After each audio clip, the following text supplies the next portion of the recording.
Thou shalt erase distinctions. What sort of market do neoliberals want to foster and protect? It may seem incredible, but historically, both the neoclassical tradition in economics and the neoliberals have both been extremely vague when it comes to analytical specification of the exact structure and character of something they both refer to as the market. Both seem overly preoccupied with what it purportedly does, while remaining cavalier about what it actually is. For the neoliberals, this allows the avoidance of a possible deep contradiction between their constructivist tendencies and their uninflected appeal to a monolithic market that has existed throughout all history and indifferently across the globe, for how can something be made when it is eternal and unchanging? This is solved by increasingly erasing any distinctions among the state, society, and the market, and simultaneously insisting their political project is aimed at reformation of society by subordinating it to the market. 248. Thou shalt worship spontaneous order. Even though there has not existed full consensus on just what sort of animal the market really is, the neoliberals did agree that, for purposes of public understanding and sloganeering, neoliberal market society must be treated as a natural and inexorable state of mankind. Neoliberal thought therefore spawns a strange hybrid of the constructed and the natural, where the market can be made manifest in many guises. What this meant in practice was that there grew to be a mandate that natural science metaphors must be integrated into the neoliberal narrative. It is noteworthy that MPS members began to explore the portrayal of the market as an evolutionary phenomenon long before biology displaced physics as the premier science in the modern world picture. If the market was just an elaborate information processor, so too was the gene in its ecological niche.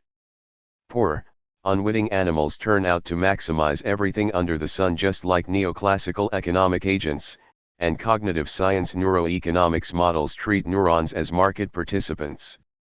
Biopower is deployed to render nature and our bodies more responsive to market signals. Because of this early commitment, neoliberalism was able to make appreciable inroads into such areas as evolutionary psychology, network sociology, ecology, animal ethology, linguistics, cybernetics, and even science studies. Neoliberalism has therefore expanded to become a comprehensive worldview, and has not been just a doctrine solely confined to economists. With regard to the crisis, one wing of neoliberals has appealed to natural science concepts of complexity to suggest that markets transcend the very possibility of management of systemic risk. However, the presumed relationship of the market to nature tends to be substantially different under neoliberalism than under standard neoclassical theory. In brief, neoclassical theory has a far more static conception of market ontology than do the neoliberals. In neoclassical economics, many theoretical accounts portray the market as somehow susceptible to incompleteness or failure, generally due to unexplained natural attributes of the commodities traded. These are retailed under the rubric of externalities, incomplete markets, or other failures. Neoliberals conventionally reject all such recourse to defects or glitches, in favor of a narrative where evolution and/or spontaneous order brings the market to ever more complex states of self-realization, which may escape the ken of mere humans. This explains why neoliberals have rejected out of hand all neoclassical market failure explanations of the crisis. Thou shalt retask the state to thy needs. A primary ambition of the neoliberal project is to redefine the shape and functions of the state, not to destroy it. Neoliberals thus maintain an uneasy and 249 troubled alliance with their sometimes fellow travelers, the anarchists. The contradiction with which the neoliberals constantly struggle is that a strong state can just as easily thwart their program as implement it. Hence they are inclined to explore new formats of techno-managerial governance that protect their ideal market from what they perceive as unwarranted political interference. Considerable efforts have been developed to disguise or otherwise condone in rhetoric and practice the importance of the strong state that neoliberals endorse in theory. One way to exert power in restraint of democracy is to bend the state to a market logic, pretending one can replace citizens with customers. Consequently, the neoliberals seek to restructure the state with numerous audit devices or impose rationalization through introduction of the new public management, or, better yet, convert state services to private provision on a contractual basis. Here again our commandments touch directly upon the crisis. The financial sector was one of the major sites of the outsourcing of state supervision to quasi-private organizations, such as the Financial Industry Regulation Authority or the credit rating agencies such as Moody's, Fitch, and Standard & Poor's. Indeed, the very privatization of the process of securitization of mortgages, which had started out in the 1960s as a government function, has become a flashpoint in explanations of how the financial sector lost its way. One of the great neoliberal flim-flam operations is to mask their role in power through confusion of marketization of government functions with the shrinking of the state. If anything, bureaucracies become more unwieldy under neoliberal regimes. Another is to imagine all manner of methods to shackle the state by reducing all change to prohibitive constitutional maneuvers. In practice, deregulation always cashes out as re-regulation, only under a different set of ukases. Thou shalt redefine democracy. Neoliberals seek to transcend the intolerable contradiction of democratic rejection of the neoliberal state by treating politics as if it were a market, and promoting an economic theory of democracy. In its most advanced manifestation, there is no separate content of the notion of citizenship other than as customer of state services. This supports the application of neoclassical economic models to previously political topics, but it also explains why the neoliberal movement must seek to consolidate political power by operating from within the state. The abstract rule of law is frequently conflated with or subordinated to conformity to the neoliberal vision of an ideal market. The night watchman version of the state is thus comprehensively repudiated. There 250 is no separate sphere of the market, fenced off, as it were, from the sphere of civil society. Everything is fair game for marketization. The neoliberals generally have to bend in pretzels to deny that in their ideal state, law is a system of power and command, and is, rather, a system of neutral general rules applicable equally to all, grounded in something other than the intentional goals of some group's political will. As Raymond Plant explains, for the Rothbard anarchists, this is something like natural law. For the Buchanan-style public choice crowd, it is contract theory. For Chicago economics, it is a world where the economy is conflated with the universe of human existence, and for Hayek, it is his own idiosyncratic notion of cultural evolution. In everyday neoliberalism, the Chicago story seems to win out. Thou shalt become the manager of thyself. Neoliberalism thoroughly revises what it means to be a human person. Classical liberalism identified labor as the critical original human infusion that both created and justified private property. Foucault correctly identifies the concept of human capital as the signal neoliberal departure that undermines centuries of political thought that parlayed humanism into stories of natural rights. Not only does neoliberalism deconstruct any special status for human labor, but it lays waste to older distinctions between production and consumption rooted in the labor theory of value, and reduces the human being to an arbitrary bundle of investments, skill sets, temporary alliances, and fungible body parts.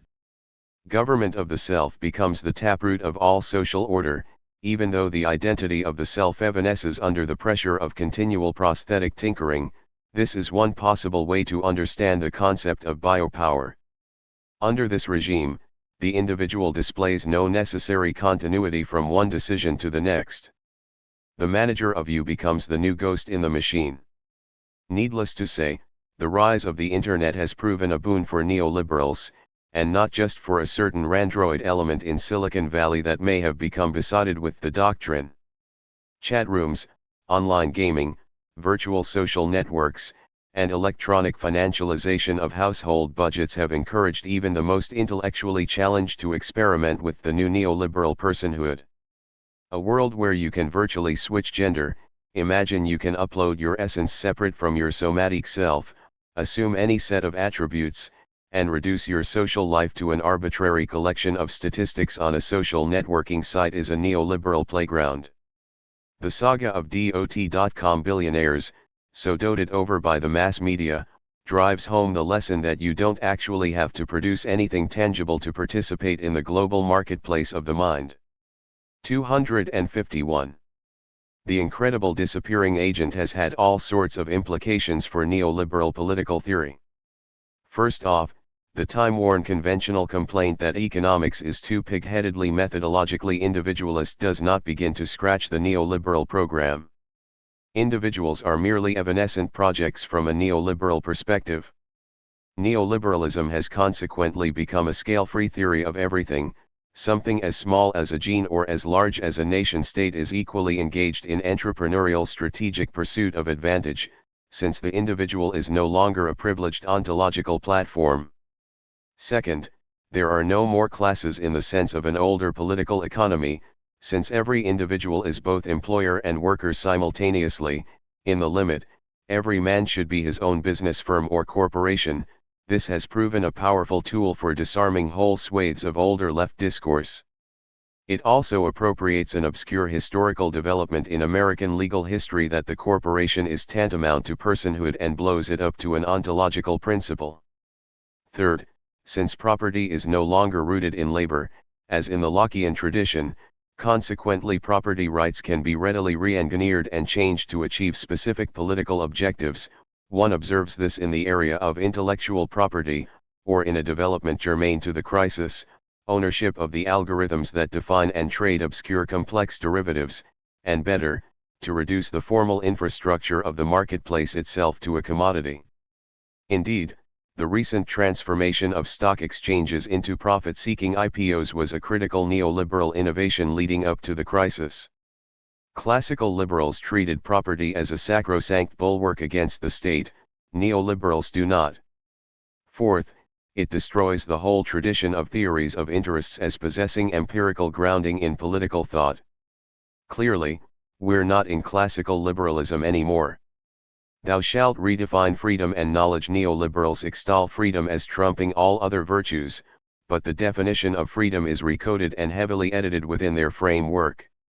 Most neoliberals insist they value freedom above all else, but more hairs are split in the definition of freedom than over any other neoliberal concept.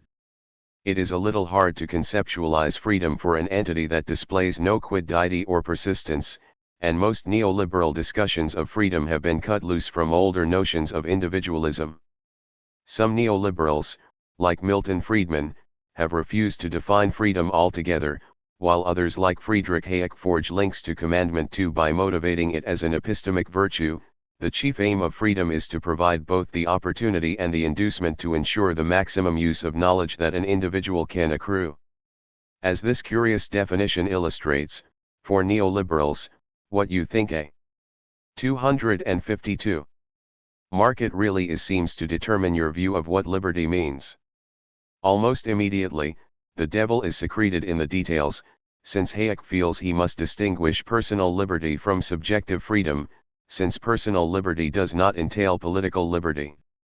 Late in life, Milton Friedman posited three species of freedom: economic, social, and political, but it appears that economic freedom was the only one that mattered. Some contemporary figures such as Amartya Sen attempt to factor in your given range of choices in an index of your freedom, but neoliberals will have none of that. They seek to paint all coercion as evil, but without admitting into consideration any backstory of the determinants of your intentions. Everyone is treated as expressing untethered context-free hankering, as if they were born yesterday into solitary confinement. This is the hidden heritage of entrepreneurialism of the self. This commandment cashes out as, no market can ever be coercive. In the neoliberal pantheon, freedom can only be negative, for one very important reason.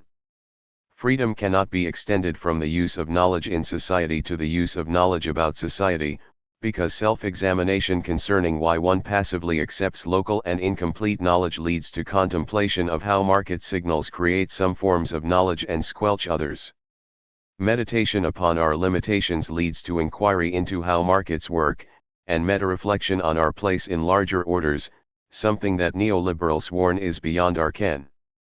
Knowledge then assumes global institutional dimensions, and this undermines the key doctrine of the market as transcendental superior information processor. Conveniently, freedom does not extend to principled rejection of the neoliberal insurgency. Neoliberals want to insist that resistance to their program is futile, since it inevitably appeals to a spurious understanding of freedom. Thou shalt keep thy cronyism. Cosmopolitan neoliberals begin with the presumption that capital has a natural right to flow freely across national boundaries.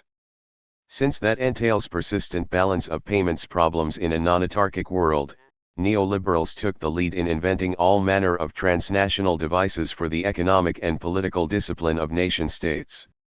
They began by attempting to reintroduce what they considered to be pure market discipline during the destruction of the Bretton Woods system, but over the longer term learned to appreciate that suitably staffed international institutions such as the World Trade Organization, the World Bank, the International Monetary Fund, and other units are better situated to impose neoliberal policies upon recalcitrant nation-states.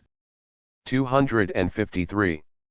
Initially strident demands to abolish global financial institutions on the part of early neoliberals such as Friedman and some denizens of the Cato Institute were subsequently tempered by others such as N. Kruger, Stanley Fischer, and Kenneth Rogoff, and as these neoliberals came to occupy these institutions, they used them primarily to influence staffing and policy decisions, and thus to displace other internationalist agendas. The role of such transnational organizations was recast to exert lock-in of prior neoliberal policies, and therefore to restrict the range of political options of national governments. Sometimes they were also used to displace indigenous crony capitalists with a more cosmopolitan breed of cronyism. Thus it is correct to observe an organic connection between such phenomena as the Washington Consensus and the spread of neoliberal hegemony. This also helps address the neoliberal conundrum of how to both hem in and at the same time obscure the strong state identified in Commandment 4. The relevance of the rise of the neoliberal globalized financial regime to the crisis is a matter of great concern to neoliberals and to others who seek to offload responsibility for the crash onto someone else. Because there was no obvious watershed linking policy to theory comparable to Bretton Woods, and the post-1980 infrastructure of international finance grew up piecemeal, the relationship between neoliberalism and the growth of shadow and offshore banking is only beginning to be a subject of interest. Evidence, by construction, is often inaccessible. However, the drive to offshore outsource manufacturing in the advanced economies, which was mutually symbiotic with the frustration of capital controls, was clearly a function of neoliberal doctrines concerning the unbounded benefits of freedom of international trade, combined with neoliberal projects to re-engineer the corporation as an arbitrary nexus of contractual obligations, rather than as a repository of production expertise. The MPS member Ann Kruger was brought into dialogue with her fellow member Ronald Coase, and the offspring was the flight of capital to countries such as China, India, and the Cayman Islands. The role of China as beneficiary, but simultaneously as part-time repudiator of the neoliberal globalized financial system, is a question that bedevils all concerned. While freedom of capital flows have not generally been stressed by neoliberals as salient causes of the crisis, they do manage to unite in opposition to capital controls as one reaction to the crisis. Thou shalt know that inequality is natural. Neoliberals regard inequality of economic resources and political rights not as an unfortunate byproduct of capitalism, but a necessary functional characteristic of their ideal market system. Inequality is not only the natural state. 254. Of market economies from a neoliberal perspective, but it is actually one of its strongest motor forces for progress. Hence the rich are not parasites, but a boon to mankind. People should be encouraged to envy and emulate the rich. Demands for equality are merely the sour grapes of the losers, or if they are more generous, the atavistic holdovers of old images of justice that must be extirpated from the modern mindset. As Hayek wrote, the market order does not bring about any close correspondence between subjective merit or individual needs and rewards. Indeed, this lack of correlation between reward and effort is one of the major inciters of demands for justice on the part of the hoi polloi, and the failure of democratic systems to embrace the neoliberal state, as discussed in Commandment 5, above. Social justice is blind, because it remains forever cut off from the wisdom of the market. Thus, the vast worldwide trend toward concentration of income and wealth since the 1990s is the playing out of a neoliberal script to produce a more efficient and vibrant capitalism. Here again we touch upon the recent crisis.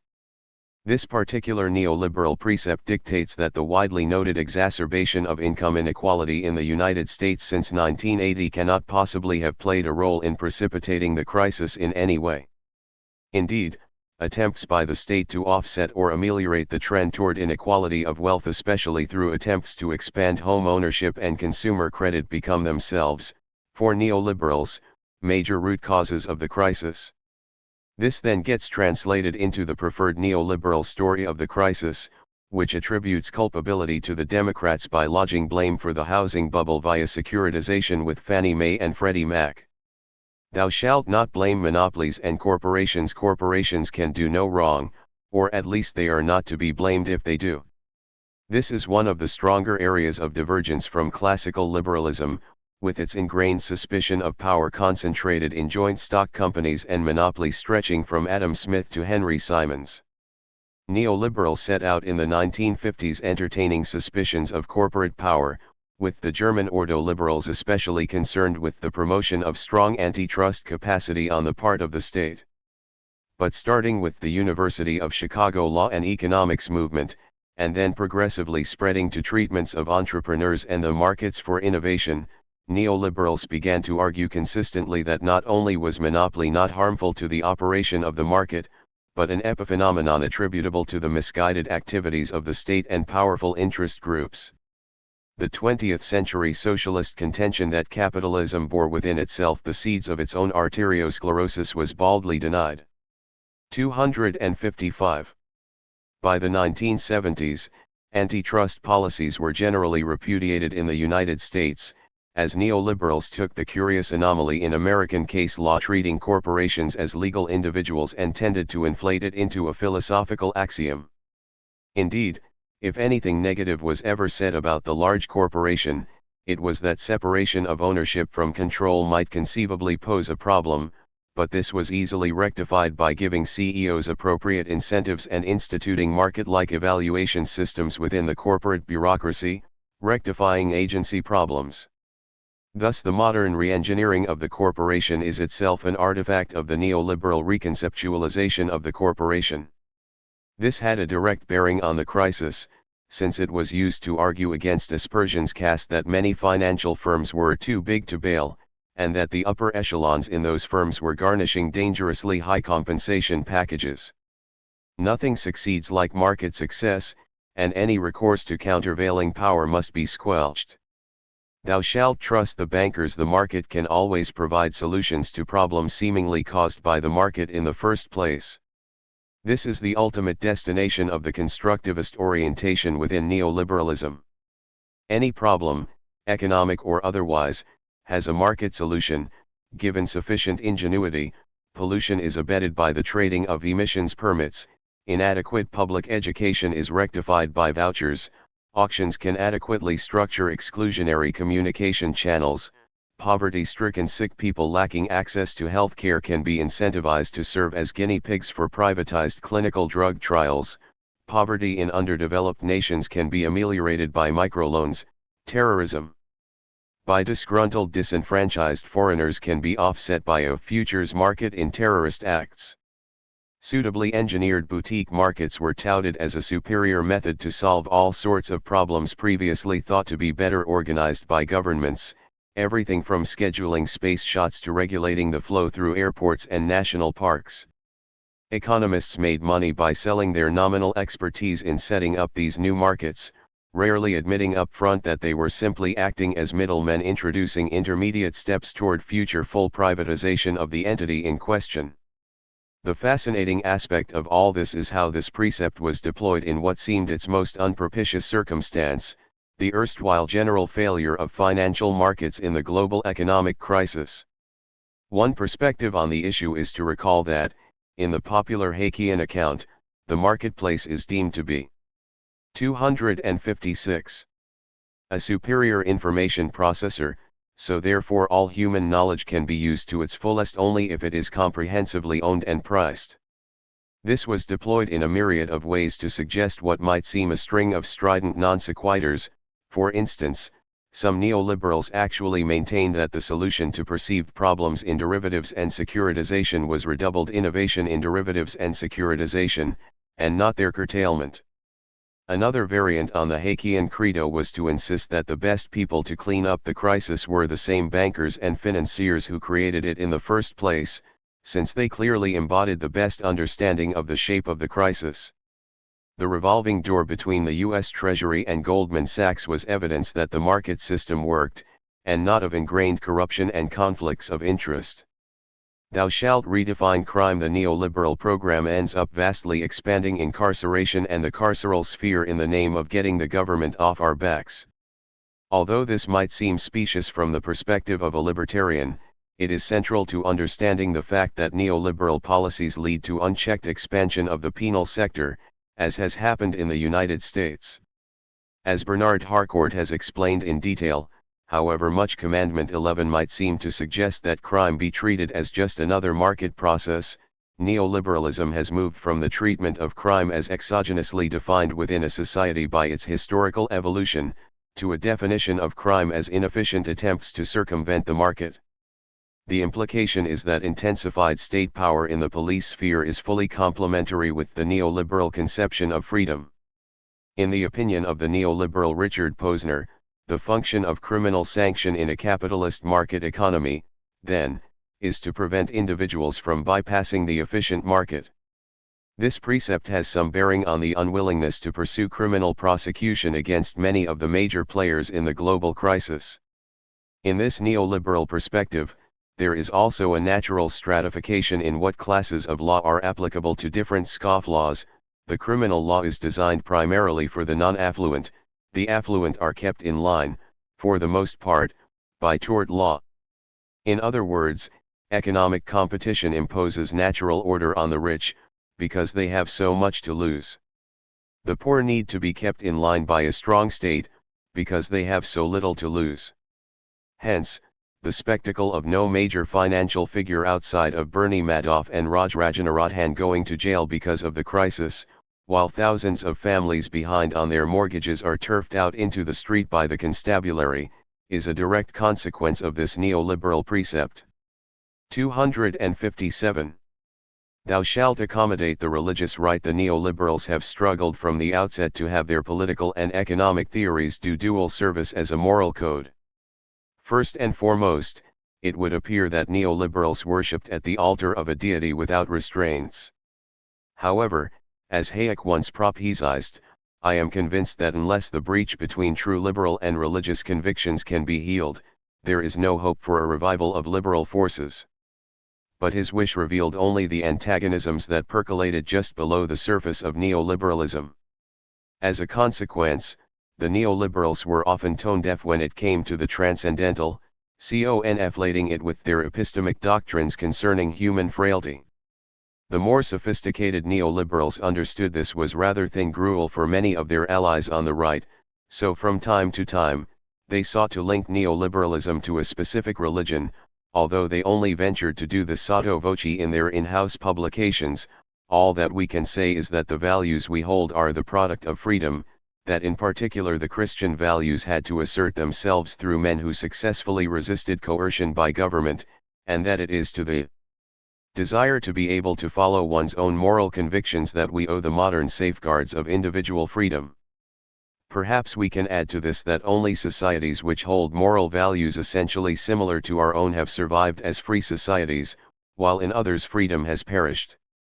Other neoliberals such as James Buchanan entertain the notion that a certain specific type of moral order would support a neoliberal state, or that morals could reduce the costs of rent-seeking losers throwing monkey wrenches into government.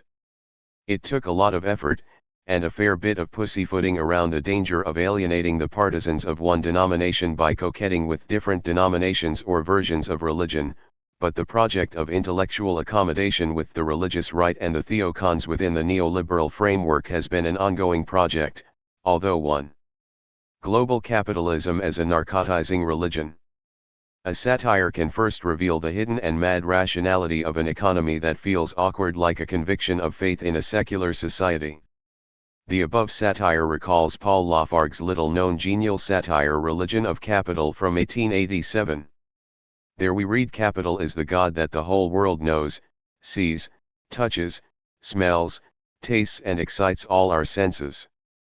It is the only God that does not encounter any atheists, the other religions are nothing but lip service. Faith in capital governs in the depths of human nature." 258. In a visionary way, Lafargue diagnosed, "Capital does not know any homeland or border, any skin color or race or any altar or gender. It is the international God, the universal God, and forces all human children under its law. A hierarchy of power is central, not the criticism of greed that is older than a millennium. No one can elude the pressure that starts from capital." The creed quoted at the outset formulates a conviction that is believed though not expressed. It has taken over those functions religion had earlier for its billions of forced believers. In the following, I will explain how neoliberal capitalism is free of legal prescriptions and instead is guided by religio-theological assumptions. It is normatively based on a religiously founded faith, and in this sense it is a religion. Religion, between God and idols. Up to today neither the religion disciplines nor sociology have formulated an acknowledged definition of religion, since the dilemma persists of defining religion as a realm of the holy separated from society or the world, or understanding religion functionally in the tradition of Durkheim and Parson as a complex that creates values, rituals, or faith themes for the cohesion of society. Erich Fromm took up this religion term when he defined religion as any system of thinking and acting shared by a group that offers individuals an orientating framework and an object of devotion. At the same time he formulated an ideology-critical task in showing the nature of idols that were and still are worshipped to this day in the history of humanity. Religion then is in no way a system that is necessarily connected with an idea of God or recognized as a religion. In religion, the person is entrusted with an object of devotion. This object of devotion could be animals, trees, an invisible god, a class, a party, money, success, the market, or even a football team. Therefore religion is more than a conviction of dogmas. It orients thought and action. The all-decisive questions are political, social, and ideological. What functions as religion?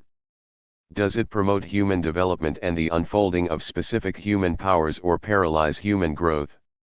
Erich Fromm, Psychoanalysis and Religion, in Collected Works, 1989. Thus Fromm develops a criterion for clarifying what religion people confide in.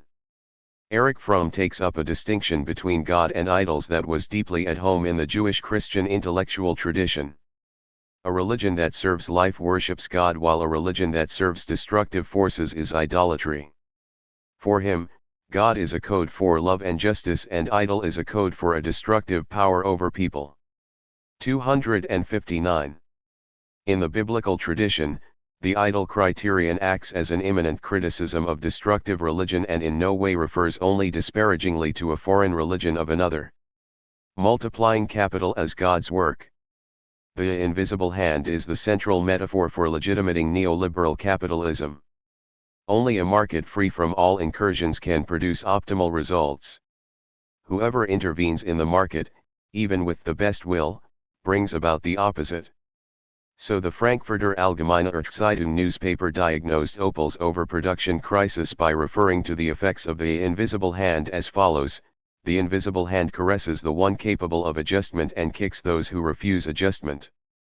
The U.S. Senate Subcommittee on the Financial Crisis concluded, the crisis was not a natural disaster but the result of high-risk, complex financial products, hidden conflicts of interest and the failure of monitoring authorities, rating agencies, and the market itself.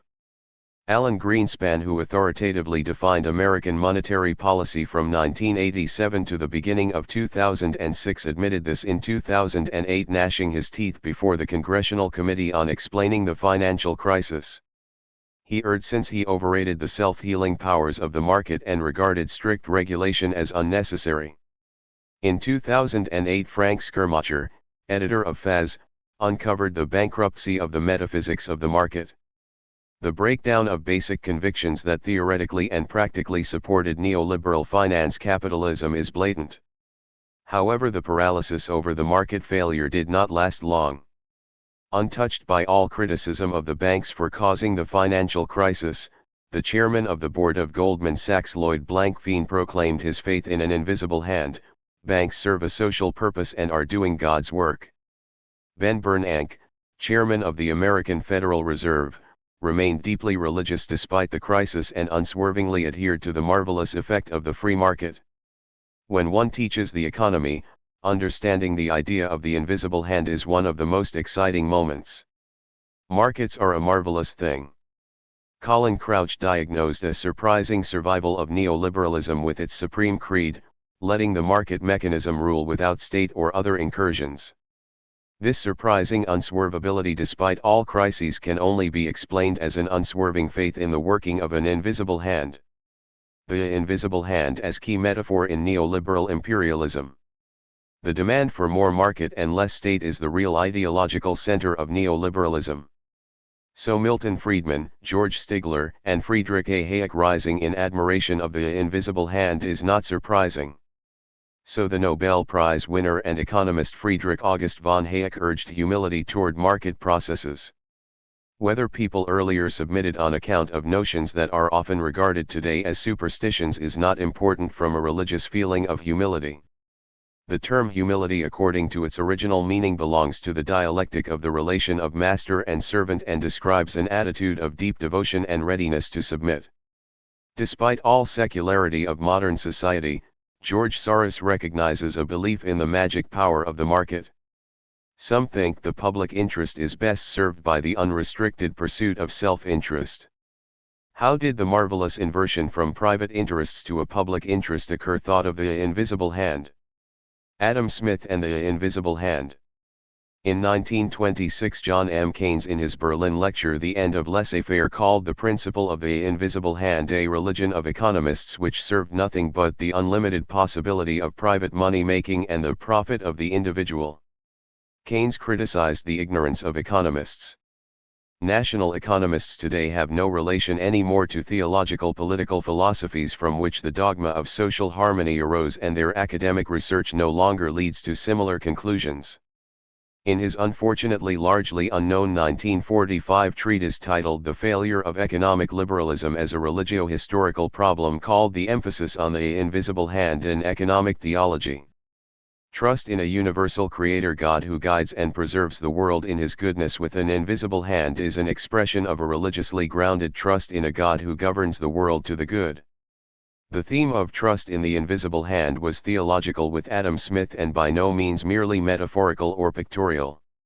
Even if Adam Smith only used the metaphor of the invisible hand in 2 passages, this conviction occurs frequently in his main work The Wealth of Nations.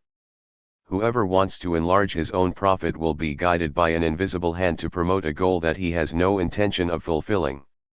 Thus a providence transforms self-interest into public interest, since the rich are 261. Guided by an invisible hand to accomplish almost the same distribution of vital goods that would happen if the earth were divided in equal parts among all its inhabitants, and promotes them without intending this and without knowing the interests of society. Unhindered striving for private gain and advantages add up to the public interest through the providence of an invisible hand. A regime of selfishness is established that one can confidently trust. Whoever indulges his selfishness as much as possible only contributes to the social well-being. Since the market is guided by an invisible hand, the ethical consequences resulting from the pursuit of self-interest are faded out. A tremendous revaluation process stands at the beginning of the modern age. People began to regard greed, that striving for material gain, as a harmless and even useful attitude. Greed or avarice was morally neutralized and even valued as personally advantageous. Therefore there was no reason to limit it. This destigmatization of greed broke with a barrier that all ancient philosophies and religions had erected since time immemorial. The vice of greed, condemned since antiquity by the philosophers and religions, was promoted to a morally innocent and even honorable occupation. Greed and the economically organized insatiability that we call growth today becomes a respectable motive. There is also no perpetrator or culprit. Everyone is only a little wheel in a big machine. No one acts.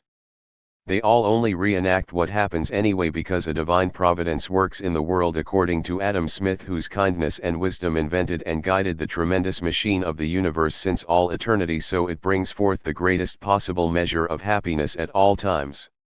Since God's providence governs, one can confidently trust the invisible hand and refrain from all interventions in the market. The management of the great system of the universe is God's task and not a human task. In his theory of ethical feelings, Smith discusses the Stoa in detail.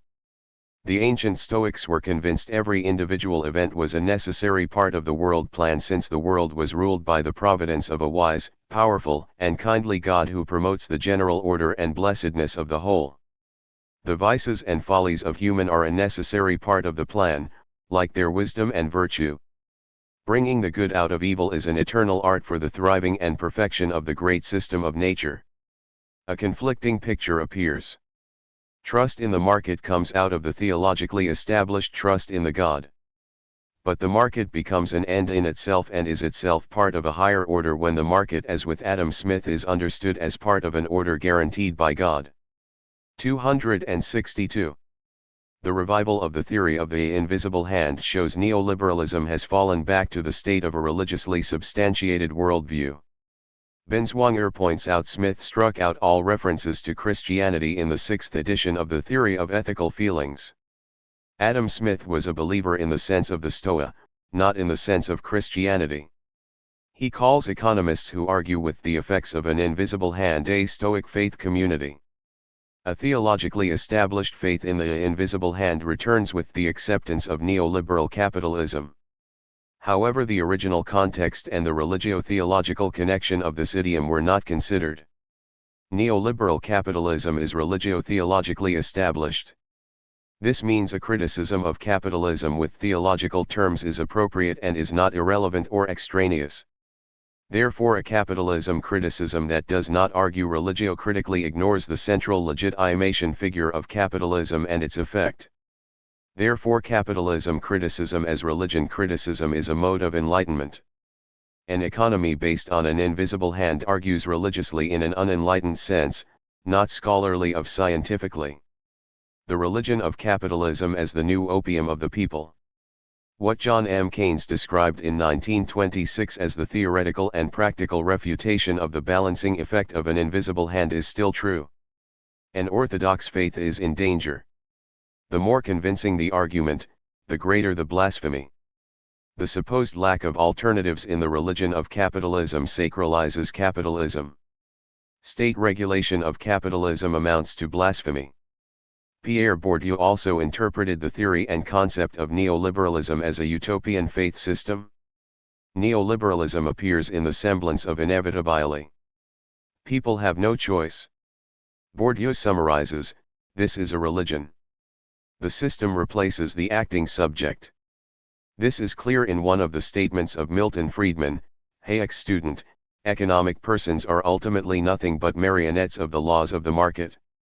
The market is determined by divine laws, not by humans as acting subjects. Milton Friedman transferred the responsibility of economic persons to the market. The market replaces acting persons as subjects of responsibility. Thus, economic actors are ethically relieved as marionettes of the laws of the market and does not act independently. In a countermove, the market is promoted as an acting subject. There is no causal agent for economic distresses or social injustices from this economic school of thought. 263. The emphasis on marionettes or practical constraints demoralizes and relieves from responsibility. Everyone must join in since there are no alternatives. The invisible hand legitimates an irresponsibility that becomes a system. The market becomes the guarantee for ethically normatively correct conduct of market actors. The economically active person as a responsible subject has long abdicated. Thus the market acts like an active subject that can caress and kick and degrades the human subject to an object. the inversion of the person as historical subject to an object and the invisible hand to an acting subject means the abolition of the person. Karl Marx's criticism of religion as opium of the people refers to a neoliberal capitalism that demands a submission of the person under a pressure without alternatives. Capital should dominate and its central function, the infinite increase of capital, be made unrecognizable, unchangeable, and unassailable. Capital should be promoted as the all-determining reality before which the world makes a graven image and falls down before it. Thus biblical myth criticism becomes actual in ideology criticism where people are ruled by a work of their hands. Criticism of idols turns against the subjugation of persons under self-created authorities like those of an economic system. The fetishism of capital can be compared with idolatry like the objective antithesis of the autonomy of capitalism and God's liberating presence in history. In the act of trust as a genuine religious act, a structural analogy appears between the TR5UST in God in religion and trust in money. This structural analogy occurs in the application of religious and theological terms by neoliberal theoreticians. Capitalism is religion and not merely like a religion. Its cult is capital multiplication. Sacrificial religion of finance market-driven capitalism. Finance market capitalism is a formation of capitalism that has prevailed since the middle of the 1970s and took down previous market-limiting institutions through privatization, deregulation, and flexibility. The profit-mongering was always the central desire: accumulate, accumulate. That is Moses and the prophets. What is new in finance market-driven casino capitalism is that it wants to receive capital movements on the international capital market from dependence on the profits of real businesses. Karl Marx's well-known formula GWG is shortened in finance market-driven capitalism to a direct GG. The economist Hans Werner Sinn said, "Germany must court business capital because innovation, growth, and jobs can only be 264. Guaranteed that way." The financial crisis is the result of a policy that courts capital. The interests of shareholders become the only goal of economic transactions. This strategic goal ruins the profit exploitation goals for employees and produces precarious forms of employment like low wages, subcontracted labor, employment limited in time or many jobs to employment flexibly adjusted to the demands of the market. The alleged lack of alternatives to adjustment to the market reminds Christoph Deutschmann of atoning or expiating religious rituals.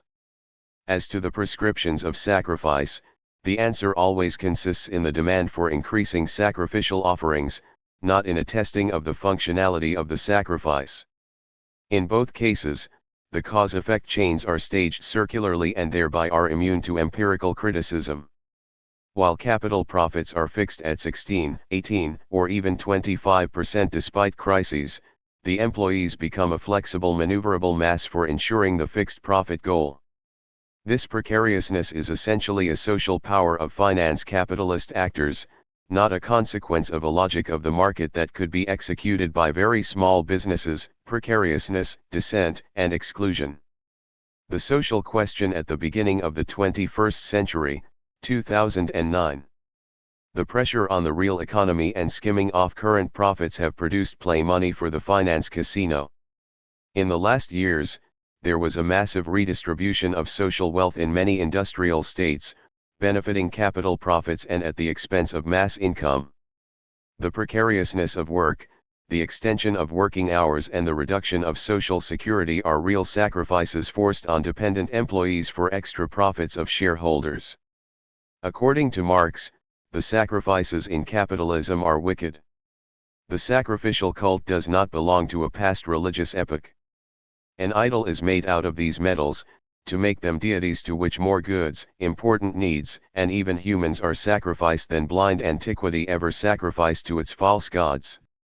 In the inaugural address of the International Workers' Association in September 1864, Karl Marx addressed this sacrificial character of the religion of capitalism and quoted smug complacent scholars who said every legal restriction of the workday must ring the death bells of British industry that like vampires cannot live without blood, children's blood.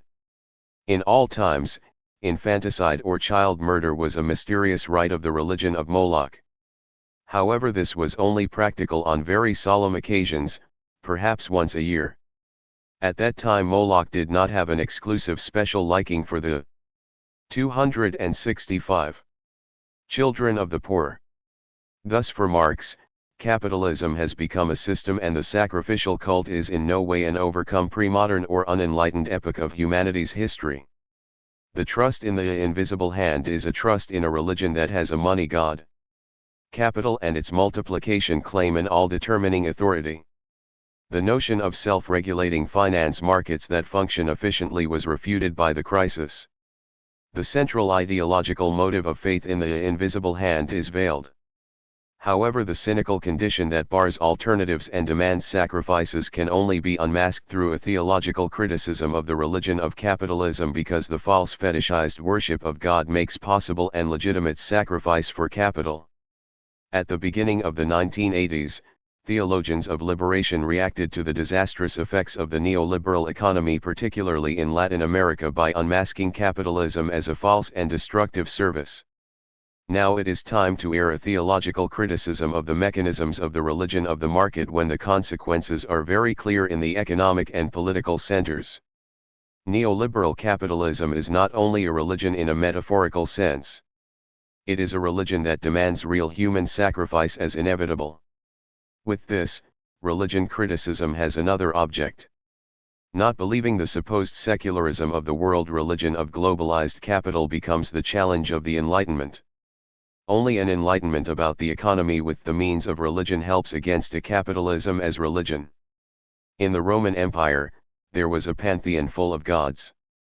Whoever refused the central cult, the worship of the emperor as God's son, was persecuted like Christians as atheists. As Christians at that time refused the worship of the religion of the imperial cult, so they must resist today the religion of narcotizing capitalism as atheists. Exposing the disempowering transnational ruling class. Professor Peter Phillips and Kimberly Soiero have raised critical questions concerning the strategies used to render the weak in the global system powerless, such as, who are the world's 1% power elite? And to what extent do they operate in unison for their own private gains over benefits for the 99%?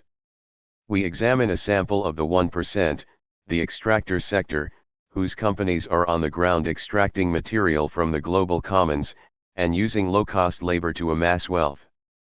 These companies include oil, gas, and various mineral extraction organizations, whereby the value of the material removed far exceeds the actual cost of removal. We also examine the investment sector of the global 1%, companies whose primary activity is the amassing and reinvesting of capital. This sector includes global central banks, major investment money management firms, and other companies whose primary efforts are the concentration and expansion of money, such as insurance. 266. Companies. Finally, we analyze how global networks of centralized power, the elite 1%, their companies, and various governments in their service plan, manipulate, and enforce policies that benefit their continued concentration of wealth and power. We demonstrate how the US/NATO military-industrial media empire operates in service to the transnational corporate class for the protection of international capital in the world. The Occupy movement has developed a mantra that addresses the great inequality of wealth and power between the world's wealthiest 1% and the rest of us, the other 99%. While the 99% mantra undoubtedly serves as a motivational tool for open involvement, there is little understanding as to who comprises the 1% and how they maintain power in the world. Though a good deal of academic research has dealt with the power elite in the United States, only in the past decade and a half has research on the transnational corporate class begun to emerge. Foremost among the early works on the idea of an interconnected 1% within global capitalism was Leslie Sclair's 2001 book, The Transnational Capitalist Class. Sclair believed that globalization was moving transnational corporations into broader international roles, whereby corporation states of origin became less important than international agreements developed through the World Trade Organization and other international institutions. Emerging from these multinational corporations was a transnational capitalist class, whose loyalties and interests while still rooted in their corporations, was increasingly international in scope. Sclair writes, the transnational capitalist class can be analytically divided into four main fractions: owners and controllers of TNCs and their local affiliates, globalizing bureaucrats and politicians, globalizing professionals, consumerist elites. It is also important to note, of course, that the TCC and each of its fractions are not always entirely united on every issue. Nevertheless, together, leading personnel in these groups constitute a global power elite, dominant class or inner circle in the sense that these terms have been used to characterize the dominant class structures of specific countries. Estimates are that the total world's wealth is close to $200 trillion, with the US and Europe holding approximately 63%. To be among the wealthiest half of the world, an adult needs only $4,000 in assets once debts have been subtracted. An adult requires more than $72,000 to belong to the top 10% of global wealth holders, and more than $588,000 to be a member of the top 1%. As of 2010, the top 1% of the wealthiest people in the world had hidden away between $21 trillion to $32 trillion in secret tax-exempt bank accounts spread all over the world. Meanwhile, the poorest, 267. Half of the global population together possesses less than 2% of global wealth. The World Bank reports that, in 2008, 1.29 billion people were living in extreme poverty, on less than $1.25 a day, and 1.2 billion more were living on less than $2 a day. Starvation.net reports that 35,000 people, mostly young children, die every day from starvation in the world. The numbers of unnecessary deaths have exceeded 300 million people over the past 40 years. Farmers around the world grow more than enough food to feed the entire world adequately. Global grain production yielded a record 2.3 billion tons in 2007, up 4% from the year before, yet billions of people go hungry every day. Grain.org describes the core reasons for ongoing hunger in a recent article. Corporations are still making a killing from hunger, while farmers grow enough food to feed the world. Commodity speculators and huge grain traders like Cargill control global food prices and distribution. Addressing the power of the global 1%, identifying who they are and what their goals are clearly life and death questions. It is also important to examine the questions of how wealth is created, and how it becomes concentrated. Historically, wealth has been captured and concentrated through conquest by various powerful entities. One need only look at Spain's appropriation of the wealth of the Aztec and Inca empires in the early 16th century for an historical example of this process. The histories of the Roman and British empires are also filled with examples of wealth captured. Once acquired, wealth can then be used to establish means of production, such as the early British cotton mills, which exploit workers' labor power to produce goods whose exchange value is greater than the cost of the labor, a process analyzed by Karl Marx in Capital. A human being is able to produce a product that has a certain value. Organized business hires workers who are paid below the value of their labor power. The result is the creation of what Marx called surplus value, over and above the cost of labor. The creation of surplus value allows those who own the means of production to concentrate capital even more. In addition, concentrated capital accelerates the exploitation of natural resources by private entrepreneurs, even though these natural resources are actually the common heritage of all living beings. We ask, who are the world's 1% power elite?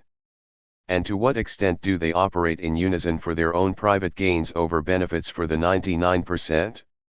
We will examine a sample of the 1%, the extractor sector, whose companies are on the ground extracting material from the global commons, and using low-cost labor to amass wealth.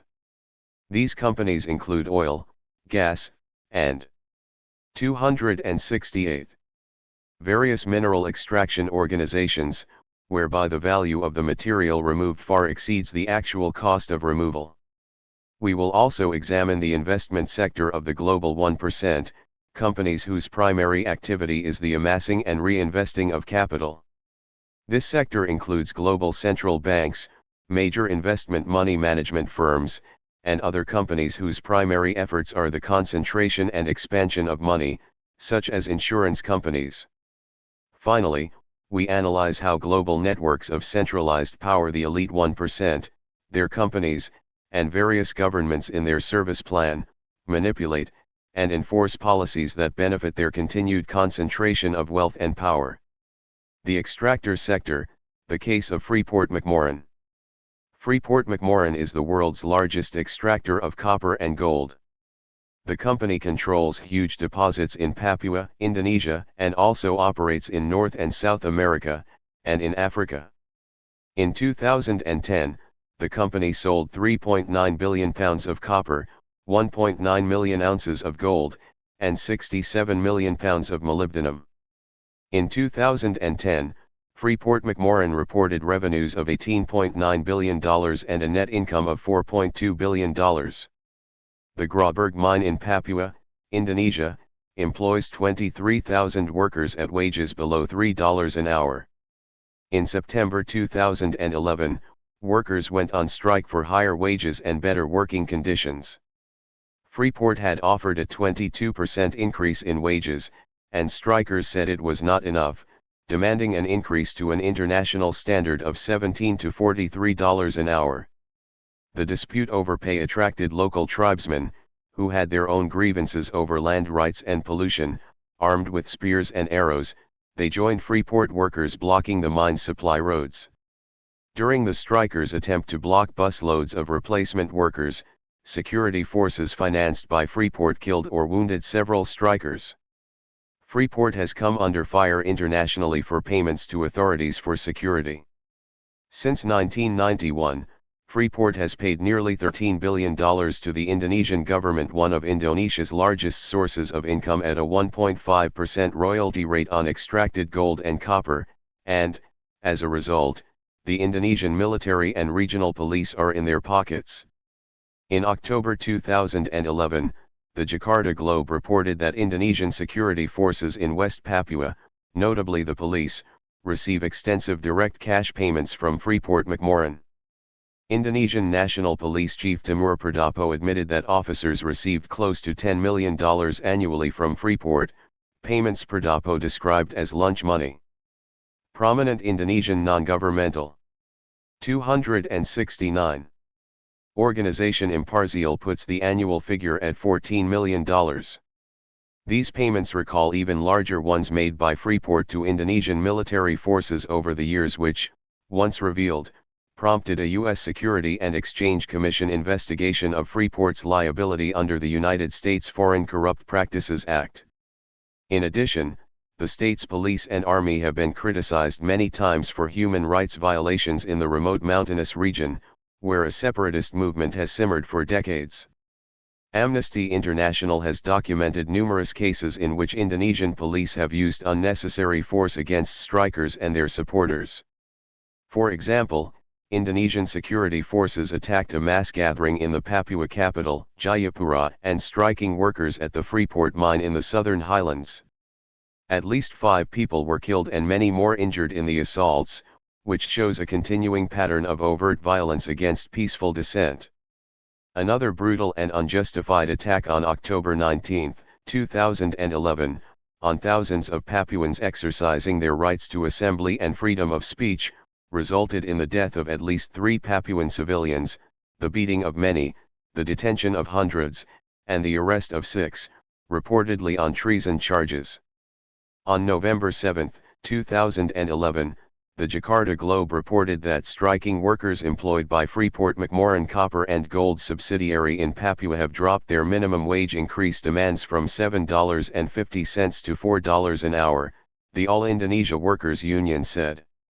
Virgo Solaza, an official from the union, told the Jakarta Globe that they considered the demands, up from the minimum wage of $1.50 an hour, to be the best solution for all.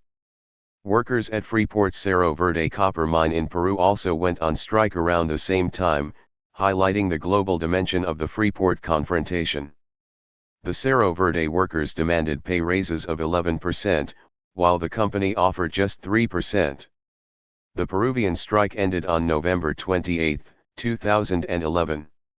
And on December 14, 2011, Freeport-McMoRan announced a settlement at the Indonesian mine, extending the union's contract by 2 years. Workers at the Indonesia operation are to see base wages, which currently start at as little as $2 an hour, rise 24% in the first year of the pact and 13% in the second year. The accord also includes improvements in benefits and a one-time signing bonus equivalent to 3 months of wages. In both Freeport strikes, the governments pressured strikers to settle. Not only was domestic military and police force evident, but also higher levels of international involvement.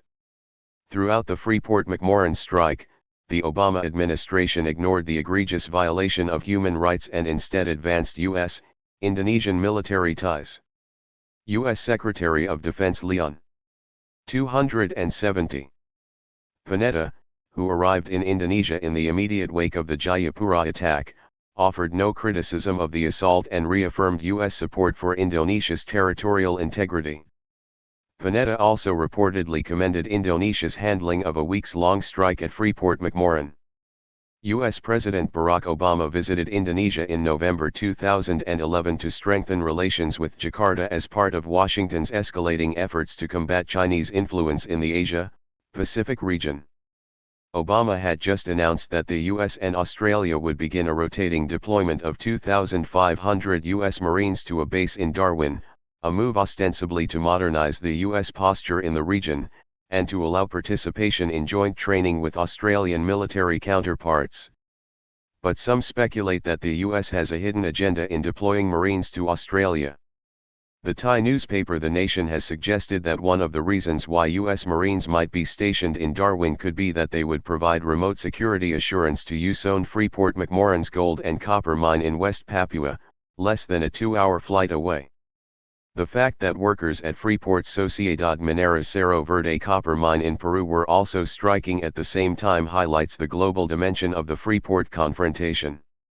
The Peruvian workers are demanding pay rises of 11%, while the company has offered just 3%. The strike was lifted on November 28, 2011. In both Freeport strikes, the governments pressured strikers to settle. Not only was domestic military and police force evident, but also higher levels of international involvement. The fact that the U.S. Secretary of Defense mentioned a domestic strike in Indonesia shows that the highest level of power are in play on issues affecting the international corporate 1% and their profits. Public opinion is strongly against Freeport in Indonesia. On August 8, 2011, Karishma Vaswani of the BBC reported that the U.S. mining firm Freeport-McMoRan has been accused of everything from polluting the environment to funding repression in its 4 decades working in the Indonesian province of Papua. Ask any Papuan on the street what they think of Freeport and they will tell you that the firm is a thief, said Nelales Tebe, a Papuan pastor and coordinator of the Papua Peace Network. Freeport strikers won support from the U.S. Occupy movement. Occupy Phoenix and East Timor Action Network activists marched to Freeport headquarters in Phoenix on October 28, 2011, to demonstrate against the Indonesian police killings at Freeport-McMoRan's Grauberg mine. Freeport-McMoRan chairman of the board James R. Moffat owns over 4 million shares with a value of close to $42 each. According to the FCX annual meeting report released in June 2011, Moffat's annual compensation from FCX in 2010 was $30.57 million. Richard C. Adkerson, 271. President of the board of FCX, owns over 5.3 million shares. His total compensation was also $30.57 million in 2010. Moffat's and Adkerson's incomes put them in the upper levels of the world's top 1%. Their interconnectedness with the highest levels of power in the White House and the Pentagon, as indicated by the specific attention given to them by the U.S. Secretary of Defense, and as suggested by the U.S. President's awareness of their circumstances, leaves no doubt that Freeport-McMoRan executives and board are firmly positioned at the highest levels of the transnational corporate class. The board of directors of Freeport-McMoRan represents a portion of the global 1% who not only control the largest gold and copper mining company in the world, but who are also interconnected by board membership with over 24 major multinational corporations, banks, foundations, military, and policy groups. This 12-member board is a tight network of individuals who are interlocked with and influence the policies of other major companies controlling approximately $200 billion in annual revenues. Freeport-McMoRan exemplifies how the extractor sector acquires wealth from the common heritage of natural materials which rightfully belongs to us all by appropriating the surplus value of working people's labor in the theft of our commons. This process is protected by governments in various countries where Freeport maintains mining operations, with the ultimate protector being the military empire of the U.S. and the North Atlantic Treaty Organization. Further, Freeport-McMoRan is connected to one of the most elite transnational capitalist groups in the world. Over 7% of Freeport stock is held by BlackRock, Inc., a major investment management firm based in New York City. The investment sector, the case of BlackRock, Inc. Internationally, many firms operate primarily as investment organizations, managing capital and investing in other companies. These firms often do not actually make anything except money, and are keen to prevent interference with return on capital by taxation, regulations, and governmental interventions anywhere in the world. BlackRock, based in Manhattan, is the largest assets management firm in the world, with over 10,000 employees and investment teams in 27 countries. Their client base includes corporate, public, union, and industry pension plans, governments, insurance companies, third-party mutual funds, endowments, foundations, charities, corporations, official institutions, sovereign wealth funds, banks, financial professionals, and individuals worldwide. BlackRock acquired Barclay Global Investors in December of 2009. As of March 2012, BlackRock manages assets worth $3.68 trillion in equity. 273. Fixed income, cash management, alternative investment, real estate, and advisory strategies. In addition to Freeport-McMoRan, BlackRock has major holdings in Chevron, Goldman Sachs Group, ExxonMobil, Bank of America, Monsanto Company, Microsoft Corp., and many more.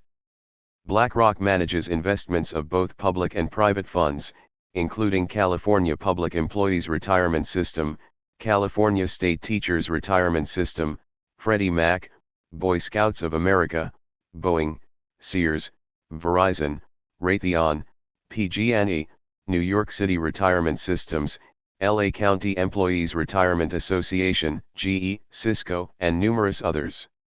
According to BlackRock's April 2011 annual report to stockholders, the board of directors consists of 18 members. The board is classified into 3 equal groups: Class I, Class II, and Class III, with terms of office of the members of one class expiring each year in rotation. Members of one class are generally elected at each annual meeting and serve for full 3-year terms, or until successors are elected and qualified. Each class consists of approximately 1/3 of the total number of directors constituting the entire board of directors. BlackRock has stockholder agreements with Merrill Lynch & Co., Inc., a wholly owned subsidiary of Bank of America Corporation, and Barclays Bank plc and its subsidiaries. 2 to 4 members of the board are from BlackRock management. 1 director is designated by Merrill Lynch. 2 directors, each in a different class, are designated by PNC Bank.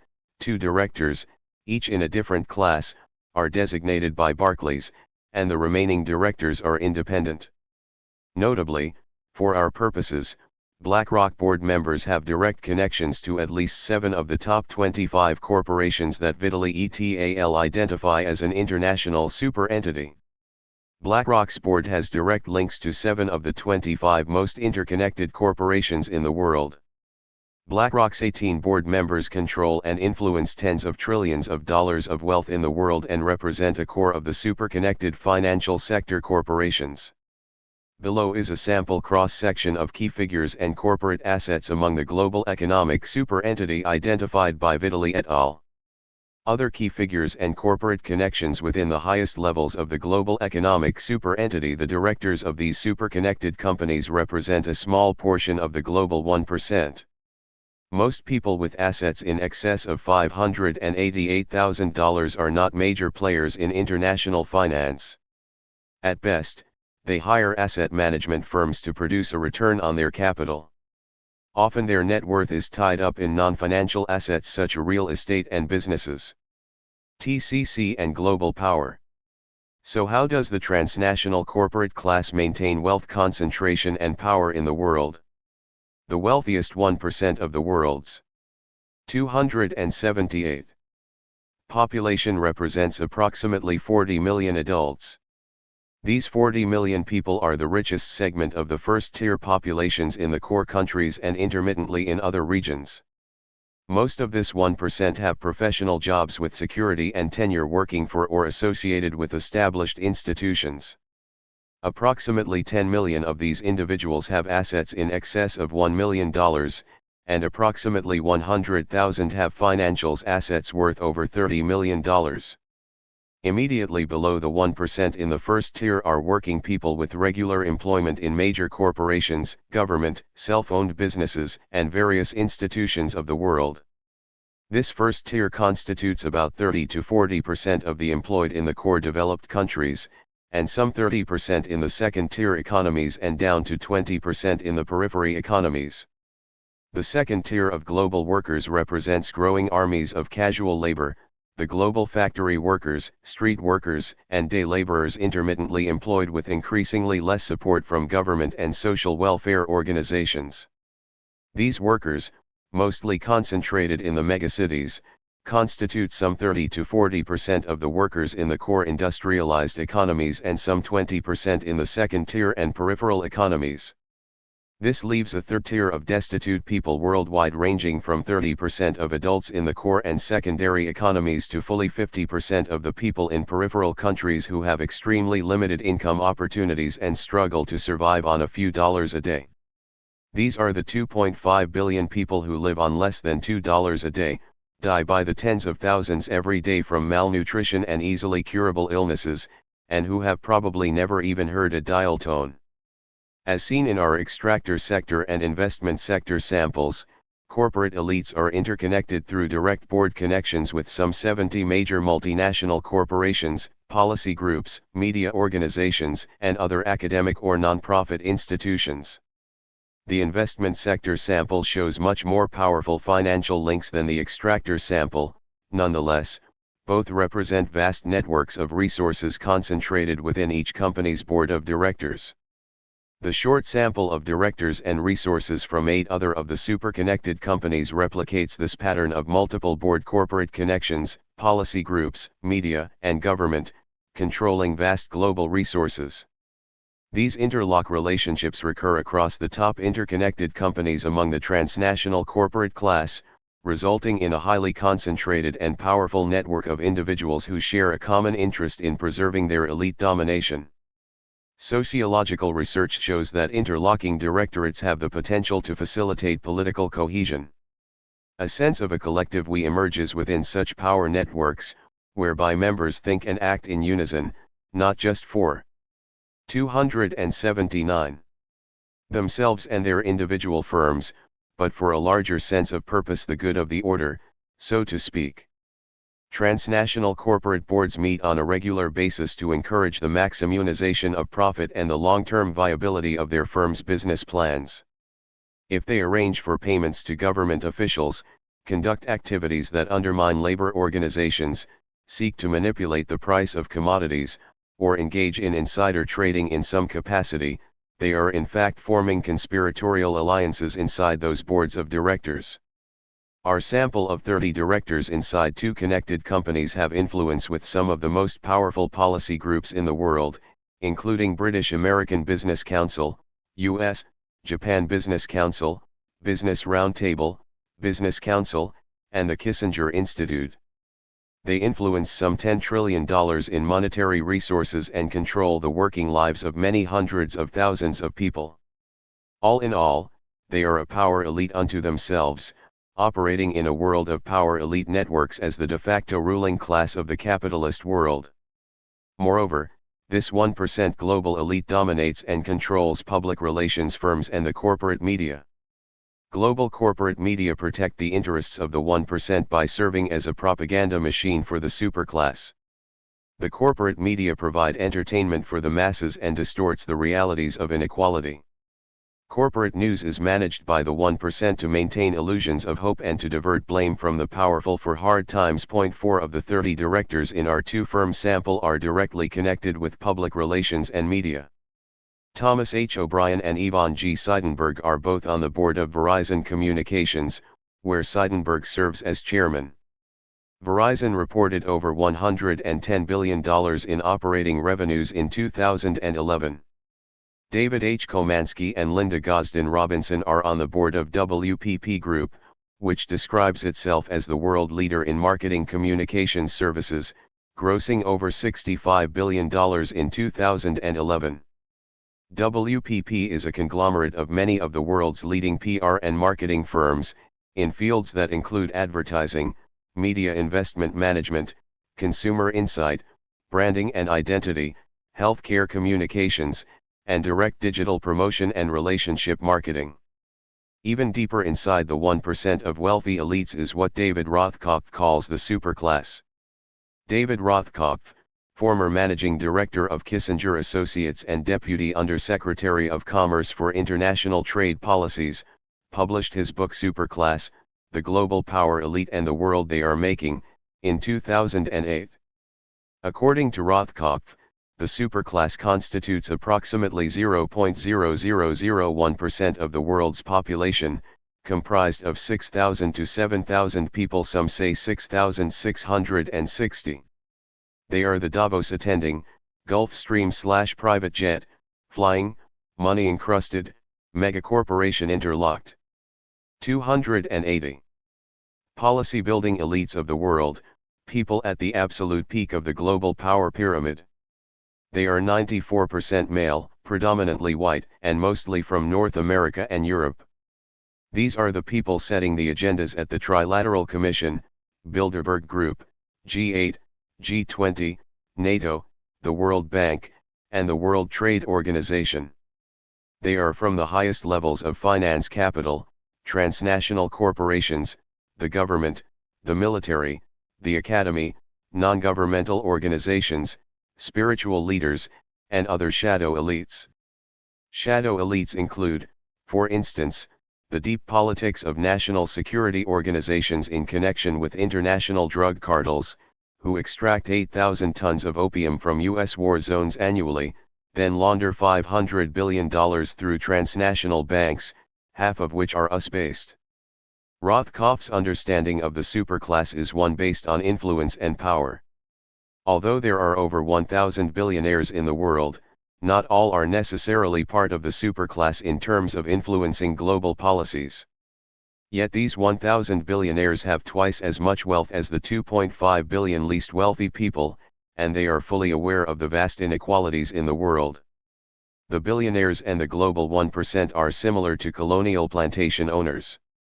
They know they are a small minority with vast resources and power, yet they must continually worry about the unruly exploited masses rising in rebellion. As a result of these class insecurities, the superclass works hard to protect the structure of concentrated wealth. Protection of capital is the prime reason that NATO countries now account for 85% of the world's defense spending, with the US spending more on military than the rest of the world combined. Fears of inequality, rebellions, and other forms of unrest motivate NATO's global agenda in the war on terror. The Chicago 2012 NATO Summit Declaration reads, "As alliance leaders, we are determined to ensure that NATO retains and develops the capabilities necessary to perform its essential core tasks: collective defense, crisis management, and cooperative security, and thereby to play an essential role promoting security in the world. We must meet this responsibility while dealing with an acute financial crisis and responding to evolving geostrategic challenges. NATO allows us to achieve greater security than any one ally could attain acting alone. We confirm the continued importance of a strong transatlantic link and alliance solidarity, as well as the significance of sharing responsibilities, roles, and risks to meet the challenges North American and European allies face together. We have confidently set ourselves the goal of NATO Forces 2020, modern, tightly connected forces equipped, trained, exercised, and commanded so that they can operate together and with partners in any environment. 281. NATO is quickly emerging as the police force for the transnational corporate class. As the TCC more fully emerged in the 1980s, coinciding with the collapse of the Union of Soviet Socialist Republics, NATO began broader operations. NATO first ventured into the Balkans, where it remains, and then moved into Afghanistan. NATO started a training mission in Iraq in 2005, has recently conducted operations in Libya, and, as of July 2012, is considering military action in Syria. It has become clear that the superclass uses NATO for its global security. This is part of an expanding strategy of U.S. military domination around the world, whereby the U.S./NATO military-industrial media empire operates in service to the transnational corporate class for the protection of international capital anywhere in the world.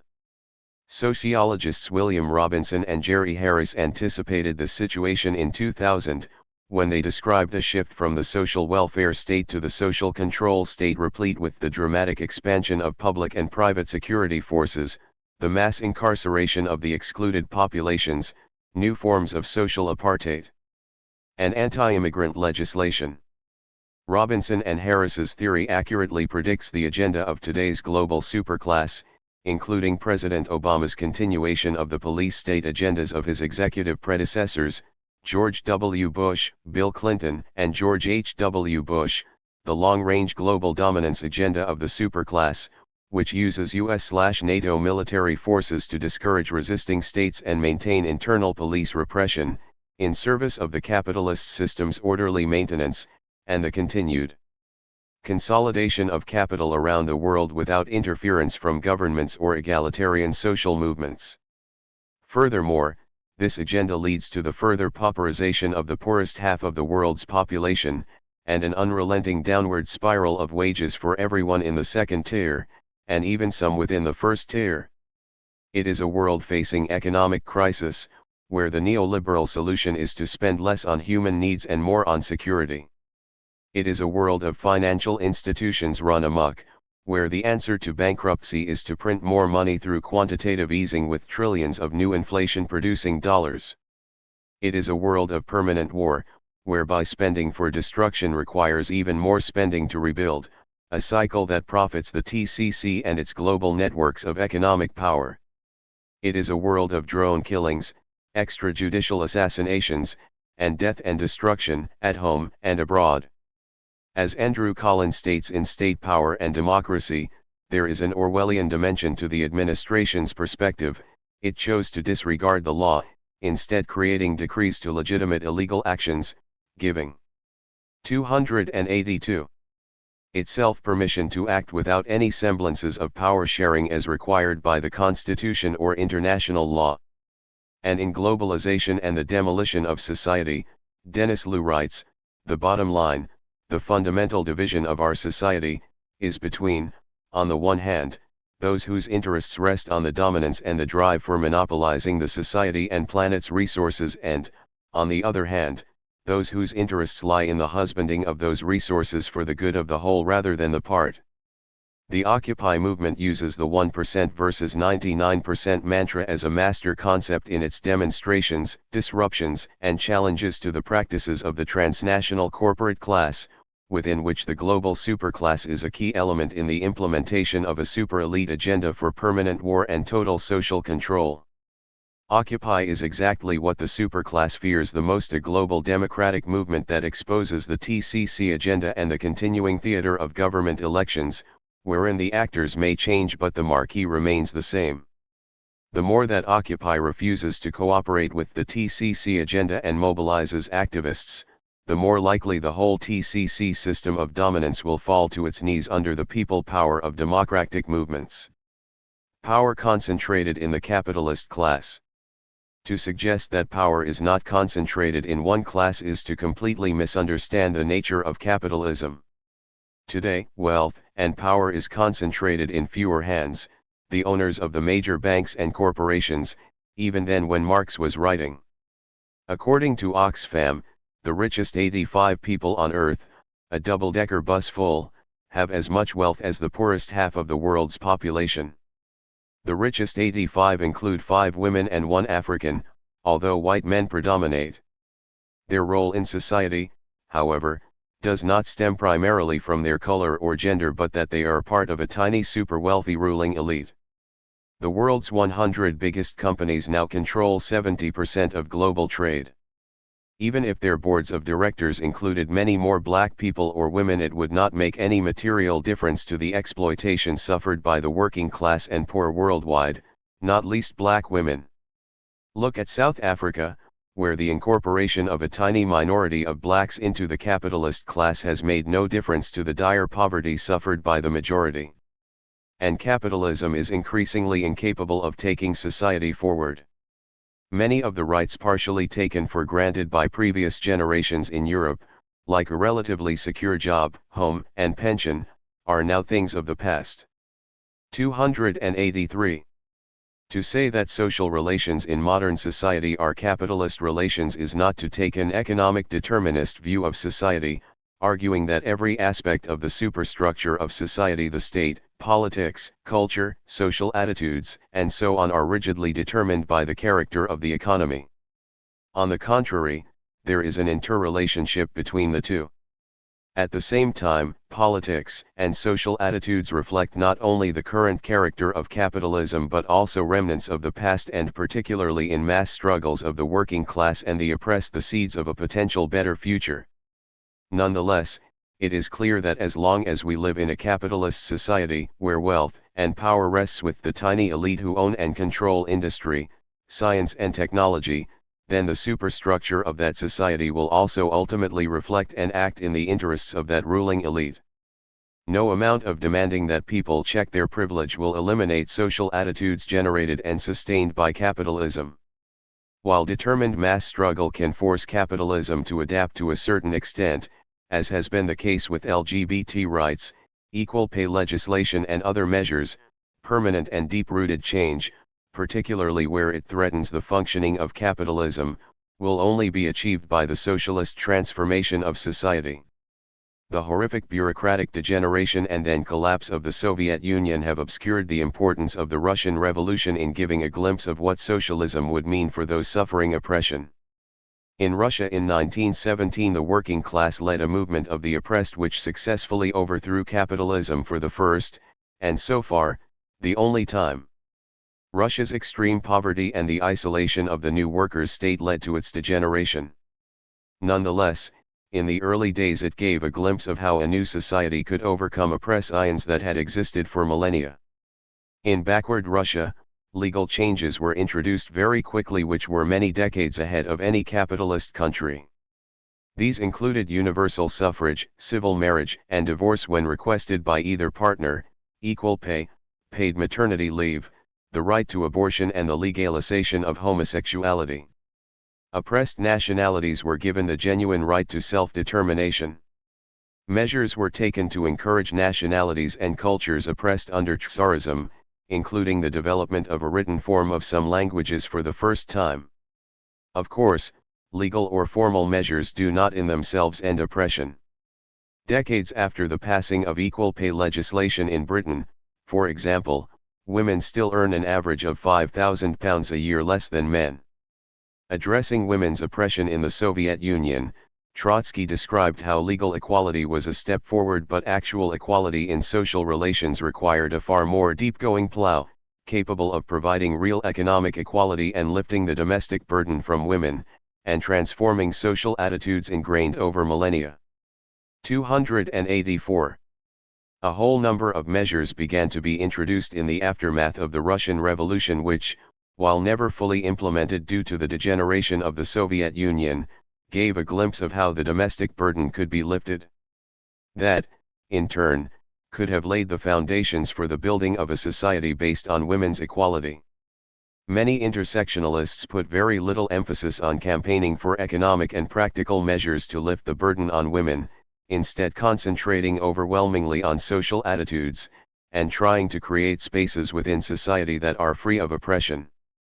Yet freeing women from the heavy load of being the carers, cooks and cleaners for the whole of society is an essential prerequisite for ending women's oppression.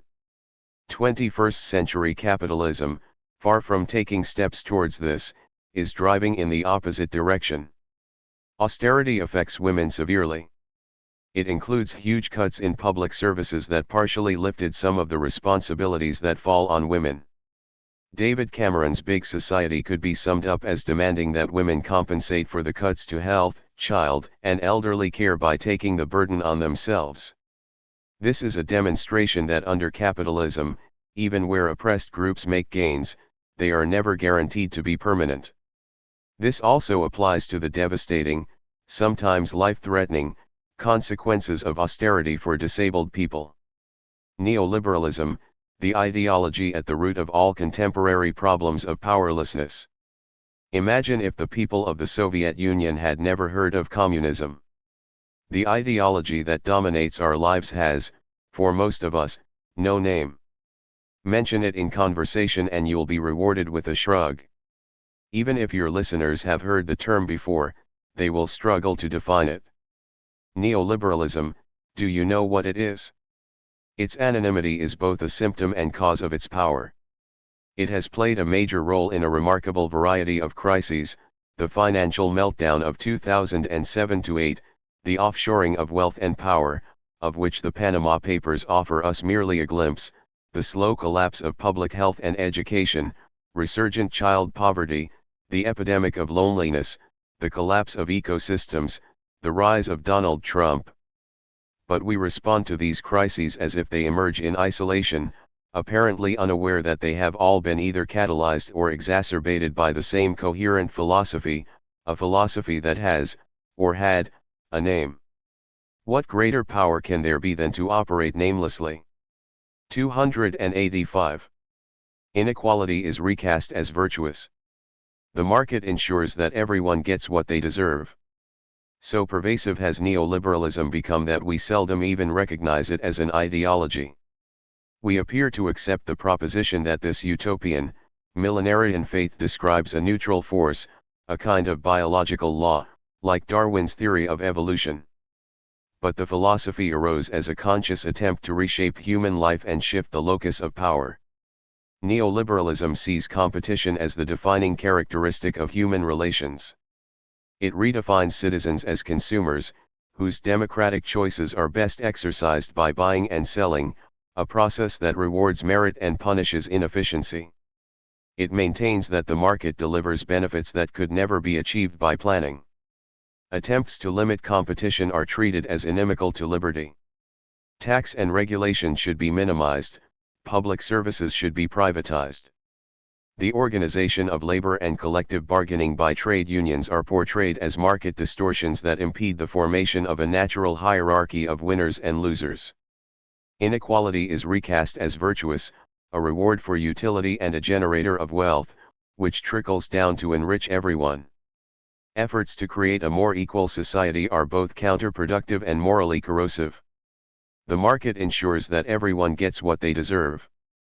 We internalize and reproduce its creeds.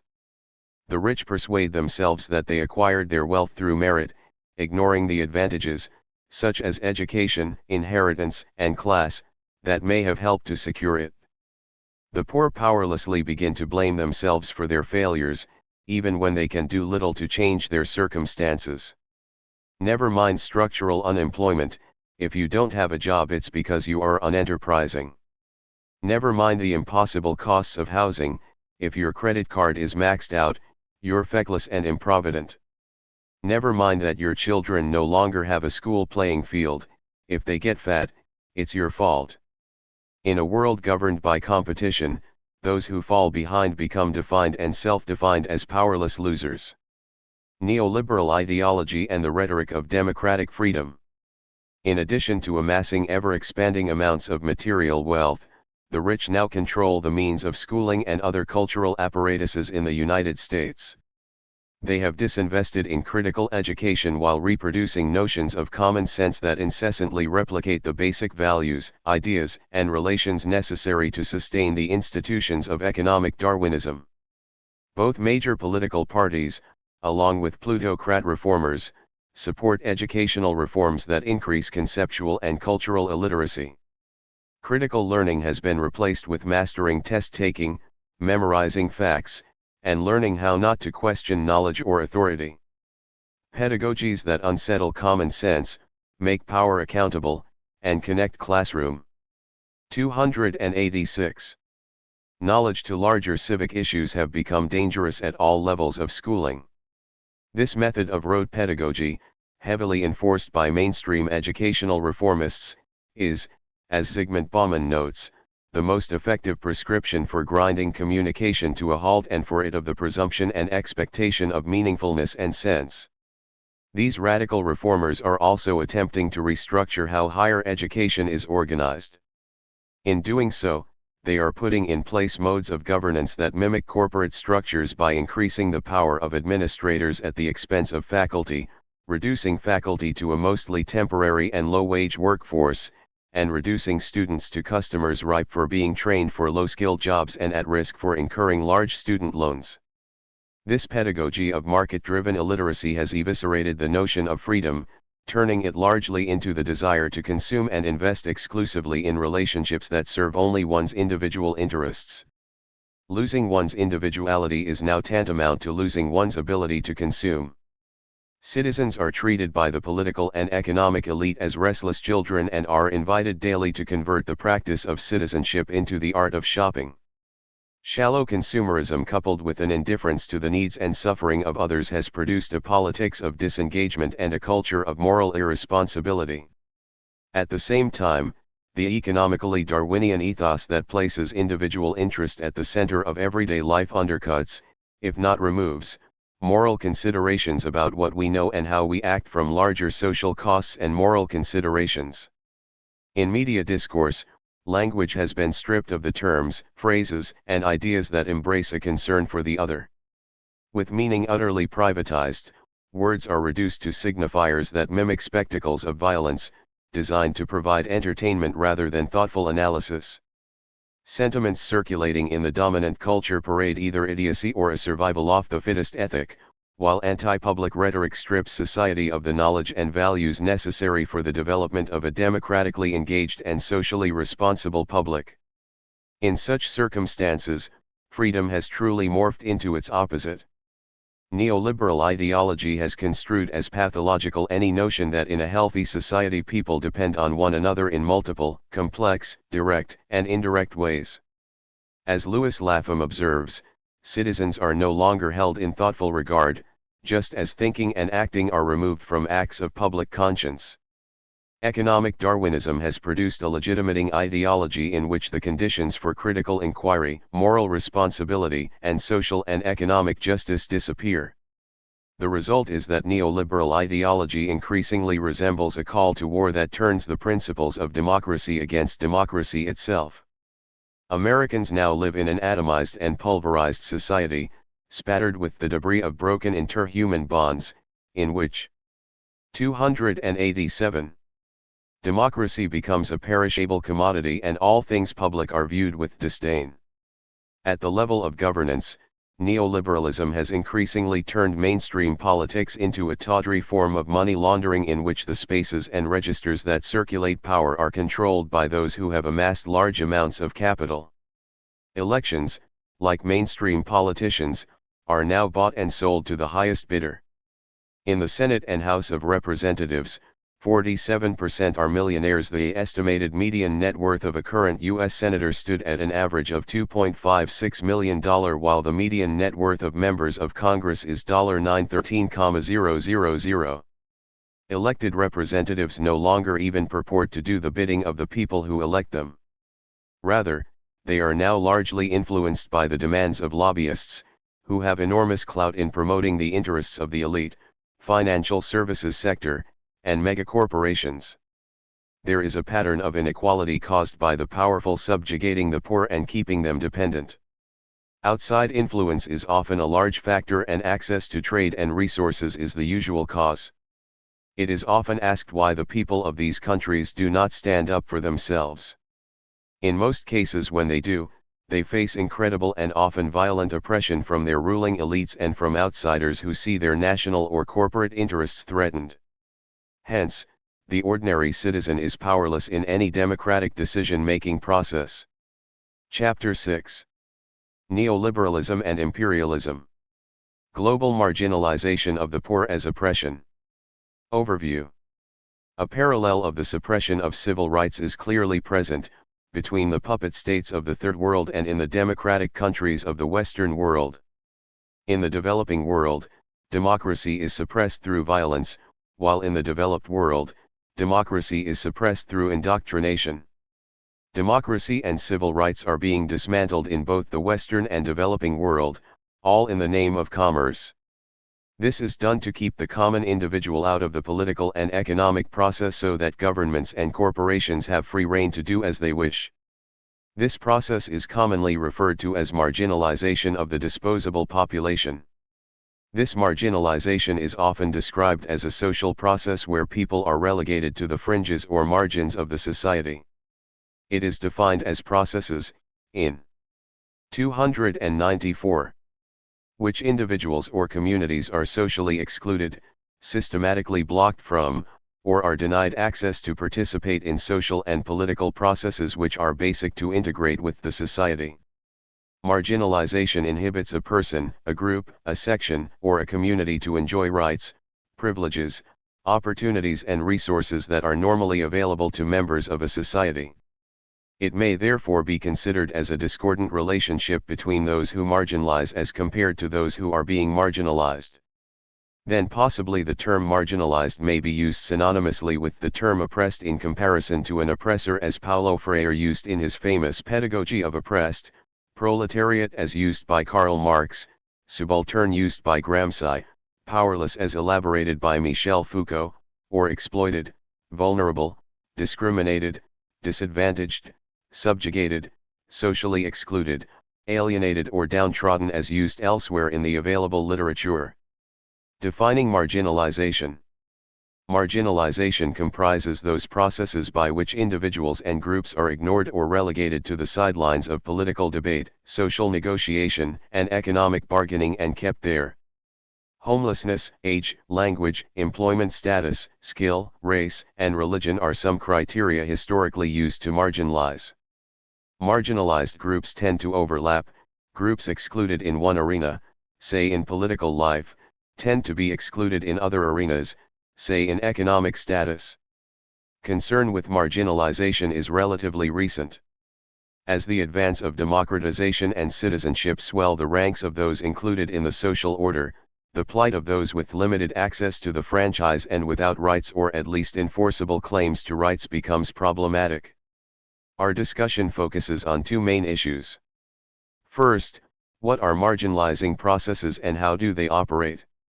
Second, why are so many of the same groups, women, ethnic groups, religious minorities, marginalized in a variety of situations and institutions? Major approaches to marginalization are represented by neoclassical economics, Marxism, social exclusion theory, and recent research that develops social exclusion theory findings. Neoclassical economists trace marginalization to individual character flaws or to cultural resistance to individualism. Their explanations of poverty stress the notion of the residuum, defined as those limp in both body and mind. This residuum, the term was made famous by the Cambridge economist, Alfred Marshall, will only work when forced to do so. Generous social policies encourage its members to stay out of the labor force. To explain why some groups are found disproportionately in the residuum, economists sometimes cite the presence of a culture of poverty, which, although adapted to alleviate the worst effects of poverty, in fact reinforces it. 295. In contrast, Marxists see marginalization as a structural phenomenon endemic to capitalism. For Marx, the reserve army of the proletariat, a pool of unemployed or partially unemployed laborers, is used by employers to lower wages. Together with déclassé elements, the most impoverished elements from the reserve army form the basis for the lumpenproletariat in Marx's time, a motley conglomeration of beggars, discharged soldiers, prostitutes, and vagabonds. Marx also noted the presence of ethnic minorities, such as the Irish, in the reserve army. He attributed the composition of the reserve army of labor and thus the lumpenproletariat to capitalist efforts to divide the working class along ethnic lines.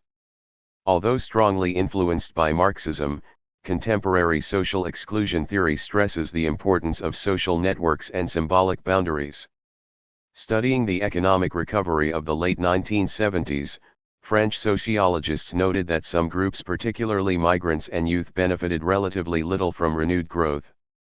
They concluded that sustained unemployment leads to poverty, which in turn leads to social isolation, including the breakup of families and the financial inability to fully participate in popular culture.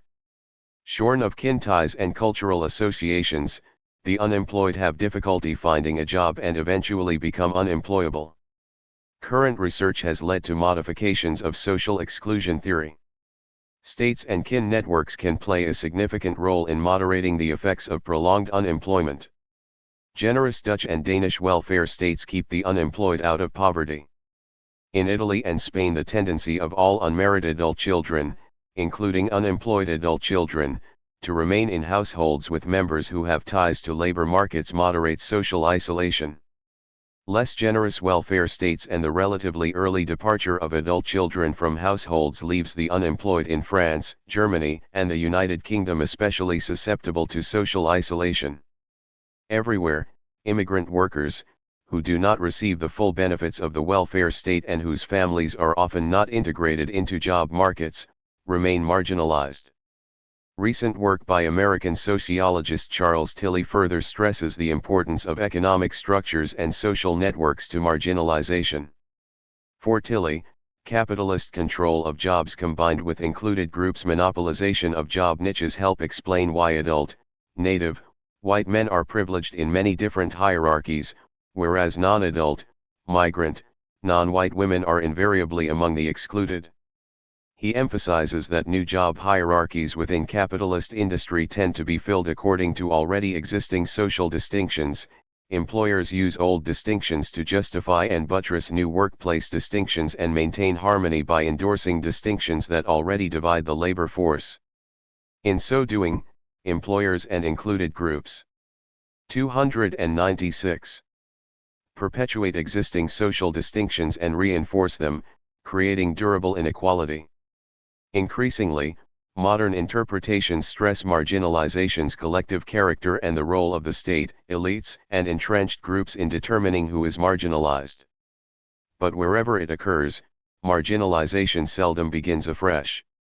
Institutions typically fill new job hierarchies in line with existing social ranks. Groups marginalized in the past have the best chance of being marginalized in the future. Marginalizing neoliberal imperialism today. In the neoliberal era, the capitalist world system revolves around the monopolization of finance, production, services, and trade as well as labor exploitation and environmental degradation. In expanding their operations, monopoly capitalism's agents have created a global network of production, finance, distribution, and investment that has allowed them to seize the strategic and profitable segments of peripheral economies and appropriate their economic surplus. Monopoly capital has become, more than ever, the central player. Through megafusions and megastrategic alliances, monopoly capital has reached unparalleled levels of concentration and centralization. The 500 largest multinational corporations concentrate between 35 to 40% of world income. In 1992, 13 years after Margaret Thatcher's neoliberal revolution, the Iron Lady's chief economic advisor, Alan Budd, declared that he had his doubts that the 1980s policies of attacking inflation by squeezing the economy and public spending had ever really been taken seriously by those at the helm of government. Rather, he wondered if they weren't really a cover to bash the workers. Raising unemployment, he pointed out, was a very desirable way of reducing the strength of the working class. What was engineered in Marxist terms was a crisis of capitalism which recreated a reserve army of labor, and has allowed the capitalists to make high profits ever since. The interest of this anecdote is in its implicit suggestion of a link between the socio-political destabilization and fragmentation of the wage-earning working class and the politics pursued during the decades following the rise of neoliberalism. The central problem with which we are confronted today, in other words, may be less the conflict between labor and capital, and more, as Margaret Thatcher put it, the antagonism between a privileged underclass with its dependency culture and an 297. Active proletariat whose taxes pay for a system of entitlements and handouts. During this same period, in France, André Gortz published his Farewell to the Working Class, a book in which he argued that the society of unemployment would henceforth be divided into two camps, a growing mass of the permanently unemployed on one side, an aristocracy of tenured workers on the other, and, lodged between the two, a proletariat of temporary workers. Far from constituting the very motor of social change, the traditional working class had become little more than a privileged minority. From now on, the vanguard of the class struggle would be a non-class made up of the unemployed and the temporary workers for whom work would never be a source of individual flourishing. Gortz's idea was that, in today's world, class conflict is no longer between the bourgeoisie and the proletariat, but rather, between the lumpenproletariat and a working class no longer at odds with the class system. The fact that this logic redefining the social question as a conflict between two factions of the proletariat rather than between capital and labor can today be found on the left as well as the right, raises a number of questions. On one side, it aims at limiting the social rights of the surplus population by pitting active workers against them. On the other side, it aims at mobilizing the surplus population against the privilege of the actives. In the end, both sides end up accepting, to the detriment of all workers, the centrality of the category of the excluded. This simultaneously semantic and ideological evolution in some sense reproduces the changes that have taken place in the salariat over the last 40 years. Increasing unemployment that is also increasingly concentrated and the consequent emergence of a vast stratum of the surplus population thus figure as key elements for understanding the structural reconfiguration of the salariat in the whole of the industrialized world. It has pushed to center stage a set of political debates about unemployed youth left adrift, the beggars and the homeless and post-colonial immigrants without documents or support. These new protagonists of the urban proletariat now become, as Loic Wacquant pointed out, the living and threatening incarnation of the instability generated by the erosion of stable and homogeneous wage work and the decomposition of the solidarities of class and culture it underpinned within a clearly circumscribed national framework. This same evolution becomes the condition of possibility both of the various conservative political strategies aimed at limiting access to the welfare state and of the declining centrality of the working class question among authors and critics on the left. 298. Now the exploited are redefined by their exclusion, by their increasingly precarious relationship to work. In their new invisibility, they constitute a symbol of the reconfiguration of class relations in a society where the explosion of inequality and economic instability has profoundly dismantled the working class. Indeed, their invisibility is a kind of image of neoliberalism, of the replacement of class struggle by unorganized uprisings and class consciousness by the fragmented identitarian of a deeply fissured salariat.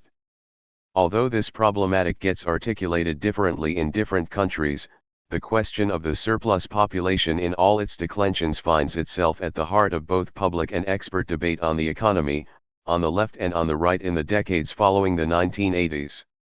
The transformations of the period go beyond the issue of how the economy is organized to the issue of how the social question will be asked in the future.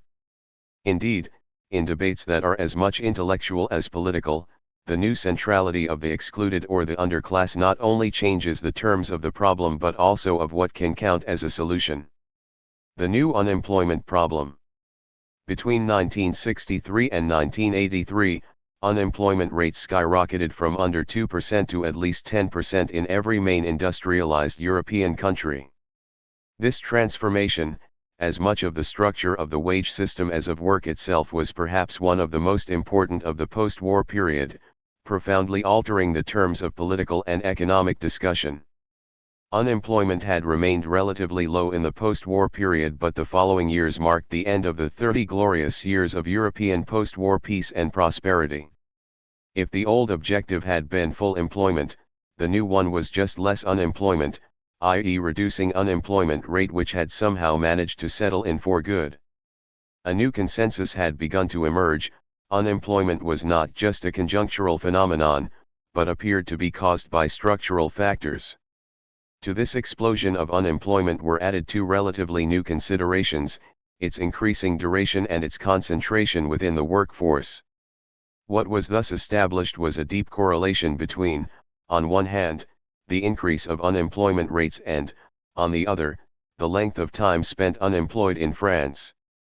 What this means is that the rise in unemployment hit a relatively small group very hard while sparing the rest. In Germany, for instance, between 1975 and 2004, 70% of all periods of unemployment were localized in barely 10% of the population. In this regard, and in this regard alone, the new segment of the workforce did indeed become relatively isolated from other active wage earners. And although the United States in this period saw a less significant rise in unemployment, the 1970s and 80s nonetheless did see an increase both in the numbers and in the length of unemployment. Furthermore, insofar as unemployment and poverty also became increasingly concentrated geographically, as is suggested by the evolution of African American ghettos in the United States, the debate over the underclass became increasingly prominent. It is this widening inequality that would come to constitute a crucial condition of possibility for the political and economic division of the workforce, a division that in the following decades would seriously reconfigure the terms in which the social question would be posed. It would be not so much the question of unemployment as such as the question of its unequal distribution that figured at the center of the debate. And this focus would produce as its corollary both a social and an identitarian fragmentation of the working class. The serious overrepresentation of certain segments of the workforce now put the problem of discrimination at the center of analysis. Where the conflict between capital and labor had structured the analysis. 301. Of the post-war years, the focus was now on the new crisis of unemployment, and in particular on the unequal effects of that crisis. Marginalization, the unemployed as the other. This shift rests on the assumption that the unemployed and the employed constitute different populations. But if today, with respect to public policy, it seems natural to separate them, it hasn't always been that way. Marx, for example, thought of them both as belonging to the proletariat.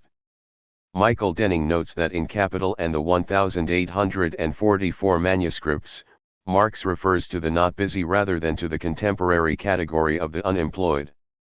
The distinction in Marx's time was not between two distinct segments of the population as much as it was within a population that was now absorbed, now set free from the ranks of active labor. In other words, it is not as though there were two kinds of workers, employed and unemployed, or two sectors of the economy, formal and informal. Rather, there is a process in which greater attraction of workers by capital is accompanied by their greater repulsion. The workers are sometimes repelled, sometimes attracted again in greater masses.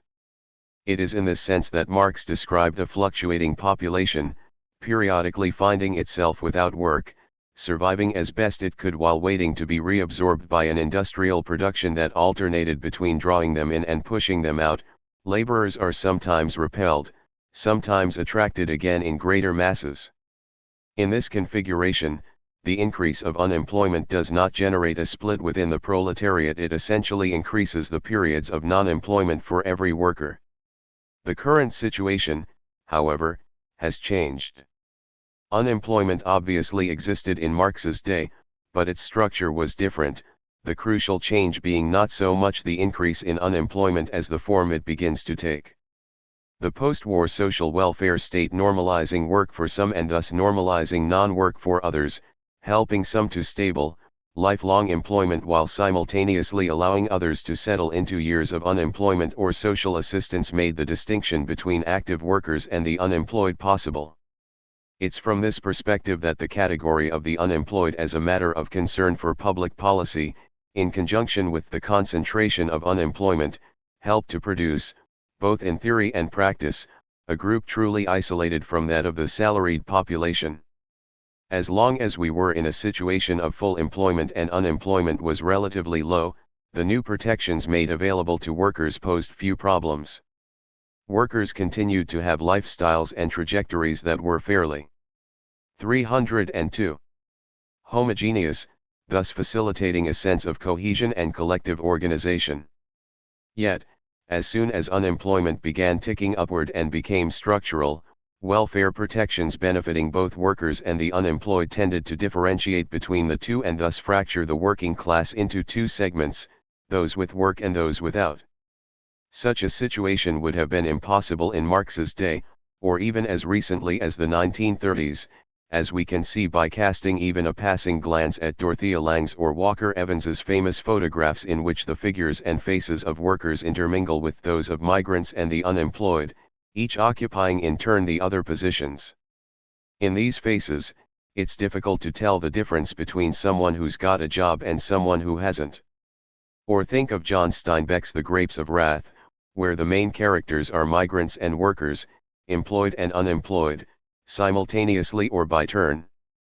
Today, unlike when Marx wrote or the 1930s, the experiences of unemployment, poverty, or even of precarious labor are much more heterogeneous and distinct, precisely because of welfare programs and the concentration of unemployment in certain sectors of the proletariat. Far from defining a single proletariat passing from one status to the other according to the vagaries of the moment, our contemporary societies generate an excess population relatively separate from the classical model of the wage earner/salariat, a population fragmented along ethnic or gender lines, alternating between periods of unemployment, odd jobs, poverty, etc. It is therefore not so surprising that, once separated from the question of their labor, the categories of the unemployed, the poor, or the precarious, are swiftly disconnected from being understood in terms of the exploitation at the heart of capitalist economic relations, and find themselves and their situation apprehended in terms of relative deprivation, filed under the general rubrics of exclusion, discrimination, or forms of domination. This evolution is marked by the new importance, for the left and the right, of the excluded, and of the idea that henceforth a post-industrial society is divided between those who have access to the labor market and those who, in varying degrees, do not. The focus of the world of labor is thus displaced, shifting towards questions of exclusion, poverty, and unemployment, and the intellectual world largely goes along with, and reinforces, this dynamic. As the sociologists Stephen Bout and Michel Palou have noted, this displacement indirectly puts workers on the inside, on the side of those who have a job. What's foreground is no longer the general problem of inequality but instead its distribution, its disproportionate effect on the excluded, the unemployed, the young people in the banlieues, immigrants. 303. Furthermore, seen through the lens of this excess population, the representation of the salariat is increasingly ethnicized. Indeed, the overrepresentation of groups among the ranks of the surplus population reinforces the ethnicization of the social question. The declining relevance of the category of class antagonism, or, to quote Xavier Vigna, its increasingly inoperant symbolic and political character, thus seems to coincide quite clearly with the activation of identitarian divides founded on the basis of nationality. The issue here is no longer unemployment as such, but its overrepresentation among certain groups and hence the discrimination to which they have clearly been subjected. From the proletariat to the excluded. Alongside this symbolic and political decline of the problem of the working class, one finds the development of new social movements and a radical critique of classical Marxism. In a conference given in Japan in 1978, Michel Foucault asked whether we weren't beginning to witness in this period of the end of the 20th century, something like the end of the Age of Revolution. By this, As Michael C. Berendt astutely points out, he meant not an end of the revolution resembling the one imagined by François Furet, but rather of the proliferation of struggles, the aim of which is to redistribute the power differential in society. Such a reconfiguration of struggles announced the end of the centrality of the working class and the intensification of the kinds of actions for the excluded, the marginal, and the other subalterns dear to Foucault. And it was this increasing importance of occupying buildings for the homeless, distributing food to African immigrants, or demonstrating for prisoners' rights, etc. that led Sartre to understand this as a transition towards a moral Marxism and to see these actions as essentially moral gestures, the moral dimension residing precisely in the increasing displacement of questions of exploitation by concerns about minorities, the marginal, and the excluded, in short, by questions of domination and discrimination. This well-known displacement in Western Marxism compelled many thinkers and movements to redefine their sense of the social agents who could play the role of the revolutionary subject, as understudies who might replace an indisposed working class, third world peasants, students, intellectuals, the excluded ALAN, 2009:89. It was along these same lines, for example, that the Marxist theoretician Herbert Marcuse defended the position that the traditional working class had been thoroughly integrated into the capitalist system, and that only active minorities and the young, middle class 304 intelligentsia were henceforth capable of radical political action. For Marcuse, these underprivileged groups, humiliated, frustrated, oppressed, victims of segregation might now, allied with students, constitute a decisive element in the unleashing of social revolts. The epicenter of social shocks to come was not to be found in the classical proletariat, but among the unemployed, the blacks in the ghettos, and other marginalized ethnic groups.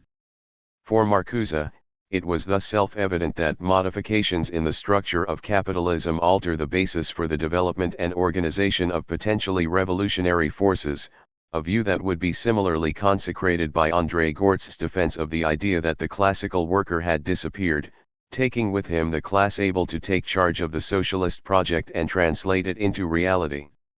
For Gortz, today, the majority of the population now belong to the post-industrial neoproletariat which, with no job security or definite class identity, fills the area of probationary, contracted, casual, temporary and part-time employment.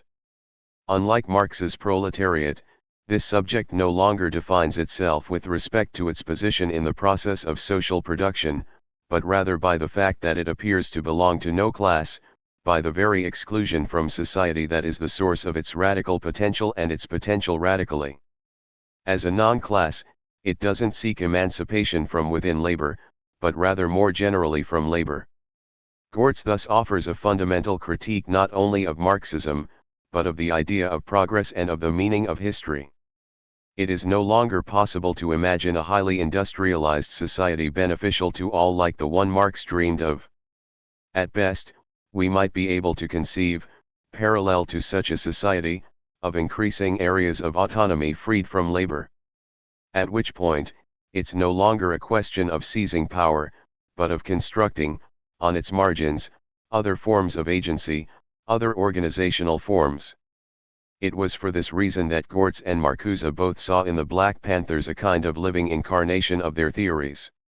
Some of Eldridge Cleaver's ideas in particular seemed to them perfect expressions of their own, as when Cleaver described the central problem of our era as the new contradiction between the lumpenproletariat on one side and an alliance between the working class and the bourgeoisie, on the other.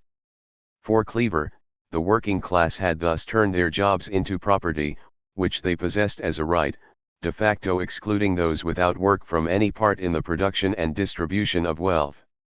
The end product is a miserly, stingy bourgeoisie with a greedy working class lick-spittling its boots, standing there with the money bags, tossing out small change like tossing corn to the chickens.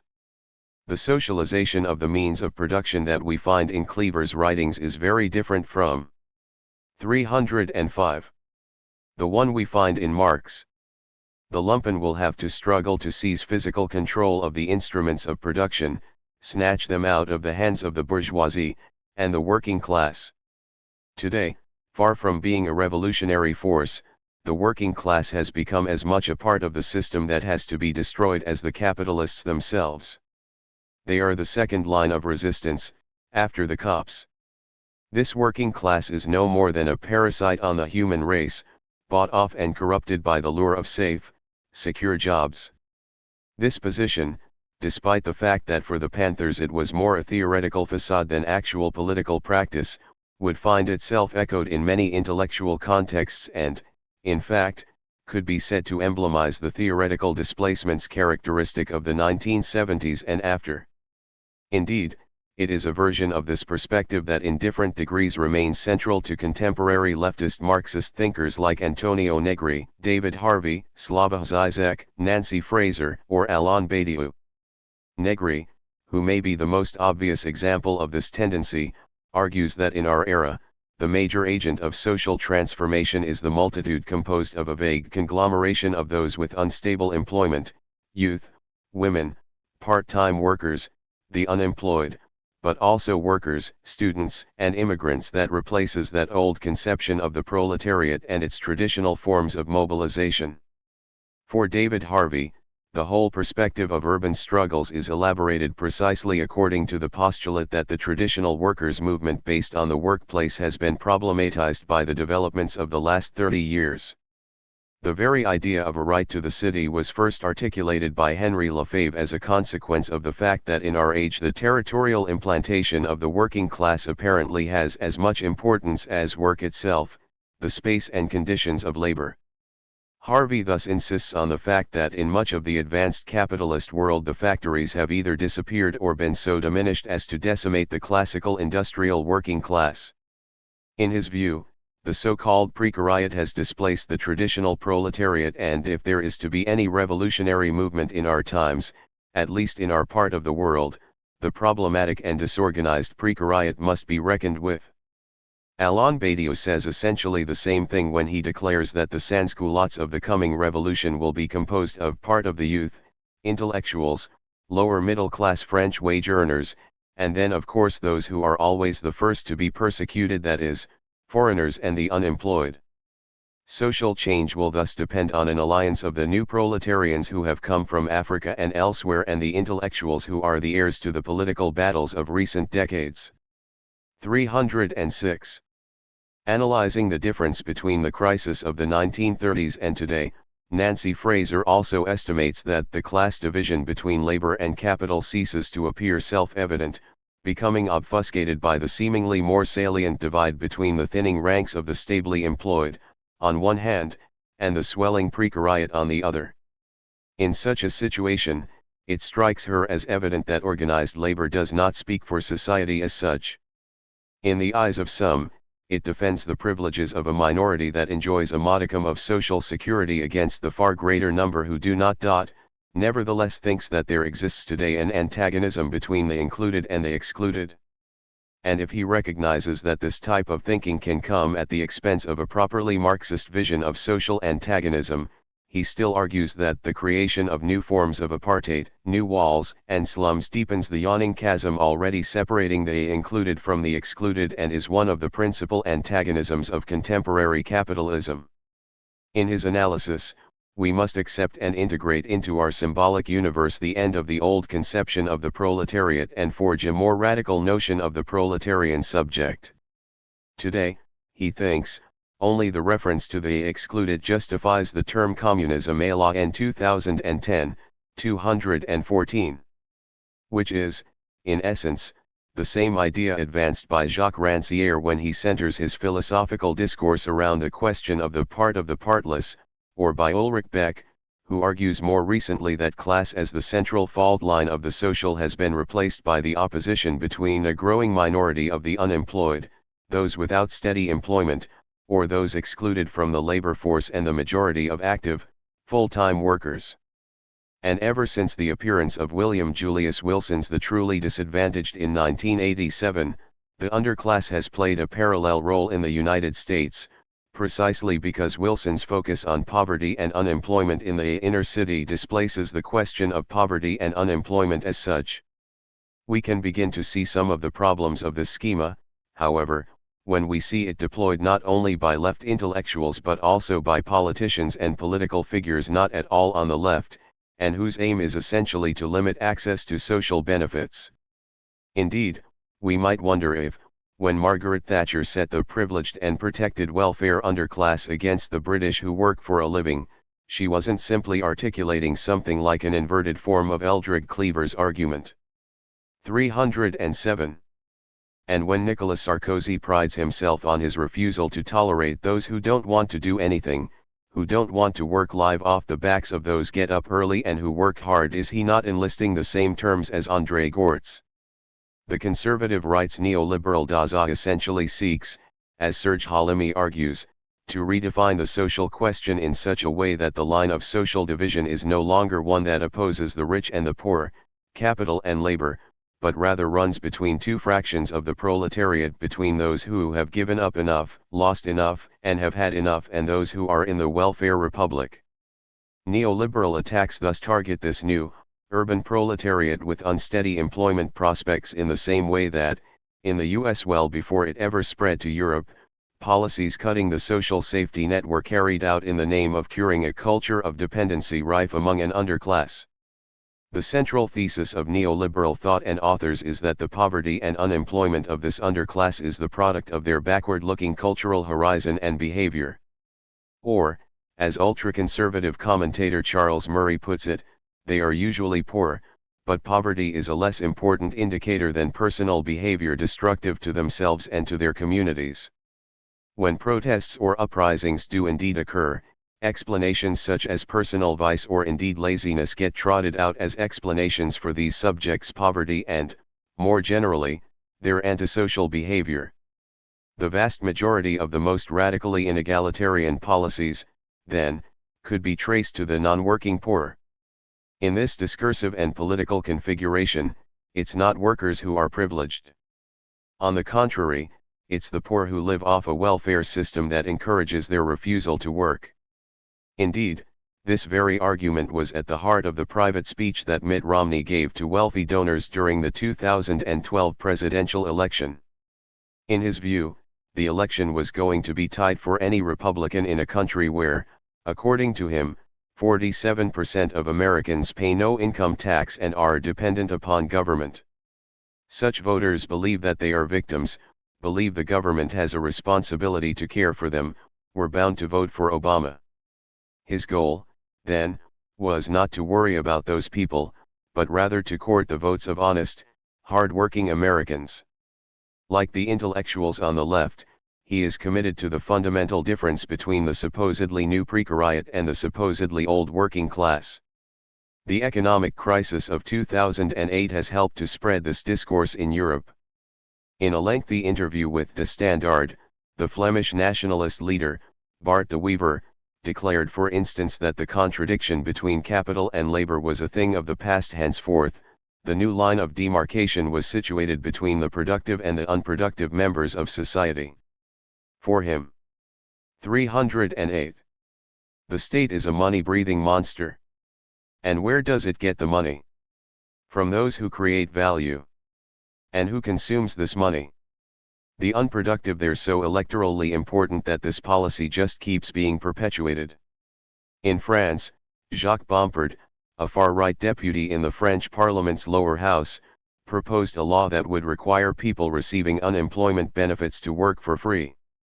Far from being new, this very idea was part of Nicolas Sarkozy's platform during his first bid for the presidency. In 2007, he proposed that those who benefit from social aid perform some service in the public interest. This will incentivize them to take a job rather than live off welfare.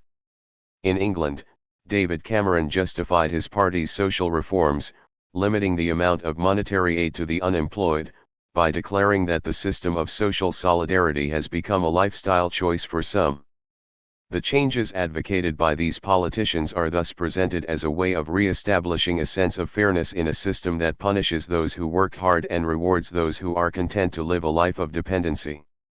This discourse has become a hegemonic view, incarnating a general tendency on the continent to celebrate those productive members of society who get up early and to disparage the unproductive ne'er-do-wells on the dole every time a politician or intellectual needs to legitimate austerity reforms or the increase in inequality. Obviously, the political content of such proclamations on the right differs radically from those of Marxist critics and intellectuals at the end of the 1970s.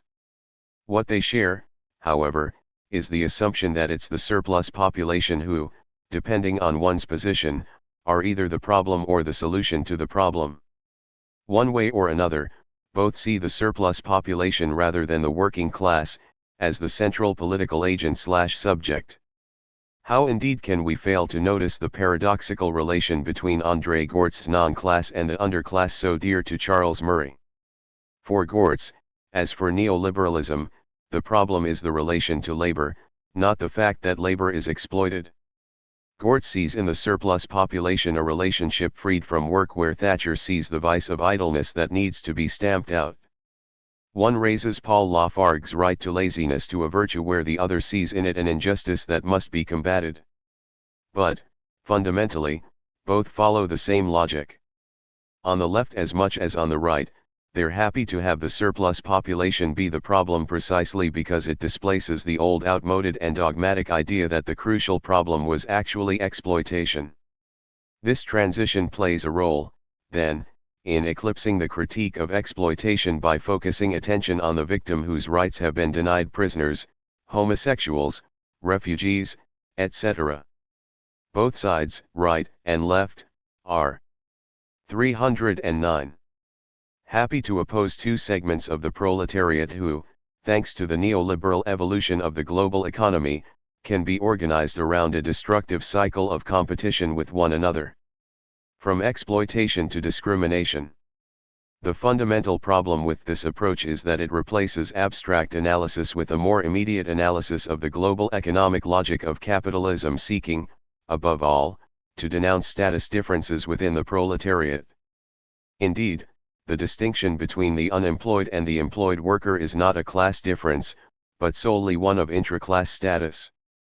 The theoretical and political importance bestowed upon the subaltern factions of the proletariat is then justified on the basis of the various forms of discrimination within the proletariat. What counts most is that these factions are isolated, humiliated, frustrated, victims of segregation, suffering, or ethnically marginalized. Similarly, the rejection of the capital/labor antagonism is defended on the basis that workers nowadays are reactionary, racists benefiting from white privilege, consumerist, bourgeoisified, and generally part of capitalist ideology. The differences underscored by these descriptions essentially articulate the types of oppression and discrimination of which each group is the victim.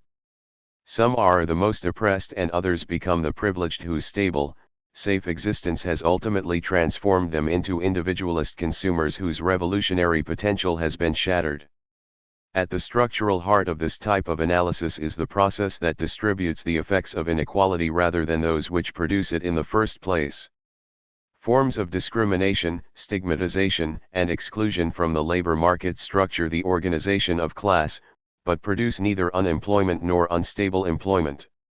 As Ken Kawashima notes, the contemporary proliferation, reproduction, and exploitation of contingent work ought not blind us to the fact that this type of labor, along with the inexorable contingency of the commodification of labor power, are endemic traits of the capitalist market economies and have been since the development of industrial capitalism.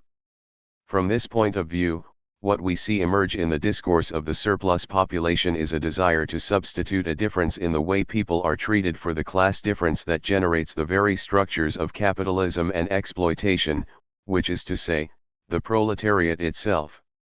The problem with the turn that numerous authors and thinkers on the left have taken is not that they're wrong about the reality of this ever-growing reserve army of labor and its immiseration, it's that they've replaced the 310 abstract analysis of the structures that produced it with an all too often subjective adjudication of who is the most dominated, discriminated against, or excluded. By affirming that the major contradiction of our time is between the included and the excluded, between the lumpen on the one hand and the organized working class on the other, they have replaced a structural difference with a contingent difference. The main effect of this approach, which necessarily ends up pitting different segments of the wage-earning working class against each other, is that it makes it difficult to think abstractly about the forces that produce inequality within the proletariat and leaves us stranded at the level of their immediate forms. In effect, for these two types of differences, it gives us two types of identities. The first is generic and refers back to the notion of the proletariat. Founded on capitalism's basic organization of social relations, the proletarian qua concept consists of the ensemble of agents who are constrained to sell their labor power in order to live, and comprises in equal parts those who are employed and those who are not. After all, the word proletariat initially designated a Roman citizen whose only wealth was his children. Exceedingly poor, the proletariat constituted the least respected class in Roman society, having only its labor power and those of its children as potential source of income. So it is worth underscoring that proletariat was not a synonym for wage-earning worker but for something like dispossession, expropriation and radical dependence on the market. In sum, you don't need a job to be a proletarian. More than an identity, the idea of proletarian constituted a category, derived from the general processes of exploitation and inequality. The proletarian is a function of the economic organization of capitalism. The second type of identity is more prescriptive, based on the immediate form that the proletariat inhabits in the real economic process, and much less general. Here, one might well distinguish the wage earner from the poor from the unemployed from the undocumented, and indeed the white worker from black. The deployment of these categories and their political efficacy, both derived from the workings of global capital, tend to emphasize the identitarian dimension of inequality rather than its more impersonal dimension, i.e., the accumulation of capital and the subsequent, or parallel, creation of the reserve army of labor. The status differences separating the surnuméraires from workers do not refer, then, to a structural difference within capitalism. They are instead a function of the forms of domination to which these differences are subject, and which 311 in turn fashion the sorts of identities that proletarians may adopt in the social structure. All in all, we can detect in this sort of approach a variation on the liberal themes of diversity and multiculturalism, the end result of which is the transformation of class conflict into ethnic or, more generally, identity conflicts.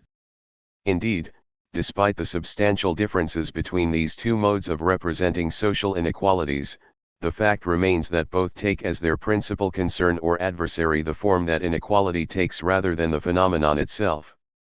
Now, if it is clear that being employed is better than being unemployed, what the two logics have functionally in common is a disavowal of the category of exploitation. Both simply reject the centrality of exploitation, and, with it, the contradiction between capital and labor, because their way of conceptualizing the problem isolates the groups they identify from the very relations of exploitation that produce them qua group. The problem is therefore not so much inequality as seen through the lens of exploitation, but rather the way in which effects of inequality get distributed throughout society. But, of course, a society in which everyone were equally exposed to inequality would hardly be more desirable than the currently existing one in which some segments are disproportionately subjected to it. If unemployment were not concentrated in specific sectors of the population, but distributed more randomly, the salariat might of course be less fragmented along identitarian lines, but the global level of unemployment and inequality would not meaningfully diminish. From this standpoint, the problem is not just the political and economic developments since the 70s but the logic of the argument itself. That is, as different as post-industrial society may be from what preceded it, the focus on the excluded nevertheless leaves the fact of inequality as such untouched, and the fact that the post-70s change in the structure of inequality has been accompanied by this change in efforts to combat it has only instead served to reinforce it. On the one hand, it's obviously true that none of the leftist authors cited above understand themselves as supporting a society in which inequality is more equally distributed but absolutely undiminished. On the other hand, it's difficult to deny that the effect of, say, William J. Wilson's work on the concentration of poverty was anything other than, as Kenneth Warren remarks, to create the reform context in which it was possible for the Clinton administration to commit itself to dispersing poverty rather than dispelling it. More generally, attacking the form. 312. Inequality took rather than the mechanism that produced it in the first place could only, from the standpoint of social critique, amount to a regression. From this standpoint, it's easy to follow Frederick Jameson when he maintains that putting the emphasis on the excluded is an essentially moral or ethical gesture, which leads to punctual revolts and acts of resistance rather than the transformation of the mode of production as such. The notion of exploitation leads us, then, to the very heart of the production of inequality, whereas forms of discrimination or, in Jameson's terms, domination, only bring us back to its mode of reproduction. In this sense, the relations that each perspective, that of exploitation or that of domination/discrimination, maintains with respect to the question of inequality are very different. It thus seems clear that the outcome of an emphasis on exploitation is a socialist program, while that of an emphasis on domination is a democratic one, a program and a language only too easily and often co-opted by the capitalist state. And this is precisely, as Walter Ben Michaels has pointed out, one of the principal ideological effects of neoliberalism, i.e., changing the subject from differences between what people own to the differences between what people are. One's position in the relation capital/labor is no longer the object of a fundamental contradiction. Rather, what takes center stage is what/where one is in the relations of domination within one's own class.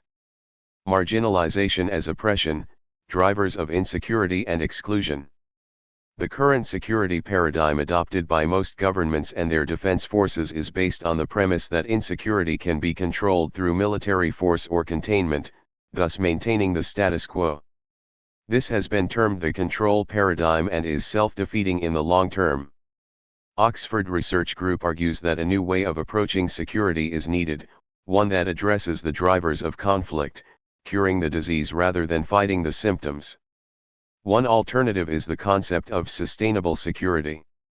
The sustainable security approach is inherently preventative, in that it addresses the likely causes of conflict and instability well before their effects are felt. Oxford Research Group aims to encourage in-depth, original thinking amongst decision-makers and civil society around sustainable responses to long-term trends in global security that we have identified as likely to cause unprecedented international tension and loss of life in the coming decades. 313. The likely future drivers of insecurity do not respect national boundaries, and will not be sustainably addressed by unilateral approaches. For example, as competition over energy resources increases with depleting supplies of fossil fuels, it will become more vital that positive collaboration between consumer nations in the West and resource-rich nations in the South occurs. Many southern energy-supplying nations have not had positive relationships with Western powers historically, including Iran, Venezuela and Libya. In a globalized world, in which no nation's security is independent of their region or of the wider international community, the opinions of the majority world can no longer be neglected by the major powers, who seek to dictate global security policies.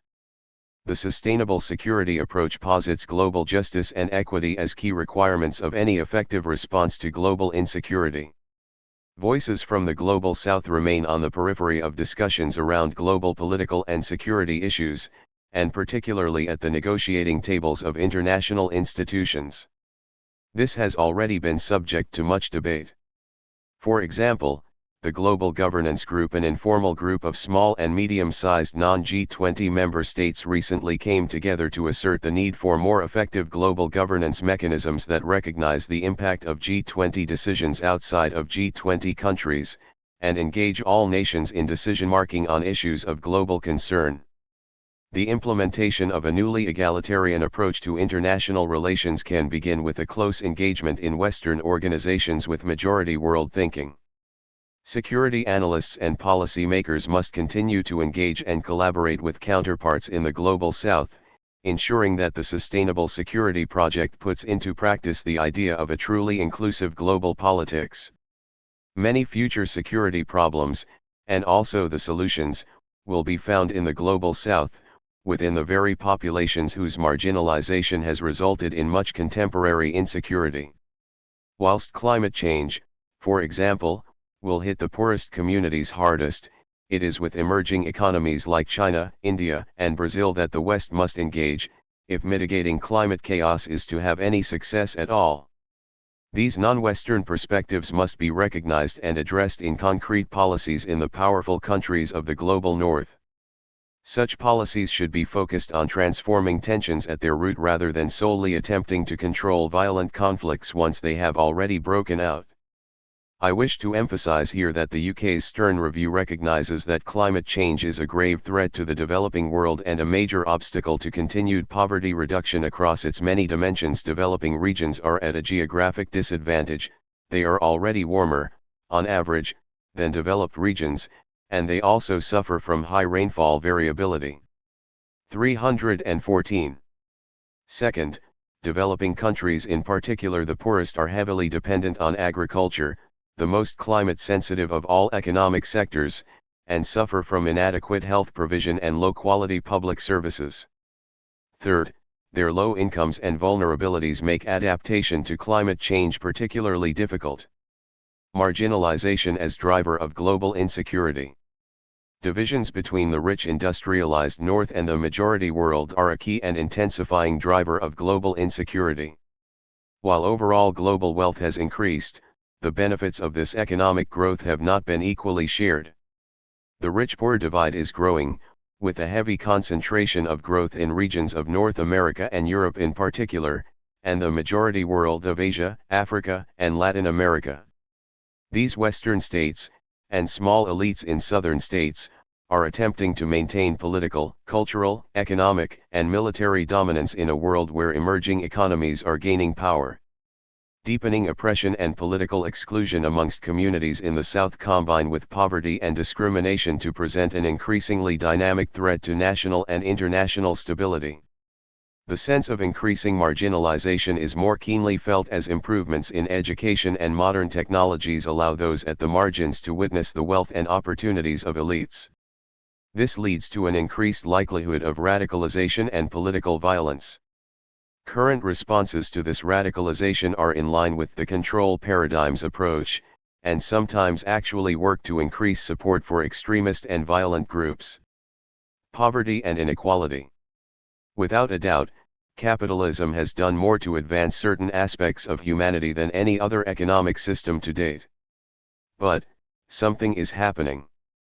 As capitalism's limitations become more and more apparent, economists, professional and otherwise, are attempting to mitigate its inherent flaws by calling for a return to ethical or conscious capitalism. If capitalism is the ideal economic system, why would we need to do that? The three central elements of capitalism are capital accumulation, competition, and a price system. There is a fourth element that is required as a derivative of the first three to sustain capitalism growth. Let's take a look at the most flawed component first: competition. Capitalism requires a loser is for every winner. We see this. 315. As the true trickle-down effect as half the world continues to be mired in ridiculous man-made poverty. Though capitalism is not the economic system for the entire planet, it interacts with other economic systems, participating in poverty, wages, and deplorable working conditions. We also see that competition is a short-sighted survival of the fittest mechanism. Poverty and the control paradigm.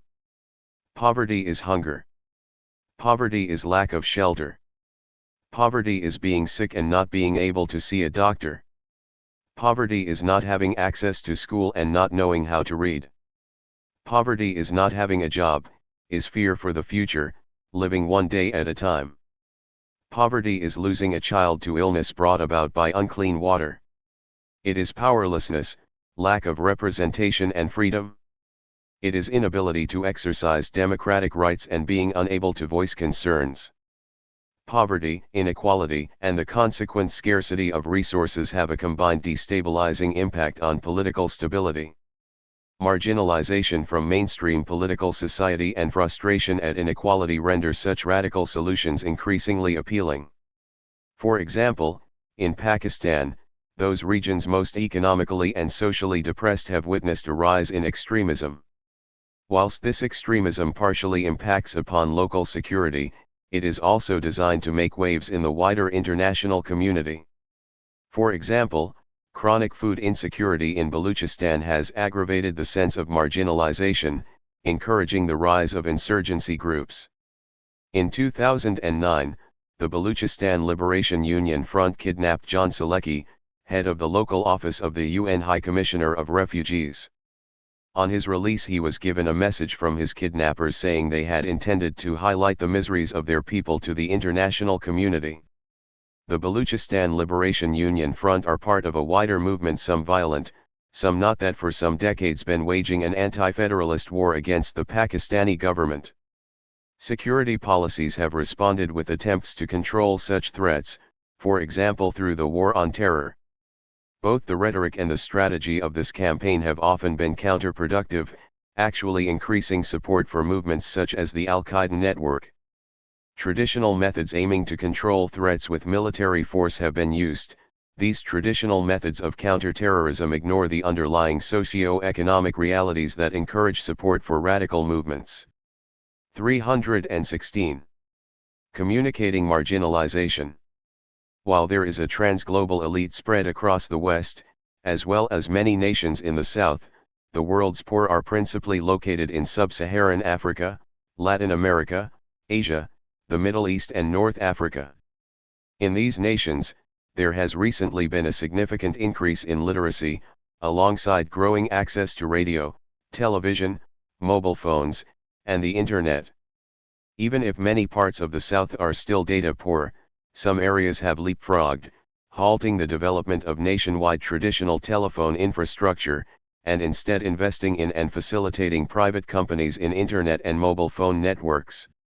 For example, cable optic provider Seacom have installed a high-speed Internet capability covering Kenya, Rwanda, Tanzania, Ethiopia, Uganda, and Djibouti, which is soon to be expanded to Somalia, Southern Sudan, and Burundi.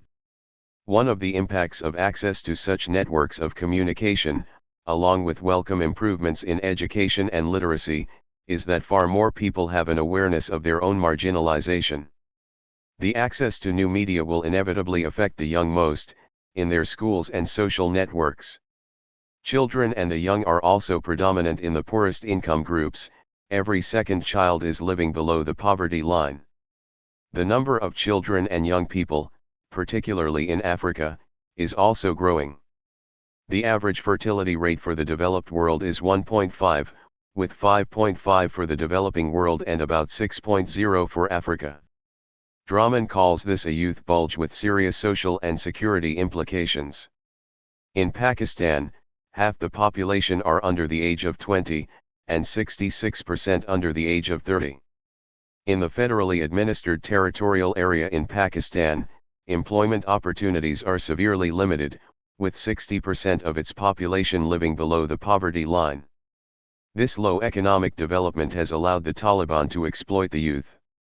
Many under 25s across the global south face lifetimes of unemployment, underemployment or low pay, and at the same time have a growing awareness of the far more comfortable lifestyles and prospects of the elites through the media, for example, making an inclination towards radicalization not unpredictable. This, we have seen with the Arab Spring. Disparities of wealth and opportunity. Despite improvements in development in a number of areas, this has not equated to a reduction in relative inequality. Although poverty in itself can be a security concern, inequality can also be socially inefficient and divisive, increasing involvement in radical movements, crime, political dissent that may become violent, competition over economic assets, and labor disputes. The global financial crisis since 2008 has driven inequality further, and the economic policy responses from some governments threaten to worsen this.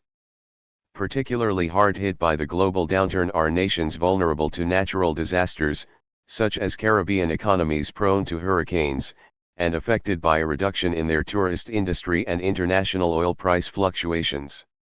For example, many Asia-Pacific countries were on course to meet the Millennium Development Goals, but following the economic crisis this is no longer the case.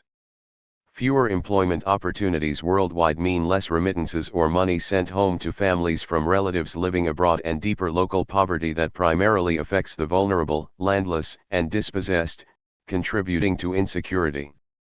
When economic recession combines with population stresses, leading to competition over access to resources, there is worrying historical evidence pointing to a high likelihood of violent conflict, e.g. in Liberia, East Timor, and Sierra Leone.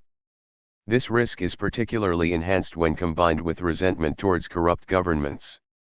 Crime and local security. Visible inequality can encourage criminal activity, firstly as a result of need, secondly through the visibility of wealth, making targeting easy, and finally, through increased anger and resentment at the disparity in security, opportunities, and wealth between elite and deprived communities. This is particularly true where poverty and wealth sit side by side in close proximity, which is increasingly the case in megacities such as Rio de Janeiro and Lagos. In some areas, the response to high crime rates and fear of crime has encouraged the foundation of gated communities. These communities are becoming increasingly common in East Africa, Kenya, Uganda, and Tanzania, and also in South Africa and Brazil, nations with acute inequality issues. Caldeira calls this a form of spatial segregation. Communities are privatized, enclosed, and monitored, and one could conduct most of one's life in them, as they provide for residence, consumption, leisure, and work needs. In Brazil, the risk of violent crime is unequally distributed over geographical areas and social groups, with a concentration in urban and metropolitan areas, and within groups who are living in poverty. It is in these areas that the 318 problems of poverty, unemployment, and the lack of adequate housing and basic services, including health, education, transport, security, and judicial services, are most acute. This is partly a result of rapid urbanization, occurring in Brazil from the 1960s onwards, where communities transferred themselves en masse to the cities, creating conditions of deprivation, exploitation, and poverty. In these contexts, it can be tempting to withdraw into situations of total security. However, the danger is that residents embrace stereotypes, automatically labeling different social groups as dangerous, to be avoided and to be targeted by the police and private security officers. This behavior will only further embed the feelings of resentment that drive crime and insecurity. Frustration at inequality can be acute in situations where the income from visible natural resources is not shared amongst the surrounding communities.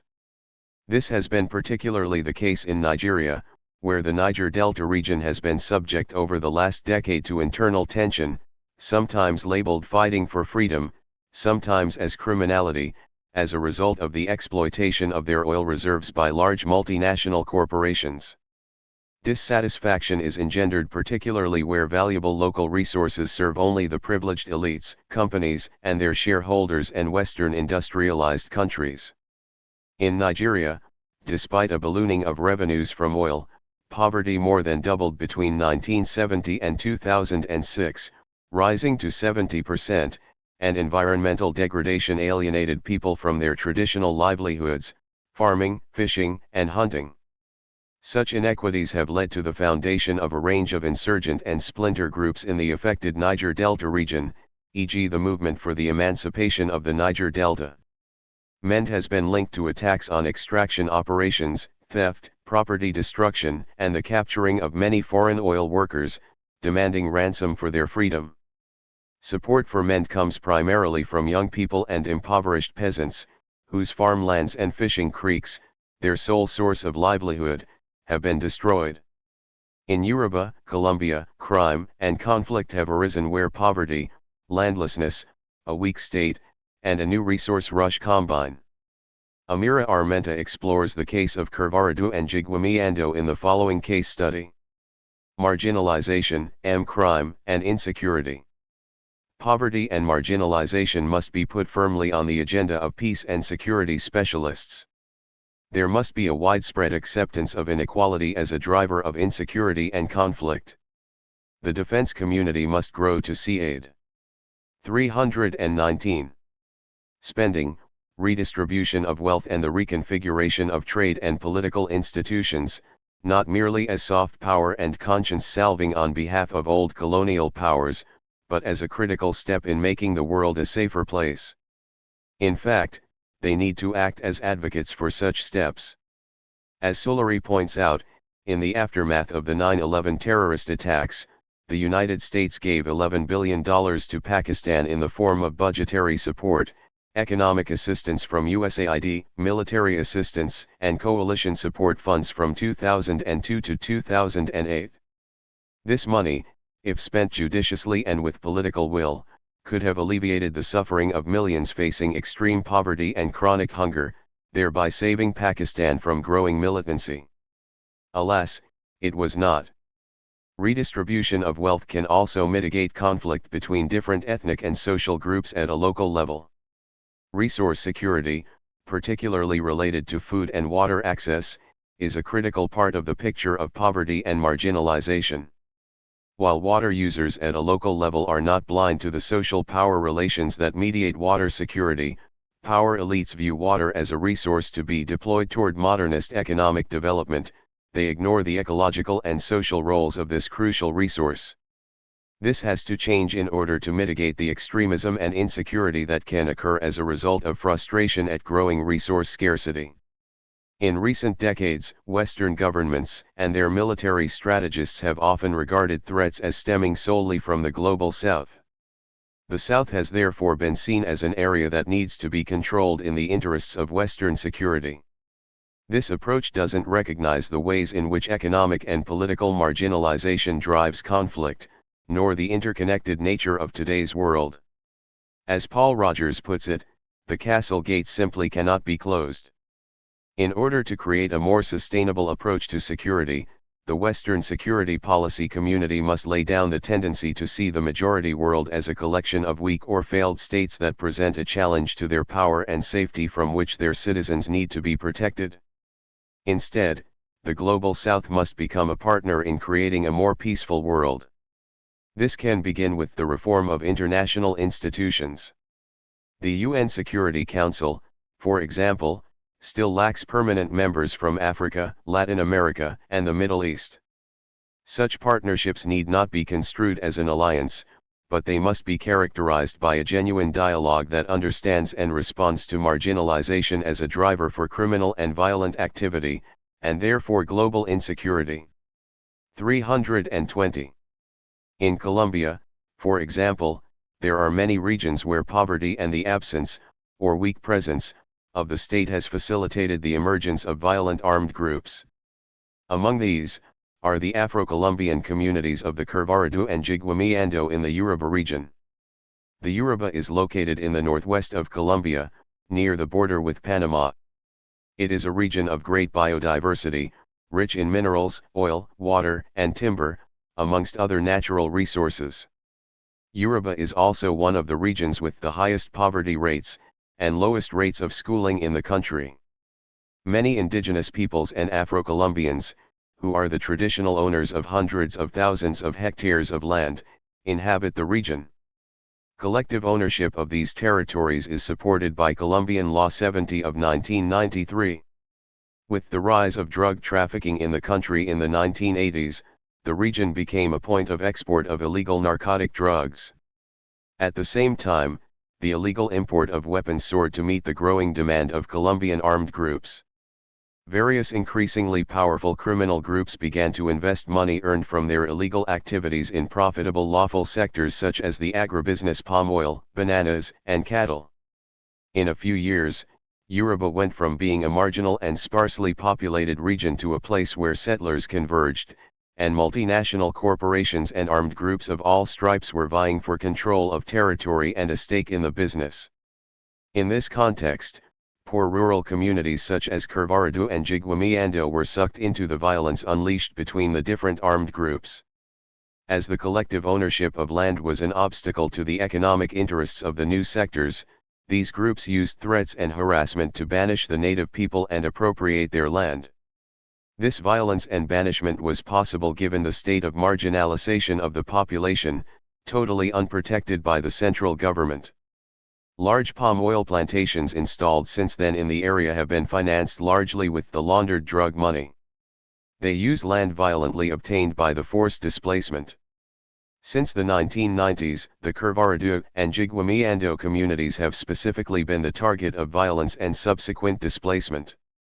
They have lost their few belongings and have helplessly seen the powerful economic groups systematically seize their land.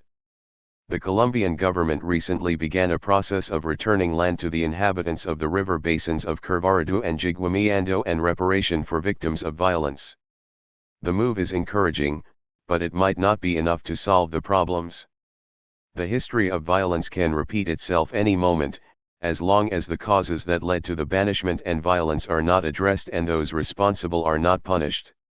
Justice should be done, not just to those still operating outside the law, but also to those who now 321 operate legally but whose past is murky. Whilst the Colombian government fails to bring social development programs and sustainable economic development policies to communities, the people of Kervaradua and Jigwamiando will remain poor, uneducated, vulnerable, and at risk of losing their territories once again. Migration, health, and poverty. The study of the marginalization of undocumented migrants tends to focus on how states govern migrants in order to reinforce its sovereignty. These are important accounts, but the tendency is then to think the marginalization of undocumented migrants as being of a significantly different order to the marginalization of other groups or populations. I am arguing that the contemporary neoliberal relation to politics, economy, and the law cultivates surplus populations, amongst which are undocumented migrants. Their marginalization, while possessing singular features, is related to the marginalization of other groups surplus to a neoliberal political economy. It is important to understand this common marginalization as part of an ongoing history of the relationship between capital and labor. Understanding common marginalization would be useful in understanding the possibility of political change. Poverty and life. Poverty impacts upon all parts of life. In the Niger Delta, the collapse of the rural agrarian economy resulted in food and employment shortages. This has triggered rural to urban migration, providing the context for an increase in sex work that increases people's vulnerability to HIV. Labor migration is a key driver of the spread of HIV, with the movement of predominantly male unemployed adolescents and adults, and similarly unemployed women and girls, being more likely to use prostitution as a form of income. HIV follows poverty, infiltrating regions where hunger, unemployment, and conflict prevail. The economic destruction rendered likely by the continuing spread of HIV/AIDS and the large number of expected deaths may overwhelm social and medical structures in many African countries. The orphaned children may be more vulnerable to recruitment by rebels, terrorists, and criminal gangs. Furthermore, in some African countries as many as 50% of new military recruits are HIV positive. This has implications for military readiness, as some states have been hesitant to engage in peacekeeping missions for fear. 322. That soldiers deployed may further spread the virus, or bring it back to their local communities when demobilized. Economic migration has been greatly affected by the global economic downturn. More people find it necessary to move for work, and conversely, people who have moved for work are more at risk of losing their jobs. In 2009, it was estimated that Singapore repatriated up to 200,000 foreign nationals, Indonesia up to 400,000, and Bangladesh up to 70,000. This seriously affected those families reliant upon remittances, and those nations that have an influx of returning workers, then looking for work in their home states. Urban and rural divisions can be straight along which national and regional hierarchies and insecurities are drawn. Sometimes urban areas can be seen as sites of affluence, but likewise rural areas may be the places where the elite withdraws to secure safety and seclusion. Resentment has precipitated conflicts in Angola and Mozambique, for example, where rural communities' anger at the urban elite's control of political and economic power structures was a factor in the conflict. Urban and rural separation is also drawn along ethnic lines. For example, in Angola and Mozambique some of the urban elites were mixed race. In a number of Latin American countries, for example, the mestizo populations are often confined to cities, e.g. La Paz, while the indigenous populations lives in rural, and often underdeveloped, areas. Marginalization and radical ideologies. Both local and international marginalization feed into dissatisfaction at the vast inequities of power and wealth at a global and regional level. Such dissatisfaction can be channeled into positive community development and campaigning, and can also lead individuals into a deeper analysis of the economic and social paradigms under which they live. This scenario, coupled with economic poverty and political marginalization, has, over recent decades, led to support for ideologically driven counterculture movements, and the election of pro-poor and pro-indigenous parties in some nations. Such disenchantment is at its height during a global economic downturn, as perceptions of unfairness, and the feeling there is nothing to lose has repeatedly triggered social and political violence. Latin American nations have expressed their disenchantment with neoliberalism at the ballot box, electing populist parties in Venezuela, Ecuador, and Bolivia. In a number of global South nations, local uprisings, sometimes militant, have been sustained in their opposition to the establishment. 323. Over decades, most notably the Naxalite revolts in India and the Zapatistas in Mexico. Some of the nations Bolivia, Ecuador, and Venezuela have joined with other nations from Latin America and the Caribbean, Antigua and Barbuda, Cuba, Dominica, Nicaragua, and St. Vincent and the Grenadines, to form ALBA, a regional alliance of socialist and social democratic nations with the aim of promoting cooperation and mutual economic aid. It was started as an alternative to the trade liberalization proposed in the free trade area of the Americas. Naxalite uprisings, which originated as a communist peasant uprising in the West Bengal village of Naxalbari in 1967, have recently evolved into an insurgency across much of India, driven by the experience of deprivation and exacerbated by the expropriation of land for new industrial or mining projects. Since the 1960s, the movement has been taking hold in areas of weak central state control, kidnapping Indian security personnel, maintaining authority in rural areas by setting up parallel administrations, administering summary justice and extorting money and resources from local businesses. The radical Maoist group was described by Indian Prime Minister Manmohan Singh in 2006 as the biggest security challenge ever faced by our country. The group's mainstay of recruits has come from literate and poverty-stricken tribals for whom the struggle for existence is acute. As Indian National Congress President Sonia Gandhi put it, what is most worrying is the high degree of convergence between areas that are mineral and forest rich and areas that are the arenas of tribal deprivation and left-wing extremist violence. The following case study explores the movement more deeply. Marginalization and Naxalite rebellions. Naxalism is the broad term used to describe the militant agrarian and tribal movements in India, which are based on the Maoist ideology and seek power through armed resistance. The Naxalites, initially launched as an anti-landlord movement, call for a complete transformation of the political system and the creation of a new social order that would put an end to what they see as an exploitation of the most vulnerable communities. Named after the village of Naxalbari, where the first of such movements had emerged in 1967, it has since assumed the status of India's biggest internal security challenge, affecting nearly 200 districts spread over 18 Indian states, an area known as the Red Corridor. 324. The goals and demographic nature of the Naxalite movement clearly highlights the underlying causes behind the genesis of this movement. The gross economic inequality and the concentration of wealth in a few hands, lack of economic development in these areas, and the denial of access to farmers and tribals to common resources like water and land, which are necessary for their livelihood and survival, has naturally caused a great deal of resentment, anger, and a feeling of isolation among a large section of people. Economic development, which is insensitive to the needs of such sections of society, has led to a great deal of displacement and the reduction of the populace to a subhuman existence. In the case of tribes in particular, it has ended up in destroying their social organization, cultural identity, and resource base, which cumulatively makes them increasingly vulnerable to exploitation. The pattern of development and its implementation has increased corrupt practices of a rent-seeking bureaucracy and rapacious exploitation by the contractors, middlemen, traders, and the greedy sections of the larger society, intent on grabbing their resources and violating their dignity. Such a situation and populace, naturally, acts as a breeding ground for Naxalism.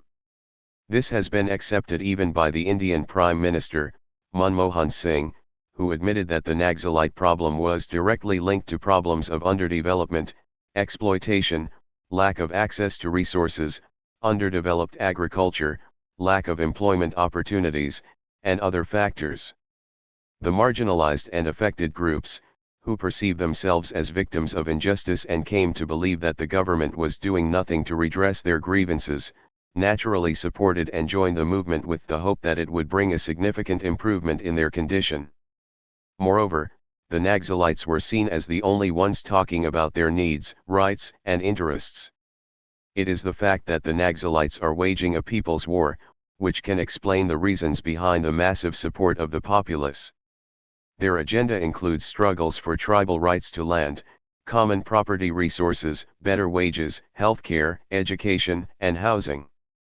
Many observers believe that Naxalite initiatives resulted in improved living and economic conditions for many tribal communities.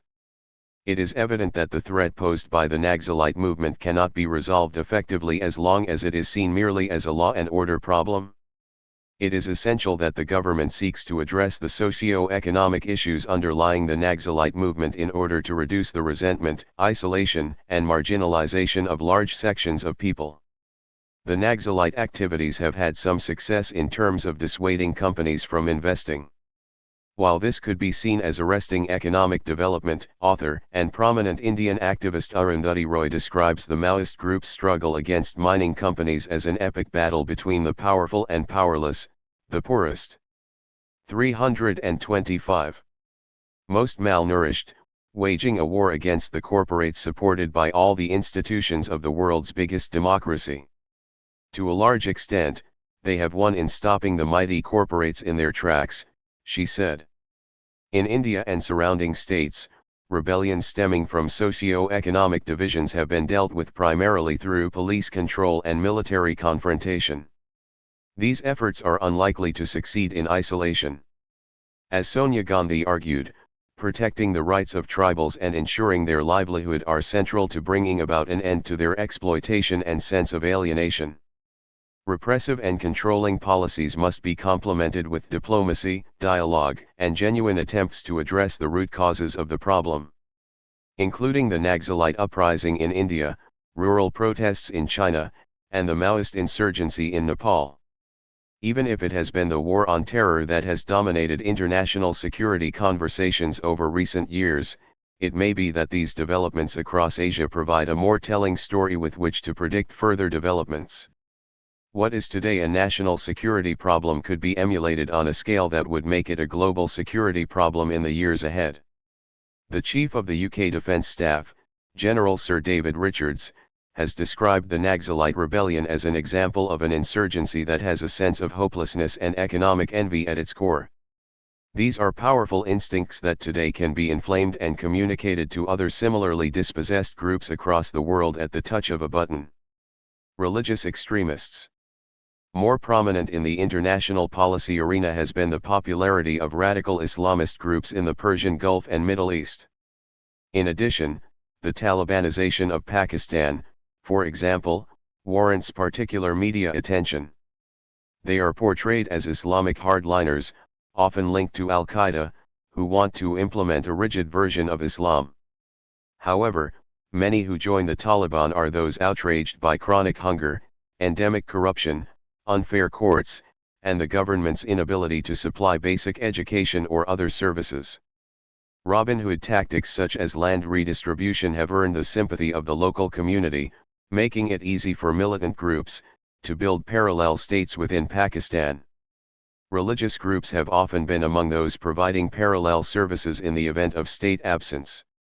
Provision of services, e.g. schools, hospitals, sports clubs, places of worship, from militant religious groups can provide direct access. 326. To young people, who may be impressionable. Moreover, it naturally builds sympathy for the political and militant aims of the radical religious groups. Religious extremism may be provoked particularly in situations where traditional values, considered intrinsic to the preservation of the faith, are disrupted. In recent decades this has led to the criticism of globalization, and the concurrent spread of the Western liberal values, particularly through the media. Ismail Abu Shanab, a former Hamas leader, called globalization a new colonial system. It's America's attempt to dominate the rest of the world economically rather than militarily. America is trying to spread its consumer culture. These values are not good for human beings. Finally, the Western incursions into the Arab world, and the discrimination, may lead many Muslims and the Arab diaspora to feel humiliated. Ayman al-Zawahiri, now a leading figure in the Al-Qaeda movement, then second in command, wrote in 2001 that the current world order is generally humiliating to Muslims, as Western forces attempt to dominate Islamic societies in a new crusade. Stern argues, this humiliation is a major factor in the current wave of transnational Islamist terrorism.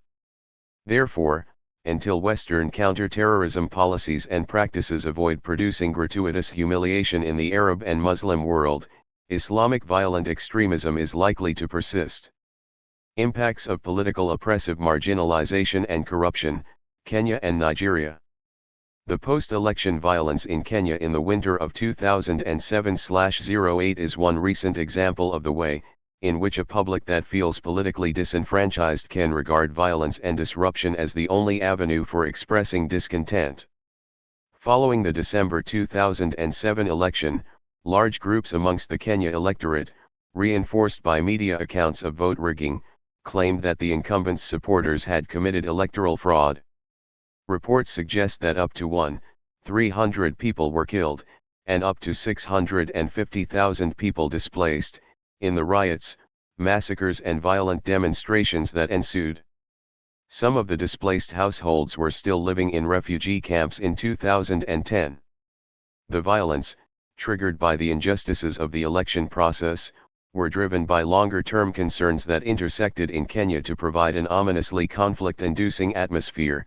These included inequality, ethnic hatred, perceived denial of political rights and the government's incompetence in delivering economic growth.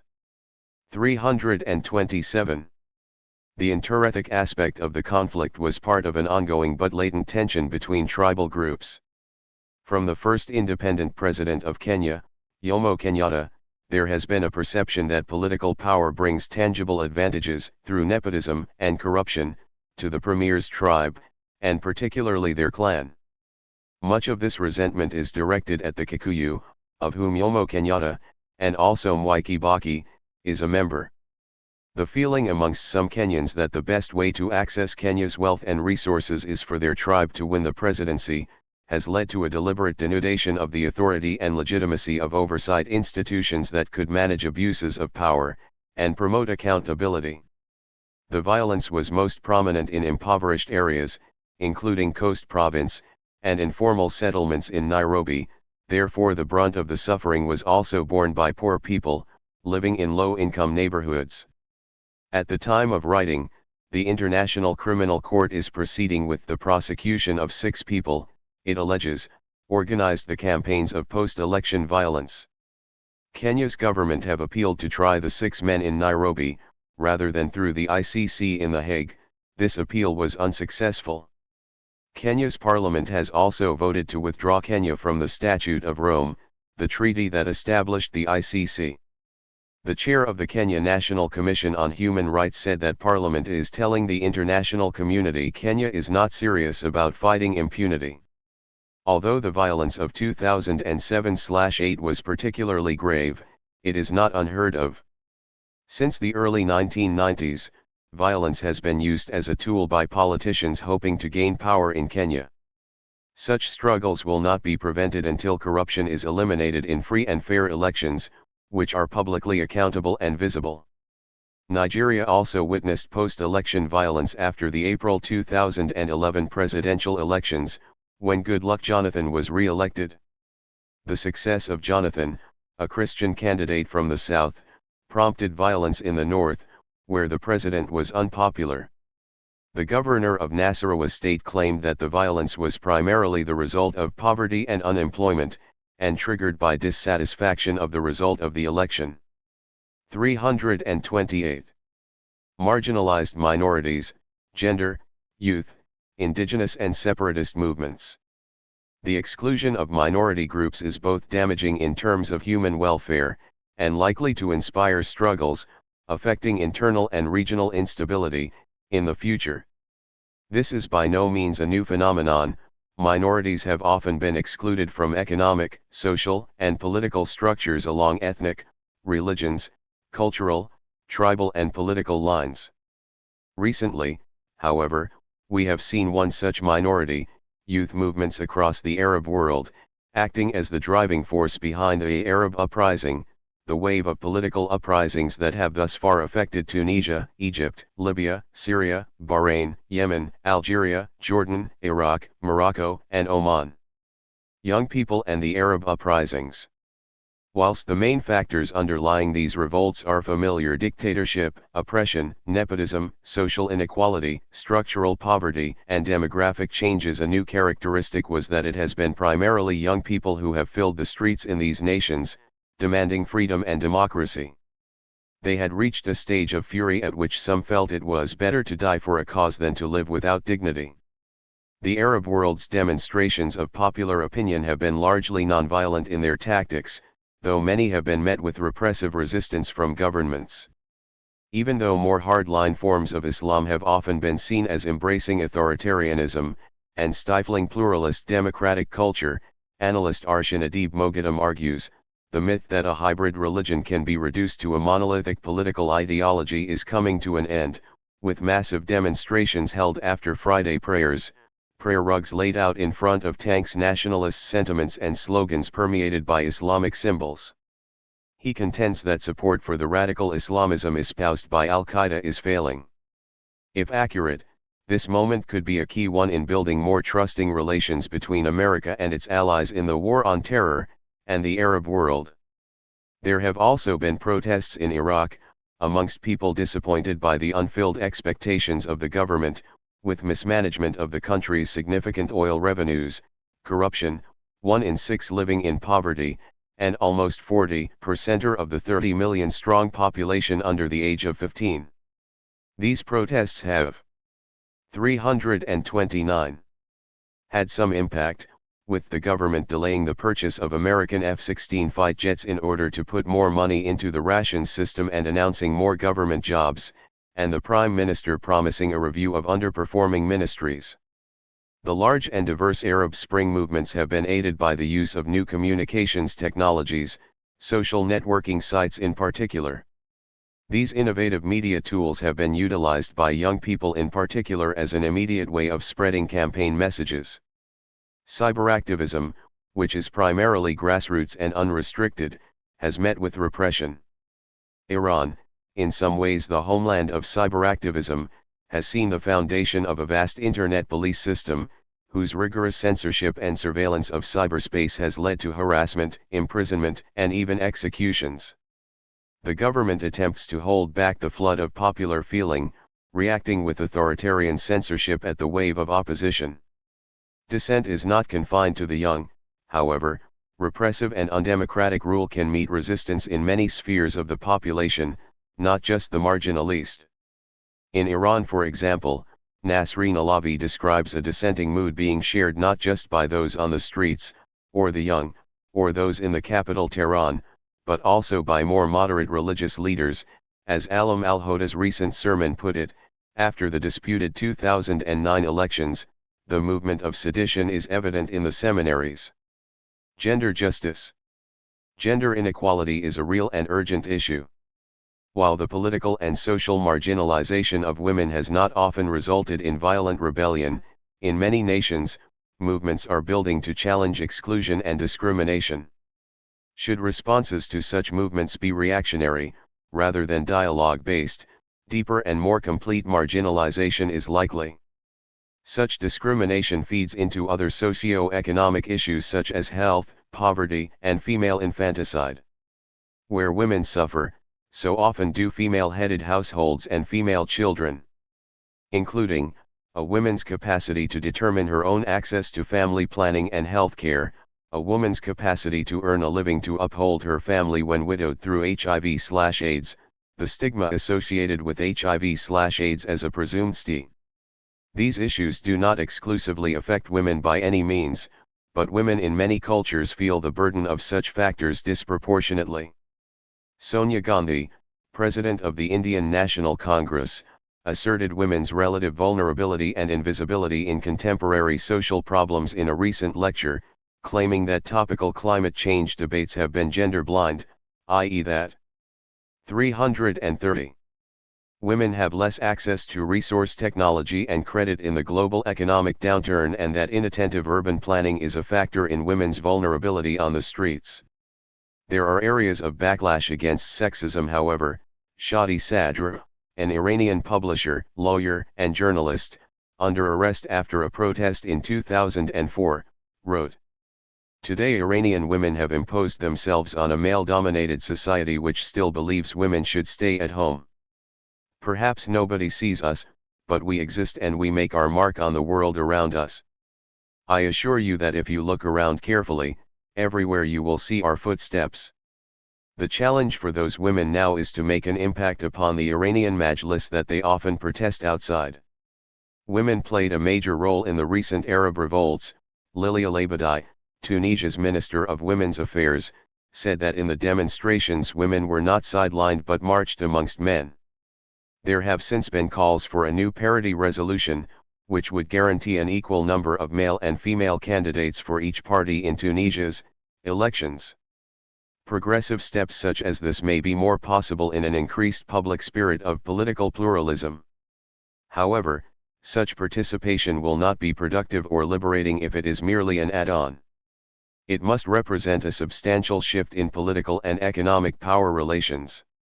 Mouzhira Khattab, former Minister of Family and Population for Egypt, has made this point relating to Egypt, arguing that women's participation in public demonstrations and disseminating information to the media has set the stage for a paradigm shift in the rights of citizens.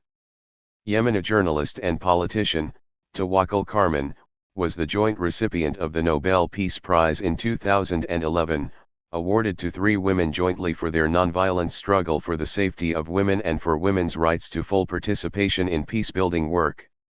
Separatist movements and ethnic minorities. The exclusion of ethnic minorities, for example indigenous or stateless peoples, has triggered the launch of insider civil groups, such as separatist movements, that can be a threat to internal stability. In Asia, these have included the Moro Islamic Liberation Front in the southern Philippines, the United Liberation Front of Assam in India, the Liberation Tigers of Tamil Eelam in Sri Lanka, and in Eurasia, militant Chechen separatists, fighting for independence from the Russian Federation. Of the groups that utilize violence as a tactic, many are contained to nationally based attacks. However, some have attacked international targets, and have links with global security issues, e.g. the suggested links between 331 Chechen militants, Pakistani intelligence forces and Saudi financiers. In Sri Lanka, the state has been accused of marginalizing Tamil communities since the 1940s. Poverty and frustration have been the fruits of policies that neglect and discriminate against Tamil language, religion, and identity as Sri Lankans. Whilst there have been many youth groups prepared to use violent means to gain equal opportunities and recognition, the LTTE were particularly critical in proposing a separate Tamil state. Anti-terrorism policies designed to counter the LTTE's militarism have been repressive and often counterproductive, affecting the Tamil minority and building support for the extremist tactics of the LTTE. The LTTE were defeated by Sri Lankan security forces in 2009. It is alleged that the final stages of the armed conflict was marked by human rights violations, committed both by Sri Lankan government forces, and by the LTTE. Marginalization and human insecurity. The Mandara Triangle human security can be said to have two main aspects. It means, first, safety from such chronic threats as hunger, disease, and repression. Secondly, it means protection from sudden and hurtful disruptions in the patterns of daily life, whether in homes, in jobs, or in communities. The Mandara Triangle is a trip-order region of Ethiopia, Somalia, and Kenya that exemplifies, in a microcosm, a complex and chronic humanitarian crisis that transcends national boundaries. The resident Somali pastoral population is highly vulnerable to periodic droughts and floods, high levels of poverty, long-term disruption to the traditional systems of livelihood, ongoing interclan conflicts and border tensions between states. Violence in the Mandara Triangle is often viewed purely as a symptom of intertribal conflict over cattle and other common property resources. This line of thinking is questionable, given that an important issue in understanding insecurity among pastoralist groups is their distant and often oppositional relationship to the state. As with other peripheral groups, pastoralists in the region have suffered systematic marginalization by central authorities and have a history of rejecting the authority of the state, which they view as threatening to their distinct nomadic way of life. Pastoralist violence must therefore be situated in terms of mutual opposition and exclusion, as well as the struggle for control of resources. Pastoralists do not partake in nations' so-called public goods. They are often denied government services and the state seldom plays a role in guaranteeing their security. When they do become an object of state interest and intervention, it often involves forced settlement and other coercive efforts that only strengthen their resolve to remain apart. 332. The human security dimensions of the pastoralist plight are now more clearly understood as being attributable to a combination of population growth, immigration, conflict, and specific government policies. An adequate conceptualization of human security for Mandara Triangle states and other states in Africa must link human security with human development. Economic development will have to be at the top of the institutional agenda, since development and security are two sides of the same coin. Abaratni argues that the ethnic tensions in Sri Lankan society have been an important mobilization device in gaining momentum and continuity in one facet of the conflict, but that the fertile ground for political conflict was provided by the exclusion of individuals and groups from the development process. In the following case study, Abdul Haro explores the condition of pastoralists in the Mandara Triangle, who are similarly excluded from national priorities. In the case of the Kenya-Uganda border, while pastoral conflicts have always been assumed to be purely arising from competition over scarce resources, Mwara argues there are broader social, economic and political exclusion issues that are neglected in most analysis. With the state largely absent from remote border areas, the main experience pastoral communities have of state intervention is the indiscriminate and aggressive military response to conflicts, further alienating tribal groups from identification with the state. Consequently, their own capabilities in protection, particularly through arms, becomes extremely important. Discrimination against ethnic groups can be particularly apparent in emergencies, such as natural disasters. For example, during India's severe monsoon floods in 2007, three minority groups, Dalits, Adivasis, and Muslims, were hit worst. There were many reasons for this. Firstly, many Dalits live in vulnerable homes outside main villages, leaving them particularly exposed. In some cases relief workers were not aware of their presence, and in others, dominant groups took control of aid distribution and did not give these groups priority. As climate change develops, more climate crises can be expected. In these situations it is vital that relief be non-discriminatory. Environmental limits, resource competition, and marginalization. Climate change and climate justice. The worst effects of climate change will fall first and foremost on the majority world. A wealthy minority of the world's countries and corporations are the principal cause of climate change. Its adverse effects fall first and foremost on the majority that is poor. Climate change will further entrench the multiple index poverty of the bottom billion. 4. 333. Example, developing nations with extensive coastlines such as Bangladesh, and island states like the Maldives, are most likely to be devastated as sea level rises. Many people therefore perceive climate change as principally an issue of justice. As Kofi Annan has put it, the countries most vulnerable contribute least to the global emissions of greenhouse gases. Without action, they will pay a high price for the actions of others. President Museveni of Uganda went as far as calling climate change an act of aggression by the rich against the poor. With women being more likely to live in poverty than men, climate change is also not gender blind. Women represent 70% of those people living in poverty, and generally have less access to resources, technology, and credit. In families living in poverty, adaptation to a changed climate will drain money away from other priorities, such as the education of children. As with these families, so will governments be forced to reallocate funds from other fields as a response to climate change adaptation measures. Social and economic deprivation enhanced by climate change may trigger radicalization. The extra pressure that climate change puts on already fragile states may mean that the government can no longer deliver services to its people. In such cases, militant and insurgent groups often fill the vacuum, as has already occurred in Lebanon. Finally, the groups most vulnerable to climate change are also not necessarily those at the most risk in terms of direct physical impacts. Vulnerability is actually largely determined by poverty, not just income poverty, but a poverty of power, where countries are marginalized from policy debates and therefore from the ability to influence decisions.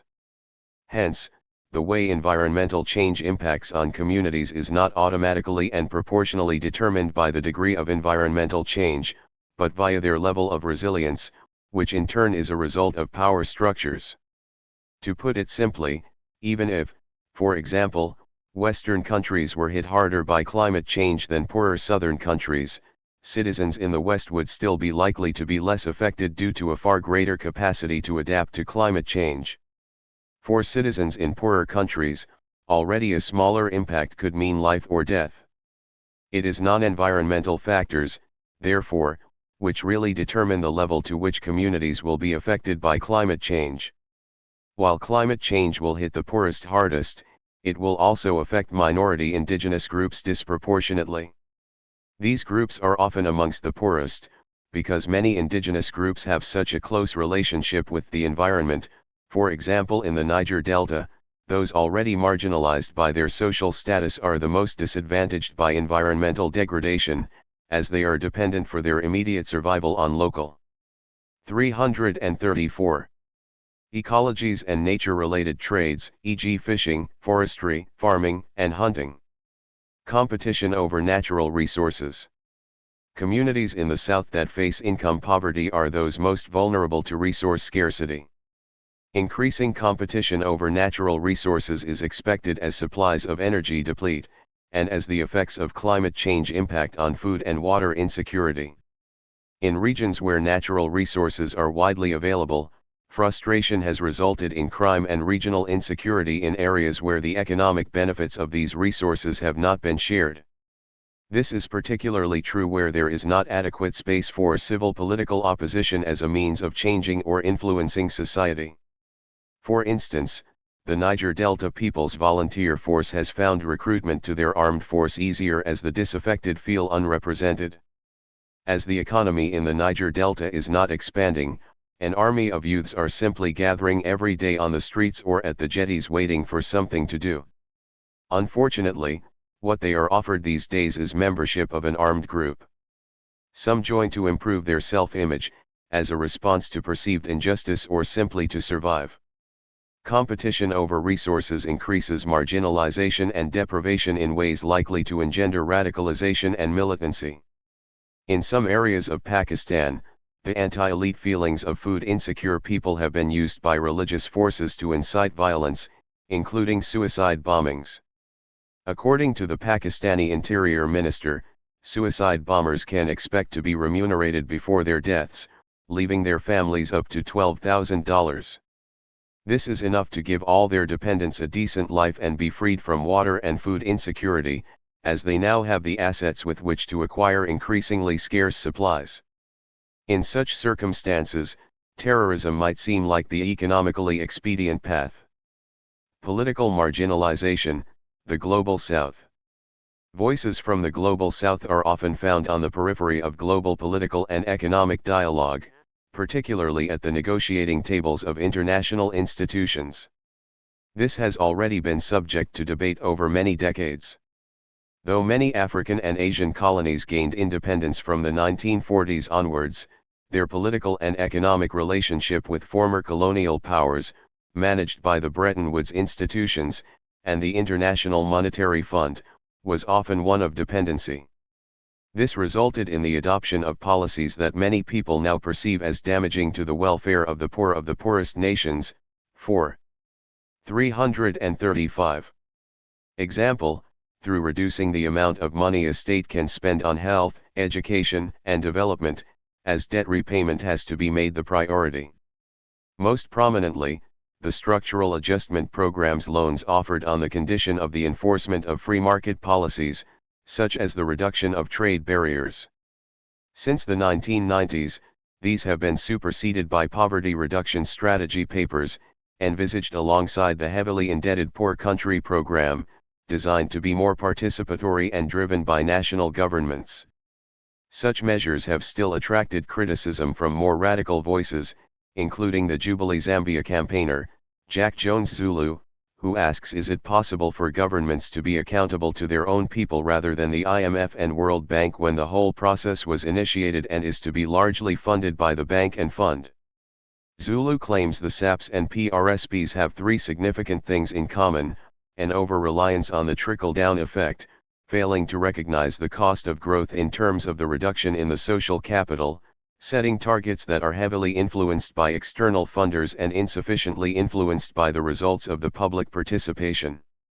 In political terms, the United Nations is also a source of considerable tension around the issue of representation. No nation from Latin America, the Middle East or Africa, are permanent members of the UN Security Council. Country delegations can also vary in size dramatically, with northern nations bringing a large group of dedicated diplomats and legal advisors, compared to the one- or two-person teams representing a southern state's interests. Moreover, multilateral blocs such as NATO and the G8, represent exclusively northern interest groups, who exert enormous control over international affairs. This disparity in capacity and influence makes the efforts of groups that bring together, or speak on behalf of, a collection of southern states, all the more important. These include the South Center's Global Governance for Development program and more informal and reactive mechanisms such as the Global Governance Group.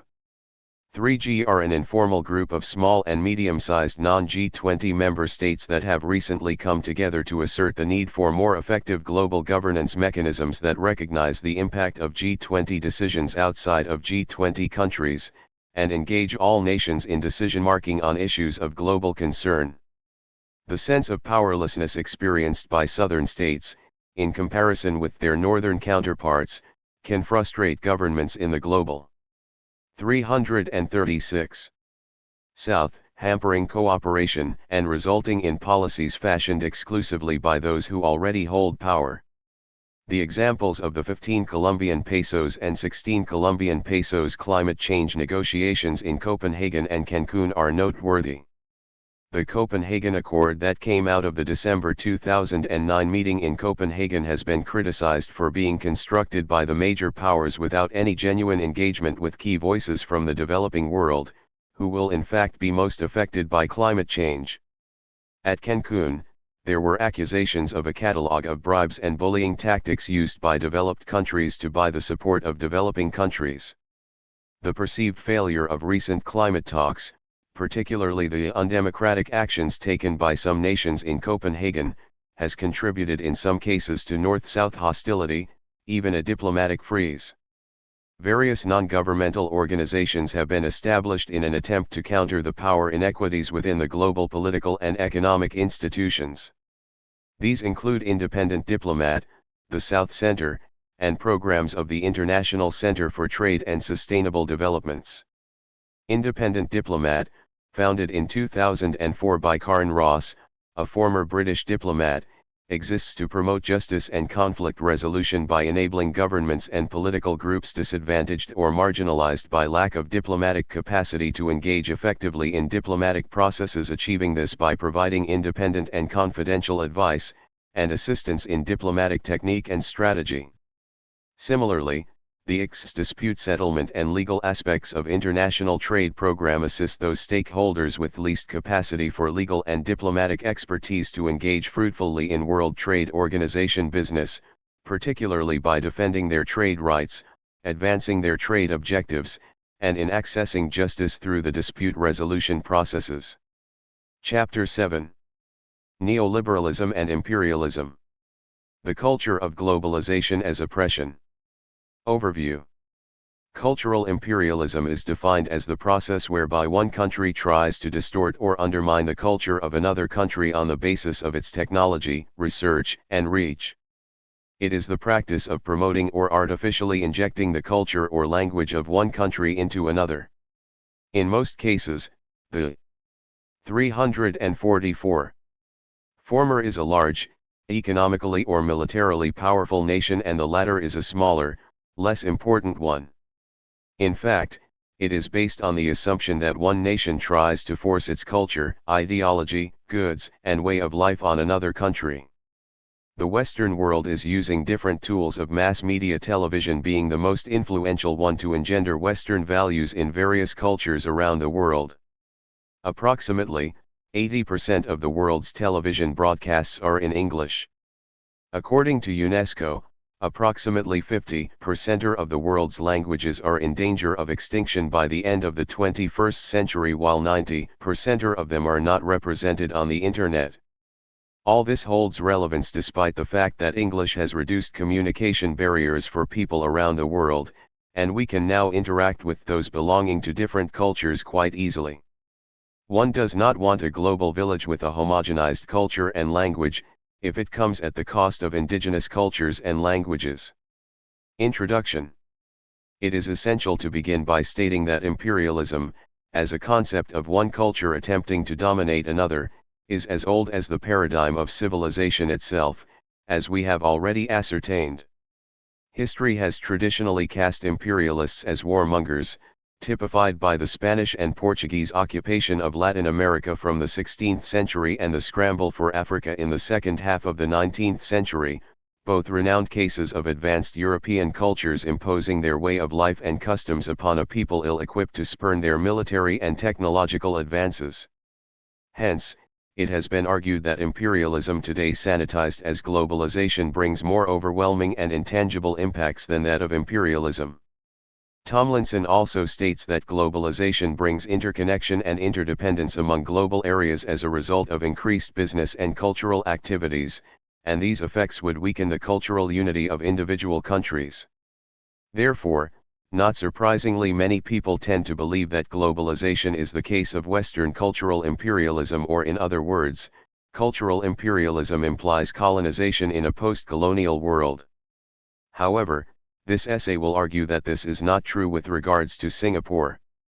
By focusing on three of the most integrated cultural activities, media, pop music, and tourism, this essay contends that globalization does not create homogenization in Singapore but instead, maintains and even strengthens the country's national distinctive cultural practices. Thus, in reality, globalization is the process of individual nations' negotiated identities. 345. According to Holton, cultural consequences can be explained in three major theses: homogenization, polarization, and hybridization. The first thesis claims that global culture has become homogeneous because of westernization or Americanization. Secondly, the polarization thesis believes global interconnection and independence do not automatically result in cultural resemblance, which, unlike economic organization and technology, is harder to standardize. The third thesis is that of cultural imperialism. However, the framework of this chapter is based on the imposition perspective, which states that Western culture is forced on non-Western ones and hence creates no synergic forms of interconnectedness.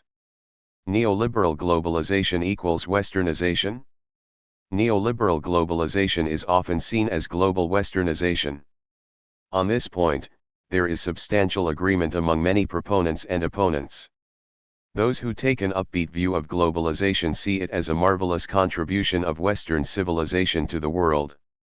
From the opposite perspective, Western dominance, sometimes seen as a continuation of Western imperialism, is the devil of the piece. In this view, contemporary capitalism, driven and led by greedy and grabby Western countries in Europe and North America, has established rules of trade and business relations that do not serve the interests of the poorer people in the world. But is globalization really a new Western curse? It is, in fact, neither new nor necessarily Western. And it is not a curse. Over thousands of years, globalization has contributed to the progress of the world through travel, trade, migration, spread of cultural influences and dissemination of knowledge and understanding. These global interrelations have often been very productive in the advancement of different countries. They have not necessarily taken the form of increased Western influence. Indeed, the active agents of globalization have often been located far from the West. To illustrate, consider the world at the beginning of the last millennium rather than at its end. Around 1000 AD, global reach of science, technology, and mathematics was changing the nature of the old world. But the dissemination then was, to a great extent, in the opposite direction of what we see today. The high technology in the world of 1000 AD included paper, the printing press, the crossbow, gunpowder, the iron chain suspension bridge, the kite, the magnetic compass, the wheelbarrow, and the rotary fan. A millennium ago, these items were used extensively in China and were practically unknown elsewhere. Globalization spread them across the world, including Europe. 346. A similar movement occurred in the Eastern influence on Western mathematics. The decimal system emerged and became well developed in India between the 2nd and 6th centuries. It was used by Arab mathematicians soon thereafter.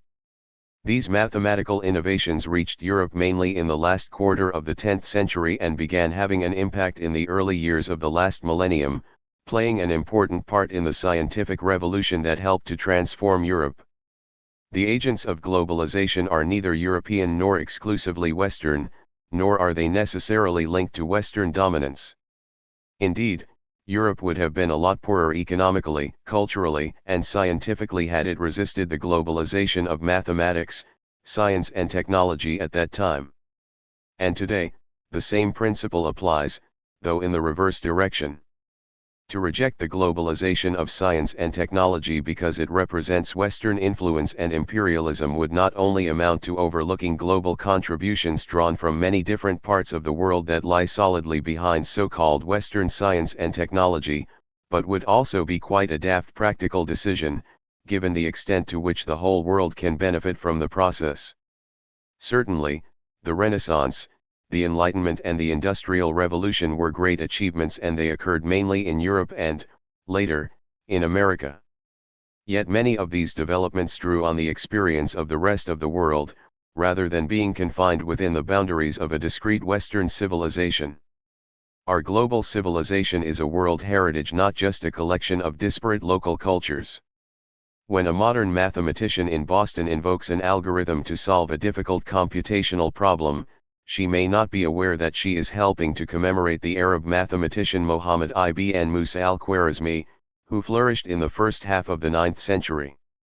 There is a chain of intellectual relations that link Western mathematics and science to a collection of distinctly non-Western practitioners, of whom al-Khwarizmi was one. The term algebra is derived from the title of his famous book Al-Jabr wa al-Muqabila.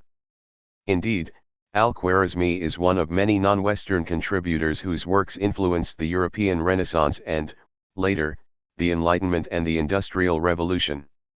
The West must get full credit for the remarkable achievements that occurred in Europe and Europeanized America, but the idea of an immaculate Western conception is an imaginative fantasy. The first printed book was an Indian Sanskrit treatise, translated into Chinese by a half-Turk. The book, Vajrakadika Prajnaparamita Sutra, is an old treatise on 347. Buddhism. It was translated into Chinese from Sanskrit in the 5th century by Kumarajava, a half-Indian and half-Turkish scholar who lived in a part of eastern Turkestan called Kuka but later migrated to China. It was printed 4 centuries later, in 868 AD. All this involving China, Turkey, and India is globalization, all right. But the West is not even in sight. All of this is why, in my view, the misdiagnosis that globalization of ideas and practices has to be resisted because it entails dreaded westernization is so misplaced. It only incites parochial tendencies and undermines the possibility of objectivity in science and knowledge. It is not only counterproductive in itself. Given the global interactions throughout history, it can also cause non-Western societies to shoot themselves in the foot even in their precious cultural food. In fact, contemporary imperialism is, in a real sense, a hegemonic imperialism, exercising to a maximum degree a rationalized violence taken to a higher level than ever before through fire and sword, but also through the attempt to control hearts and minds. Its content is defined by the combined action of the military-industrial complex and the hegemonic cultural centers of the West, all of them founded on the advanced levels of development attained by monopoly and finance capital, and supported by the benefits of both the scientific and technological revolution and the Second Industrial Revolution itself. Hence, for those who have heeded these warnings and for students of critical and modern social theories, the West's road to 9/11 and the following 7/7 Istanbul and Madrid bombings were not at all surprising. What is surprising is how the rise of Neo-Orientalism in the digital revolution of the 21st century continues reproducing distorted images and representations of the East, Oriental or Islamic world, which is consigned to the category of non-Western or the rest of the world. This rest of the world, the global South, is a territory peopled by others that can be labeled as uncivilized, traditional, irrational, and violent, much as they were centuries ago. What is cultural imperialism? Cultural imperialism is based on the assumption that one nation tries to force its culture, ideology, goods, and way of life on another country. Since at least the 1960s, cultural imperialism has proven to be a tremendously popular and enduring concept. It has introduced culture as a variable into the study of foreign relations and thereby has significantly broadened the field. It has built the foundation upon which more than multiple generations of historians have based their research strategies and arguments. It has penetrated many academic disciplines, including musicology, sports, sociology, and political science. And it, 348, has left a long-lasting mark in the public arena. Politicians the world over, for example, lament the manipulative influx of U.S. movies. Tiny nations, remote people, and unknown tribes find their way into the headlines of international journals through their outspoken protests against Western cultural imperialism. From Iceland to Latin America, Central Africa to the Philippines, local spokesmen presumably mourn the decease of their indigenous mores and traditions that is coupled with the rise of Anglo-American television and culture. The concept of media and cultural imperialism was made prominent by a number of Latin American thinkers including Antonio Pasquale, Luis Ramiro Beltrán, Fernando Reyes Mata, and Mario Kaplun. In addition, Dallas Smythe, Herbert Schiller, Oliver Boyd Barrett, and Armand Matlart have been instrumental to the development of this theory. According to Tomlinson, the argument that links cultural globalization to cultural imperialism is as follows: globalization is either just the latest term for, or the latest stage in, a process with a long history, a history more or less coextensive with the history of Western imperialism. It is simply the global working through of a process of domination in which the West draws all cultures into its ambit. Adherents of the media imperialism tradition held that a small group of Western countries not only controlled the international media trade but used it to transmit their particular cultural and economic values, particularly individualism and consumerism, to large numbers of developing nations around the world. Boyd Barrett writes that the country which is affected by media influence either adopts this influence as a deliberate commercial or political strategy, or simply absorbs this influence unreflectively as the result of the contract. 349. According to Herbert Schiller, the concept of cultural imperialism today best describes the sum of the processes by which a society is brought into the modern world system and how its dominating stratum is attracted, pressured, forced, and sometimes bribed into shaping social institutions to correspond to, or even promote, the value and structures of the dominating center of the system. Indeed, cultural imperialism is the effort by powerful states to force their culture and societal systems upon subjugated, or less powerful, people. These formal and informal efforts are often based on ethnocentrism and were exemplified by the social Darwinist movement of the late 19th century. Cultural imperialism is responsible for the spread of some positive values, including democracy and equal rights, but it also brought about the demise of many indigenous cultures and languages and provided a justification for colonialism. During the early period of Western colonialism, cultural imperialism was marked by efforts to forcibly spread Christianity and European economic values to indigenous societies. The onset of the new imperialism of the 19th century saw the maturation of this trend as imperial states sought to replicate their legal, political, and educational systems within their colonies. With the rise of the United States as a global power in the 20th century, American culture came to dominate the world through an informal and tacit form of cultural imperialism. Cultural imperialism is a key feature of Marx's critique of media theory, which he viewed as dominated by the ruling classes. Via this domination, he argued, the ruling classes would best be suited to perpetuate their stranglehold on power. The ideas of the ruling classes are in every age, the ruling ideas, i.e. the class, which is the dominant material force in society, is at the same time its dominant intellectual force. The class which has the means of material production at its disposal has control at the same time over the means of mental production, insofar as they rule as a class and determine the extent and compass of each epoch. They do this in its whole range, hence, among other things, they regulate the production and distribution of the ideas of their age, thus their ideas are the ruling ideas of the epoch. Karl Marx's famous quote on the subjugation of the masses by traditional ideological means has helped to pave the way for modern media theory. It follows naturally that the ideology of the ruling classes of the dominant international power would enjoy the same position of preeminence that Marx describes. Yet his theory works only within the context of a single capitalist society and its socio-economic structure. For instance, when Marx talked of his media theory of the ruling classes, he had in mind only one nation, specifically. 350. How Prussian aristocrats had managed to influence proletariat German ideology. Marx's theory is more complex when discussing the influence of Western media on non-Western audiences because there is inherently a massive cultural divide that must be bridged before any level of influence can be attained by the imperial power. Cultural imperialism is therefore, a social phenomenon that occurs at a later stage of a long historical chain of colonialism that cannot be viewed out of its political and economic context. It is an intangible form of colonization that was practiced by the Western empires that took over the world and exploited insidious and organic link between conquerors and conquered.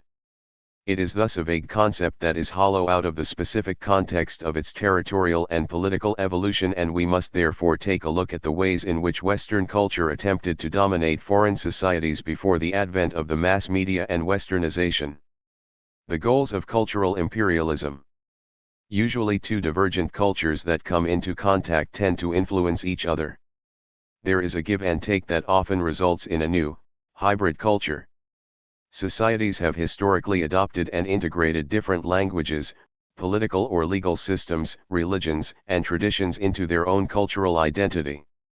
Only rarely are such cultural interactions mainly unidirectional. However, cultural imperialism distorts normal societal exchanges. Instead, the dominant power seeks to suppress and, in some cases, eradicate other cultures. Although a dominant culture may incorporate specific products into its mainstream, as the Europeans did with corn, sugar, and potatoes, through cultural imperialism, there is a range of actions taken to destroy indigenous ways of life. The suppression of native religions and their replacement by outside faiths is one example of this trend.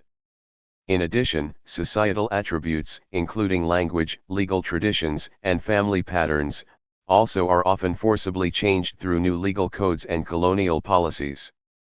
During the initial period of European colonization, the imperial powers sought two things from their overseas territories, and both of these imperatives often led to efforts to completely eradicate native cultures.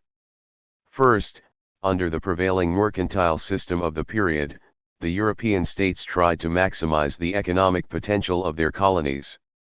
They wanted colonies that would be economically profitable and provide resources that were unavailable, or in limited quantities, in Europe. In much of North America, the Caribbean, and Africa, this often meant replacing the existing agrarian and hunting cultures with European economic systems based on resource extraction and large-scale agriculture. Second, the 351 colonial powers endeavored to minimize the costs of their empires. One way to ensure that colonies did not become profitably expensive was to ensure that those territories remained politically subservient to the mother country. Replicating European political culture provided one method of maintaining submissive colonies. This was especially important to the European colonizers in those areas, such as the Aztec Empire in Mexico, in which there was an existent, strong, and stable political system that could provide leadership for anti-colonial insurgencies. In such cases, one immediate goal for the colonial powers was to exterminate, or co-opt in some cases, the indigenous political leadership. During the late imperial era of the 19th century, colonization also increasingly came to be based on strategic considerations. Imperial states no longer only sought colonies simply for profit, they also wanted territory for political and military reasons, including naval bases for refueling and refitting, buffer areas to protect wealthy colonies, and to deny rival empires territory. In addition, public sentiment in many imperial powers, especially Great Britain and France, opposed the wholesale eradication of indigenous cultures and people. This combination of factors resulted in less overtly brutal methods of suppressing native cultures. This imperial period was marked by efforts among several of the leading colonial powers to integrate their possessions into their broader culture and traditions.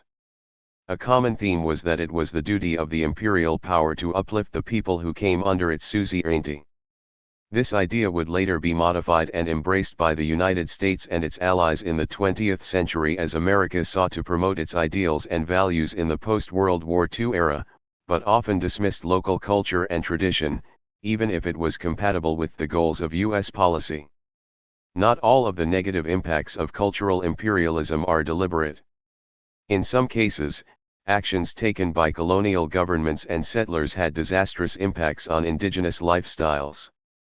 Colonialism disrupted societies by elevating some groups, while disenfranchising others from positions of power or status.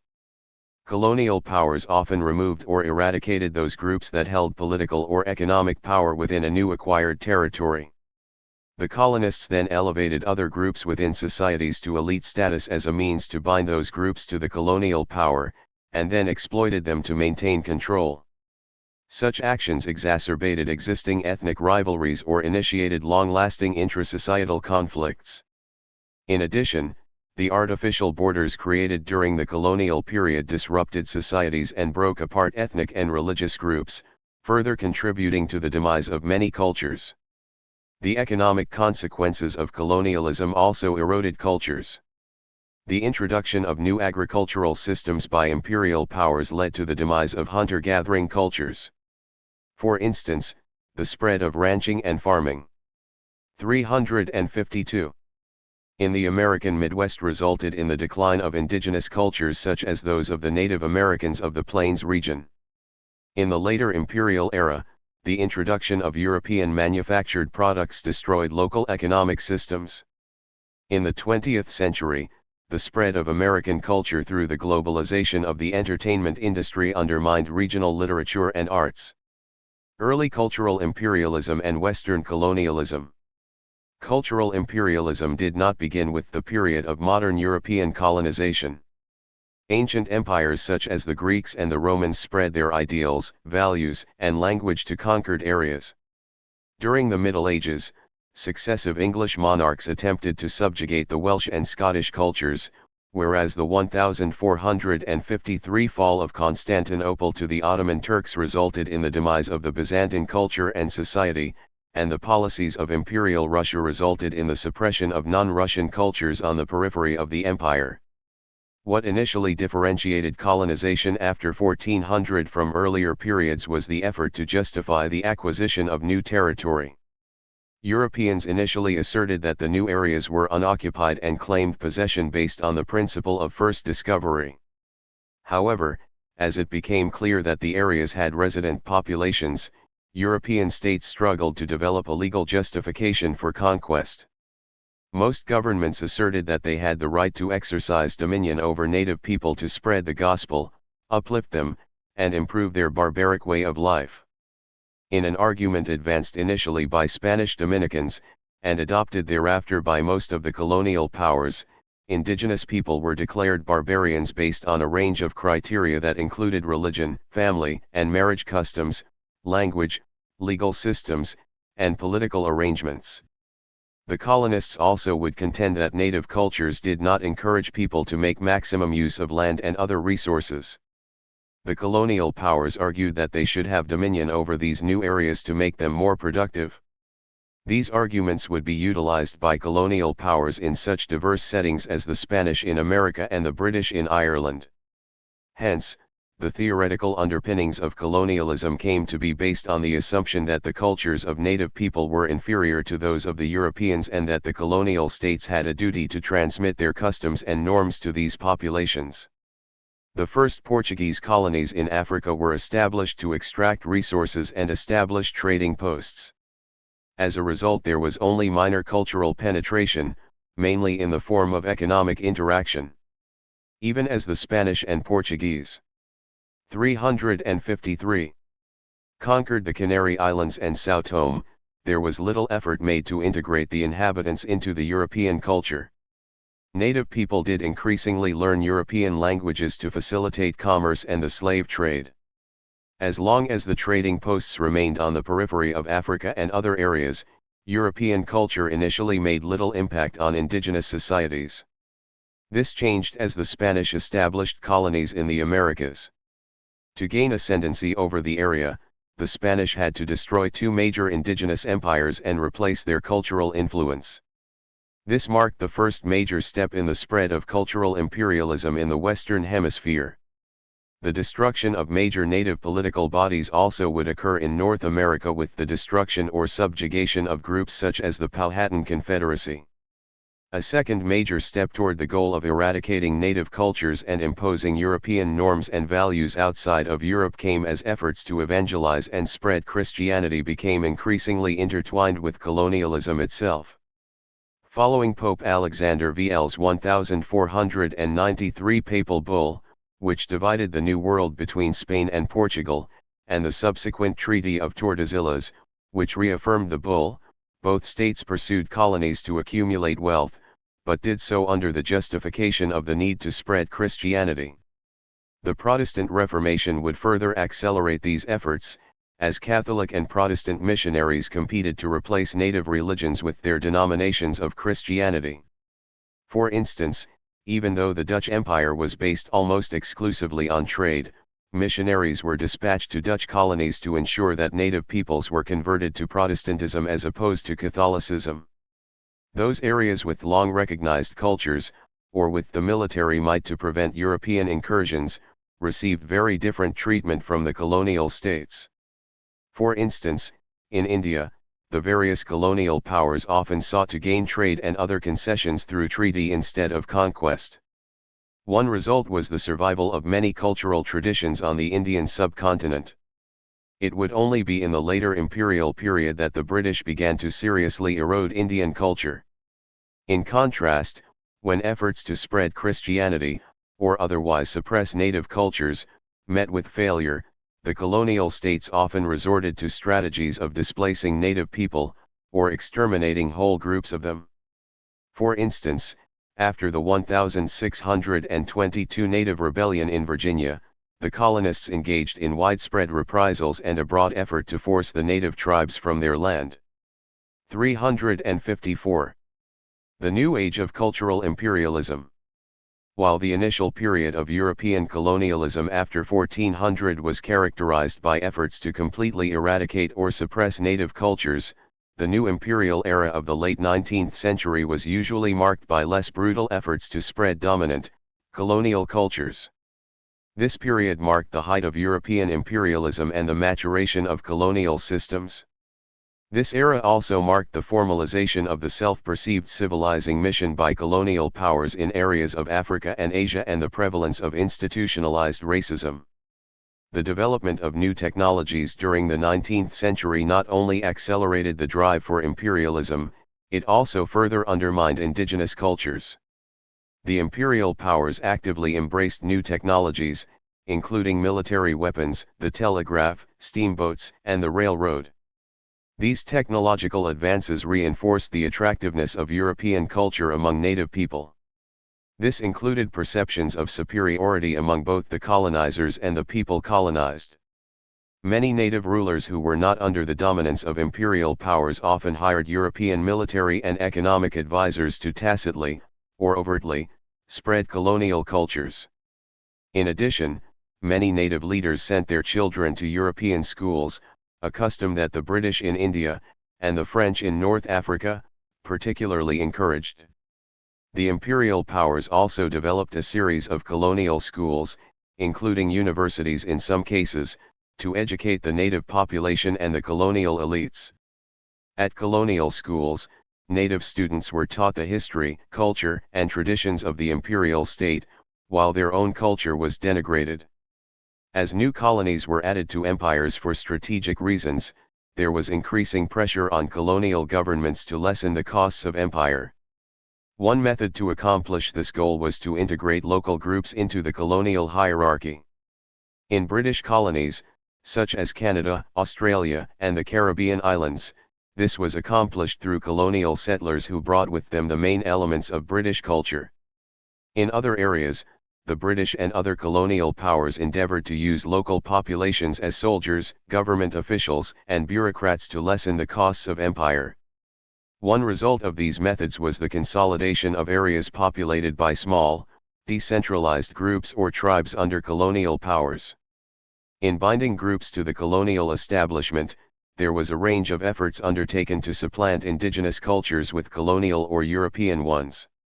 These efforts included ongoing drives to spread Christianity, European-style education and training, and intercolonial policies that pitted favored groups against others. One result of these efforts was the emergence of native colonial elites who adopted the main aspects of the imperial cultures, including the 355 hierarchical class system of the dominant imperial powers. These elites increasingly formed the core of the colonial civil service and military. Even as new economic imperatives for imperialism emerged, including the discovery of diamonds in South Africa in 1867 or the rise of the ivory trade in the Belgian Congo, colonial tactics remained constant. In pursuing their economic interests, colonial powers often specifically targeted cultures to undermine existing political entities. For instance, the British promoted the use of opium to undermine Chinese culture and gain economic concessions in the 1840s. The contemporary popular notion of social Darwinism, which argued that different ethnic groups were at different stages of intellectual and physical development, was often used as a justification for imperialism. Pro-imperial politicians and officials would even use social Darwinism to contend that the imperial states had a duty to civilize the less developed regions of the world by spreading European culture. Such sentiments were presented in contemporary newspapers and literature that reinforced public support for imperialism. Social Darwinism was also used to justify the elevation of some groups and the suppression of others. For example, many British and French colonial officials believed that people from the India subcontinent or Asia were superior to Africans and, therefore, transported people from these regions to Africa, where they often became part of the colonial elite. Post-colonialism and cultural imperialism. During the independence movements, the colonial powers sought to bind their possessions through economic, political, military, and cultural ties. Great Britain formed the Commonwealth of Nations and France formed the Francophone Association to perpetuate their influence in the former colonies. However, many colonial powers found that the Western-educated elites formed the core of independence movements. In colonies such as India, Burma, or Indonesia, these native elites endeavored to combine positive aspects of Western culture with their own indigenous traditions. This helped revive native culture in many areas, even as Western-style governments and economic systems remained prevalent.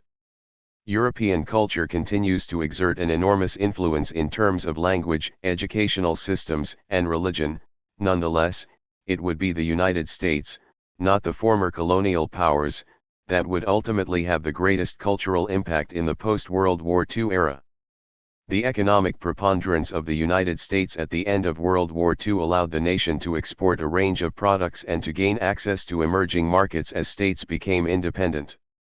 Products such as Coca-Cola, Levi's jeans, and General 356 Motors vehicles came to be regarded as synonymous with the United States. This American economic expansion would evolve into cultural imperialism as the world embraced U.S. products. In addition, the rise of the American entertainment industry helped expand the cultural influence of the United States. During the Cold War, the rivalry between the United States and the Soviet Union limited the global reach of American culture. With the end of the Cold War, these constraints were lifted. The result was a dramatic period of American cultural dominance. The opening of a McDonald's restaurant in Moscow in 1990 was followed by a round of global expansion that resulted in 24,500 restaurants in 115 nations. In addition, American films, media, and music came to dominate the global entertainment industry. The cable news network is broadcast in 120 countries, while the world's top-selling author is America's Stephen King. In 1992, Disney even opened a theme park near Paris. American cultural expansion has been aided by the revolution in telecommunications and the widespread use of English. For instance, approximately 90% of the content on the Internet is in English. As American products continue to find new markets and cultural icons such as Spider-Man or Superman replace local heroes, many local customs will give way to a global cultural uniformity dominated by the United States. The prominence of U.S. culture has even led foreign companies to utilize American symbols in advertising. A range of foreign corporations use cowboys or American icons to advertise a variety of products such as cigarettes, alcohol, and clothing. Critics of these trends have decried what they perceive to be a second century of American cultural homogeneity. While many aspects of American culture have positive connotations, including the ideals of gender and racial equality, and political and economic freedom, the violence and materialism that many perceive is inherent in the United States has produced a backlash. States such as France have imposed limitations on American media products, including films and music. On a broader level, opponents of globalization have increasingly targeted American firms such as Starbucks as symbols of what is wrong with the contemporary world market. Finally, radical anti-Western extremist groups have defined themselves by their opposition to the main features of American culture. Two models of cultural imperialism. Boyd Barrett provides a useful distinction between the Schiller model of cultural imperialism and the generic model. The generic model, developed in 357 Europe integrates time/space considerations, so is more widely applicable than the Schiller model. It acknowledges the multidimensionality of media forms and degrees of dependence and imperialism, so it is not as important if the focus is on the third world of the developed world. The model can be used to analyze, for instance, the domination of American television in the UK. Cultural imperialism extrapolates from very widely accepted models of center-periphery flows and relationships, and from equally compelling evidence on historical patterns of domination, for example European colonialism. International communication as cultural imperialism. The world has undergone great change over the past century or so due to the advent of globalization. One of the trends that has become entrenched into social, political, and economic interaction has been the transnational flow of capital. While this is not necessarily unique to the 20th and 21st centuries, it has certainly been consolidated into the way states and organizations across the entire world behave and interact with each other in this period. Along with this, globalization has also precipitated rapid technological development. These are two of the main ways, both which go hand in hand, in which globalization has transformed civilization as we know it and brought people across the world closer together. At the forefront of this ever-increasing expansion of transnational capital flow and technological development are international communications. In order to allow people to generate, disseminate, or acquire information, communications outlets need to own the technology in order to do so, and thus need to compete successfully in the global market, given that technology comes at a price. In this light, this essay examines the relationship between the global political economy and international communications and shows that the inequalities and dependencies inherent in the former equate to inequalities and dependencies in the latter. After examining the theoretical background of the global capitalist system, the essay argues that the combination of imperialism of the past and neoliberalism of today strongly disadvantages peripheral states. In turn, the neoliberal agenda is allowing media companies from the core, the hegemonic major trading states which support unrestricted trade, to induce a new kind of dependence for peripheral media markets. Thus, inequalities and dependence in the global economy are resulting in inequalities and dependencies in international communications. Also, to provide a more in-depth reflection on the subject, the essay analyses a case study of American media and cultural dominance of the world. 358. The relationship between global communication and international communication. In order to explore the relationship between the global economy and international communications, it is extremely useful to examine the theoretical terrain shaping the global capitalist economic system.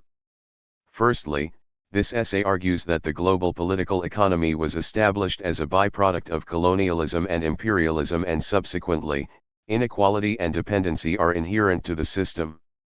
Secondly, it asserts that over the last 30 years or so, neoliberal principles have become predominant in the agenda of international economic institutions and regulators.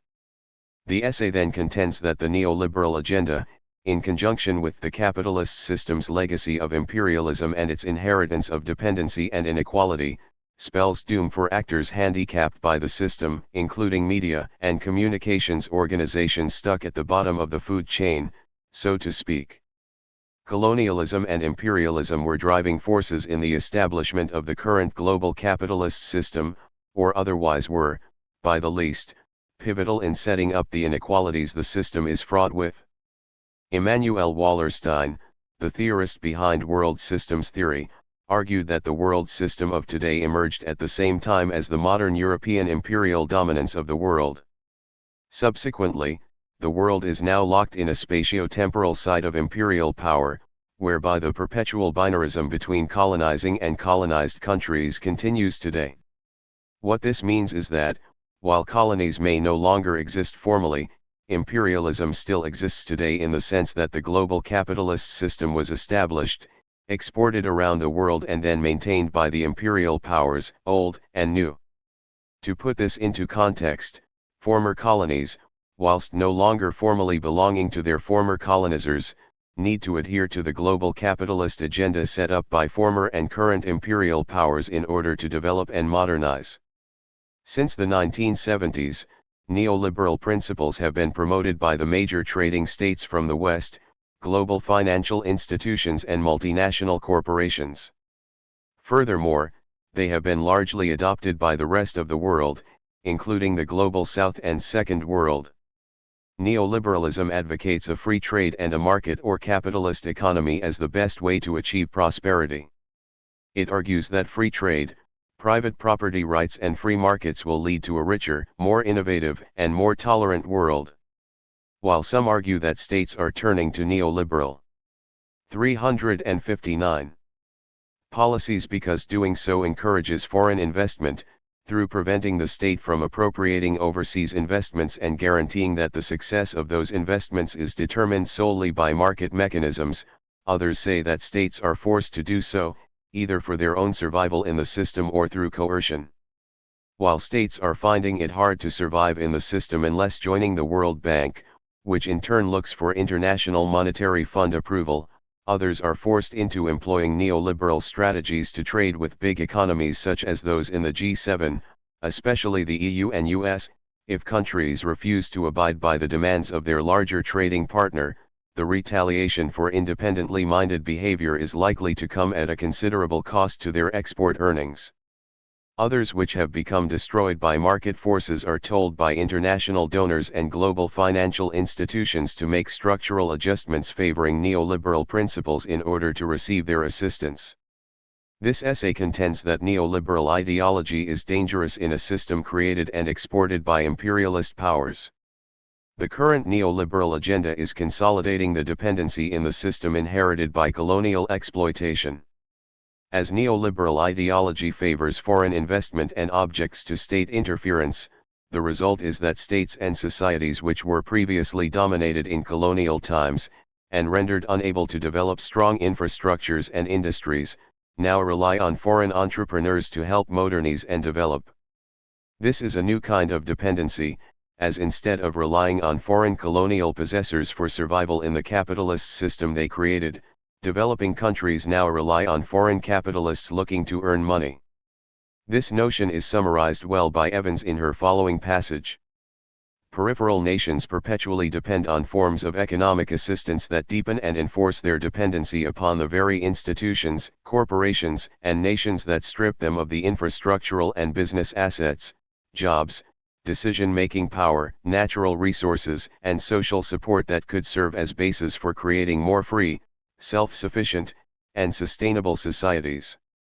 This dependence also further weakens their relative economic position with regard to powerful transnational corporations and first-world nations.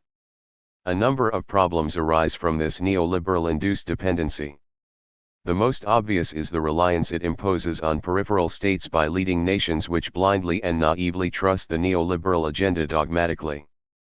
Another, which this essay demonstrates, is more pertinent and problematic for international communications, that is, that a new kind of imperialism is arising. 360. Cultural imperialism. Multinational corporations and investors are exporting their methods, products, and behaviors into dependent states which have no choice but to be receptive to them. Peripheral nations are complaining that they are suffering a breakdown of their cultures at the hands of foreign investors looking to make money out of them and the consumerism they are exporting.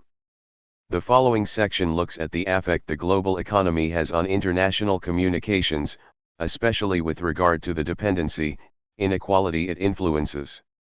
International communications and the neoliberal agenda.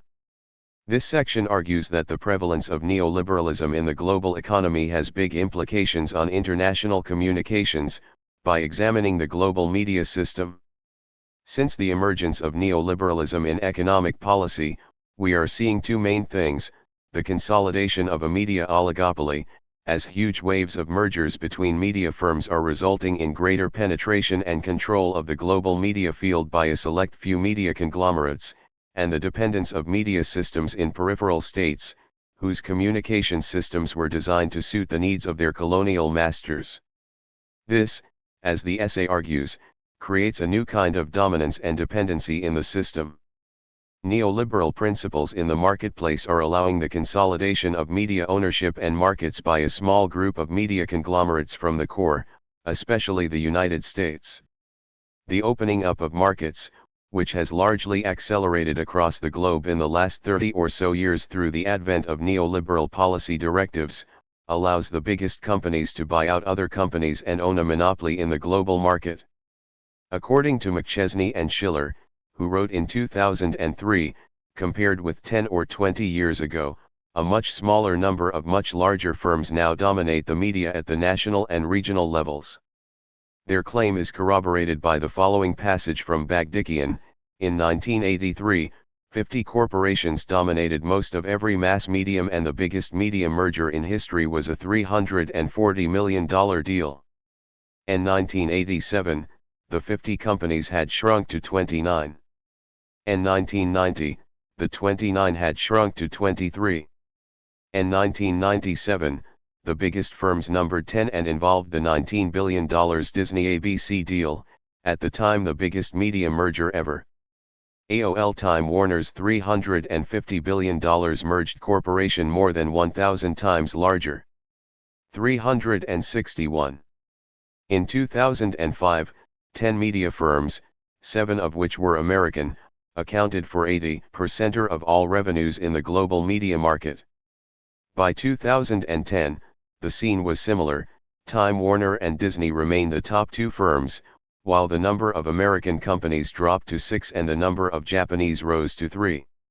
What we are seeing today, largely due to the neoliberal turn the global economy has taken, is the securing of an oligopoly, whereby the market is run by a small number of sellers, in the global media sector. A global media market dominated by a minority of large companies results in a new kind of dependence for peripheral states. In the past, Third World nations largely possessed second-rate communication systems, as many were designed only to suit the bare needs of the colonial masters. Furthermore, in order to develop their communication systems, Third World countries needed to import the technology needed to do so, which often came at a high price. Nowadays, peripheral states and their media systems have no way to combat the domination of colossal media conglomerates from the West. They cannot close their economies to them, or else they face condemnation by and alienation from major trading states and their allies for not opening up their markets. Additionally, it is largely Western firms and contractors which they need to acquire communications technologies from. Third World states felt they were handicapped from the onset and found it hard to compete on the international capitalist market. When they tried to organize a campaign to establish a new world information and communication order, wherein they asked industrialist countries to provide resources to establish viable communication systems of their own, in forums in the United Educational, Scientific, and Cultural Organization and other venues, it was met with an icy response from the states in the core. The United States, under Prime Minister Ronald Reagan, and its chief ally, the United Kingdom, under Prime Minister Margaret Thatcher, both considered to be the biggest advocates of neoliberalism, pulled out of UNESCO. Along with their pulling out came their withdrawal from funding, effectively causing the NICO movement to disintegrate. The reasoning behind this was that the movement, and consequently UNESCO, opposed a free market, dogmatically deemed to be the be-all and end-all of the country's economic positions from then on. Consequently, the rise of neoliberalism quashed resistance from below, as stated by McChesney and Schiller. 362. In fact, the trajectory followed since the 1980s by the global political economy has run directly counter to notions like the NICO. The age of neoliberalism, or corporate globalization, unleashed national and international policies highly supportive of business domination of all social affairs with minimal countervailing force. This is an example of how domination and dependency in the global economy results in domination and dependency in global media systems. Cultural imperialism and its relationship to communication systems. Cultural imperialism as a global strategy arose amid Cold War tensions in the United States. Soviet Marxism and its economic and political trappings were pitted against Western capitalism and America's version of neoliberal democracy. Ideas, goods, and money flows towards third world countries and satellite states perpetuated influence from either domineering world power. This concept, the principle of cultural imperialism, suggests that importing hard goods or soft goods may have an influence over the indigenous culture, either purposefully acculturating the original population or unintentionally bringing external ideals which have unintended effects on the original population.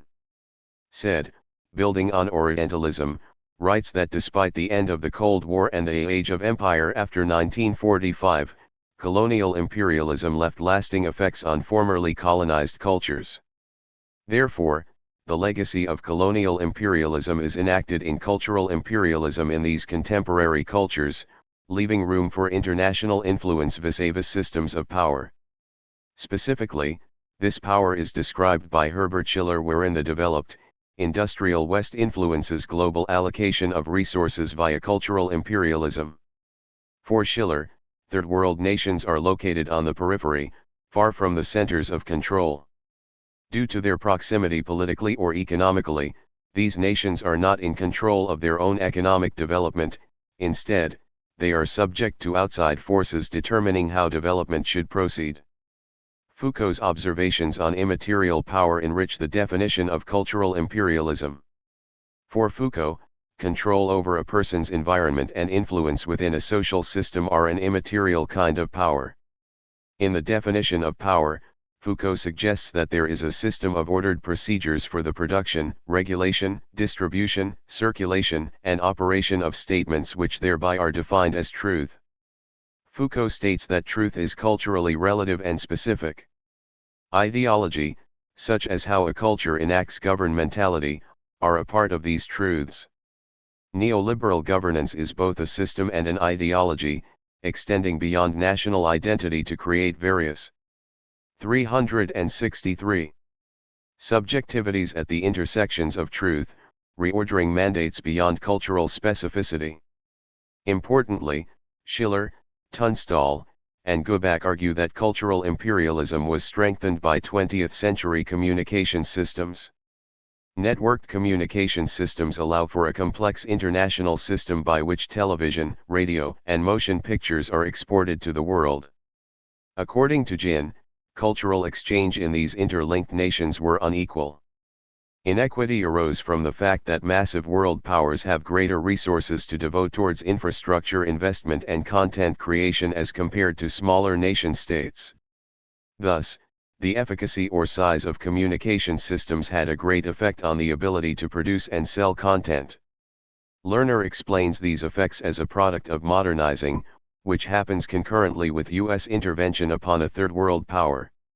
Indirectly invoking notions of Weber's Protestant ethic, Lerner argues that growth occurs most saliently in communities which associate effort with reward. The aspiration of achievement and the means to get reward, according to Lerner, is a communication process. People link what they observe and therefore desire rewards in their own daily lives. For Lerner, communication is the main means of socialization, and socialization is the main agent of social change.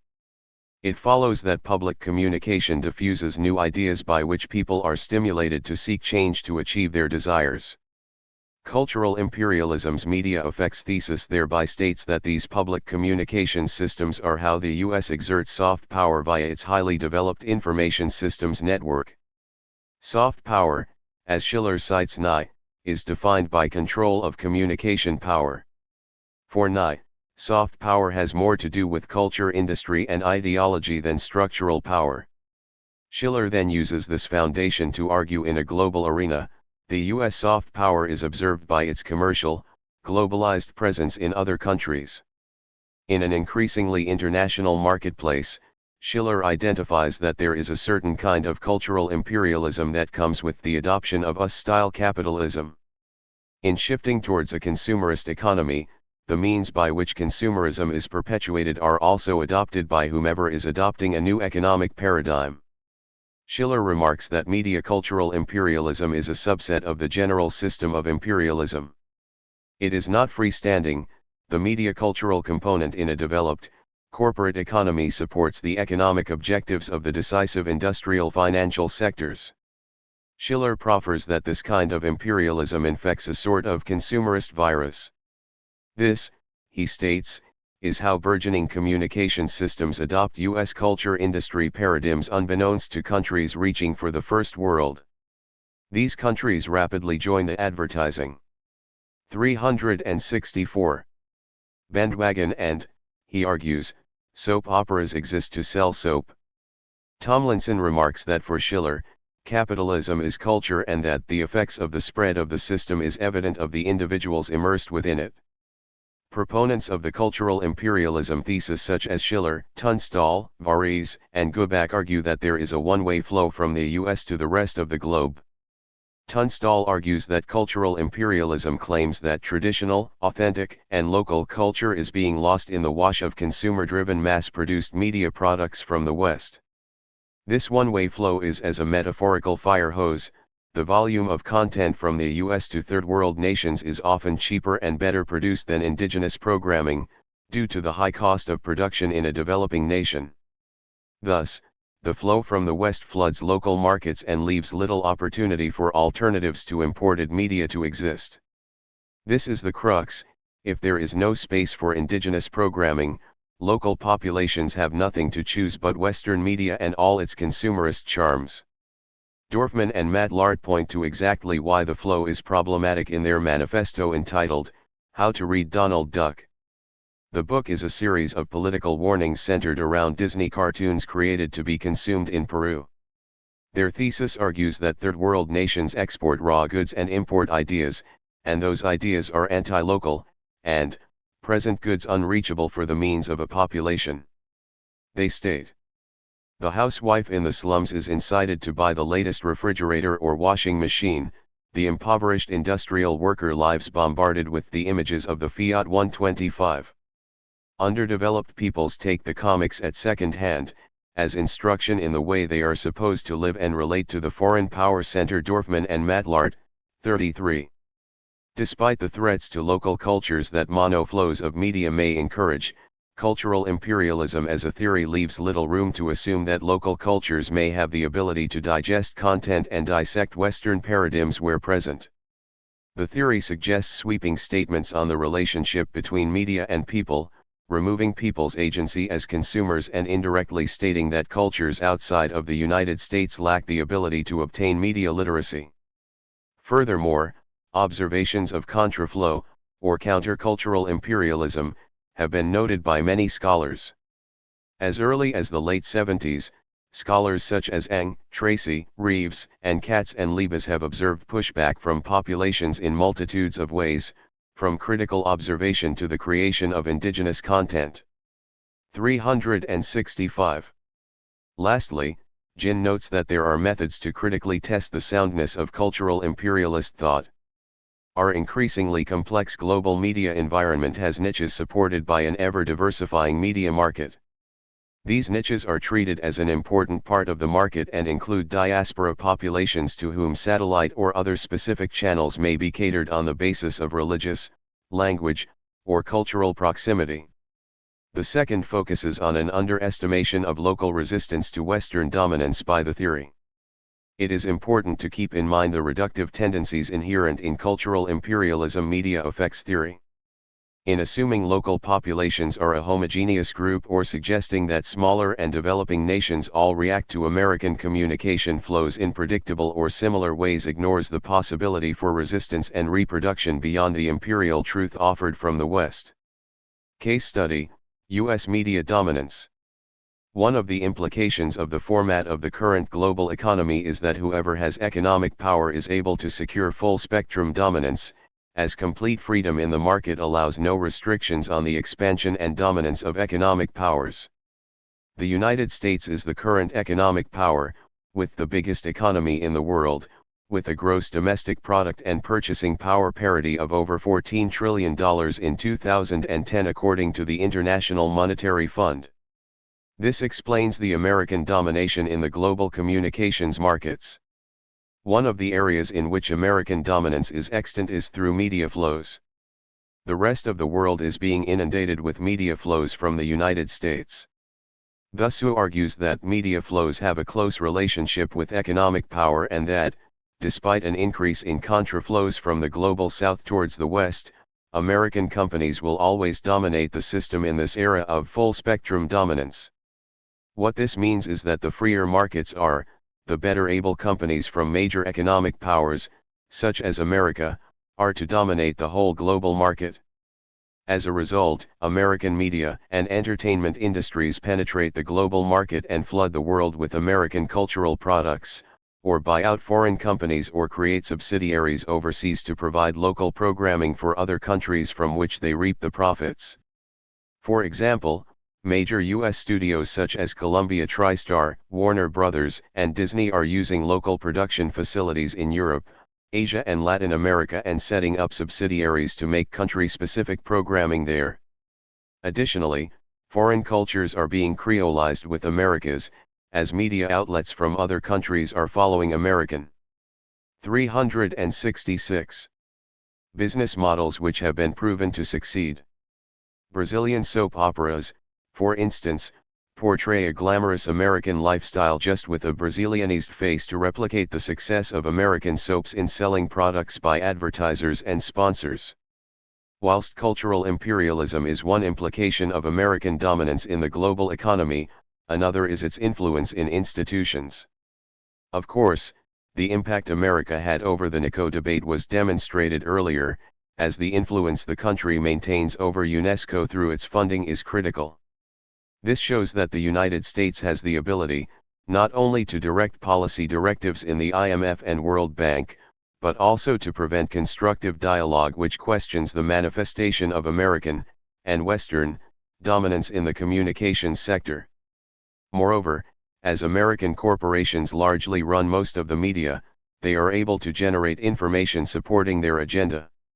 Ultimately, the news they present is politically conservative, because the media giants are significant beneficiaries of the current social structure around the world, and any upheaval in property or social relations, particularly to the extent that it reduces the power of business, not in their interest.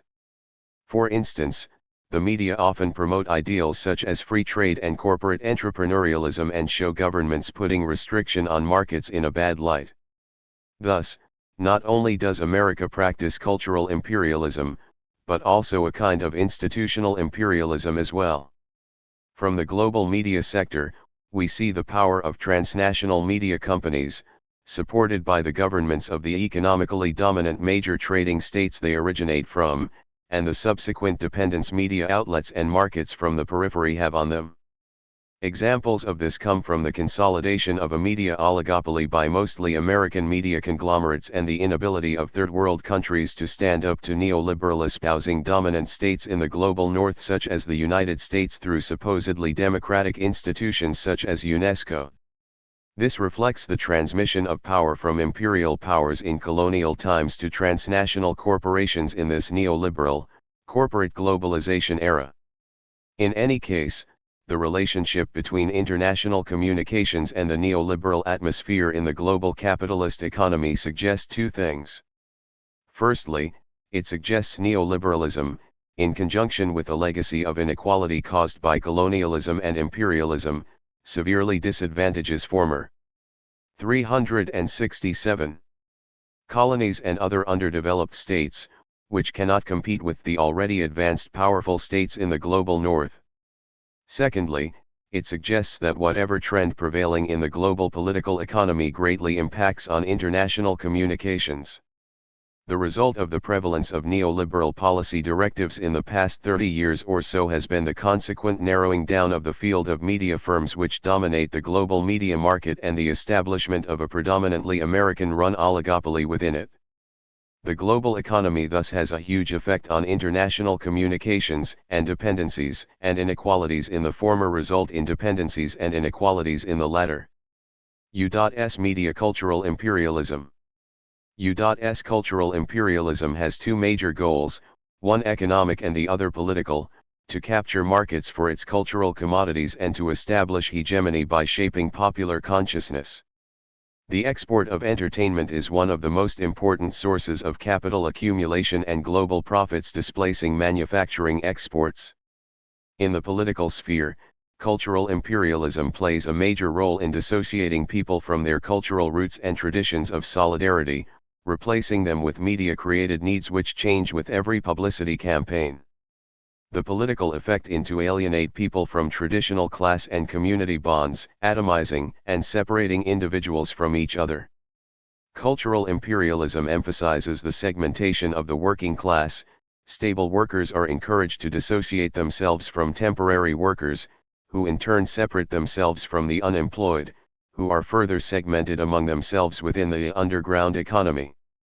Cultural imperialism encourages working people to think of themselves as part of a hierarchy emphasizing minute differences in lifestyle, in race, and gender, with those below them rather than the vast inequalities that separate them from those above.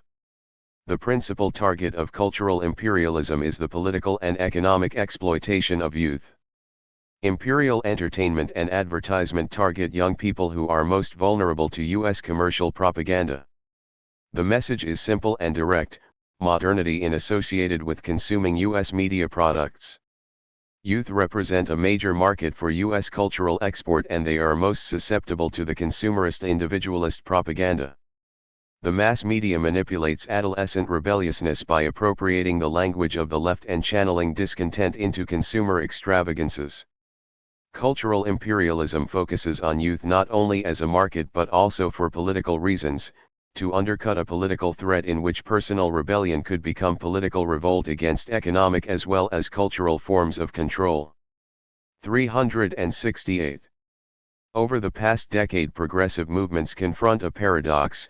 While the great majority of the people in the Third World experience deteriorating living standards, growing social and personal insecurity and decay in public services, the subjective response to these conditions has been sporadic revolts, sustained, but local activities and large-scale protests of short duration. In a word, there is a profound gap between the growing inequalities and socio-economic conditions on the one hand and the weaknesses of revolutionary or radical subjective responses. The maturing objective conditions in the Third World have not been accompanied by the growth of subjective forces capable of transforming the state or society. It is clear that there is no automatic relationship between socio-economic regression and socio-political transformation. Cultural intervention is the crucial link converting objective conditions into conscious political intervention. Paradoxically, imperial policymakers seem to have understood the importance of cultural dimensions of political practice far better than their adversaries. Cultural domination and global exploitation. Imperialism cannot be understood merely as an economic military system of control and exploitation. Cultural domination is an integral dimension to any sustained system of global exploitation. In relation to the Third World, cultural imperialism can be defined as the systematic penetration and domination of the cultural life of the popular classes by the ruling class of the West in order to reorder the values, behavior, institutions, and identity of the oppressed peoples to conform with the interests of the imperial classes. Cultural imperialism has taken both traditional and modern forms. In past centuries, the church, educational system, and public authorities played a major role in inculcating native peoples with ideas of submission and loyalty in the name of divine or absolutist principles. While these traditional mechanisms of cultural imperialism still operate, new modern instrumentalities rooted in contemporary institutions have become increasingly central to imperial domination. The mass media, publicity, advertisement, and secular entertainers and intellectuals play a major role today. In the contemporary world, Hollywood, CNN, and Disneyland are more influential than the Vatican, the Bible, or the public relations rhetoric of political figures. Cultural penetration is closely linked to politico-military domination and economic exploitation. U.S. military interventions in support of the genocidal regimes in Central America which protect its economic interests are accompanied by intense cultural penetration. U.S.-financed evangelicals invade Indian villages to inculcate messages of submission among the peasant Indian victims. International conferences are 369. Sponsored for domesticated intellectuals to discuss democracy and market. Escapist television programs sow illusions from another world. Cultural penetration is the extension of counterinsurgency warfare by non-military means. New features of U.S. cultural colonialism. Contemporary cultural colonialism is distinct from past practices in several senses. It is oriented toward capturing mass audiences, not just converting elites. The mass media, particularly television, invade the household and function from the inside and below as well as from outside and above. CCC is global in scope and homogenizing in its impact. The pretense of universalism serves to mystify the symbols, goals, and interests of the imperial power. The mass media as instruments of cultural imperialism today are private only in the formal sense.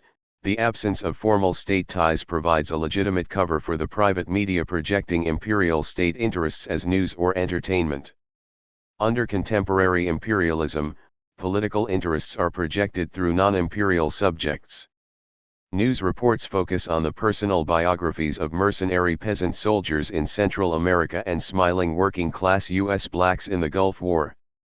Because of the increasing gap between the promise of peace and prosperity under unregulated capital and the reality of increasing misery and violence, the mass media have narrowed even further the possibilities of alternative perspectives in their programs. Total cultural control is the counterpart of the total separation between the brutality of real existing capitalism and the illusory promises of the free market. To paralyze collective responses, cultural colonialism seeks to destroy national identities or empty them of substantive socio-economic content. To rupture the solidarity of communities, cultural imperialism promotes the cult of modernity as conformity with external symbols. In the name of individuality, social bonds are attacked and personalities are reshaped according to the dictates of media messages. While imperial arms disarticulate civil society, and banks pillage the economy, the imperial media provide individuals with escapist identities. Cultural imperialism provides devastating demonological caricatures of revolutionary adversaries, while encouraging collective amnesia of the massive violence of pro-Western countries. The Western mass media never remind their audience of the murder by anti-communist pro-US regimes of 100,000 Indiana. 370.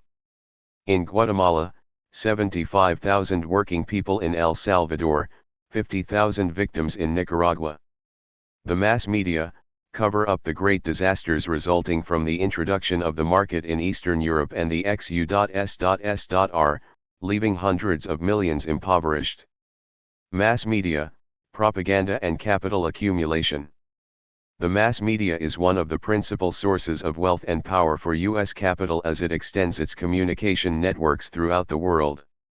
An increasing percentage of the richest North Americans derive their wealth from the mass media. Among the 400 wealthiest Americans, the percentage deriving their wealth from the mass media increased from 9.5% in 1982 to 18% in 1989. Today almost 1 out of 5 of the richest North Americans derive their wealth from the mass media. Cultural capitalism has displaced manufacturing as a source of wealth and influence in the U.S.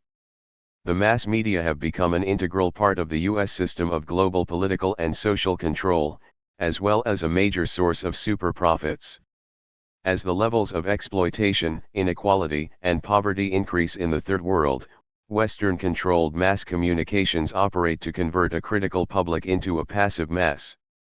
Western media celebrities and mass entertainment have become important ingredients in deflecting potential political unrest. The Reagan presidency highlighted the centrality of media manipulation through highly visible but politically reactionary entertainers, a phenomenon which has spread to Latin America and Asia.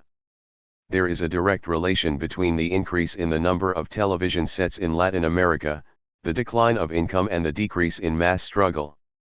In Latin America between 1980 and 1990, the number of television sets per inhabitant increased 40%, while the real average income declined 40%, and a host of neoliberal political candidates heavily dependent on television images won the presidency. The increasing penetration of the mass media among the poor, the growing investments and profits by U.S. corporations in the sale of cultural commodities and the saturation of mass audiences with messages that provide the poor with vicarious experiences of individual consumption and adventure defines the current challenge of cultural colonialism. U.S. media messages are alienating to third world people in a double sense. They create illusions of international and cross-class bonds. Through television images, a false intimacy and an imaginary link is established between the successful subjects of the media and the impoverished spectators in the barrios. These linkages provide a channel through which the discourse of individual solutions for private problems is propagated. The message is clear. 371. The victims are blamed for their own poverty, success depends on individual efforts. Major TV satellites, U.S. and European mass media outlets in Latin America avoid any critique of the politico-economic origins and consequences of the new cultural imperialism that has temporarily disoriented and immobilized millions of impoverished Latin Americans. Imperialism and the politics of language. Cultural imperialism has developed a dual strategy to counter the left and establishing hegemony. On the one hand, it seeks to corrupt the political language of the left. On the other, it acts to desensitize the general public to the atrocities committed by Western powers. During the 1980s, the Western mass media systematically appropriated basic ideas of the left, emptied them of their original content and refilled them with a reactionary message. For example, the mass media described politicians intent in restoring capitalism and stimulating inequalities as reformers or revolutionaries, while their opponents were labeled conservatives. Cultural imperialism sought to promote ideological confusion and political disorientation by reversing the meaning of political language. Many progressive individuals became disoriented by this ideological manipulation. As a result, they were vulnerable to the claims of imperial ideologues who argue that the terms right and left lacked any meaning, that the distinctions have lost significance, that ideologies no longer have meaning. By corrupting the language of the left and distorting the content of the left and right, cultural imperialists hope to undermine the political appeals and political practices of the anti-imperialist movements. The second strategy of cultural imperialism was to desensitize the public, to make mass murder by the Western states routine, acceptable activities. Mass bombings in Iraq were presented in the form of video games. By trivializing crimes against humanity, the public is desensitized from its traditional belief that human suffering is wrong. By emphasizing the modernity of new techniques of warfare, the mass media glorify existing elite power, the techno-warfare of the West. Cultural imperialism today includes news reports in which the weapons of mass destruction are presented with human attributes while the victims in the Third World are faceless aggressors, terrorists. Global cultural manipulation is sustained by the corruption of the language of politics. In Eastern Europe, speculators and mafiosos seizing land, enterprises and wealth are described as reformers. Contrabandists are described as innovating entrepreneurs. In the West, the concentration of absolute power to hire and fire in the hands of management and the increased vulnerability and insecurity of labor is called labor flexibility. In the Third World, the selling of national public enterprise to giant multinational monopolies is described as breaking up monopolies. Reconversion is the euphemism for reversion to. 372. 19th century condition of labor stripped of all social benefits. Restructuring is the return to specialization in raw materials or the transfer of income from production to speculation. Deregulation is the shift in power to regulate the economy from the national welfare state to the international banking, multinational power elite. Structural adjustments in Latin America mean transferring resources to investors and lowering payments to labor. The concepts of the left were originally oriented toward redistributing income. These concepts have been co-opted and turned into symbols for reconcentrating wealth, income, and power into the hands of Western elites. And of course, all the private cultural institutions of imperialism amplify and propagate this Orwellian disinformation. Contemporary cultural imperialism has debased the language of liberation, converting it into symbols of reaction. Cultural terrorism, the tyranny of liberalism. Just as Western state terrorism attempts to destroy social movements, revolutionary governments, and disarticulate civil society, economic terrorism as practiced by the IMF and private bank consortia, destroy local industries, erode public ownership and savages wage and salaried household. Cultural terrorism is responsible for the physical displacement of local cultural activities and artists. Cultural terrorism by preying on the psychological weaknesses and deep anxieties of vulnerable third world peoples, particularly their sense of being backward, traditional and oppressed, projects new images of mobility and free expression, destroying old bonds to family and community, while fastening new chains of arbitrary authority linked to corporate power and commercial markets. The attacks on traditional restraints and obligations is a mechanism by which the capitalist market and state becomes the ultimate center of exclusive power. Cultural imperialism in the name of self-expression tyrannizes third world people fearful of being labeled traditional, seducing and manipulating them by the phony images of classless modernity. Cultural imperialism questions all pre-existing relations that are obstacles to the one and only sacred modern deity, the market. Third world peoples are entertained, coerced, titillated to be modern, to submit to the demands of capitalist market, to discard comfortable, traditional, loose-fitting clothes for ill-fitting unsuitable tight blue jeans. Cultural imperialism functions best through colonized intermediaries, cultural collaborators. The prototype imperial collaborators are the upwardly mobile third world professionals who imitate the style of their patrons. These collaborators are servile to the West and arrogant to their people, prototypical. 373. Authoritarian personalities. Backed by the banks and multinationals, they wield immense power through the state and local mass media. Imitative of the West, they are rigid in their conformity to the rules of unequal competition, opening their country and peoples to savage exploitation in the name of free trade.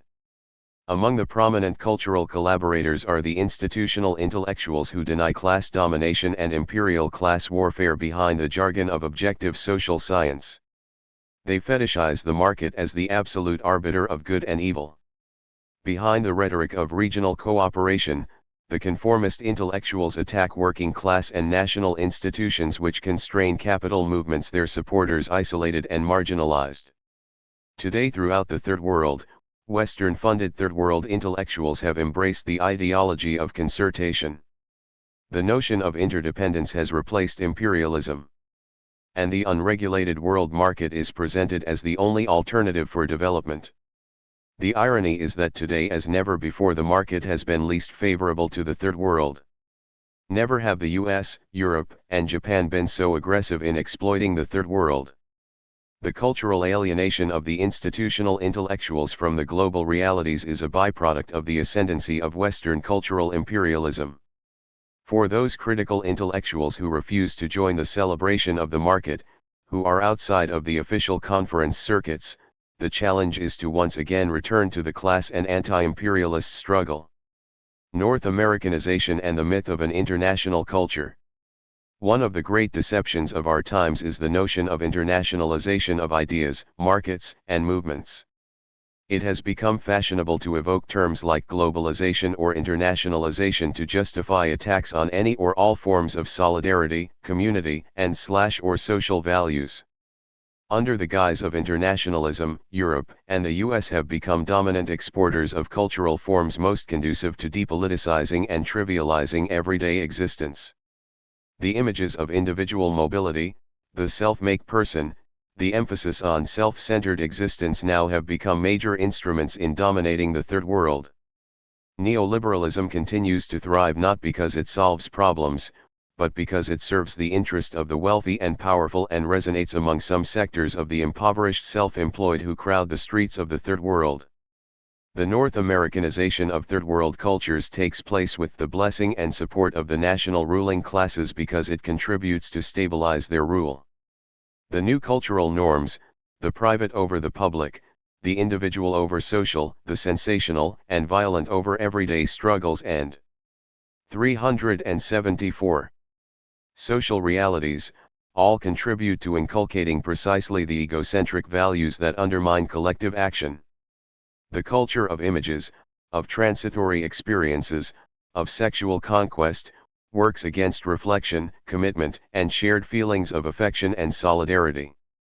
The North Americanization of culture means focusing popular attention on celebrities, personalities, and private gossip, not on social depth, economic substance, and the human condition. Cultural imperialism distracts from power relation and erodes collective forms of social action. The media culture that glorifies the provisional reflects the rootlessness of U.S. capitalism, its power to hire and fire, to move capital without regard for communities. The myth of freedom of mobility reflects the incapacity of people to establish and consolidate community roots in the face of the shifting demands of capital. North American culture glorifies transient, impersonal relations as freedom, when in fact these conditions reflect the anomie and bureaucratic subordination of a mass of individuals to the power of corporate capital.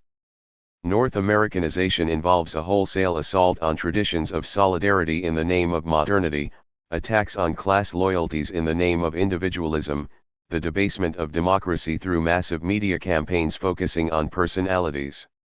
The new cultural tyranny is rooted in the omnipresent repetitive singular discourse of the market, of a homogenized culture of consumption, of a debased electoral system. The new media tyranny stands alongside the hierarchical state and economic institutions that reach from the boardrooms of the international banks to the villages in the Andes. The secret of the success of North American cultural penetration of the Third World is its capacity to fashion fantasies to escape from misery that the very system of economic and military domination generates. The essential ingredients of the new cultural imperialism is the fusion of commercialism, sexuality, conservatism, each presented as idealized expressions of private needs, of individual self-realization. To some Third World people immersed in everyday dead-end jobs, struggles for everyday survival, in the midst of squalor and degradation, the fantasies of North American media, like the evangelist, portray something better, a hope in a future better life, or at least the vicarious pleasure of watching others enjoying it. Impact of cultural imperialism. If we want to understand the absence of revolutionary transformation, despite the maturing of revolutionary conditions, we must reconsider the profound psychological impact of state violence, political terror, and the deep penetration of cultural/ideological values propagated by the imperial countries and internalized by the oppressed peoples. The state violence of the 1970s and 375. Early 1980s created long-term, large-scale psychic damage, fear of radical initiatives, distrust of collectivities, a sense of impotence before established authorities, even as the same authorities are hated. Terror turned people inward toward private domains. Subsequently, neoliberal policies, a form of economic terrorism, resulted in the closing of factories, the abolition of legal protection of labor, the growth of temporary work, the multiplication of low-paid individual enterprises. These policies further fragmented working class and urban communities. In this context of fragmentation, distrust, and privatization, the cultural message of imperialism found fertile fields to exploit vulnerable people's sensibilities, encouraging and deepening personal alienation, self-centered pursuits, and individual competition over ever-scarce resources. Cultural imperialism and the values it promotes has played a major role in preventing exploited individuals from responding collectively to their deteriorating conditions. The symbols, images, and ideologies that have spread to the Third World are major obstacles to the conversion of class exploitation and growing immiseration into class-conscious bases for collective action. The great victory of imperialism is not only the material profits, but its conquest of the inner space of consciousness of the oppressed directly through the mass media and indirectly through the capture of its intellectual and political class. Insofar as a revival of mass revolutionary politics is possible, it must begin with open warfare, not only with the conditions of exploitation but with culture that subjects its victims. Limits of U.S. cultural imperialism. Against the pressures of cultural colonialism is the reality principle, the personal experience of misery and exploitation imposed by Western multinational banks, the police/military repression enforced by U.S. supplied arms. everyday realities which the escapist media can never change. Within the consciousness of the Third World peoples there is a constant struggle between the demon of individual escape and the intuitive knowledge that collective action and responsibility is the only practical response. In times of ascending social mobilizations, the virtue of solidarity takes precedence. In times of defeat and decline, the demons of individual rapacity are given license. There are absolute limits in the capacity of cultural imperialism to distract and mystify people beyond which popular rejection sets in. The TV table of plenty contrasts with the experience of the empty kitchen. The amorous escapades of media personalities crash against a house full of crying, hungry children. In the street confrontations, Coca-Cola becomes a Molotov. 376. Cocktail. The promise of affluence becomes an affront to those who are perpetually denied. Prolonged impoverishment and widespread decay erode the glamour and appeal of the fantasies of the mass media. The false promises of cultural imperialism become the objects of bitter jokes relegated to another time and place. The appeals of cultural imperialism are limited by the enduring ties of collectivities, local and regional, which have their own values and practices. Where class, racial, gender and ethnic bonds endure and practices of collective action are strong, the influence of the mass media are limited or rejected. To the extent that pre-existing cultures and traditions exist, they form a closed circle which integrates social and cultural practices that look inward and downward, not upward and outward. In many communities there is a clear rejection of the modernist developmental individualist discourse associated with the supremacy of the market. The historical roots for sustained solidarity and anti-imperial movements are found in cohesive ethnic and occupational communities, mining towns, fishing and forestry villages, industrial concentrations in urban centers. Where work, community, and class converge with collective cultural traditions and practices, cultural imperialism retreats. The effectiveness of cultural imperialism does not depend merely on its technical skills of manipulation, but on the capacity for the state to brutalize and atomize the populace, to deprive it of its hopes and collective faith in egalitarian societies.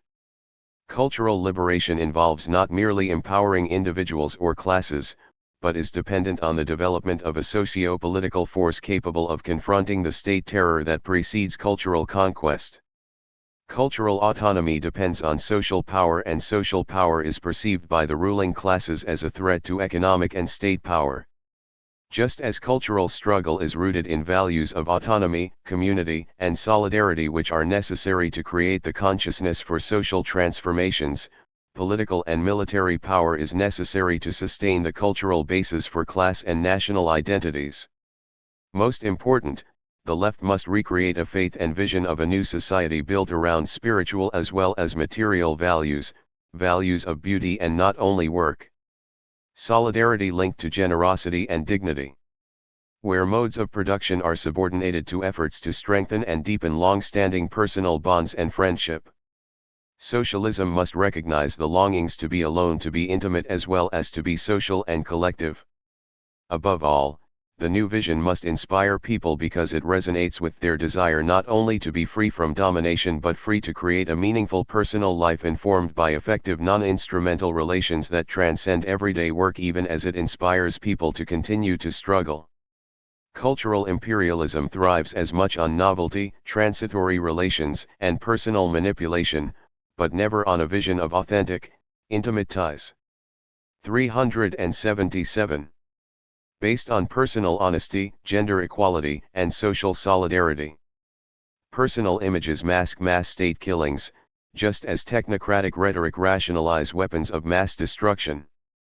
Cultural imperialism in the era of democracy must falsify reality in the imperial country to justify aggression, by converting victims into aggressors and aggressors into victims. The cultural dynamics of globalization. The purpose of this introduction is not to summarize the rich and diverse contents of this book, but to present a picture of the cultural dynamics of globalization as seems plausible to me at this point. Most of the data making this picture possible has come from the research project on which the book is based. However, given the fact that the chapters on the various countries studied in the project are here within the same covers, I have refrained from tedious cross-references to these chapters. A somewhat cynical colleague once remarked that the goal of every scholarly enterprise is to blow someone's theory out of the water. In this instance that someone was me. While it would be a wild exaggeration to say that I had a theory of cultural globalization, Berger and Huntington did have a picture of it, and I succeeded, more or less, in convincing Samuel Huntington, the co-director of the project, and the international research team to accept my picture as a starting point for the investigation. Not surprisingly, over the more than 2 years of the project, most of them kept hacking away at this picture and, at the end of the day, I had to agree with most of the criticisms. In my own mind, at any rate, the basic features of the original picture have remained unscathed, but it has also become considerably more complicated. As I often tell my students, one of the pleasures of being a social scientist is that you can have as much fun when you are proven wrong as when you are proven right. The initial picture that the project had was a Toynbee-like one of challenge and response. The challenge is supposed to come from an emerging global culture, most of it of Western and indeed American provenance, penetrating the rest of the world on both elite and popular levels. The response from the target societies is then seen as occurring on a scale between acceptance and rejection, with in-between positions of coexistence and synthesis. I think that this picture still holds up, however, one must add to it a much more variegated set of reactions by the target societies, including those initiated by governments. I will make some further preliminary observations before I begin to describe this more complicated picture. The term globalization has come to be emotionally charged in public discourse. For some, it implies the promise of an 378 international civil society, conducive to a new era of peace and democratization. For others, it implies the threat of an American economic and political hegemony, with its cultural consequence being a homogenized world resembling a sort of metastasized Disneyland. It is clear to me that both the promise and the threat have been greatly exaggerated, and this insight owes much to the complicated picture coming out of our research. Furthermore, there can be no doubt that the economic and technological transformations that drive the phenomenon of globalization have created large social and political problems such as the bifurcation between winners and losers, both between and within societies, and the challenge to traditional notions of national sovereignty. These problems cannot be dealt with here, though of course they must be taken into account as an ever-present background. The present topic is the cultural dimension of the phenomenon, and culture is understood here in its conventional social scientific sense, as the beliefs, values, and lifestyles of ordinary people in their everyday existence. What everyone assumes is not always wrong. There is indeed an emerging global culture, and it is indeed heavily American in origin and content. It is not the only game in town, as I shall try to make clear, but it is the biggest game going and it will likely stay that way for the foreseeable future. The Chilean historian Claudio Velázquez has called it the Hellenistic phase of Anglo-American civilization, a phrase that is meant to dissociate it from explanations in terms of imperialism. The then relevant world became Greek at a time when Greece had virtually no imperial power. Today, though the United States does have a great deal of power, its culture is not being imposed on others by coercive means. Then as now, language is a crucial factor in this cultural diffusion. The principal vehicle of Hellenism was koine, the basic and rather vulgar Greek in which, not so incidentally, the New Testament was written. Today, the English language, in its American rather than British form, is the koine of the emerging global culture. Regardless of the future of American imperial power, no rival is on the horizon. The millions of people all over the world who increasingly use English as their lingua franca do so mainly for practical reasons. Young Chinese who importune tourists to let them practice their English do so because they want to get on the internet and improve their job prospects, not to read Shakespeare or Faulkner. But people do not use language innocently. Every language carries with it a cultural freight of cognitive, normative, and even emotional connotations. So does the American language, even apart from the beliefs and values propagated through the American mass communication media. Just think of seemingly innocuous terms like religious preference or sexual orientation, or phrases. 379. Like I cannot express myself in this job, I need more space in this relationship, or you have the right to your opinion. The emerging global culture is diffused through both elite and popular vehicles. Arguably the most important elite vehicle is what Samuel Huntington has felicitously called the Davos culture, an international culture of business and political leaders. Its basic engine is international business, the same engine that drives economic and technological globalization. But it would be misleading to think of this culture only in terms of those few likely to be invited to Davos. There are millions who would like to be invited and who engage in what sociologists have nicely called anticipatory socialization. There is, for instance, a global network of ambitious young people in business and the professions who have popped up in every country studied in our project, a sort of yuppie internationale, whose members speak fluent English and dress alike and act alike, at work and at play, and up to a point think alike and hope that one day they might reach the elite summits. However, one must be careful about assuming that this apparent homogeneity embraces their entire existence. It clearly does for some of them. For better or for worse, they are cosmopolitans all the way. But others manage an art of creative compartmentalization, seeking to combine participation in the global business culture with personal lives dominated by very different cultural themes. It will always be an empirical question which of these two options one ascribes to a particular group. A comparison between Eastern Germany and India is interesting in this regard. After unification, a horde of business consultants descended on the former German Democratic Republic, teaching and advising on how to behave in the new economy, essentially, how to become Westies. There has been a good deal of sullen resistance to this, but the cultural resources to maintain or construct alternative personal lifestyles have been very meager. By contrast, despite a multitude of business schools and training courses to teach Indians how to behave as participants in the global economy, many of the computer professionals in Bangalore succeed in combining such participation with personal lifestyles dominated by traditional Hindu values. There is another elite sector of the emerging global culture, sometimes merging with the business culture, sometimes in tension with it. That is the globalization of the Western intelligentsia.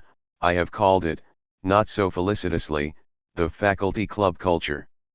It is carried by a variety of vehicles, academic networks, foundations, non-governmental organizations, some governmental and intergovernmental agencies.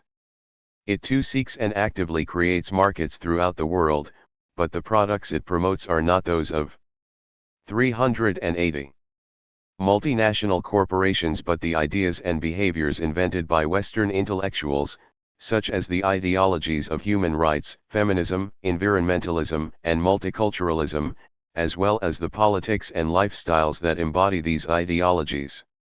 Just as would-be East German and Indian participants in the elite business culture must learn the appropriate behavior and acceptable opinions of this culture, so, mutatis mutandis, must those who want to be successful in the elite intellectual culture. In addition, since the latter culture is by definition much more ideological than the pragmatic business world, the price of admission to faculty club culture is higher in terms of its impingement on personal life. Put simply, a successful businessman in Eastern Europe may act like an American in the boardroom but go home and, in the best indigenous tradition, beat his wife and order the children about. The Eastern European intellectual who wants to have a good relationship with the Ford Foundation, however, will have to be more careful if he wants to keep a compartmentalization going. The two cultures often interpenetrate. Thus corporations hire long-haired academics to teach intercultural or gender sensitivity to their employees. On the other hand, human rights and environmentalist activists attack corporations for this or that alleged misbehavior. The two cultures then find themselves in conflict. What may be broadly called the health ideology, which has its origins in the American intellectual class, has spread beyond it to affect much wider masses of people in their values and behavior and has led to global political activism. The business culture has absorbed much of this by instituting wellness programs and encouraging fitness. At times, though, there has been conflict, as in the assault of the anti-smoking movement on the tobacco industry. The story of the anti-smoking legislation in South Africa is instructive in this regard. With the demise of the apartheid regime, a government came into power that was dominated by people with a long and positive relationship with Western NGOs. The anti-smoking legislation was the direct result of bizarre one in a country on the verge of a catastrophic AIDS epidemic. This action was clearly not the result of a pragmatic assessment of the country's most pressing health needs, but of the influence of the Western-dominated faculty club culture. It is intriguing to look at the two elite cultures in the light of the old neo-Marxist dependency theory. The Davos and the faculty club cultures have their metropolitan centers, with the periphery dependent on them. But the centers of the former culture are no longer exclusively Western. There are also powerful centers in Tokyo, Hong Kong, and Singapore, with Shanghai and Bombay as potential additions. The metropolis of the globalized intelligentsia is much more exclusively Western, indeed American.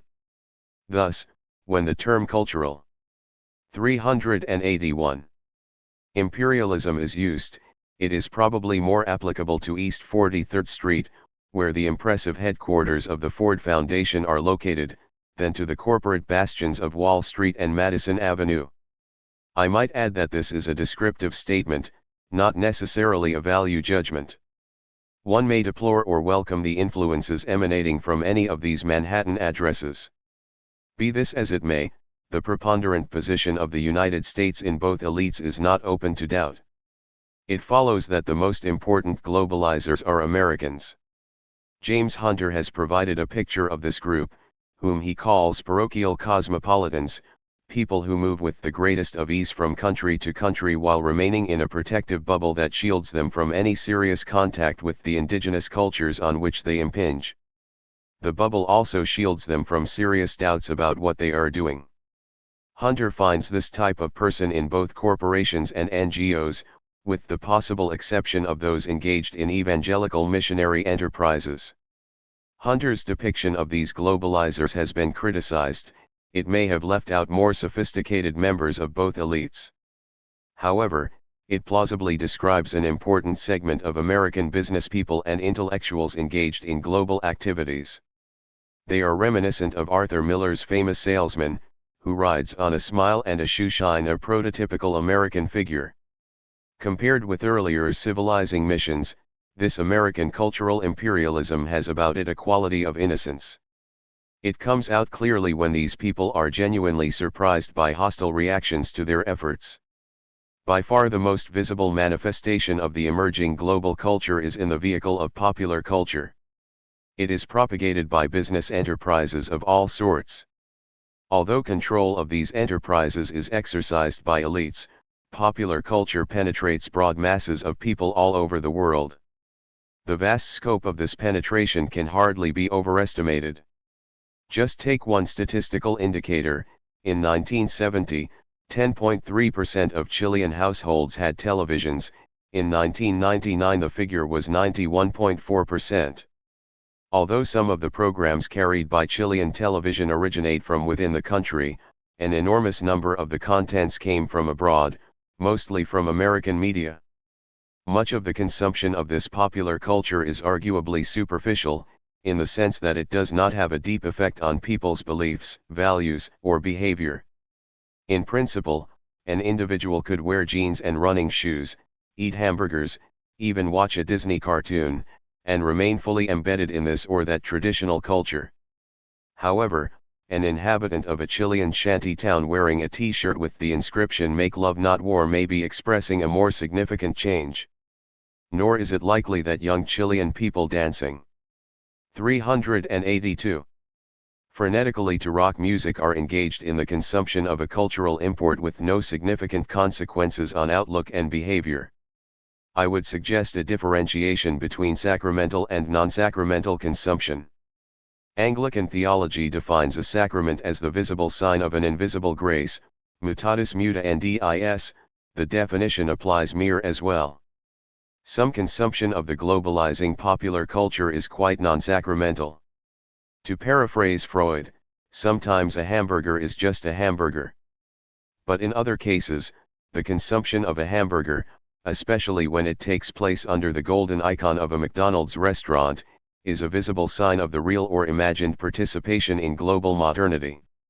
The research on McDonald's restaurants in East Asia by the Harvard anthropologist James Watson and his team suggests that there is a switch from sacramental to non-sacramental consumption as this type of fast food becomes commonplace over time. In Beijing, as in other places, when McDonald's was a newcomer, people went there not just to eat hamburgers but to participate vicariously in American-style modernity.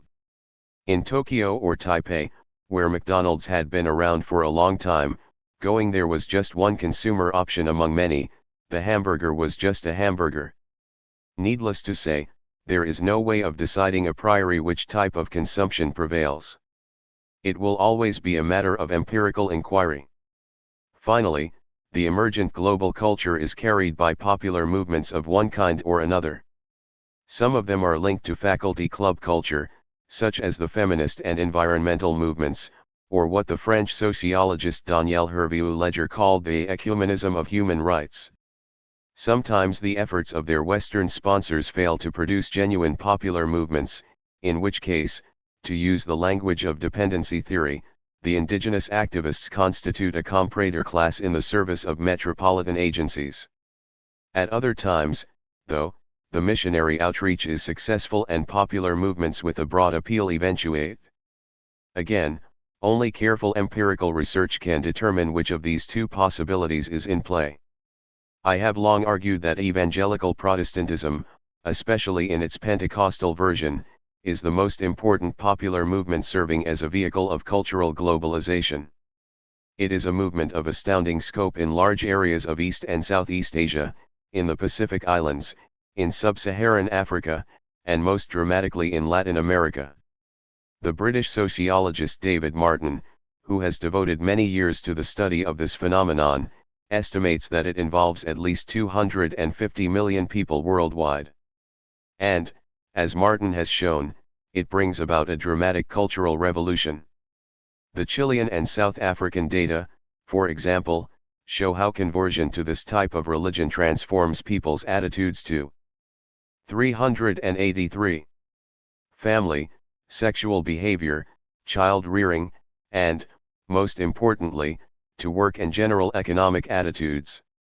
Not to put too fine a point to it, now as in an earlier period in Britain and North America, this is a religion that promotes what Max Weber called the Protestant ethic, a morality singularly appropriate for people seeking to advance in the nascent stage of modern capitalism. While this form of Protestantism is clearly of Anglo-Saxon origin, it has been successfully indigenized everywhere it has penetrated. It does not typically use the English language, and its worship takes over many indigenous forms. However, the spirit that is expressed here has unmistakably Anglo-Saxon traits, especially in its powerful combination of individualistic self-expression, egalitarianism, and the capacity for creating voluntary associations. Thus it not only facilitates social mobility in developing market economies but also facilitates actual or anticipated participation in the new global economy. To this must be added the fact that among the leaders of this movement there is a consciousness of being part of a global movement, with increasing cross-national contacts between them and with the centers of evangelicalism in the United States. As observed earlier, there are both tensions and convergence between the different sector of cultural globalization, both on the elite and popular levels. If there is one theme that all have in common, it is individuation. All sectors of the emerging global culture enhance the independence of the individual over against tradition and collectivity. Individuation must be seen as a social and psychological process, manifested empirically in the behavior and consciousness of people regardless of the ideas they may hold about this. In other words, individuation as an empirical phenomenon must be distinguished from individualism as an ideology. This insight is useful because it helps explain why the new global culture is so widely attractive. It has been understood for a long time that modernization undermines the taken for granted authority of tradition and collectivity and, therefore, by default, makes the individual more self-reliant. This is a liberation, but it may also be experienced as a great burden. Individualism as an ideology legitimates the liberation and, if necessary, helps alleviate the burden. In either case, the new global culture has a built-in affinity with the modernization process. Indeed, in many parts of the world today it is identical with it. For people caught in the early stages of the modernization process, there is above all a new sense of open possibilities and an aspiration for greater freedom. The sense of burden usually comes later. Thus the emerging global 384 culture is attractive to all those who value the individuation they have already experienced and aspire to an even greater realization of it. It is noteworthy that in this sense the global culture resembles Hellenism, which also celebrated the individual and his striving for excellence, thus freeing him from the constraints of tradition. We now have a picture of a cultural earthquake affecting virtually every part of the world. When the earthquake hits, different people respond differently.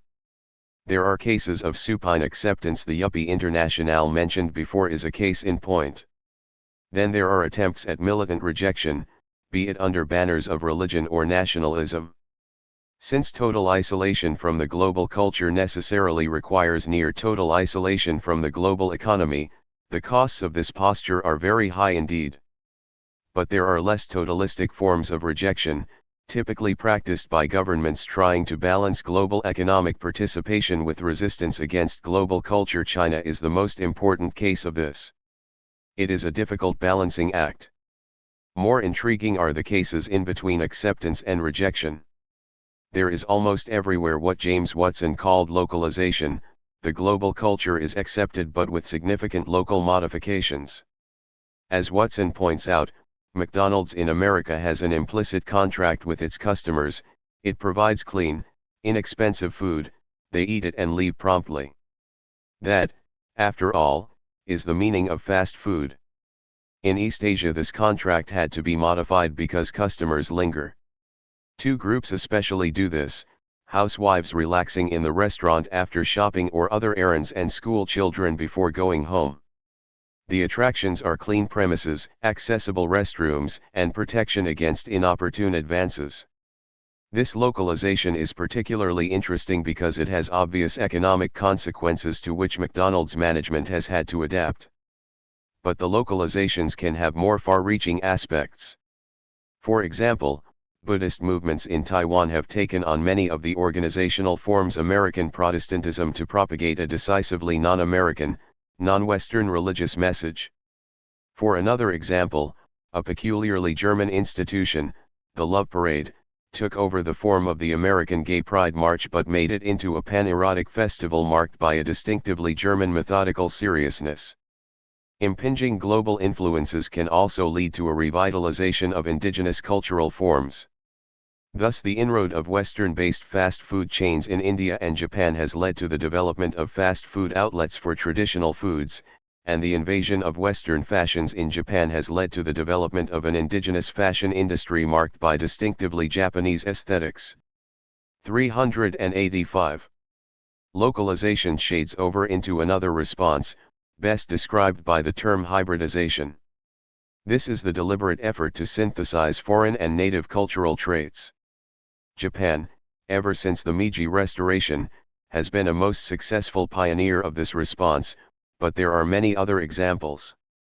The development of an overseas Chinese business culture, combining the most modern business techniques with traditional Chinese personalism, is a very important case of this, given the great economic success of the Chinese diaspora throughout the world.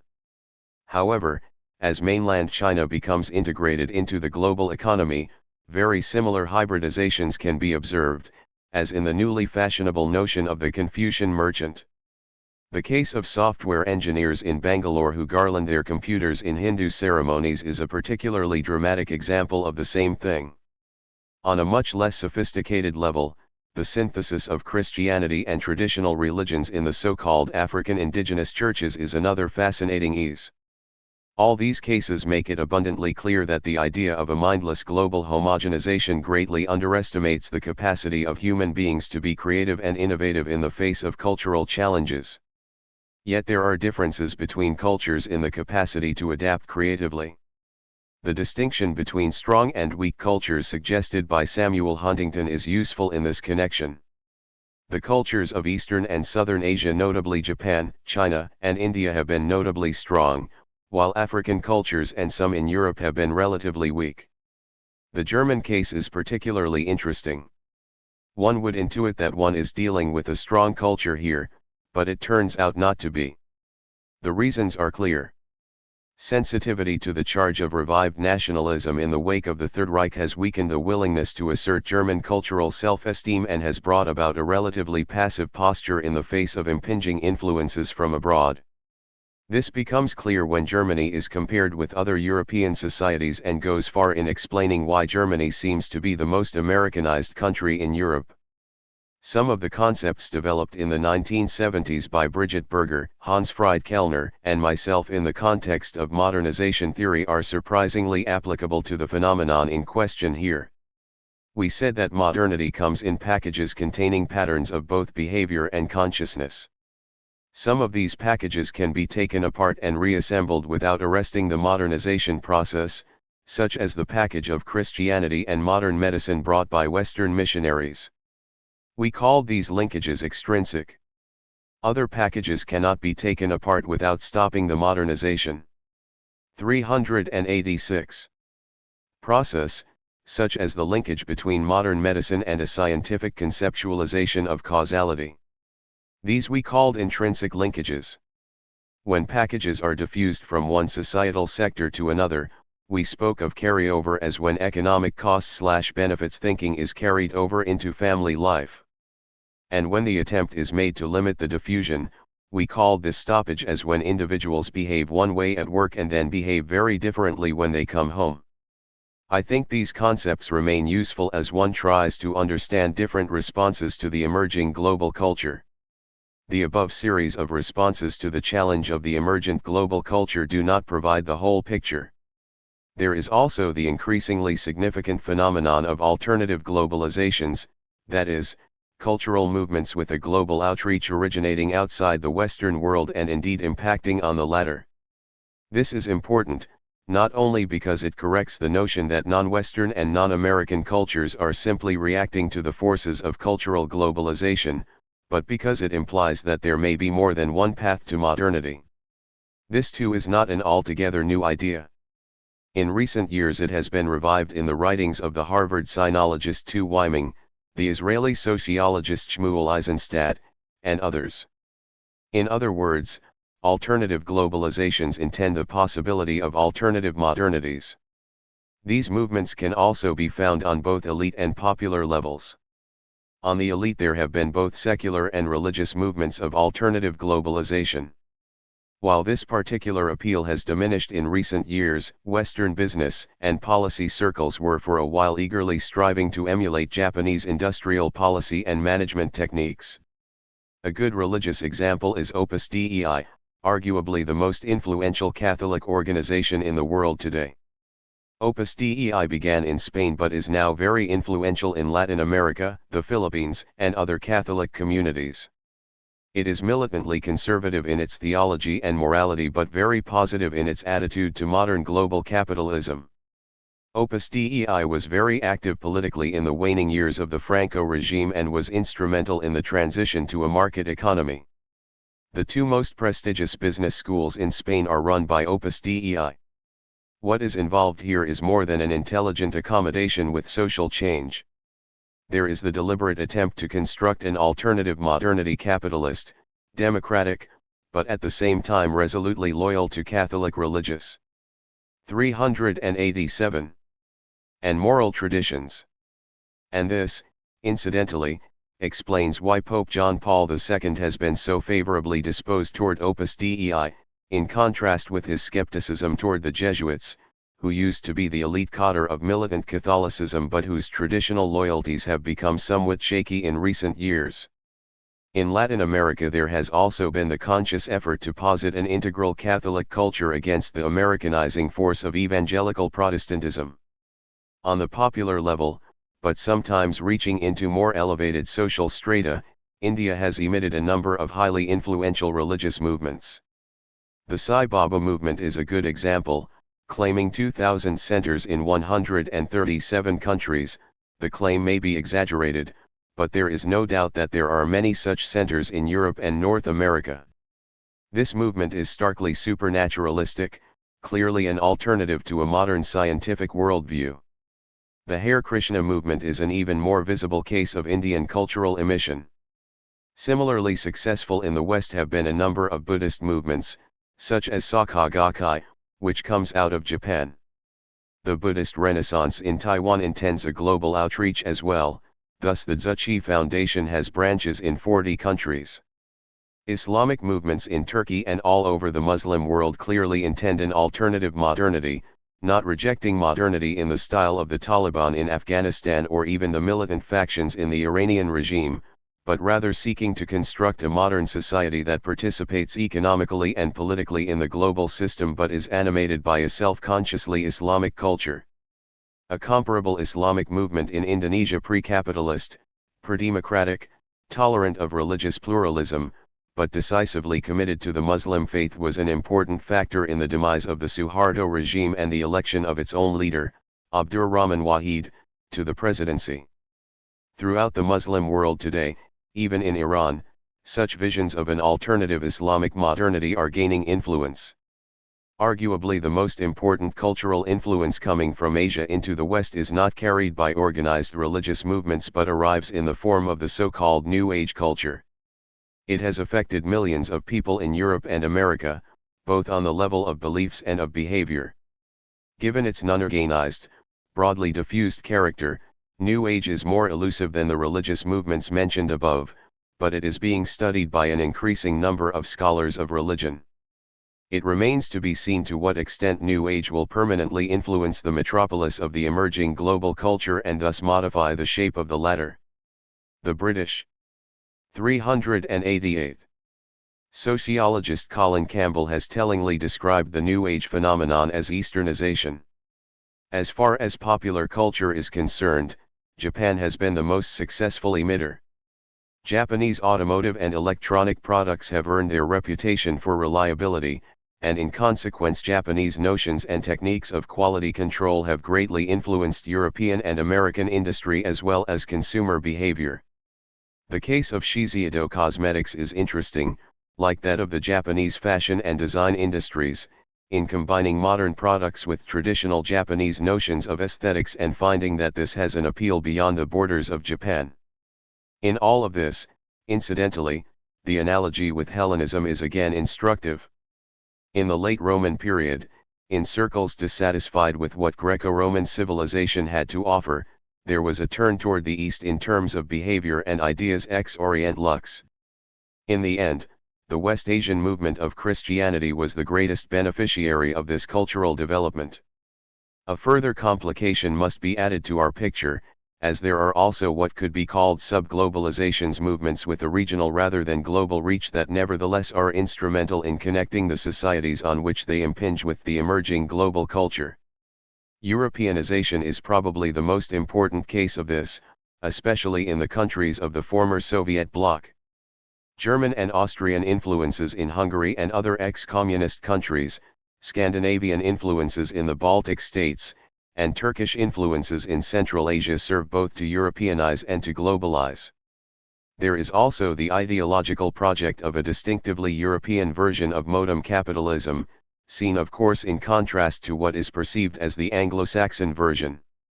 The linkage of Europeanization and secularization is a particularly interesting aspect of this. As countries are absorbed into the European project, a distinctive Euro-secularity seems to be part of the deal. It can be observed most dramatically today in Poland and Ireland. There are other cases, the diffusion of Hong Kong and Taiwan media in Southeast Asia and mainland China, and of Japanese popular culture in Taiwan, Mexican and Venezuela media penetrating other Latin American countries and the Hispanic population in the United States. There are also African American influences in South Africa, sometimes with ironic effects. Dashikis, colorful shirts with African motifs worn by men, come from Western Africa and were never seen in South Africa during the apartheid period. They became popular among African Americans as part of a new black self-consciousness, were introduced into South Africa via the United States, and are now sold as Mandela shirts in fashionable boutiques in Johannesburg and Cape Town. None of these cultural items are part of the emerging global culture as such, but 389. They mediate between the latter and the more parochial cultures on which they impinge. Under certain political conditions, it is clear, tensions between global and indigenous cultures can give rise to what Samuel Huntington has called a clash of civilizations. But there are also sharp cultural conflicts within societies, if you will, an internalized clash of civilizations. The conflict between a secularized elite and religious revitalization movements is an important case in point, dramatically visible in Turkey, other Muslim countries, Israel, and India. The cultural tensions between Westies and Aussies in the wake of German reunification were mentioned before. Furthermore, Western culture wars are exported as part and parcel of the globalization process. Thus a Hungarian, for instance, looking west for cultural inspiration, comes on free market ideology versus environmentalism, freedom of speech versus politically correct speech codes, Hollywood machismo versus feminism, American junk foods versus American health foods, and so on. In other words, the West is hardly a homogeneous cultural entity, and its conflict-laden heterogeneity is carried along by its globalization. Cultural globalization is a turbulent affair, very hard to control. Some governments, of course, make the attempt. Managed globalization by the Chinese regime is the most important case, but similar efforts can be seen in both authoritarian and democratic regimes. France is a case of the latter, as is Quebec and Canada as a whole. The Mbeki government in South Africa speaks of an African Renaissance, the ingredients of which are somewhat vague at this point, but the intention is also to manage the globalization process through state actions. This case is interesting because it is an effort to carve out an alternative modernity from rather weak cultural resources. Any successes here would be very interesting indeed.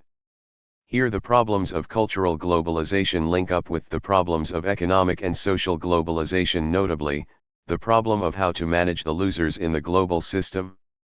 Social resentments can be channeled into cultural resistances, the Seattle Syndrome legitimate in cultural terms.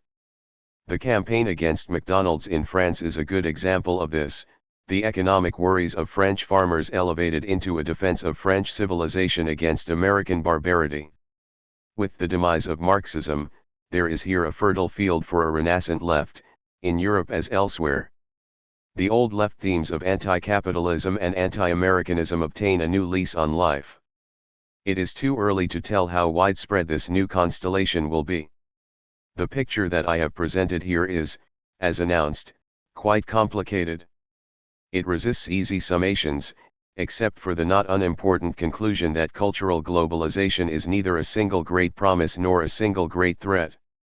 It also suggests that globalization is, au fond, a continuation, albeit in an 390 intensified and accelerated form, of the perduring challenge of modernization.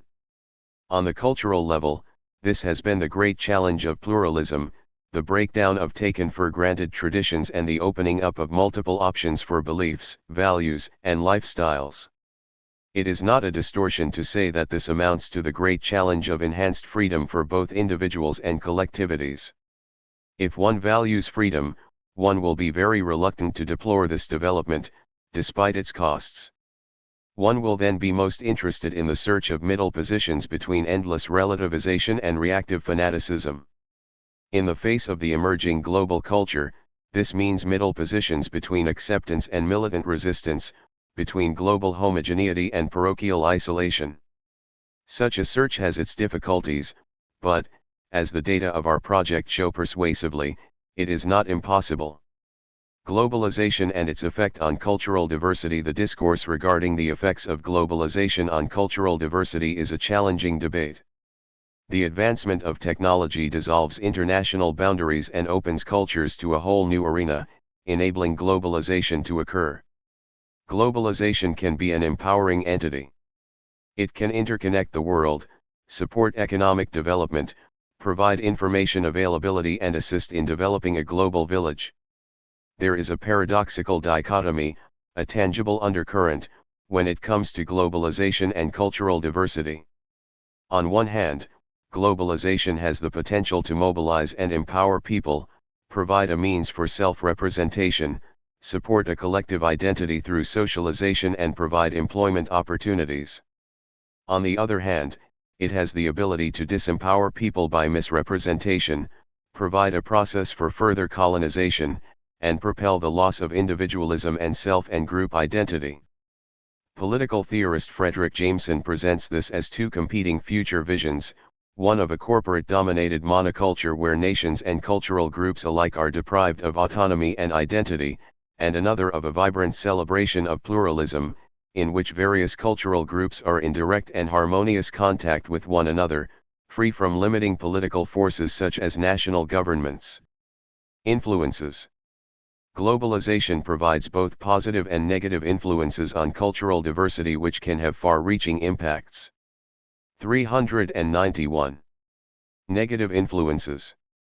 Due to the unprecedented access to cultures, a much wider audience than ever before has a gateway to see, hear, and experience phenomena that were never accessible previously. Misrepresentation, stereotyping and the risk of loss of cultural and intellectual property rights are the consequences of unmonitored access. There are a number of negative impacts globalization has had on cultural diversity, including the influence multinational corporations have on promoting a consumer culture, exploitation of workers and markets and influencing societal values. This increased availability of commercial media and products can drown out local cultural influences. Loss of individualism and group identity occur when globalization encourages a Western ideal of individualism. This promotes a homogeneous set of values and beliefs. The adoption of Western culture and ideologies is seen as many computer-mediated technologies are developed, marketed, and processed via Western markets. The dominant population and culture of the day determine the next greatest technology along with the next commercialized gadget that will be offered up to the masses and longed for by those who are at arm's reach of financially obtaining these devices. Kanaka also cites that e-learning technologies perpetuates colonization by designing curriculum that mimics the cognitive styles of the dominant culture. Not having access to technologies that are present in the classroom, combined with an education system geared toward the dominant society can be a lethal combination for non-dominant cultures. The present education, legal, and power structures reflect Western ideas and philosophies. These Western ideas are easily assimilated into other cultures and paradigms with far-reaching effects. There is an assumption that the values and ideologies of the global North will provide a suitable framework for the new knowledge economies of the developing global South. Globalization allows further colonization which impacts intellectual property and cultural rights. Global access to information has opened the gateway to acquiring cultural property and information. Many view that if it is out there it is free for the taking, which includes cultural signs, songs, dance, rituals, and other cultural artifacts. These icons of a culture are viewed as a living heritage and are an integral part of identity. Using images, reselling them and misrepresenting these rights are considered property theft and a heinous crime against communities. It is difficult to monitor or control what is out on the internet and therefore difficult to prevent and prosecute appropriately. 392. Positive influences. The technological global mecca can be empowering for various cultures as it allows self-representation and information sharing on a whole new level. Technology provides a medium where depiction of images and portrayals of self-identity can provide the means in which truism can be established. Global media centers allow cultures a distinctive voice to promote awareness and provide public knowledge and understanding of their stories and identities. It also allows for the communication of their relevant accounts and commentaries on issues that are important in preserving the culture and knowledge acquisition of cultural ways, allowing them to retain their diversity. Being in charge of their own media production companies allows control of their artifacts, signs, and symbols that are regarded as cultural property.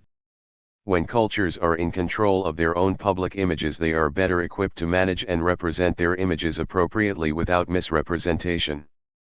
Instead of destroying some cultures, as others predicted, mass media assists in the revitalizing and restoring of cultural preservation of nations. Technology can be used to preserve language, customs, and culture. Technology allows for self-representation and preservation of personal and collective identity by providing autonomy and empowerment. Global technology has provided the opportunity to redefine collective identity along with identifying a place for distinctive cultures. Global social, political and economic networks, combined with common goals, will no doubt enable the emerging empowerment among cultural peoples. This is far more advantageous than individual communities or groups coming forward to raise global or local concerns. Global positioning of cultural groups allows social and political power that has previously not been seen. A major part of these revolutions can be attributed to social networking and information exchanges made possible by networking platforms like Facebook and Twitter. These avenues provide information sharing on a whole new level. Utilizing global networking provides the opportunity to problem solve and strategize with other cultures that are experiencing similar challenges in acclimatizing to technological change. It can become a platform to mobilize ideas, viewpoints, campaigns, and strategies to protect and cultivate interests and garner political power. Global technology can become a stage for public support and public awareness, leading to public acceptance. Relationships are a key component of communities, and communication technology thereby provides the ability to foster and strengthen relationships over the miles, creating what is commonly known as a global village. These efforts allow cultures to remain intact. 393. Global awareness provides many benefits, including a spotlight on government policies, access to education, living conditions, and injustices, which promotes economic pressure from foreign countries to promote national change. Cultural awareness leads to empathy, understanding and tolerance, while global markets can lead to employment, economic and educational opportunities. The positive side of this discussion recognizes that in the history of mankind, there have been many periods of time when greater communication between cultures has led to a flowering of creativity. Periclean Athens and Renaissance Italy are cited as prime examples. Diversity has become valued internationally, and is promoted through international organizations. This discourse views the homogenization of societies as necessary to create a greater niche diversity. Knowledge community. Globalization has privatized and commercialized knowledge, forcing a knowledge community to develop. A knowledge community is a driving force when it comes to national and international political, social, and economic development. Therefore, contributions to this global economy cannot be underestimated. Cultural groups have provided input into this knowledge community, however, the dominant cultures will generally prevail. Smith believes that globalization began in the West, and therefore it is their ideas, ideologies, values, and lifestyles that are promoted and evangelized throughout the rest of the world. Therefore, the dominant culture tends to supersede all others. The global good is taken into account, as long as the global that is being referred to means the dominant culture. This creates what is known as a monoculture, one ideology, one culture, and a homogeneous pool where society resides. Technology, which is not deemed to be culturally neutral, promotes the ideals, ethics, and standards trumpeted by the dominant society. This provides fingertip access to a range of cultures, however, also dissolves cultures into single supermarket brands. Those cultures and countries that cannot compete on a global level are left in the dust of the churning harvester of technology created by first world countries. Developing countries do not contribute to technology and information building and sharing as compared to developed countries. Therefore, the ones who have the knowledge have the political power, and therefore the dominant ideologies. Their thoughts and belief patterns are perpetuated throughout society, enabling those who think alike, while crushing those that do not. For technology to level the playing field, equal access and equal opportunities must abound in a technological society that is both gender and culturally neutral. 394. Impact on education. Globalization has impacted education, which is now available to remote cultures that previously did not have access.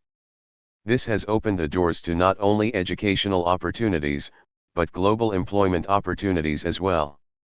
The advent of the notion of global citizens and the well-educated workforce of the emerging globalized system has shifted educational priorities and created upheaval in traditional styles of education, also known as direct instruction.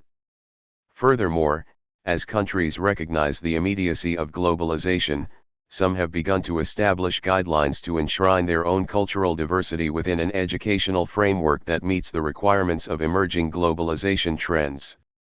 Globalization has also contributed to an increasing interest in English language education worldwide. In response to the emergence of English as a world-linking, global language, an increasing number of schools have stepped up English language requirements, even at undergraduate levels.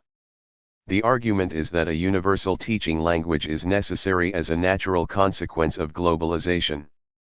An example of the negative impact of globalization on education is Nigeria, where a plethora of local languages adds complexity to the task of educating citizens.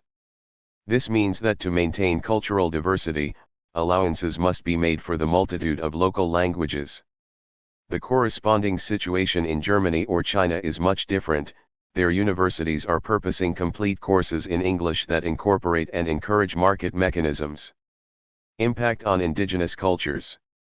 As a result of globalization, many indigenous groups are being more widely exploited through the tourism industry. The increasing ease of access to these cultures by Western tourists allows for a greater interaction between the two, which is not necessarily equal. Western tourists often view indigenous groups as quaint relics of the past that they can observe and report back on to their friends at home. Inevitably, there is the acquisition of souvenirs which Western tourists put on display as examples of the primitive encounter they have returned from. Even though there is interest in the culture of these indigenous groups, there is rarely a sense of equality. The tourist often sees themselves as superior and worthy of being served. The countries in which this type of tourism occurs often alter their policies to encourage the influx of tourist dollars to their countries.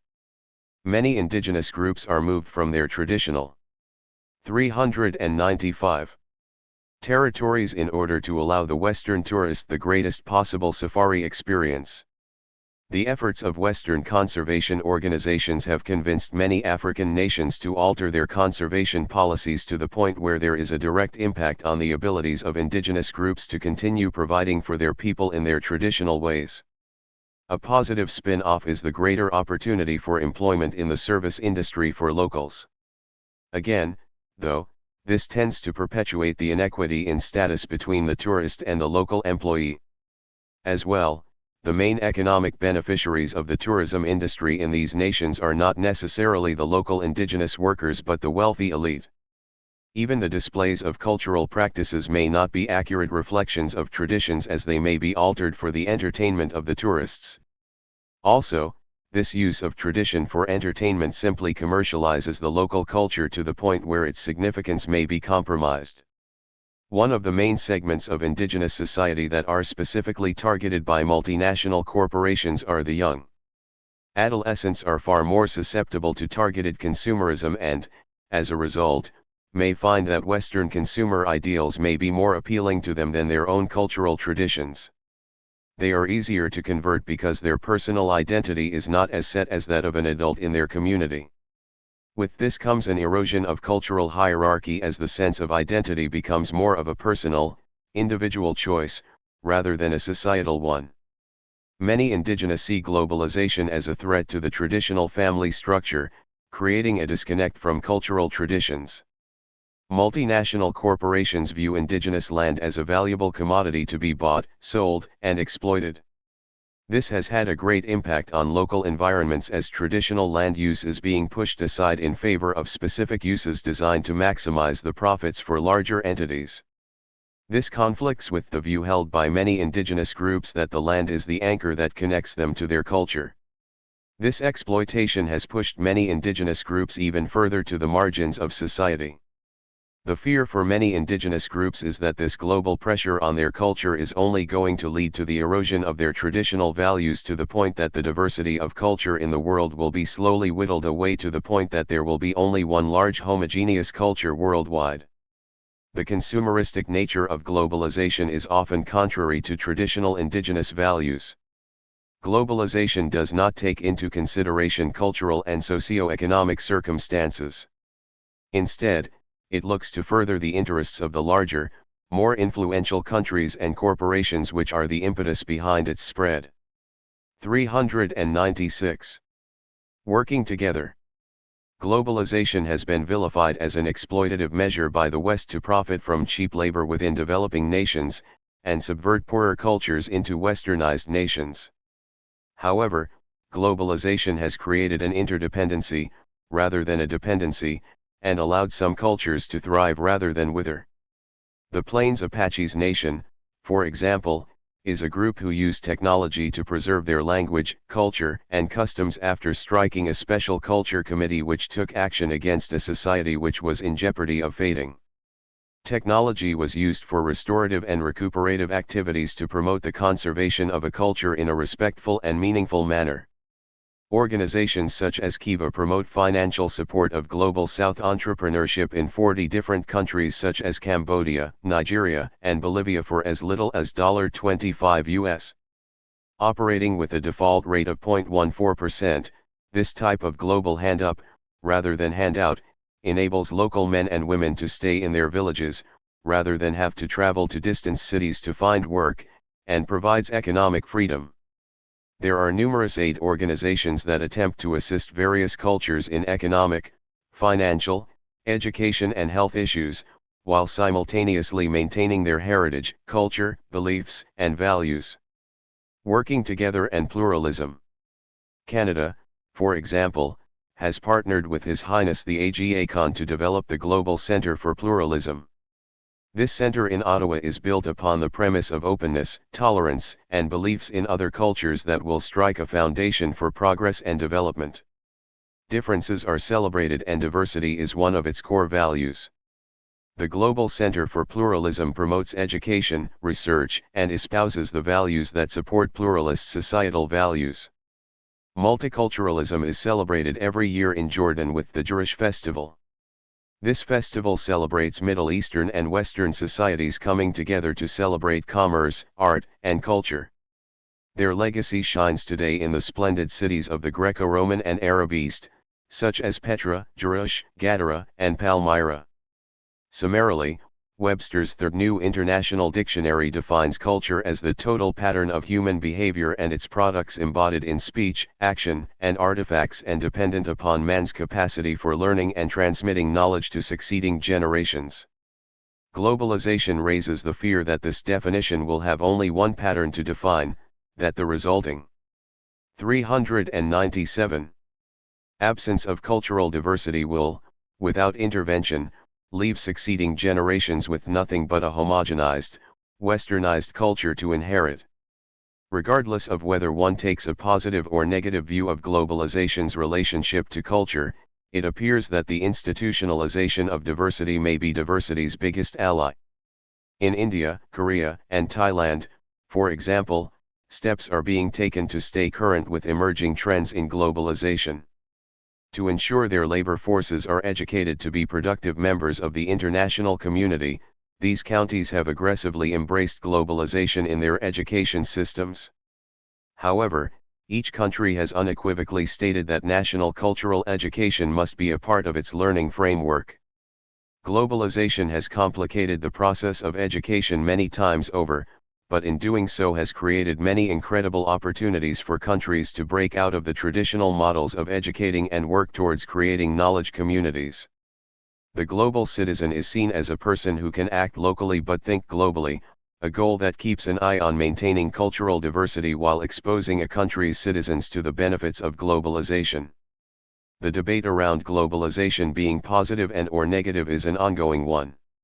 It can provide a stronger collective identity, empower individual and group distinctiveness while at the same time provide a means for misrepresentation, disempowerment and an avenue for further colonization. Cultural diversity can be strengthened through globalization by providing the means and wherewithal to support cultural groups attempting to make a difference in society while still maintaining their distinctive set of beliefs, practices, and values. Chapter 8. Neoliberalism and Imperialism. Theoretical reprise, summary, and conclusion. Overview. Neoliberal imperialist oppression sees the market as the very paradigm of freedom, and democracy emerges as a synonym for capitalism, which has re-emerged as the telos of history. In the official narratives of U.S. history, the historical victories of civil rights are dealt with as the final consolidation of 404. Democracy in the United States, having relegated racism and poverty to the dustbin of history. The path toward the complete elimination of racist capitalist oppression is represented in the neoliberalist discourse of colorblindness and the assertion that equality can only be achieved when the law, as well as individual subjects, becomes blind to race, poverty and oppression. This approach, however, fails to apprehend the material and ideological work that oppression continues to do. When obvious examples of oppression appear to the global public, they are considered to be isolated aberrations, to be addressed as anachronistic attributes of individual behavior. The inability to recognize the contemporary persistence of neoliberal oppression within institutions and other social structures results in the attribution of responsibility for its effects to the individuals who are its casualties, thus further exacerbating the problem of failing to identify the economic, social, and ideological work of oppression. There is a similar logic undergirding the criminalization of those communities, which are vastly overrepresented in jails and prisons, unemployment, and poverty. By failing to recognize the material forces of oppression that are responsible for offering up such large numbers of humanity to the carceral state, the process of criminalization imputes responsibility to the individuals who are its casualties, thus reproducing the very conditions that produce oppressive patterns in incarceration and its seemingly infinite capacity to expand. The misreading of these oppressive patterns replicates and reinforces the privatization that is at the core of neoliberalism, whereby social activity is individualized and the enormous profits generated by the impoverishment and punishment industry are legitimized. Theoretical reprise, oppression. Systems of oppression run through our language and shape the way we act and do things in our culture. Because systems of oppression have a history, meaning they have formed over time in specific political, economic, and social contexts, we cannot get rid of systems of oppression all at once.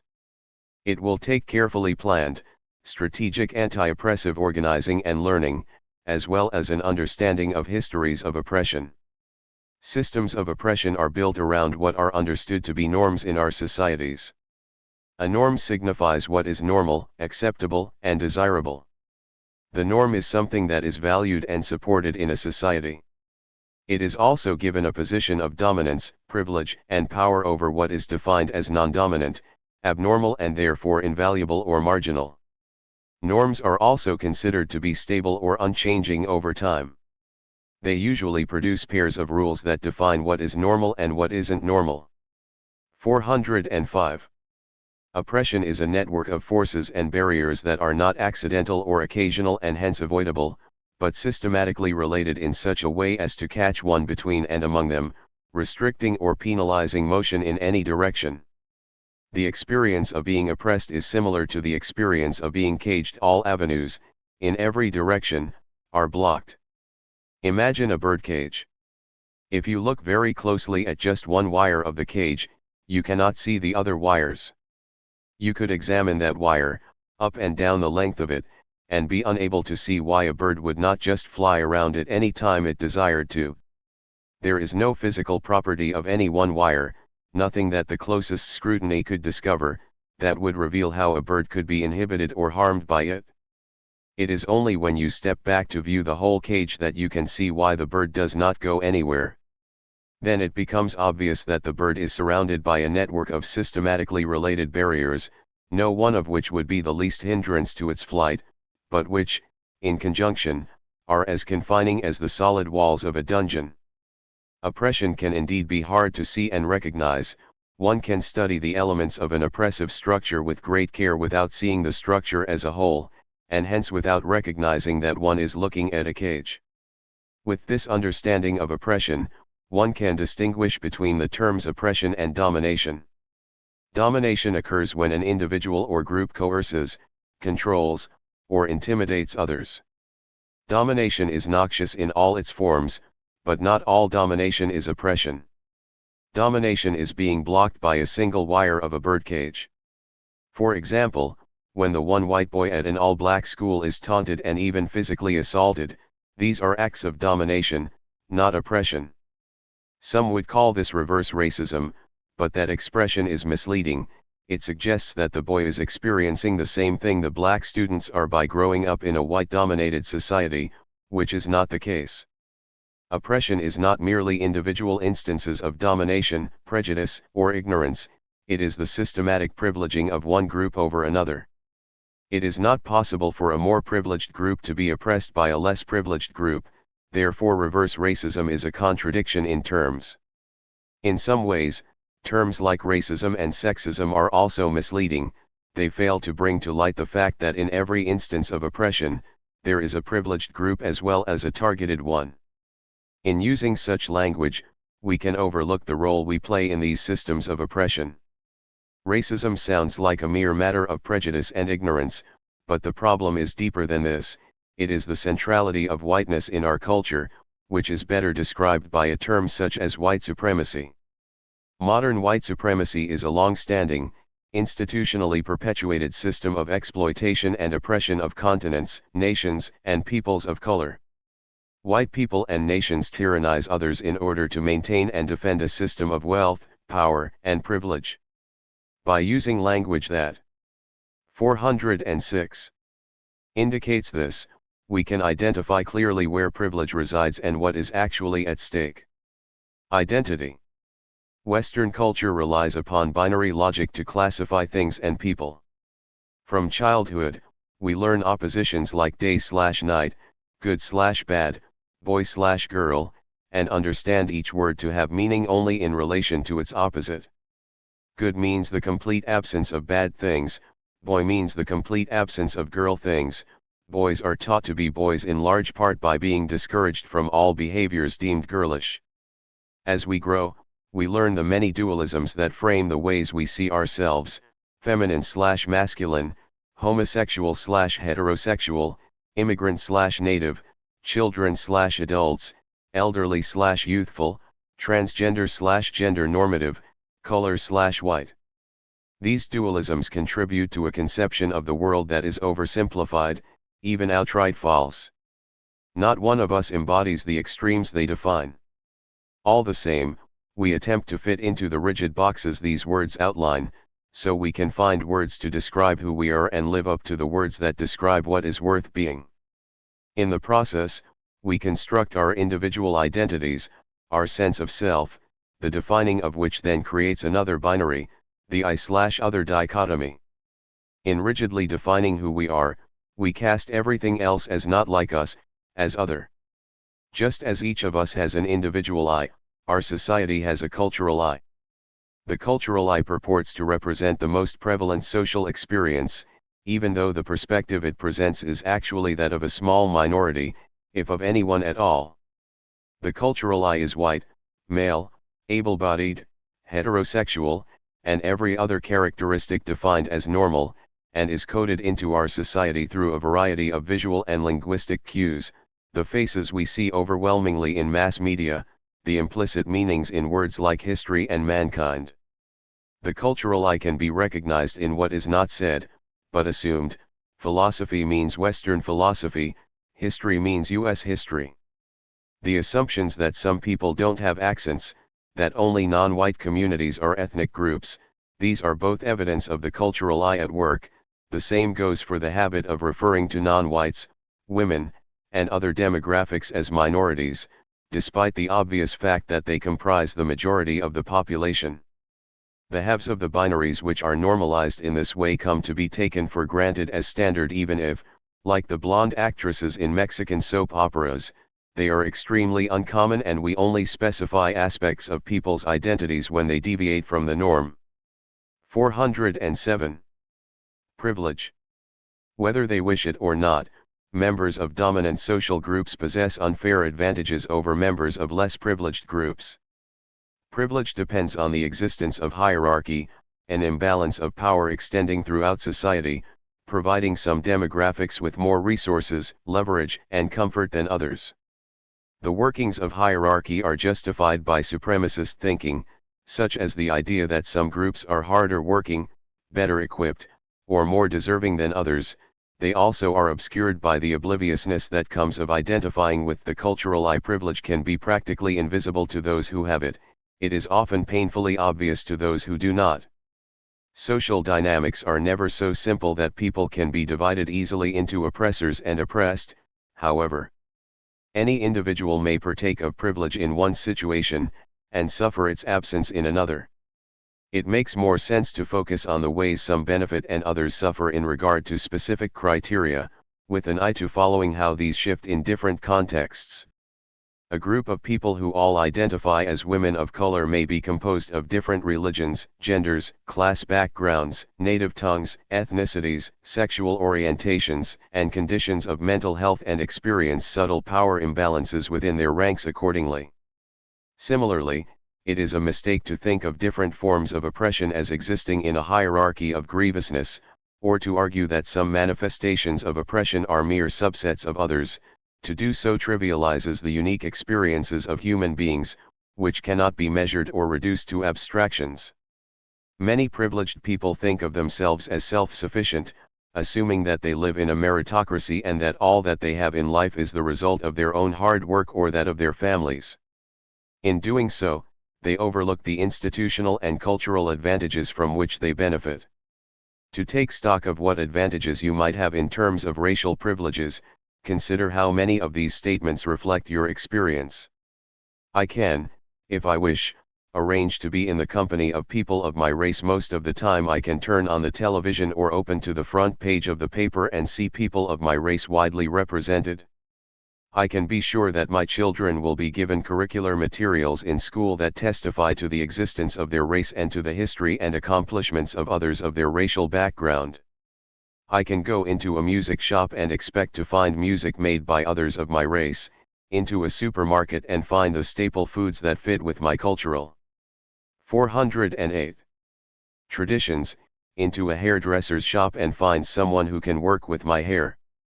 Whether I use checks, credit cards, or cash, I can count on my skin color not to work against the appearance of financial reliability. I can swear, dress in second-hand clothes, or not answer letters without having people attribute these choices to the bad morals, poverty, or illiteracy of my race. I can do well in a challenging situation without being called a credit to my race. I am never asked to speak for all the people of my racial group. I can criticize the U.S. government and talk about how much I fear its policies and behavior without being immediately seen as a cultural outsider. I can be pretty sure that if I ask to talk to the person in charge, I will be facing a person of my race. If my day, week, or year is going badly, I need not wonder of each negative episode or situation whether it has racial overtones. For more perspective, go over this list again, replacing race with ethnicity, sex, gender, age, shape, and so on. Of course, no two white people experience white privilege in exactly the same way, just as not every man feels safer walking alone at night than every woman. Some people have made life decisions that result in them not experiencing many of the daily privileges enjoyed by others of their demographic. A taxi driver may be as likely to refuse to pick up a white man with facial tattoos as a black man without them. But privilege, on a deeper level, is not easily shaken off. The white man, in an extreme, can have his tattoos removed, while the black man knows that the challenges he faces in a racist society are inescapable. A woman from a middle-class family may choose a life of poverty and even homelessness, but the fact that she is connected to people who might be able to help her in an emergency makes her experience very different from that of a homeless person of a poor background. Similarly, the advantages that come from having been raised in a privileged setting remain throughout one's life, whatever else happens. Those of privileged backgrounds who choose a path of exile upon which they experience alienation and persecution can draw on these experiences to imagine what life is like for those who never had their advantages in the first place. Rather than denying the privileges one possesses or imagining one could somehow wash one's hands of them and thus of complicity in oppression, it makes more sense to use one's privileges, whatever they may be, to undermine privilege in general. One way to do so is to find ways to put these at the disposal of others who can benefit from them. If nothing else, one should always attempt to stay aware of the unfair advantages one has, and to take these into account in 409. Interactions with others, but simply learning to recognize and decry one's privileges while still cashing in on them does not constitute an effective struggle against oppression. In search of a holy grail of development theory. The use of the term development to refer to national economic growth emerged in the United States beginning in the 1940s and in association with a key American foreign policy concern, how to shape the future of the newly independent states in ways that would ensure that they would not be drawn into the communist Soviet bloc. Motivated by this concern, the United States enlisted its social scientists to study and devise ways of promoting capitalist economic development and political stability in what was termed the developing world. Development theory refers to the research and writing that resulted from this effort. There are different conceptions of development and, consequently, disparate approaches to the subject. However, all approaches are concerned with the relationship between development and governance. Development is usually seen as crucially determined by structures of governance. Governance is interpreted through and shaped by the goal of development. Most development theory equates development with national economic growth and sees the state as its primary agent. Consequently, one of its central concerns is to understand and explain the role of the state in development and the nature of government-market relations. Because these explanations relate development outcomes to the extent and form of the state's role in development, there is a close relationship between development theory and practice. Development theory has changed over time with changes in ideology and the international environment, and, as it changes, so do its conceptions of development and governance and how they are related. Changing conceptions of governance and its relation to development can be traced through the major perspectives on development that have emerged since World War II, as represented by theories of modernization and growth, dependency and world systems theories, the resurgence of neoclassical theory, and an array of newer critical perspectives. One theories of modernization and growth development involves innumerable variables, including economic, social, political, gender, cultural, religious, and environmental factors. But though development theory integrates concepts and perspectives from a range of disciplines, it was highly influenced by economic thought from the start. Early theoretical models of development equated development with economic growth. 410.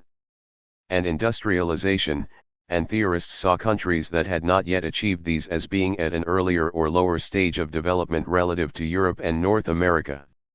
The most influential proponent of this view was the American economic historian Walt W. Rostow. His 1960 book, The Stages of Economic Growth, a non-communist manifesto, elaborated a linear stages of growth model that defined development as a sequence of stages through which all societies must pass. This conception of the nature and process of development became the basic blueprint for modernization theory. Modernization theory emerged following World War II to address the issue of how to shape the economies of states emerging from European colonization. Its implicit aim, as the subtitle of Rostow's book makes clear, was to shape the development of these countries along capitalist lines. Modernization was, thus, conceived of as the relations of production and standards of living characteristic of Western Europe and the United States. In line with Rostow's model, modernization theorists treated underdevelopment as a stage common to all developing countries and a result of weaknesses in the various factors of production: land, labor, and capital. Theorists emphasized increased savings and investment as the key to development and argued that international trade in products particularly suited to national factor endowments would enable more efficient resource allocation and greater earnings, and these could be translated into savings and then used to promote development.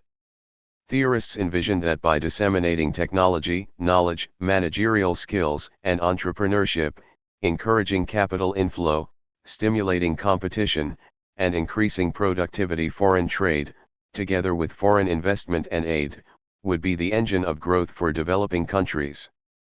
2. Dependency and world systems theories. Modernization theory claimed that once developing societies came into contact with Western European and North American societies, they would be 411. Impelled toward modernization and, eventually, would achieve the economic, political, and social features characteristic of the nations of Western Europe and the United States. However, by the 1960s it was apparent that the Third World was not passing through a stage of underdevelopment, as envisioned by modernization theory, but remaining underdeveloped. Thus, a counterclaim was advanced that developing countries today are structurally different from the advanced countries and so will have to develop along different lines. This claim became the core of the structuralist thesis developed by intellectuals from Chile, Argentina, Brazil, and Peru, brought together by the United Nations Economic Commission for Latin America. The main theoretical tenet of ECLA's approach was that former colonies and non-industrialized nations were structurally different from industrialized countries and, therefore, needed different recipes for modernization. ECLA argued that colonization restructured former colonies' economies so that they specialized in producing raw materials, cash crops, and foodstuff for export at low prices to the colonizers' home countries. These structures created a dynamic that was continuing to impoverish former colonies and to thwart their modernization. According to ECLA, the international division of labor created by colonization had separated the international economy into a center, consisting of the industrialized countries, and a periphery, which included all the rest of the countries around the world outside of the socialist camp. Because the prices of manufactured goods bought by the periphery were rising faster than those of raw materials, cash crops, and foodstuffs sold by the periphery to the center, international trade ensured the persistence of an unbalanced process of development. Thus, in contrast to modernization theory, which emphasized the benefits of free trade, foreign investment, and foreign aid, these theorists argued that free trade and international market relations occur in a framework of uneven relations between developed and underdeveloped countries and work to reinforce and reproduce these relations. This perspective formed the basis of what came to be known as dependency theory. Dependency theory rejects the limited national focus of modernization theory and emphasizes the importance of understanding the complexity of imperialism and its role in shaping post-colonial states. Its main tenet is that the periphery of the international economy is being economically exploited by the center. Building on ECLA's perspective, dependency theorists argued that colonialism recast economies in the Third World in a highly specialized export-producing mold, creating fundamental and interrelated structural distortions that have continued to thwart development. Once this reshaping was accomplished, market forces worked to perpetuate the relationship of dominance and exploitation between center and periphery. 412. During the 1970s there also emerged a perspective that elaborated an account of capitalist exploitation of the periphery from the perspective of the system's core. This theoretical enterprise became known as world systems theory.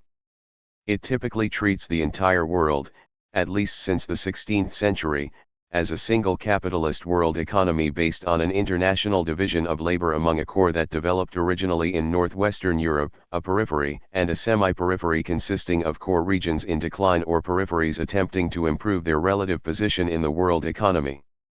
The division of labor among these regions determined their relationship to each other as well as their type of labor conditions and political system. In the core, Strong central governments, extensive bureaucracies, and large mercenary armies enabled the local bourgeoisies to obtain control of international commerce and accumulate capital surpluses from this trade. The periphery, which lacked strong central governments or was controlled by other states, exported raw materials to the core and relied on coercive labor practices.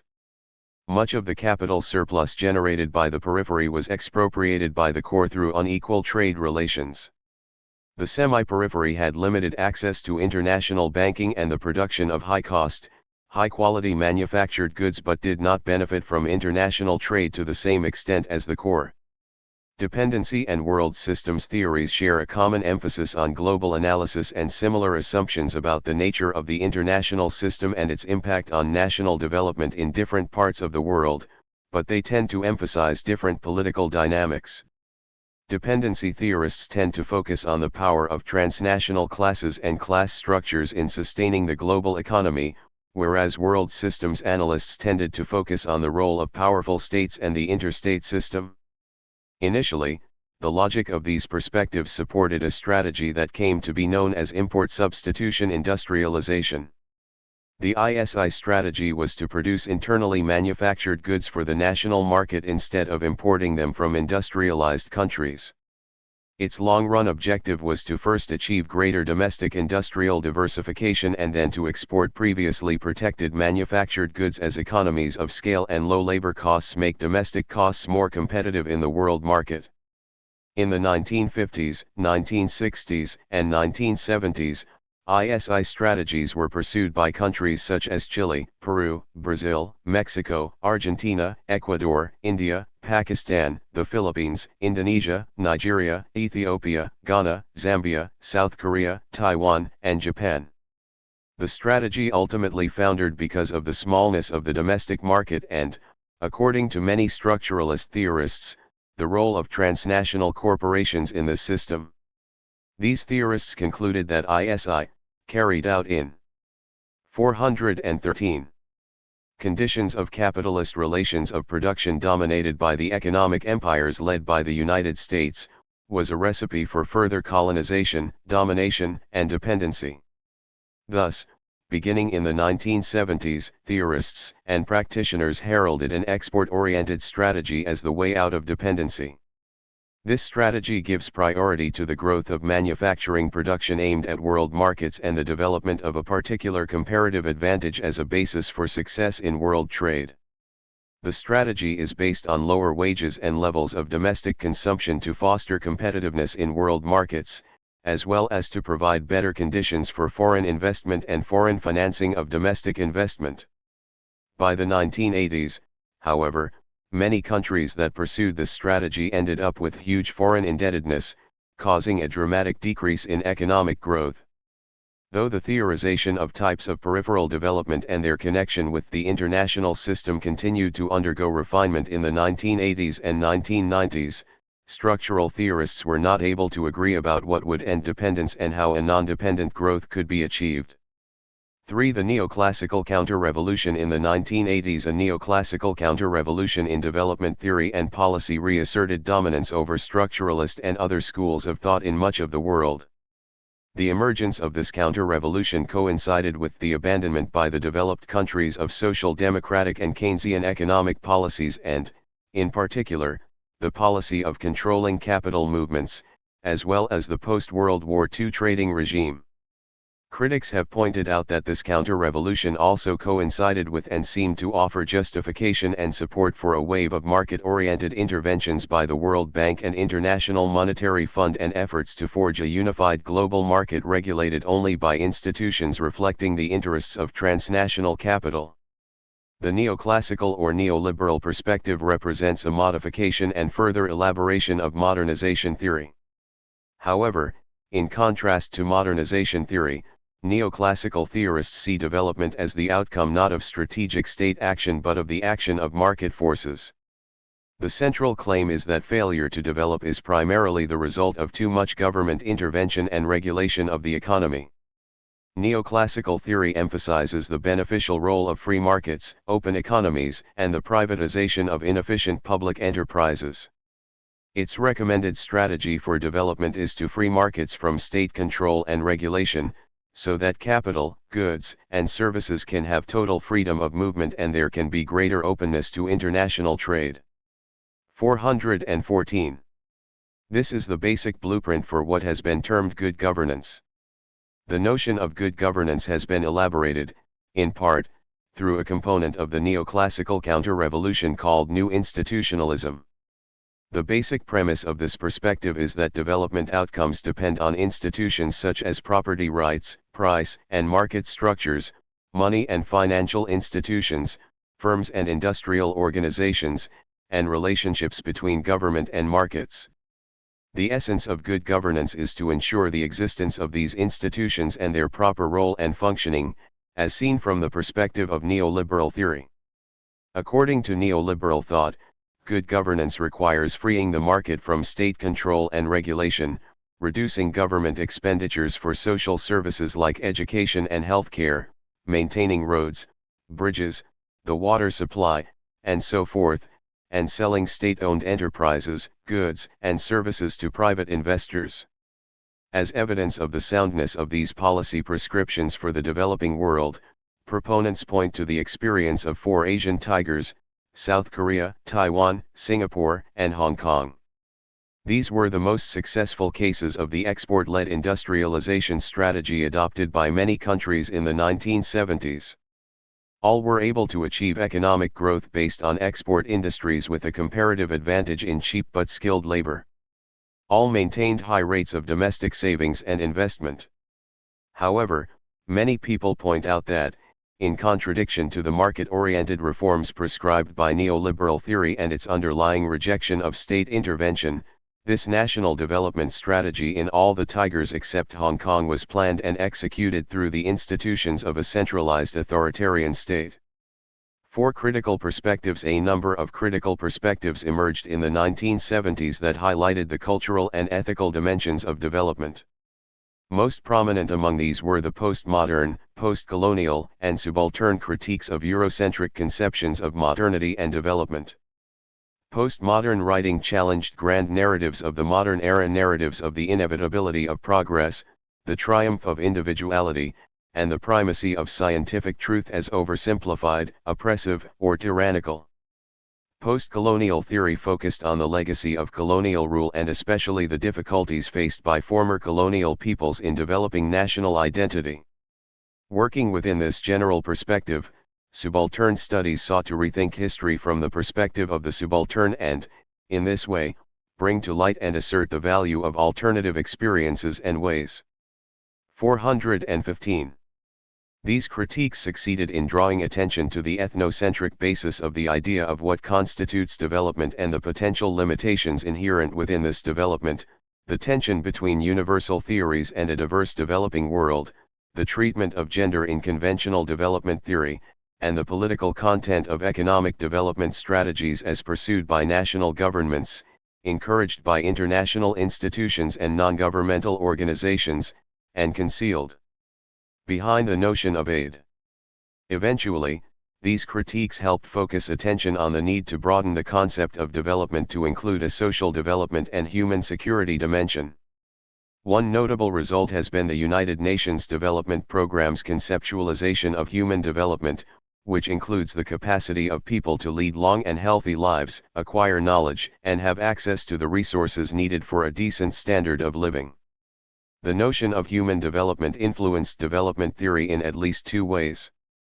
First, it clarified the inadequacy of theories that focus on whole nations or societies and that use macroeconomic factors to explain differences in development conditions and to measure development. These theories cannot predict whether the wealth and material well-being generated nationally are widely enough distributed to provide the conditions for human development. Second, the notion of development as human development re-emphasizes the importance of the state. It assigns the state a major role in protecting and advancing sustainable human well-being and argues the need for just the socially oriented state policies that neoliberalism proscribes, policies that improve the access of all people to human resource investments, productive assets, credit facilities, information flows, and physical infrastructure and protect the legitimate interests of producers, consumers, workers, and vulnerable groups in society. Thus, alongside the neoliberal call to dismantle public ownership, state planning, and government regulation of economic activities, there was a perspective that reinvigorated the call for a larger state role in development. These contending perspectives informed political debates about growth and governance and, in particular, what constituted good governance in the global context of development. Neoliberalism rose to dominance out of the crisis the world capitalist system entered in the 1970s. Up until then, the capitalist class had struck a class compromise of embedded liberalism. Capitalist classes believed that Keynesian economic policies, including redistribution of wealth within the system, guaranteed strong and sustained growth. By the 1970s, when high inflation and economic stagnation engulfed the system, the ruling classes opted to abandon the compromise and to shift to an open class war on labor in order to restructure the system to restore capital accumulation. 416. Over the course of the 1970s, they turned to a group of anti-Keynesian intellectuals to supply a new set of ideas. From the University of Chicago, future Nobel laureate Milton Friedman had laid the foundations of what would become neoliberalism. Friedman and the Chicago Boys advocated the liberation of the market from the state as the best way to ensure both freedom and economic growth. They pushed for privatization, deregulation, and the battering down of barriers to international trade. By the 1990s, such ideas had become the so-called Washington Consensus that dominated bourgeois economic policy. Neoliberalism, what is it? What does it mean? The term stems from the original liberal economics of Adam Smith, who published his Wealth of Nations in 1776, the same year that the American Revolution began in earnest. In that seminal classic, the first to really adequately describe the functioning of market economics, Smith argued that markets work best when there is minimal interference from government, and that neither government, nor market players with any significant share of power, should be allowed to interfere with the unseen hand of the free market. What neoliberals do not understand, and very few are aware of, is the fact that Adam Smith mentioned limited liability corporations only 12 times in Wealth of Nations, and each time, he made it clear that his views did not favor them. In fact, he viewed transnational corporations with considerable mistrust and even alarm. He'd seen their behavior in India and the American colonies, and wanted no part of those abuses which had played no small part in bringing about the American Revolution itself, through the tax concessions it had won from the British Crown at the ruinous expense of American colonial competitors. Smith felt, as did most of his contemporaries, that markets function only when populated by large numbers of small, preferably local players, who are kept free of the restraining influence of powerful corporations, monopolies, and excessive governmental intrusion. The founding fathers of the American Revolution had seen the abuses of the East India Company, and shared that mistrust. Laws were enacted throughout the colonies that limited what corporations could do, what size they could achieve, and how they could behave in the market, and most importantly, for how long they would remain enfranchised. Yet the money made by corporations supplying the war effort in the Civil War gave them the money and power they needed to get those laws changed. The first to succeed in doing so was the Union Pacific Railroad, in 1867. Chartered for the purpose of building half of a transcontinental railroad, it was also the first to use bribery, influence. 417. Peddling, stock watering, laying shoddy track only to qualify for the subsidies for which it qualified, and a host of other corporate abuses, still seen today. But its power had grown to the point where the abuses were largely unstoppable, largely as the result of misinterpretation of the U.S. Supreme Court decision in Santa Clara County vs. Southern Pacific, in which it was incorrectly assumed that the Supreme Court granted corporations the rights of natural persons. Other entrepreneurs, seeing the UPRR's success, and Southern Pacific's new legal rights, emulated them both with a series of other large limited liability corporations, and by the end of the 19th century, those entrepreneurs had become known as the robber barons. Wealth became so concentrated in such few hands that it hobbled the economic growth of the nation in what became known as the robber baron era, or the Gilded Age. By the Great Depression of the 1930s, it had become apparent that unrestrained free markets had some serious flaws. First, the unrestrained accumulation of wealth brought with it the unrestrained accumulation of power. Railroads were, for example, literally buying and selling corrupt state legislatures and U.S. senators among themselves as if they were commodities. The abuses of the robber baron era had brought with it a replay of the abuses of the East India Company a century earlier and created in the popular mind an understanding of the need to rein in the power that the unrestrained concentration of wealth could bring. Second, it had become obvious that there were certain functions that simply worked better when government ran them. Road networks were the first, as it was obviously impractical to have to pay tolls to every property owner along 1,000 miles of road. Second was the postal system.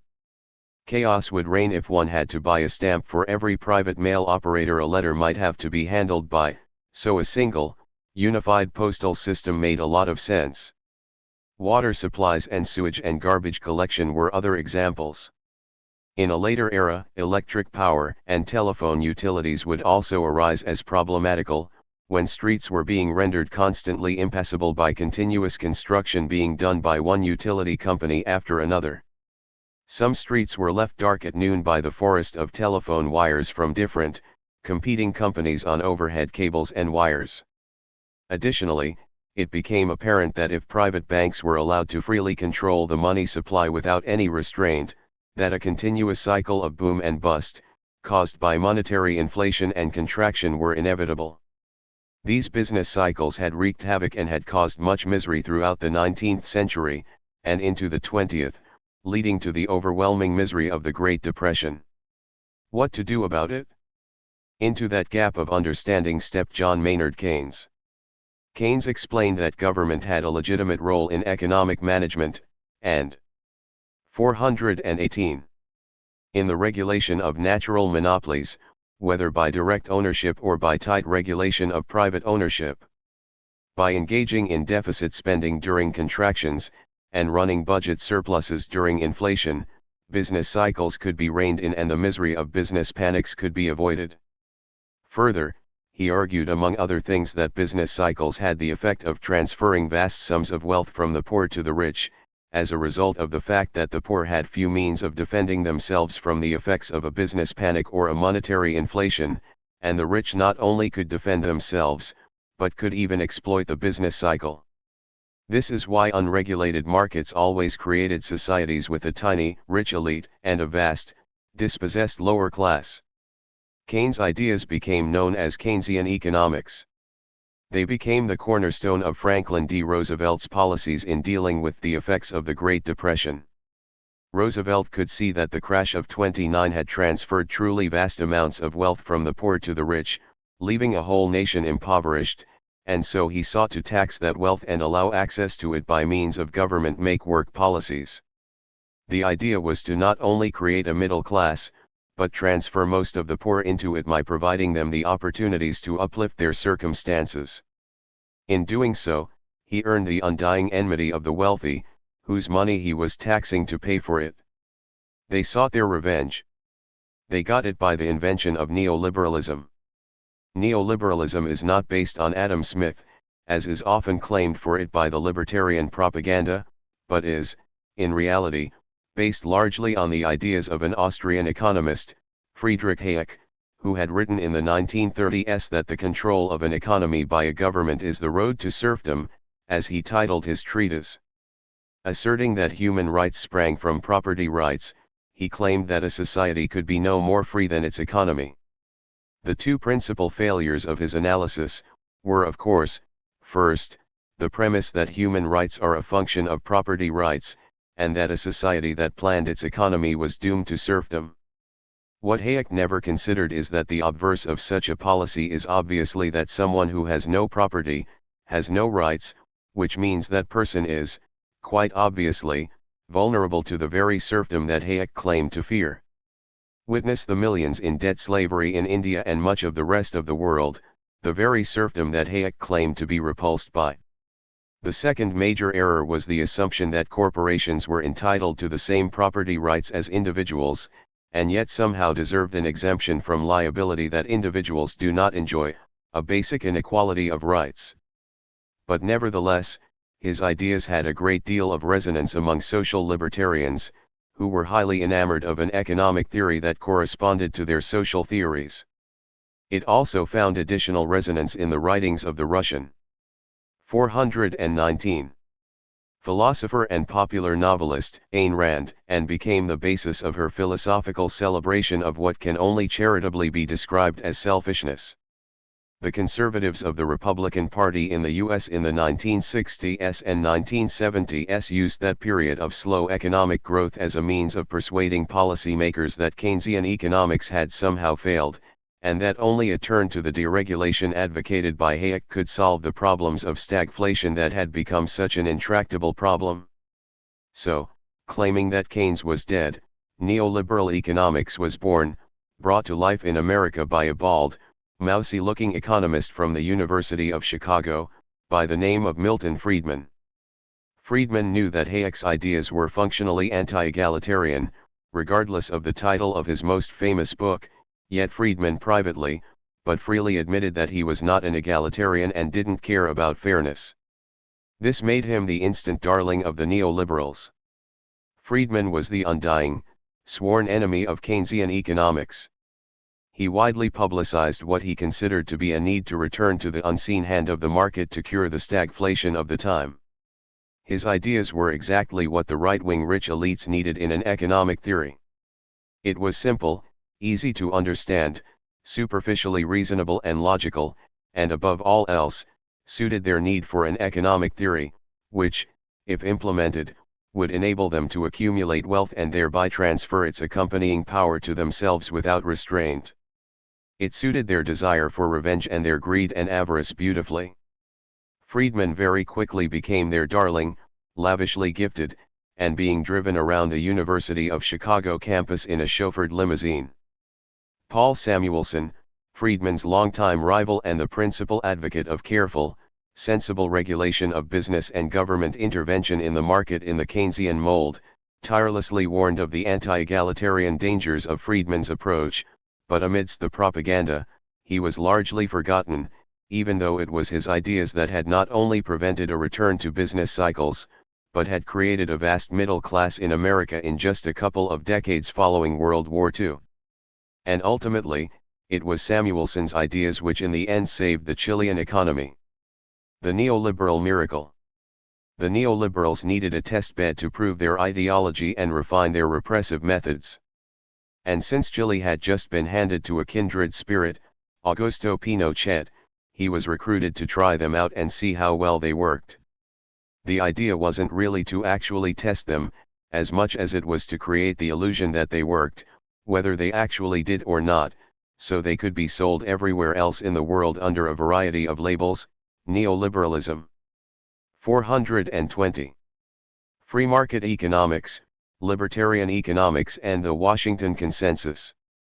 Most objective economists knew quite well from the beginning that they wouldn't work in the long run, and many said so publicly, but were quickly shouted down in the intellectual coup d'etat of the Ronald Reagan years. There were 5 cardinal points of neoliberal agenda that were and are to be implemented wherever it was or is to be implemented, beginning in Chile. They include, X. The supremacy of the free market. The market was to rule supreme, unrestrained by the intervention of government, labor unions, or anything else that constrained the operation of market forces, regardless of how much social disorder, suffering or exploitation results. Any undesirable effects are to be ascribed simply to unidentified interventions which, when they were identified, could be eliminated, and the problem solved thereby. Monopolies were simply assumed, against all evidence, to be self-limiting. Cutting, and eliminating when possible, expenditure for social services. Again, in the name of reducing government interference in the market, it was not necessary for government to involve itself in social welfare programs. To explain the obvious suffering that results, it is therefore claimed that when the poor suffer, it is due to their own laziness that they do not better themselves.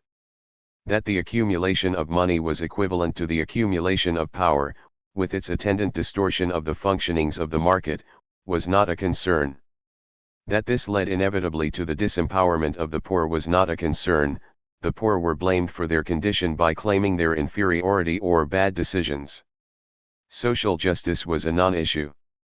Deregulation. If government is interfering in the market, it will only lead to a loss of profits, and therefore, government regulation had to be assumed to be bad.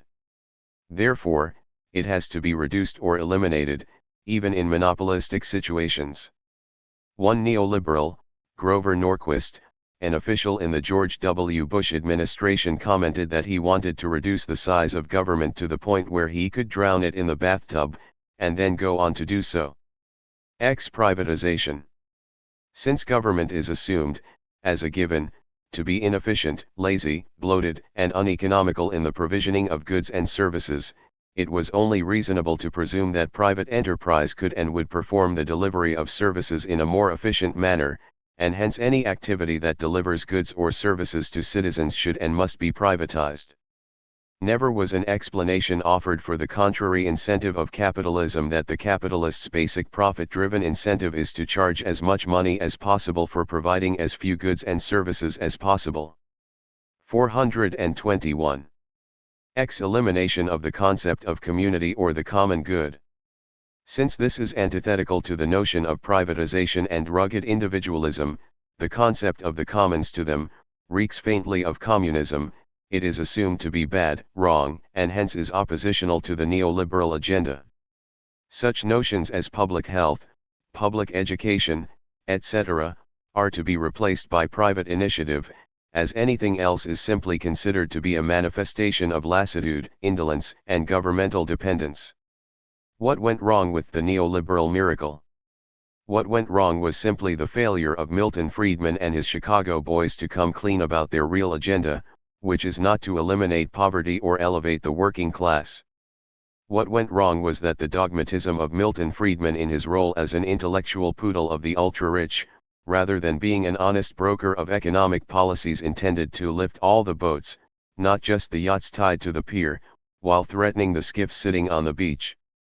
What went wrong was America's own preoccupation with free market fundamentalism, and our failure to look beyond the surface propaganda, and our complicity in forcing a discredited and defective economic model on others reluctant to accept it. But what went wrong mostly was the complete and utter failure of Friedman and the Chicago boys, Pinochet and his American backers, to consider that economic activity does not occur in a vacuum. It occurs in a social and moral context, and economic decisions have social consequences that simply must be considered. And failure to do so can have severe social consequences that feed back into the economic decision-making, and thereby undermine the theoretical framework of the economic premises on which the decisions were based. What really works? There are examples of nations that have lifted themselves from third world status into first world status. Japan, Korea, the nations of Western Europe, all come to mind. Other, more recent examples of nations that have begun to lift themselves up are also relevant. Even the United States was once a third world nation, and it too had to lift itself up. How have these nations managed to reduce poverty and improve the standard of living of their inhabitants? It turns out that there are several factors that are common to all such nations. These factors are well known to economists, and aren't considered controversial anymore, except to free market fundamentalists. 422. It is really rather simple, and there are 4 key factors, and they all contradict the conventional wisdom of free market fundamentalism. First, tariff barriers that protect targeted local industries from ruinous foreign competition and allow governments to incubate local industries through subsidy and import substitution. This is how the American steel industry came into being. In the 1860s, most steel in the world, including most of what was used in the United States, was produced by Europe. By 1900, the situation was reversed. This situation was accomplished through the use of tariffs in the United States to generate the cash used to subsidize exports. The same thing happened with the American agricultural sector. Tariffs kept cheap foreign food out, while the U.S. government fostered the growth of a strong and vibrant agriculture through targeted subsidies, the University Extension Program, and the creation of a rural transportation infrastructure. Once these programs were complete, tariffs were reduced and subsidies reduced or eliminated. The result is that American agriculture now feeds not only America, but much of the world. Second, government has to work carefully and judiciously with local business to stimulate research, development, and the improvement of efficiencies so that they can compete on world markets, and enforce discipline by removing support from players who do not improve their economic efficiency or the quality of their output. An example is the American agricultural industry. It went virtually nowhere in world markets until the U.S. Congress created the University Extension System, with its local offices and agents that helped farmers come to understand what they needed to do to produce economically and efficiently enough, with sufficient quality, to compete in world markets. This is how first Japan, and later Korea and Taiwan have become world leaders in the production of consumer electronic goods, and did so in less time than it took Pinochet and the Chicago Boys to ruin Chile's economy. Third, economic planners have to come to realize that you can't sell something to somebody who has no money, so social justice issues do matter in a purely economic context, even if, like Milton Friedman, you are unconcerned about the moral issues of social injustices. If all economic productivity is absorbed by a tiny elite through power accumulation created by capital accumulation that is not shared through living wages, there is no purchasing power left in an economy to create markets for the goods produced. Government simply must not allow wealth to become excessively concentrated, however that is accomplished. It can avoid this by using taxation of business profits, inheritance taxes, and other such means to prevent the excessive concentration of wealth, and use the monies derived for programs to alleviate poverty and social deprivation, and create educational and economic opportunities for the poor. If that sounds like socialism, that is not an accident. 423. Socialism is one means of attempting to do just that. Fourth, some exports have to be stimulated by subsidy and some imports restricted by tariffs. Relying on comparative advantage simply doesn't work in the real world. Is the automobile industry located in Detroit because Detroit has a comparative advantage? No. It is there because that's where Henry Ford happened to be living when he decided to get into the automobile business. Is Boeing located in Seattle because Seattle has a comparative advantage in aircraft production? No. It's there because that's where the Boeing family happened to be living at the time Boeing's founder decided to start the company.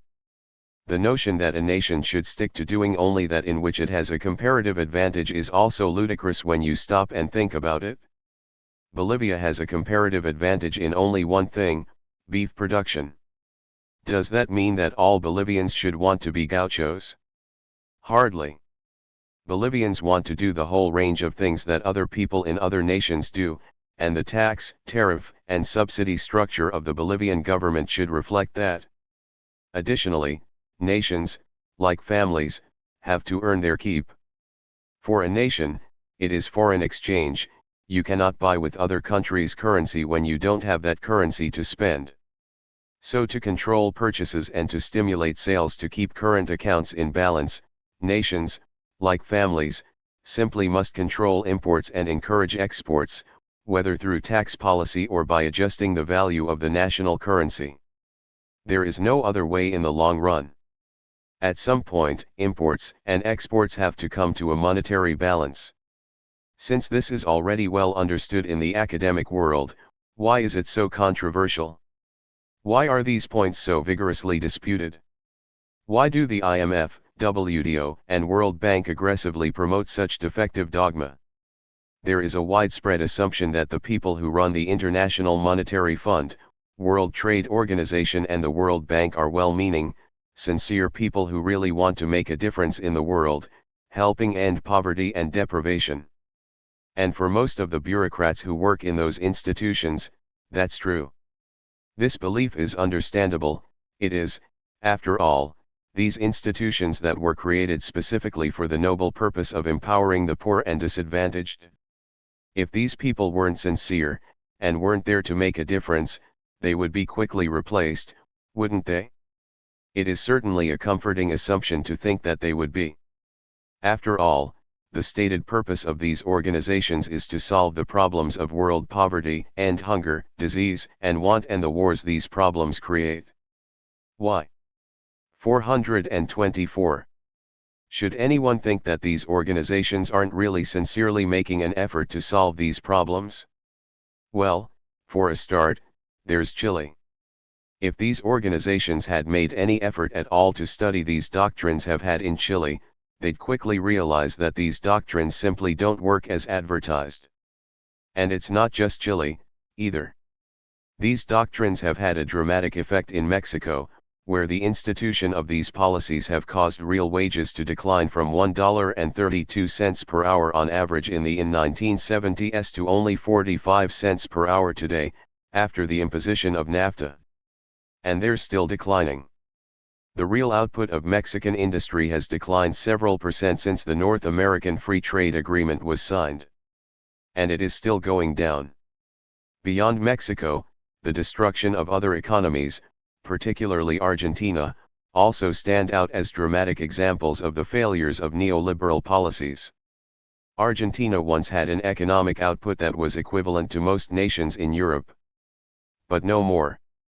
More than half of its population now lives in abject poverty, the unemployment rate exceeds 30%, real wages are dropping dramatically, and economic activity is shriveling at the rate of 25% per year. Why? Because the very same prescriptions imposed on Chile have been imposed by the IMF and World Bank on Argentina, which followed them willingly and to the letter. Who killed the Argentine economy? The IMF did. And what is truly shocking is that it knew exactly what it was doing. It was part of a deliberate, calculated plan. That's a shocking allegation that I wouldn't believe myself if there weren't proof of it.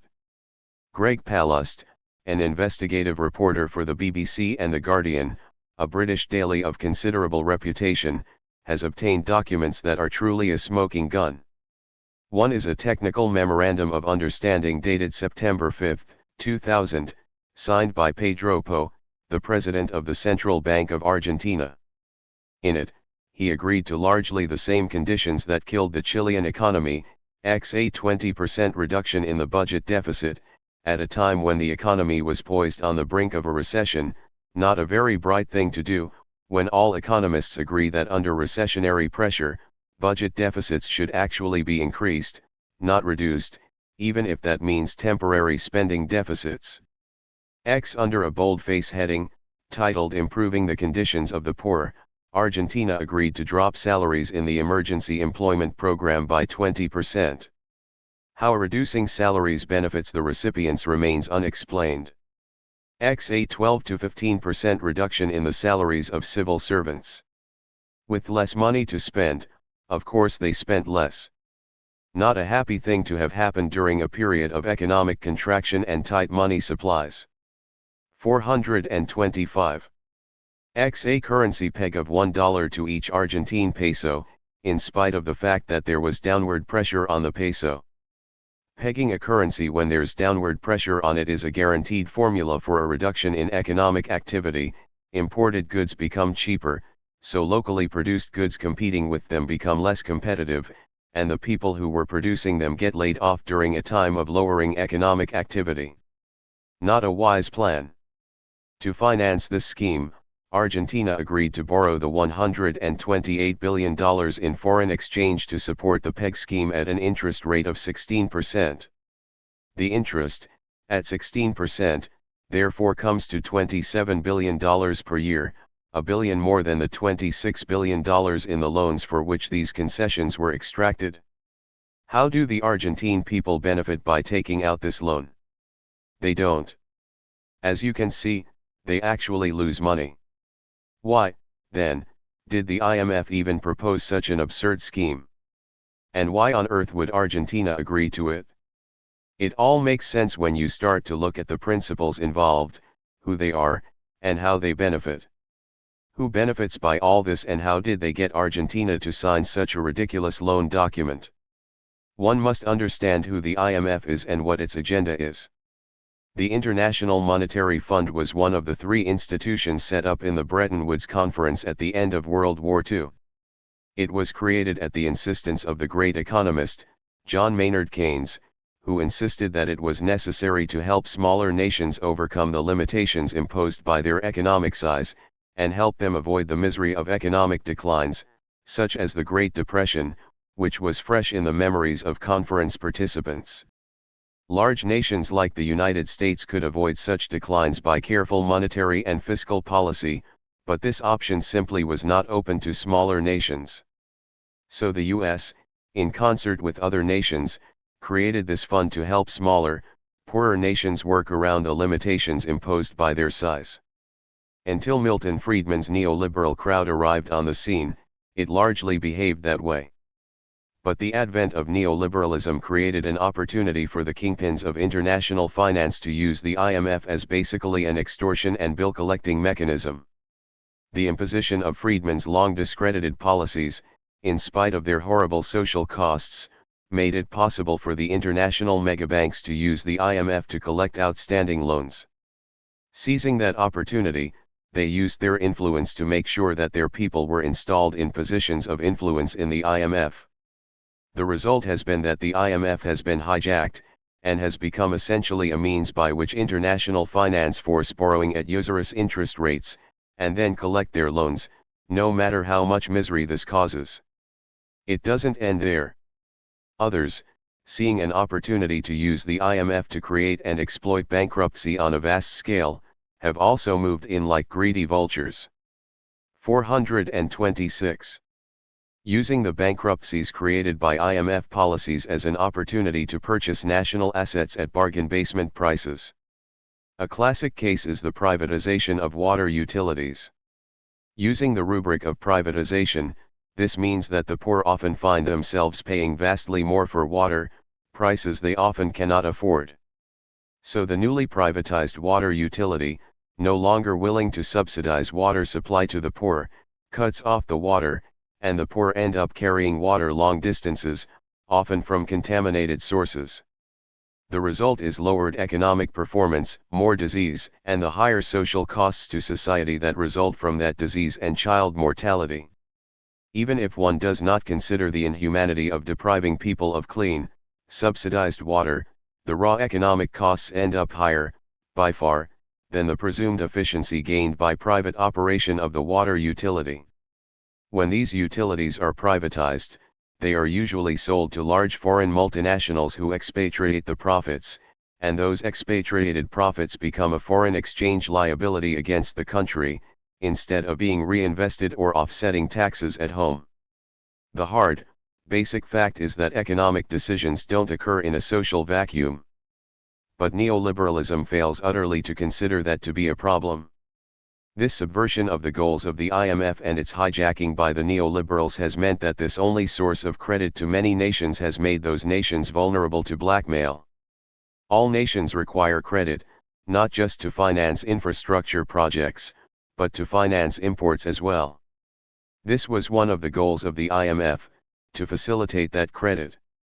But when a nation finds itself spending more abroad in finance costs than it takes in export sales, as many third world nations do, it must seek help in financing the debt that creates. That vulnerability means that nations often have to do what the IMF wants, even if it is extortionary. So the people of the third world lose, and the international bankers and multinational capitalists win. Once again. Further proof, if any was needed, that those who have the gold make the rules. And they make the rules to suit themselves, and the rest of us be damned. In fact, neoliberalism failed to accomplish the expanded reproduction of the system through greater investment in plant and machinery, but instead concentrated wealth through what may be called accumulation through dispossession, a concept modeled on Karl Marx's description of capitalism's primitive accumulation of capital, a process that historically involved heartlessly throwing European peasants off the land, enslaving Africans, and looting the Americas. 427. Neoliberalism has brought out the worst in man. We tend to perceive our identities as stable and largely separate from outside forces. But over decades of research and therapeutic practice, I have become convinced that economic change is having a profound effect not only on our values but also on our personalities.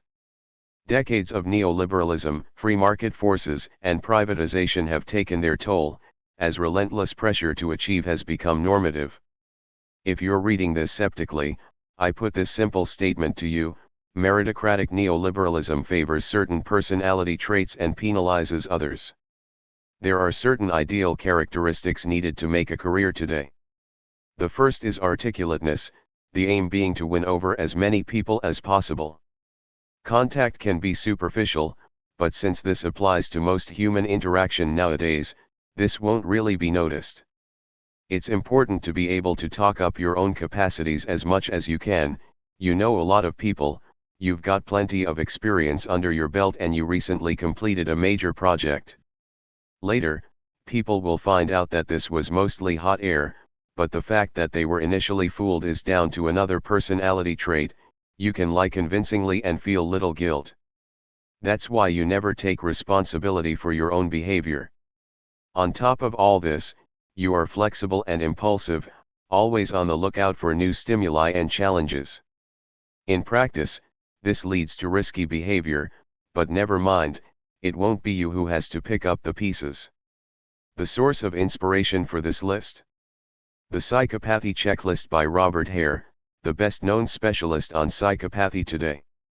This description is, of course, a caricature taken to extremes. Nevertheless, the financial crisis illustrated at a macro-social level, for example, in the conflicts between Eurozone countries, what a neoliberal meritocracy does to people. Solidarity becomes an expensive luxury and makes way for temporary alliances, the main preoccupation always being to extract more profit from the situation than your competition. Social ties with colleagues weaken, as does emotional commitment to the enterprise or organization. Bullying used to be confined to schools, now it is a common feature of the workplace. This is a typical symptom of the impotent venting their frustration on the weak. In psychology it's known as displaced aggression. There is a buried sense of fear, ranging from performance anxiety to a broader social fear of the threatening other. Constant evaluations at work cause a decline in autonomy and a growing dependence on external, often shifting, norms. This results in what the sociologist Richard Sennett has aptly described as the infantilization of the workers. Adults display childish outbursts of temper and are jealous about trivialities, tell white lies, resort to deceit, delight in the downfall of others, and cherish petty feelings of revenge. 428. This is the consequence of a system that prevents people from thinking independently and that fails to treat employees as adults. More important, though, is the serious damage to people's self-respect. Self-respect largely depends on the recognition that we receive from the other, as thinkers from Hegel to Lacan have shown. Sennett comes to a similar conclusion when he sees the main question for employees these days as being who needs me. For a growing group of people, the answer is, no one. Our society constantly proclaims that anyone can make it if they just try hard enough, all the while reinforcing privilege and putting increasing pressure on its overstretched and exhausted citizens. An increasing number of people fail, feeling humiliated, guilty and ashamed. We are forever told that we are freer to choose the course of our lives than ever before, but the freedom to choose outside the success narrative is limited. Furthermore, those who fail are deemed to be losers or scroungers, taking advantage of our social security system. A neoliberal meritocracy would have us believe that success depends on individual effort and talents, meaning responsibility lies entirely with the individual and authorities should give people as much freedom as possible to achieve this goal. For those who believe in the fairytale of unrestricted choice, self-government and self-management are the preeminent political messages, especially if they appear to promise freedom. Along with the idea of the perfectible individual, the freedom we perceive ourselves as having in the West is the greatest untruth of this day and age. The sociologist Zygmunt Bauman neatly summarized the paradox of our era as, "Never have we been so free." Never have we felt so powerless. We are indeed freer than before, in the sense that we can criticize religion, take advantage of the new laissez-faire attitude to sex and support any political movement we like. We can do all these things because they no longer have any significance. Freedom of this kind is prompted by indifference. Yet, on the other hand, our daily lives have become a constant battle against a bureaucracy that would make Kafka weak at the knees. There are regulations about everything, from the salt content of bread to urban poultry keeping. Our presumed freedom is tied to one central condition: we must be successful, that is, make something of ourselves. You don't need to look far for examples. A highly skilled individual who puts parenting before their career comes in for criticism. A person with a good job who turns down a promotion to invest more time in other things is seen as crazy, unless those other things ensure success.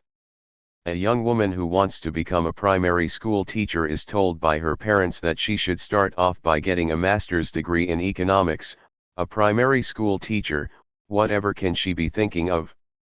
There are constant laments about the so-called loss of norms and values in our culture.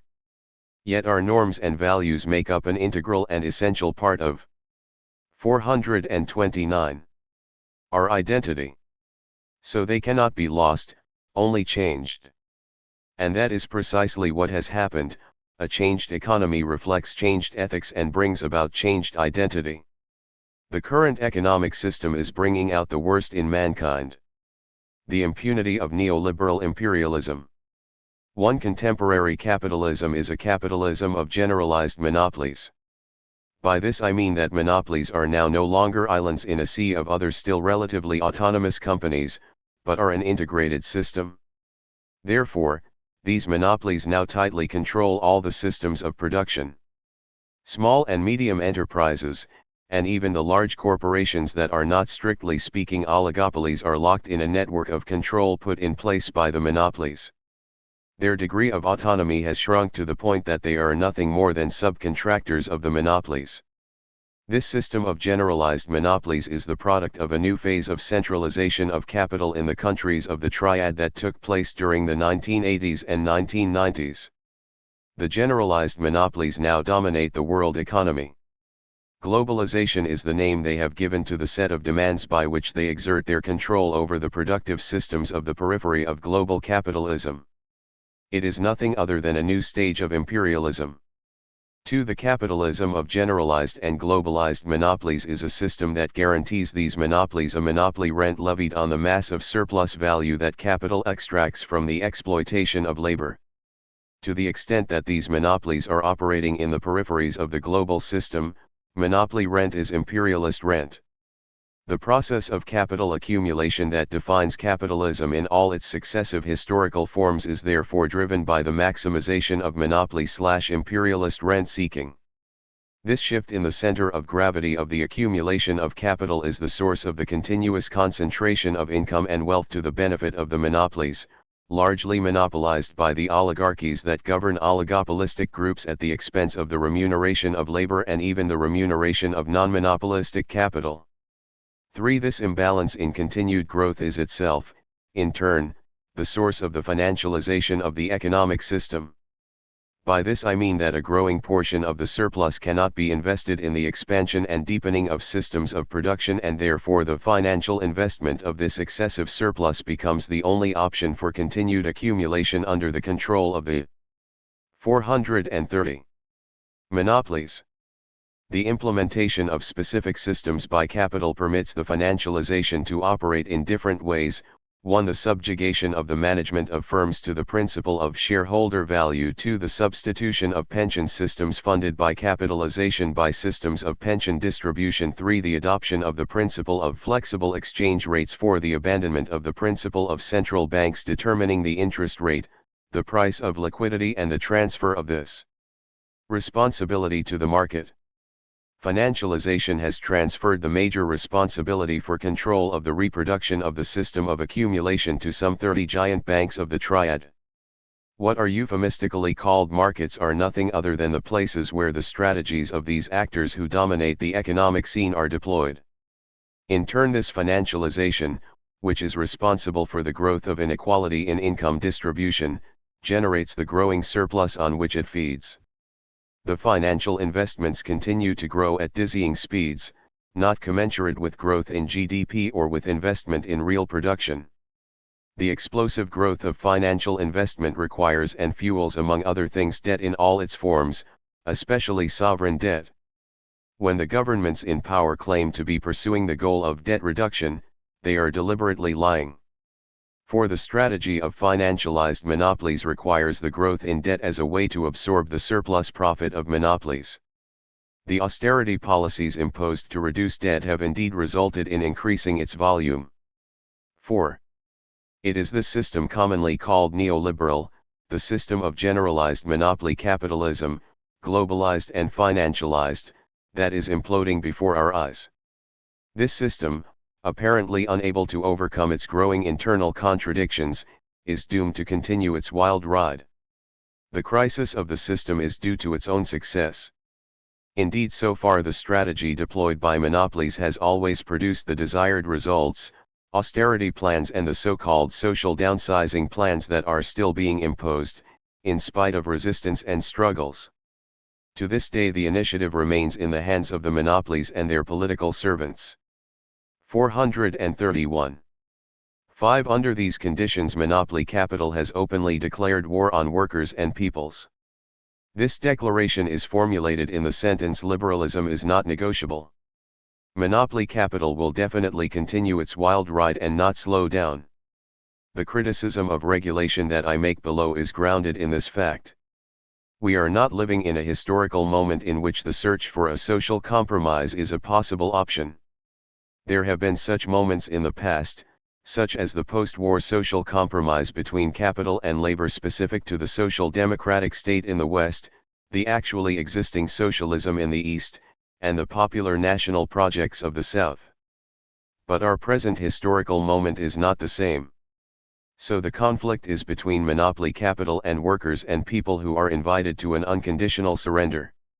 Defensive strategies of resistance under these conditions are ineffective and bound to be eventually defeated. In the face of war declared by monopoly capital, workers and peoples must develop strategies that allow them to take the offensive. The period of social war is necessarily accompanied by the proliferation of international political conflicts and military interventions of the imperialist powers of the Triad.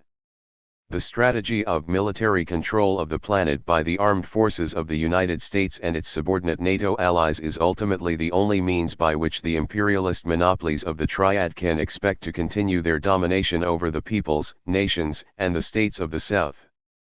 Monopolies declare war. Faced with this challenge of the war declared by the monopolies, what alternatives are being proposed? First response: market regulation. These are initiatives that monopolies and governments claim they are pursuing. In fact, it is only empty rhetoric, designed to mislead public opinion. These initiatives cannot stop the mad rush for financial return that is the result of the logic of accumulation controlled by monopolies. They are therefore a false alternative. Second response: a return to the post-war models. These responses feed a triple nostalgia: the rebuilding of a true social democracy in the West, the resurrection of socialisms founded on the principles that govern those of the 20th century, the return to formulas of popular nationalism in the peripheries of the South. These nostalgias imagine it is possible to roll back monopoly capitalism, forcing it to regress to what it was in 1945. But history never allows such returns to the past. Capitalism must be confronted as it is today, not as what we would have wished it to be by imagining the blocking of its evolution. However, these longings continue to haunt large segments of the left throughout the world. 432. Third response: the search for a humanist consensus. I define this pious wish in the following way: the illusion that a consensus among fundamentally conflicting interests would be possible. Naive ecology movements, among others, share this illusion. Fourth response: the illusions of the past. These illusions invoke specificity and right to difference without bothering to understand their scope and meaning. The past has already answered the questions for the future. These culturalisms can take many para-religious or ethnic forms. Theocracies and ethnocracies become convenient substitutes for the democratic social struggles that have been evacuated from their agenda. Fifth response, priority of personal freedom. The range of responses based on this priority, considered the exclusive supreme value, includes in its ranks the diehards of representative electoral democracy, which they equate with democracy itself. The formula separates the democratization of societies from social progress, and even tolerates a de facto association with social regression in order not to risk discrediting democracy, now reduced to the status of a tragic farce. But there are even more dangerous forms of this position. I am referring here to some common postmodernist currents who imagine that the individual has already become the subject of history, as if communism, which will allow the individual to be emancipated from alienation and actually become the subject of history, were already here. It is clear that all of the responses above, including those of the right, still find powerful echoes among a majority of the people on the left. 6. The war declared by the generalized monopoly capitalism of contemporary imperialism has nothing to fear from the false alternatives that I have just outlined. So what is to be done? This moment offers us the historic opportunity to go much further. It demands as the only effective response a bold and audacious radicalization in the formulation of alternatives capable of moving workers and peoples to take the offensive to defeat their adversaries' strategy of war.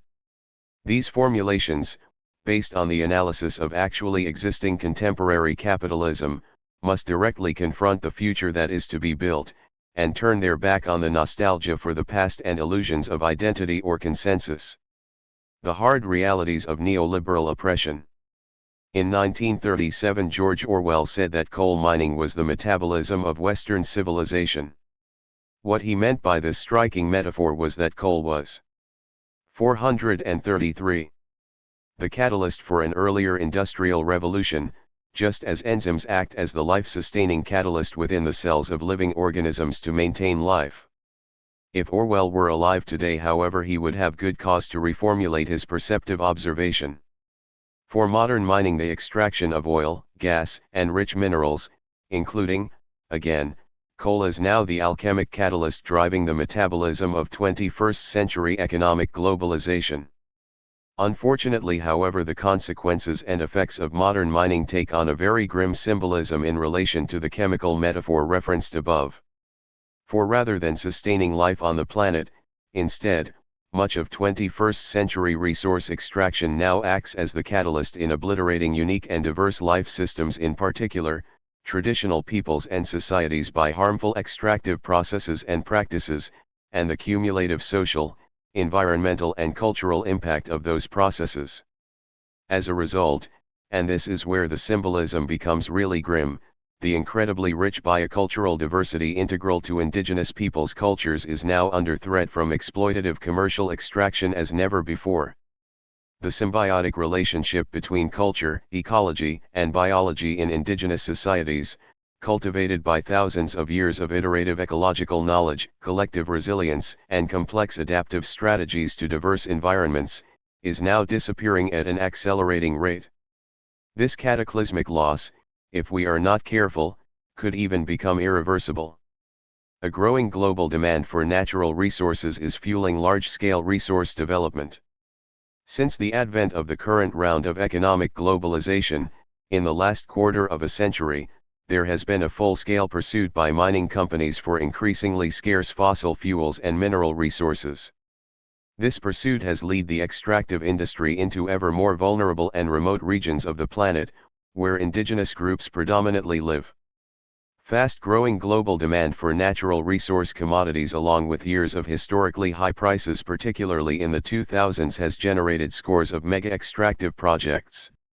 Many of these extractive projects are built near or on the lands of indigenous peoples. See here, for example. Mega-mining projects are highly capital-intensive, the cost of extraction is huge, and it can take many years to yield significant returns on investment. And returns on investments are highly uncertain, as the price of oil is inherently unstable. But when energy projects do become commercially operational, the payoff in profits is huge. A lot therefore is riding on their success. But moreover, failure entails huge loss not of only immediate profits but also of future market share for extractive firms. Consequently, in a highly competitive market, commercial failure impacts on not only corporate status but also, increasingly, on national and geopolitical status. For governments the stakes are also high, even higher in fact. Revenue from the extractive sector contributes significantly to GDP in developing countries. 434. Extractive revenues can be used to fund social programs for education and poverty alleviation, Brazil and Venezuela being cases in point. But unfortunately, more often than not, they also fund corruption, conflict, and in the case of indigenous peoples, a slow cultural genocide.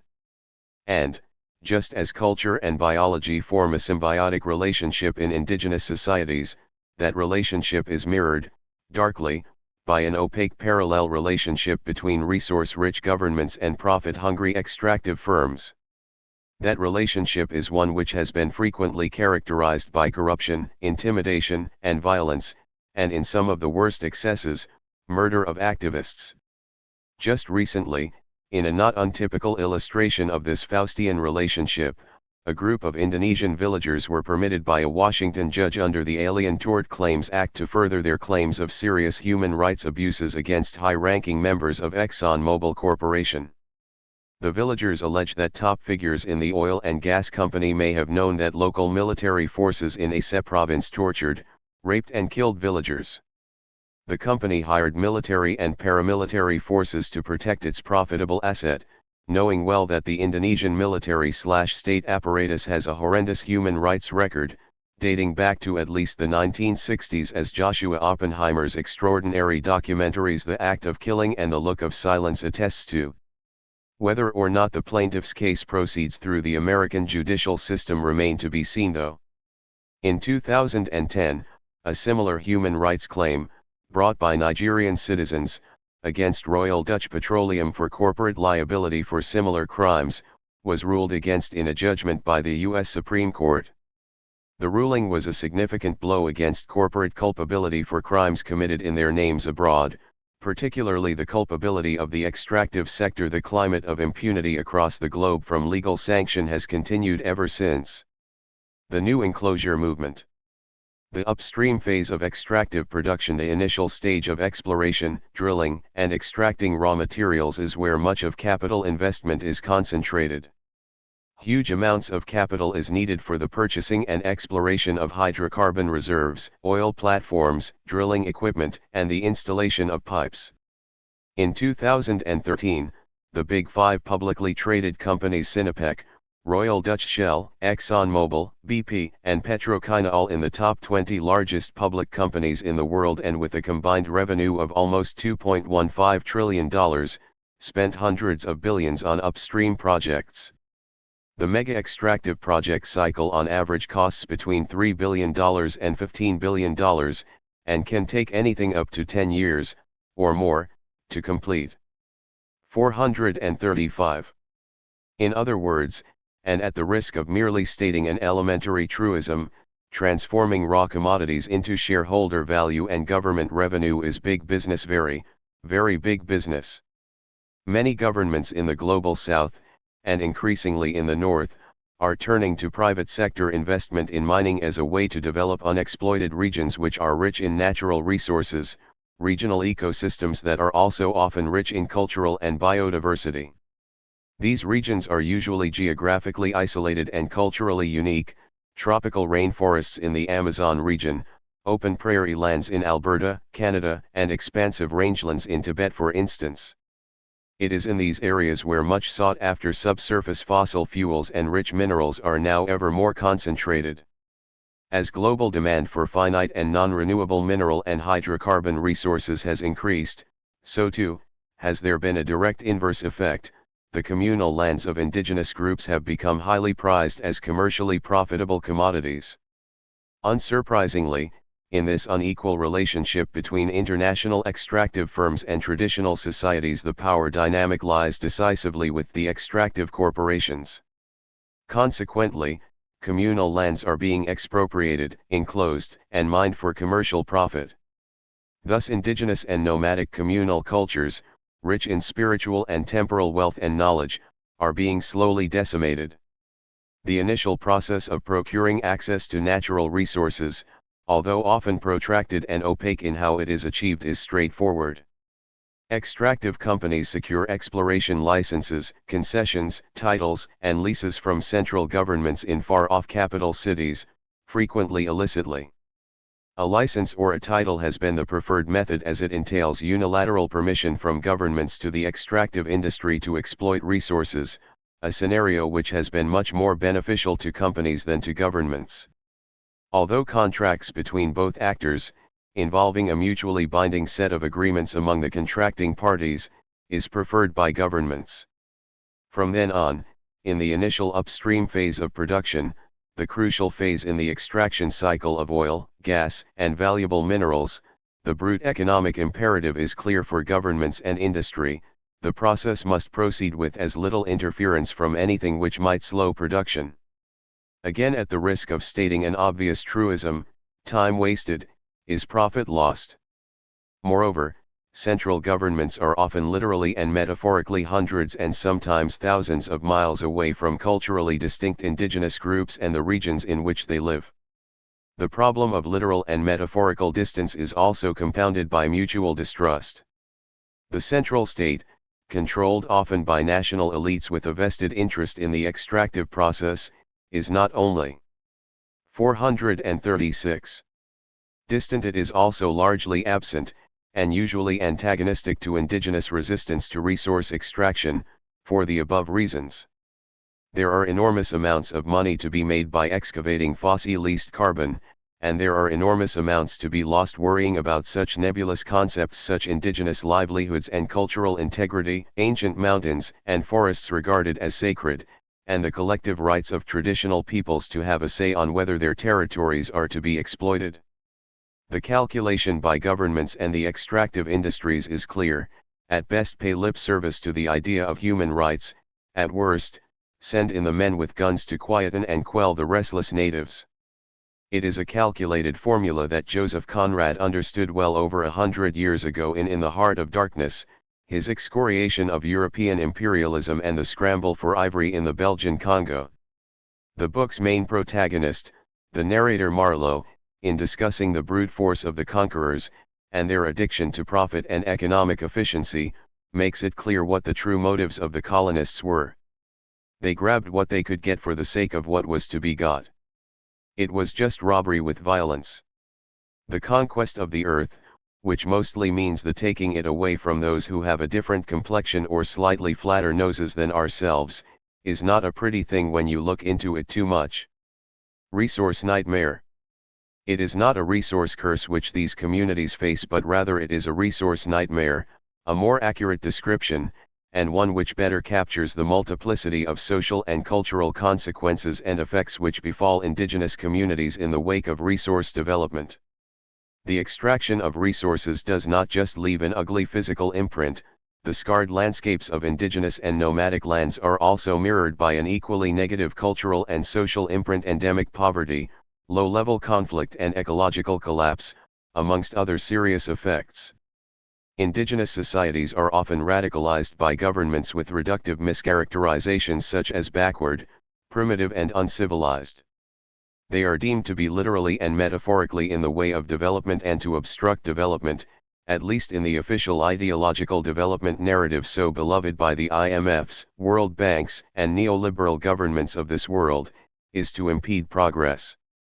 Subsequently, it is a short step to consider them as superfluous, and if they are superfluous cultural, socially and in every other conceivable way, it is even a shorter step to discard and, ultimately, destroy them.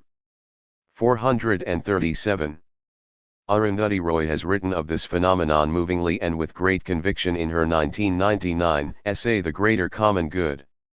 In one particularly memorable phrase she evocatively talks of indigenous peoples in India being sacrificed, at the altar of national progress, carelessly dispossessed and displaced by dams, highways, and of course, by energy companies. The Indian state, a fully paid-up member of the neoliberal juggernaut, in its march to modernity absolves itself of responsibility to its thoroughly marginalized indigenous citizens by the neat ideological trick of conflating industrial development as progress for the common good. At best, indigenous peoples will be perhaps low-cost labor, at worst, the human flotsam, jetsam, and derelict of contemporary economic globalization. The above shipwreck metaphor is especially apt, particularly derelict. Derelict is the cargo which fell to the bottom of the ocean, away from any possibility or hope of reclamation in maritime law, not worth saving. Due to their rapacious pursuit into indigenous land, the extractive sector, the engine of contemporary economic globalization, deems indigenous peoples and their cultures to be expendable. The inexorable commercial logic of neoliberal globalization demands it so. This may be an overly pessimistic prognosis. For all our sakes, let's hope it is not. Revisiting global political economy. For a quarter of a century, it has been conventional wisdom among policymakers, academics, and journalists that the neoliberal policies that have governed the global economy are a great success. We have been assured that the costs of global deregulation of capital, labor, and commodity markets, including the dislocation of workers and communities, are transitional and more than compensated by the benefits in overall economic growth, rising standards of living, and a narrowing of the income gap between rich and poor. Indeed, poor nations have been told that their only hope for prosperity lies in opening all national markets and pursuing an export-led growth strategy. Yet there is no convincing proof that the so-called Washington Consensus has delivered on its promises. Most of the claims are based on anecdotal evidence and typically count just the benefits and ignore the costs. More systematic efforts to find a positive net impact by comparing economic performances of countries according to some crude assumptions of openness have met with skepticism from honest professionals. On the other hand, there is a strong prima facie case that the net impact of neoliberalism has been negative. For example, in a study for the United 438 Nations, British economist John Eatwell pointed out that financial liberalization of the 1970s was supposed to x move savings from developed to developing companies, x lower the costs of borrowing, x increase economic growth instead. By 1992, x savings flowed from developing to developed countries, x interest rates generally rose, x economic growth slowed down. Since Eatwell's study, we have experienced the Mexican peso collapse, the East Asia financial crisis, and now a worldwide recession, all of which have diminished performance of the neoliberal regime even further. One recent study compared the rate of growth in real GDP from 1960 to 1980, with the growth from 1980 to 2000 for 116 countries divided into quintiles according to per capita income. It found that the growth rate fell for every quintile from the earlier to the later period. Among the poorest countries in the lowest quintile, the 1980 to 2000 growth rates turned negative. Ironically, those nations that have grown the fastest over this period were those that most resisted the advice of the Washington Consensus. Inequality has also gotten worse. As Christian Weller, Robert Scott, and Adam Hirsch have shown, the median income of the richest 10 countries was 77 times that of the poorest 10 countries in 1980 and 149 times in 1999. The incomes of the richest 10% of the world's people were 70 times that of the poorest 10% in 1980 and 122 times in 1999. Within nations, inequality also seems to have worsened. Certainly in the countries where the data are most reliable, the trend is clearly toward more inequality. Even World Bank President James Wolfensohn in 1999 was moved to admit, at the level of people, the system isn't working. Inadequate global institutions. The history of successful national economies tells us that markets need to be regulated by political institutions in order to work effectively. Government regulation is necessary to enforce contracts, assure transparency, and protect citizens from the brutalities of the unrestrained market. Central banking and discretionary fiscal policy are essential to maintain macroeconomic growth and stability.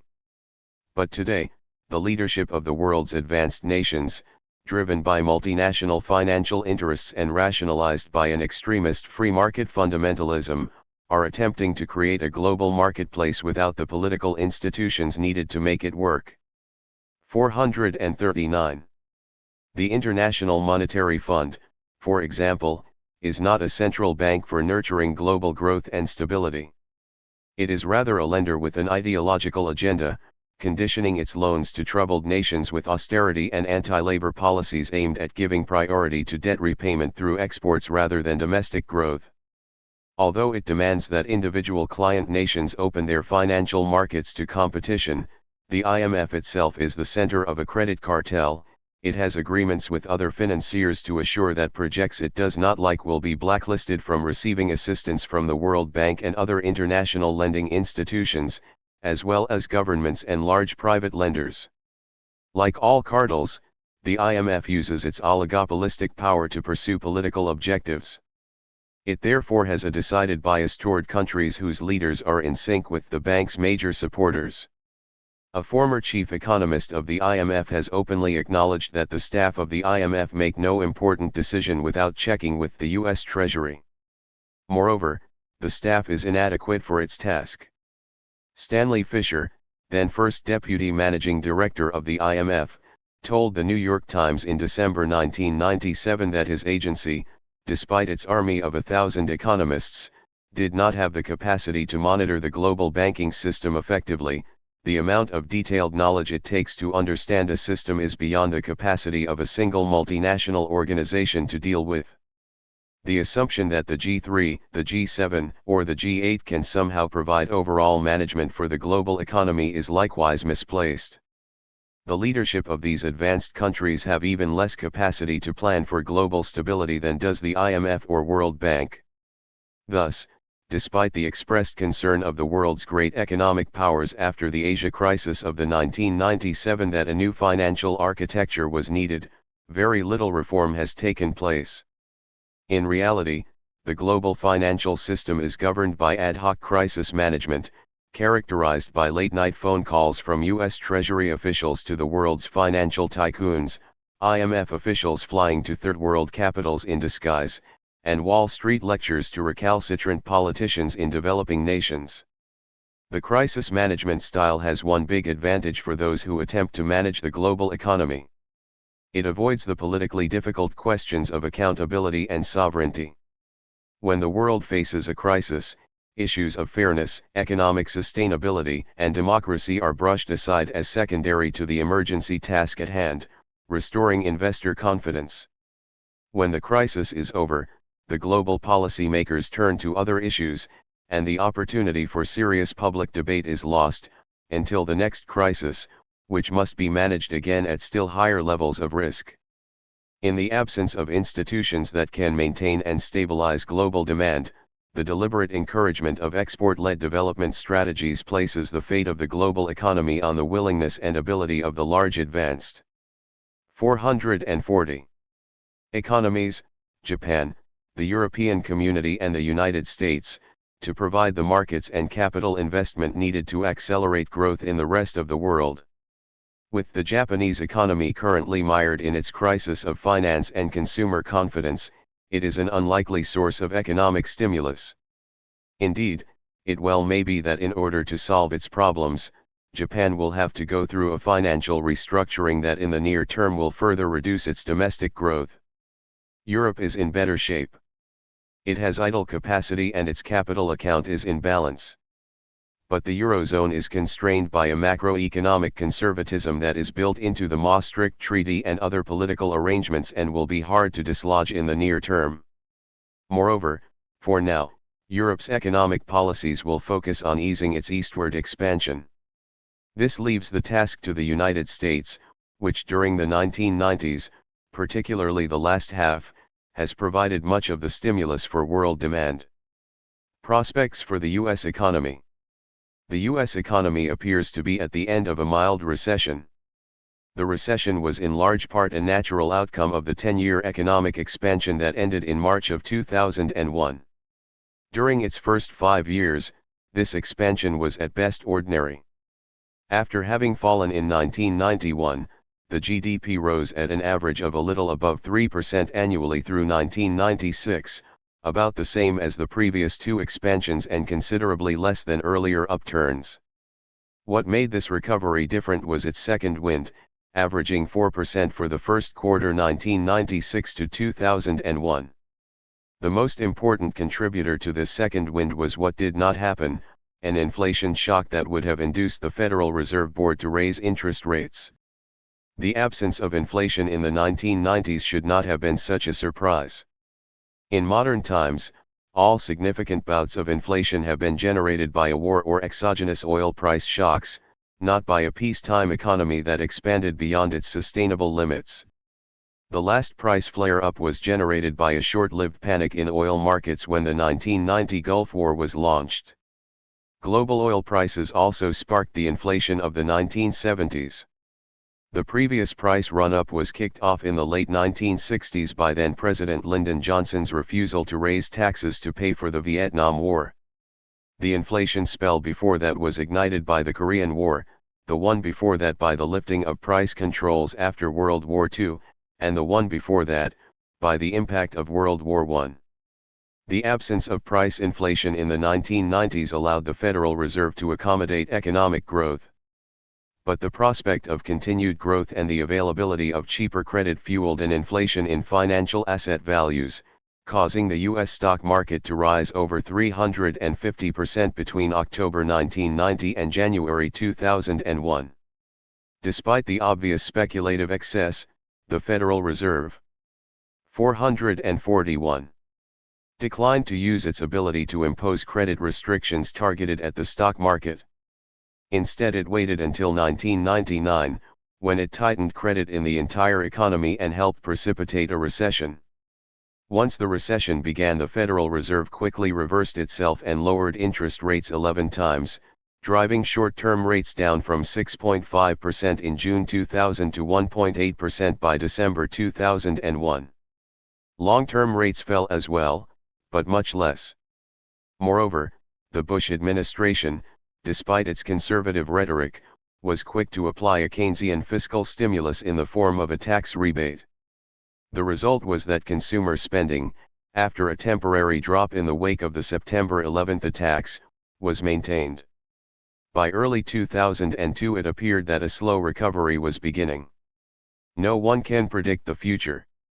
Nevertheless, current conditions allow some educated guesses about the capacity of the U.S. economy to act as the locomotive for the revival of rapid global economic growth.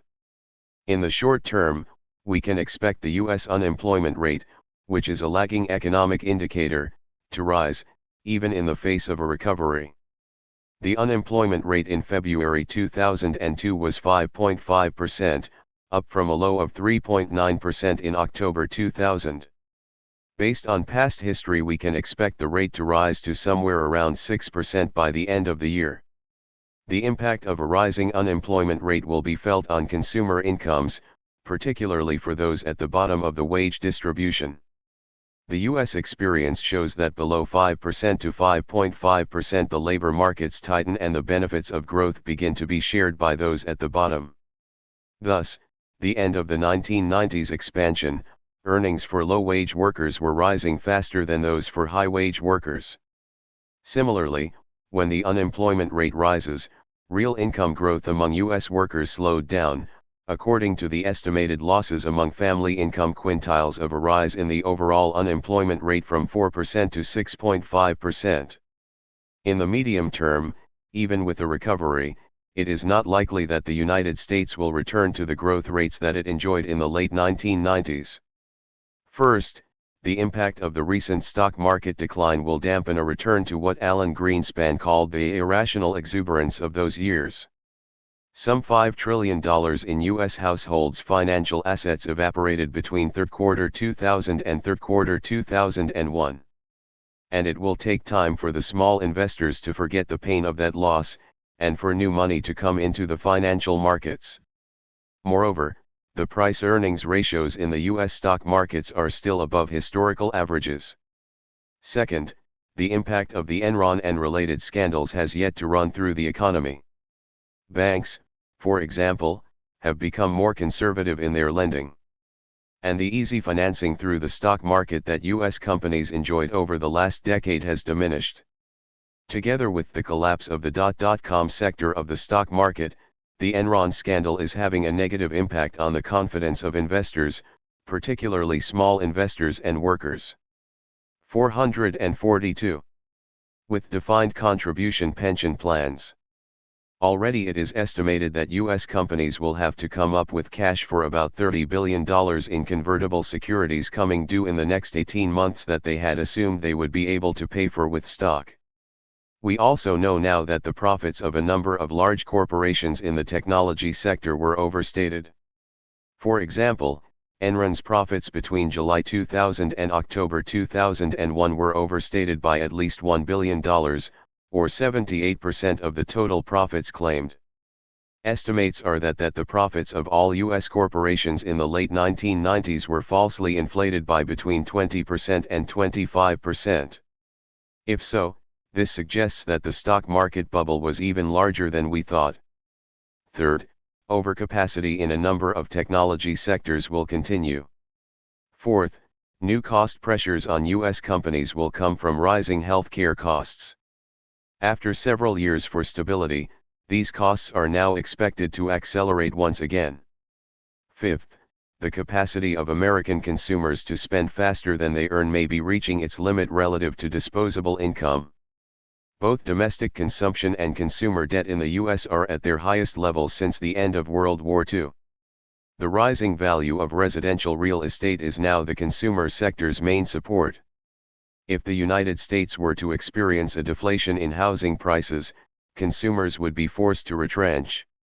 Finally, the long-term problems of U.S. manufacturing will persist.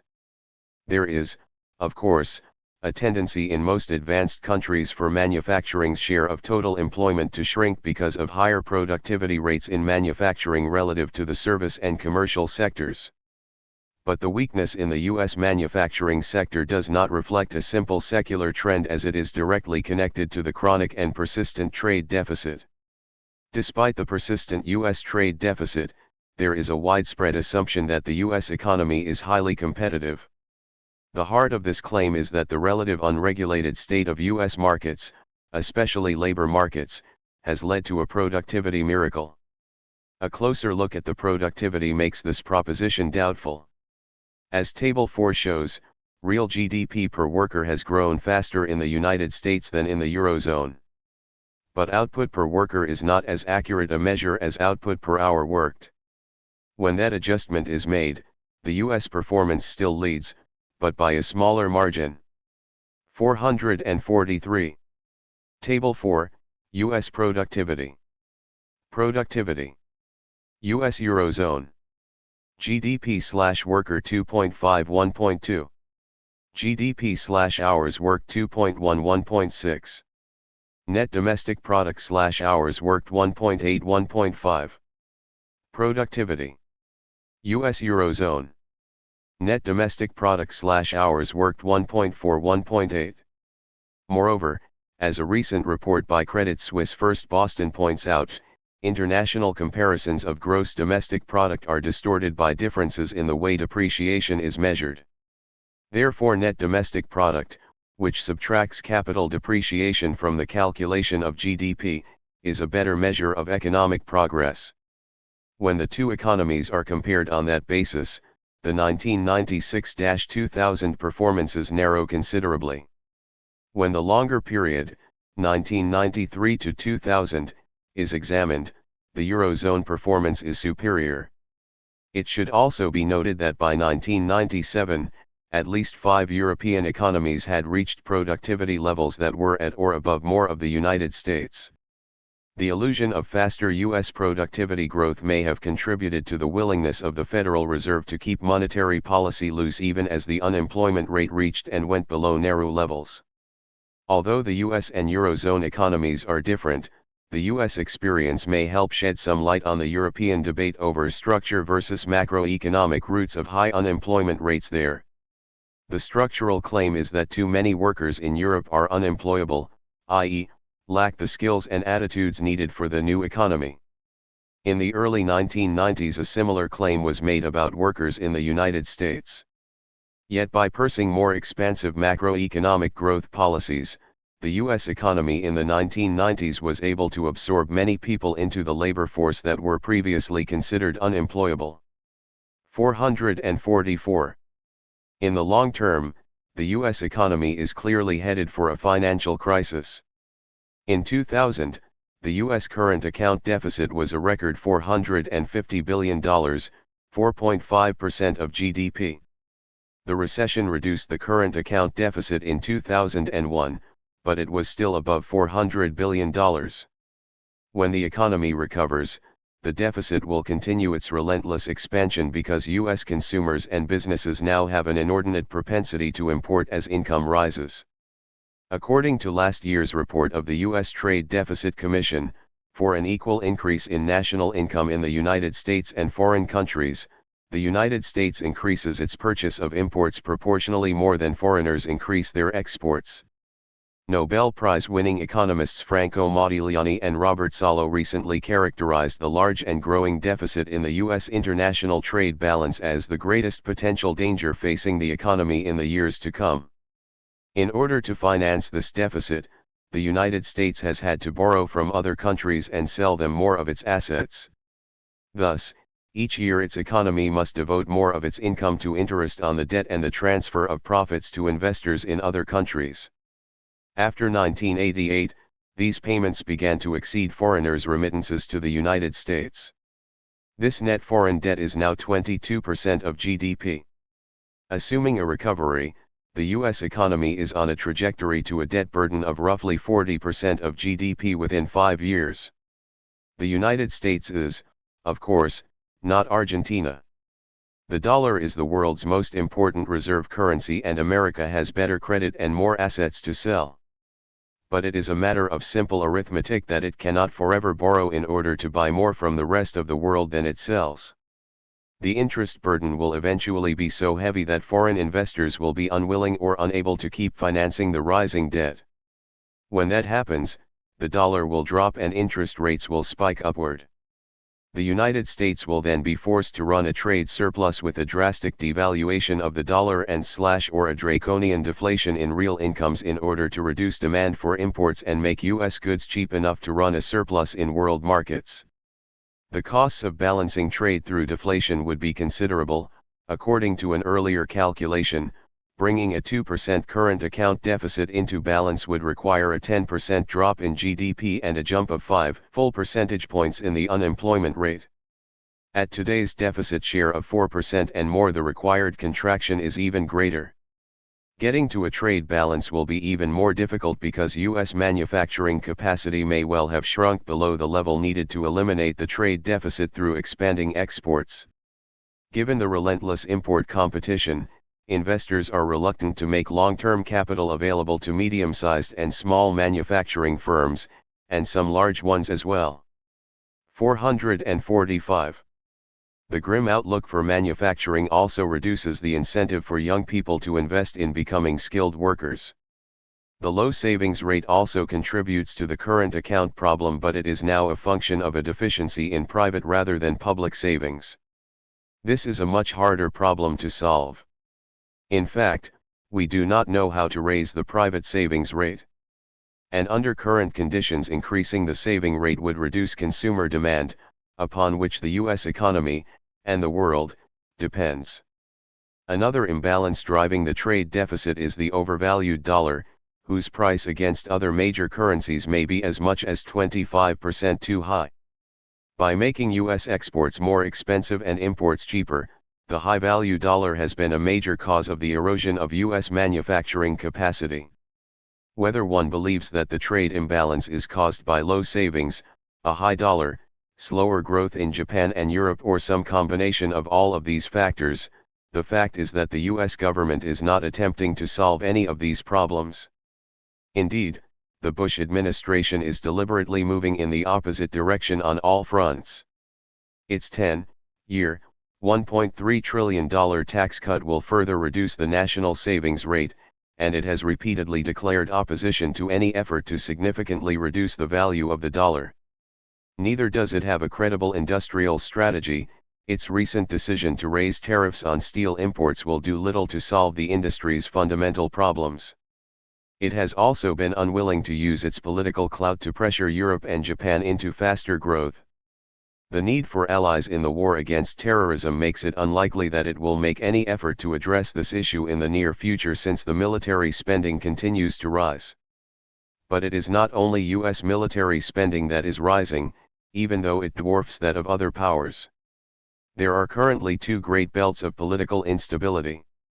There is that stretching across sub-Saharan Africa. And, more important for the system as a whole, there is the one stretching eastwards from the Mediterranean to the Indus and northwards into Central Asia. We can expect the dynamics of intercapitalist competition to produce more military conflicts and political earthquakes as nationally based multinationals battle for survival in an unstable global economic system. Slower US growth in the near term and the eventual need to reverse the macroeconomic imbalances will also have a negative effect on Mexico and Canada, who have staked their future growth on exports to the United States. Slower US growth will also compound the problems in Latin America, which is in its second recession since 1998. Indeed, the proposed free trade agreement of the Americas, which would expand the North American Free 446 trade agreement to the rest of the hemisphere, would make Latin America even more dependent on US markets. The politics of global governance.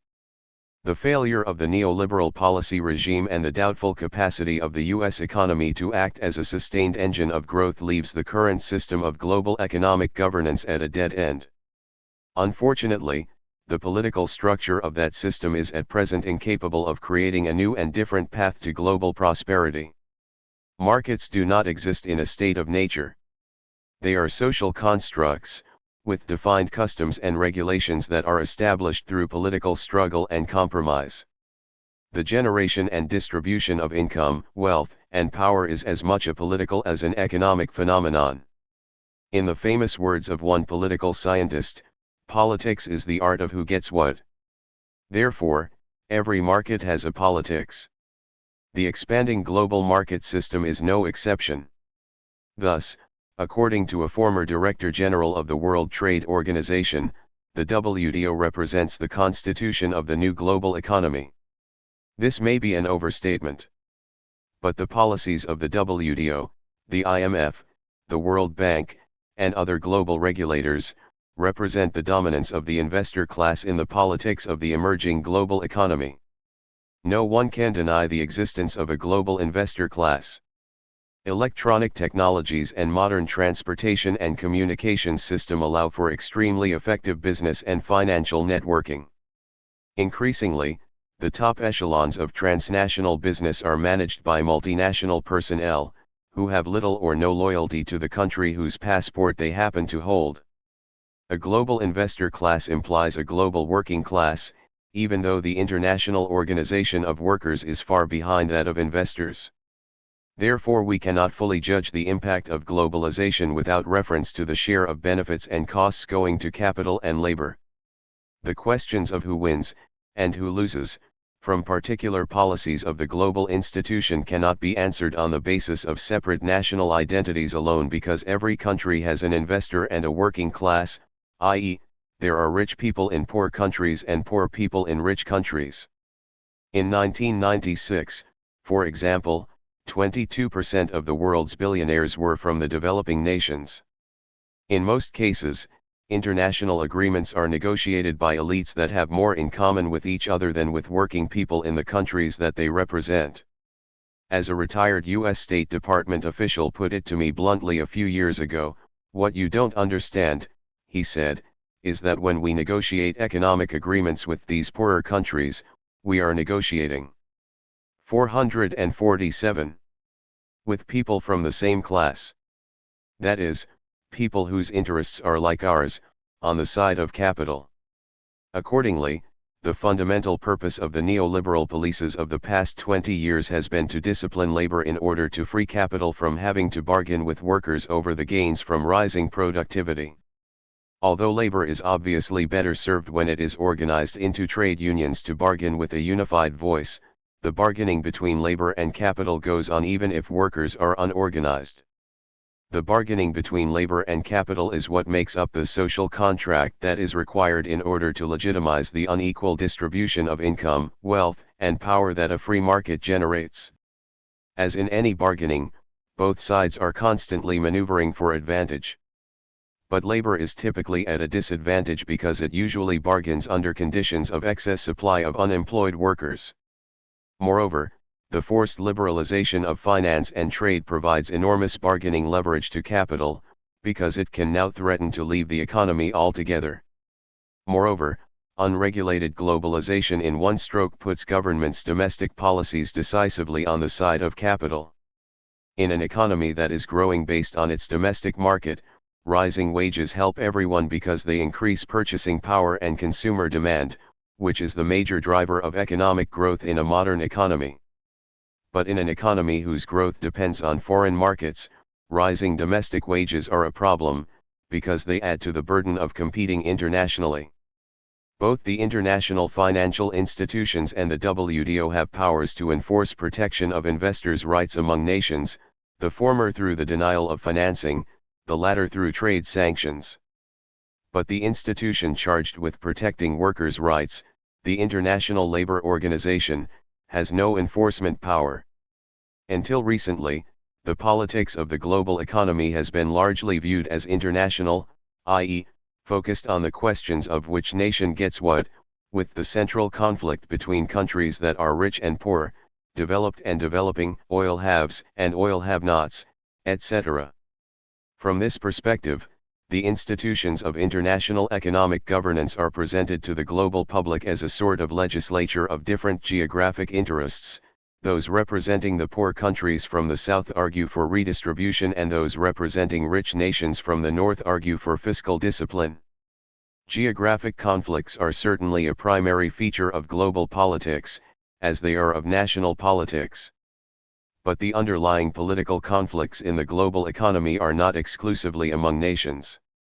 Borderless finance and production, administered by an international managerial class, has crippled the ability of most nation-states to regulate their own markets for social purposes. Increasingly, the people of 448. Any given country cannot rely on their corporations or their banks to promote their interests. The worker in Brazil, the worker in Japan, and the worker in the United States may well have more in common with each other than they have with those that manage and prosper from enterprises that are nominally Brazilian, Japanese, or American. Although one can find a mass of data on the financial interests of the relatively tiny investor class, the mainstream media carries little systematic information on what is happening to the huge class of the world's workers as a whole. But a look at the trends within countries shows a general deterioration of the position of labor relative to capital in both developing and developed economies. The Global Policy Network, a new group of non-profit research organizations linked to national trade unions movements, has so far posted reports on labor conditions in 27 countries on its website. The countries examined include those among the poorest, the most rapidly developing and the most developed. The exact manifestation of labor's shrinking share of income differs from country to country, but there is a common pattern in the concentration of economic growth in the informal sector, where workers are unorganized, contingent, and unprotected. That is, where they have little or no bargaining power with capital. Argentina is, of course, the latest example of this relentless downward pressure on workers' living standards. No other country has embraced the neoliberal paradigm as much as Argentina. The suicidal tying of the peso to the dollar was for years celebrated as the example of what a developing country had to do in order to gain the confidence of foreign investors. One result has been the nearly doubling of the share of the population in extreme poverty as capital relentlessly squeezed labor's income share. As a report from the Institut de Estudios y Formación in Buenos Aires shows, labor productivity among Argentina's 500 largest firms, which dominates Argentina's international trade, rose 50% from 1993 to 1998, while real wages rose only 20%. So where did the benefits of increased efficiency go? Within those firms, the share of income going to labor dropped from 35% to 28% in 5 years, while capital's share rose from 65% to 72%. Moreover, much of this capital found its way overseas. Many so-called foreign investors are in fact Argentines who have been buying high-interest Argentine bonds with accounts in banks in the United States and Europe. Another vivid example of how neoliberalism negatively affects workers at all levels of development is the North American Free Trade Agreement. Like most recent agreements, NAFTA protects investors at the expense of workers and the environment. 7 years after its implementation, the political 449 protectors of capital in all 3 countries judge NAFTA a great success, and support the efforts to expand it to all of the Western Hemisphere through the Free Trade Agreement of the Americas. But as a recent collaborative study by economists in Canada, Mexico, and the United States shows, from the perspective of the working people in all 3 countries, NAFTA has been a failure. All 3 countries saw a decline in real wages, an upward redistribution of income, and a dramatic expansion of the informal sector jobs characterized by insecurity, low pay, and no bargaining power. This upward redistribution of income, wealth, and power reflects a fundamental contradiction in the global political economy. A global social contract must be enforced by global economic institutions. Global economic institutions, in the absence of global democratic government, will be captured by global business interests. Global business interests will prevent the brokering and enforcement of a global social contract. Global class politics. The annual meetings in Davos of the World Economic Forum are in some ways the convention of the Global Party of Capital. We might call it the Investors' Protection Party. Their convention in New York was paid for by the world's largest multinational corporations and was dominated by 1,000 corporate executives, along with 250 government officials, including 20 heads of state.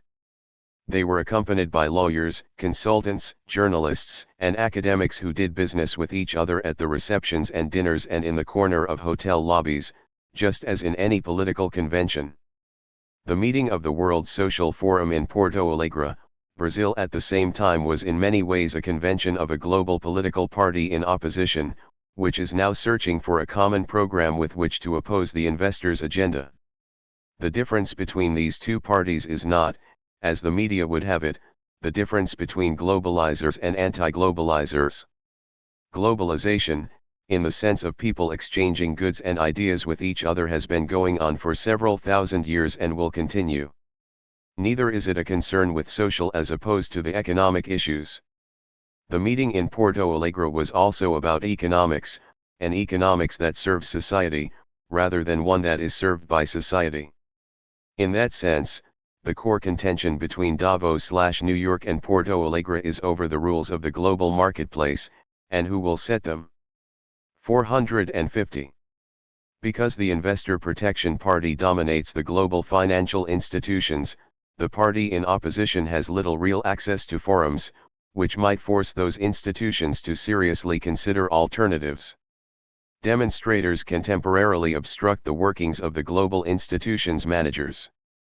But as the WTO showed by moving its last meeting to Doha, international agencies have the resources and the will to circumvent street demonstrators. As a consequence, the leaders of the NGOs, trade union, anti-poverty and religious groups in opposition find themselves drawn into largely fruitless efforts to achieve social justice by lobbying the IMF, the WTO, the World Bank, and other finance and development institutions, which have no intention of making significant change in their program. NGOs may be put on public advisory committees, but the real work goes on in private, where representatives of multinational businesses negotiate the rules. The party of opposition is thus constantly forced back into a defense of national sovereignty as the only available instrument for achieving social justice. Yet sovereignty is steadily eroding under the relentless pressure of global markets. Moreover, a nationalist politics undercuts the cross-border cooperation needed to balance the cross-border political reach of business and finance. Nationalism perpetuates the myth that national identity is the only factor in determining whether one wins or loses in the global economy. It obscures the common interests of workers in all countries when faced with the alliances of investors in rich and poor nations that now dominate the global marketplace. Still, human rights and social justice will become part of the constitution of the global marketplace only when enough nation-states demand it.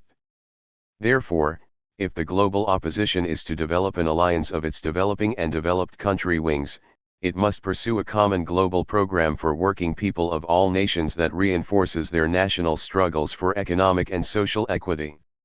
Such a program would support national democratic movements and leaders who understand that national social contracts cannot be maintained in a global market that lacks one of its own, and that a global social contract cannot be established in the absence of effective social democracy at the national level.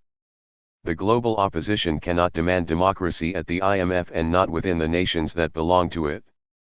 The strategy for labor must change the framework of current global political debate in which the investor class pursues its interest across borders, while the working class is constricted by those borders. The creation of a true global alternative requires a perspective through which the interests of workers in all countries are linked. In a global marketplace, workers' living standards increasingly rise and fall together. When workers in Brazil win a wage increase, it raises the bargaining power of workers in Germany. When workers in 451 Indonesia improve their working conditions, workers in Nigeria benefit. Likewise, when the social safety net is strengthened in one country, it helps those struggling for human economic and social rights in other countries as well. So long as the struggle is seen as a struggle of nation against nation, the party in opposition will never be able to mount a credible alternative to the neoliberal paradigm. Only when workers in all countries see that they ultimately have more in common with workers in other nations than they have with the owners of capital in their own country, will they be able to organize effectively.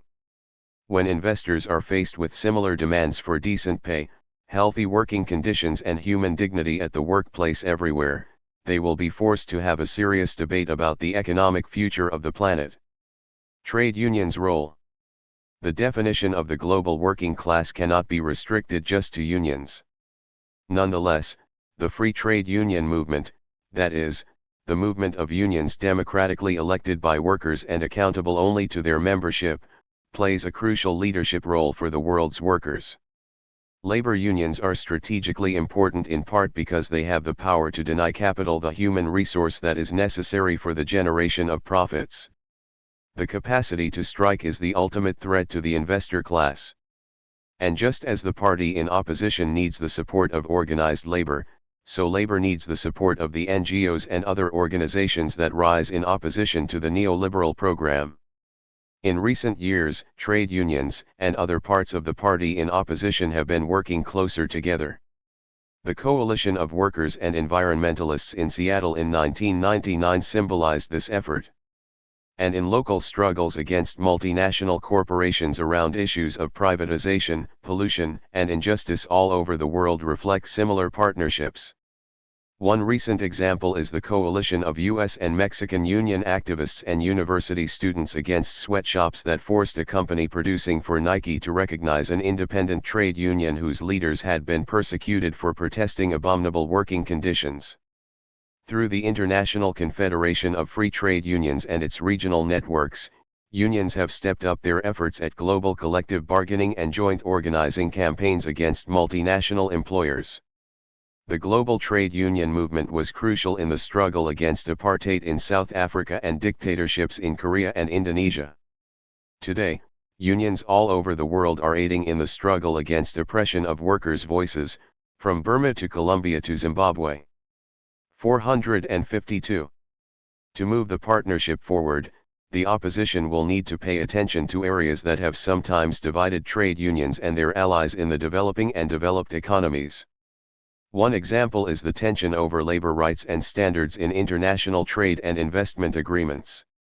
Although virtually all trade unionists and their allies support such rights and standards, many in the Third World see the effort to enforce them with trade and financial sanctions as a vehicle for First World protectionism.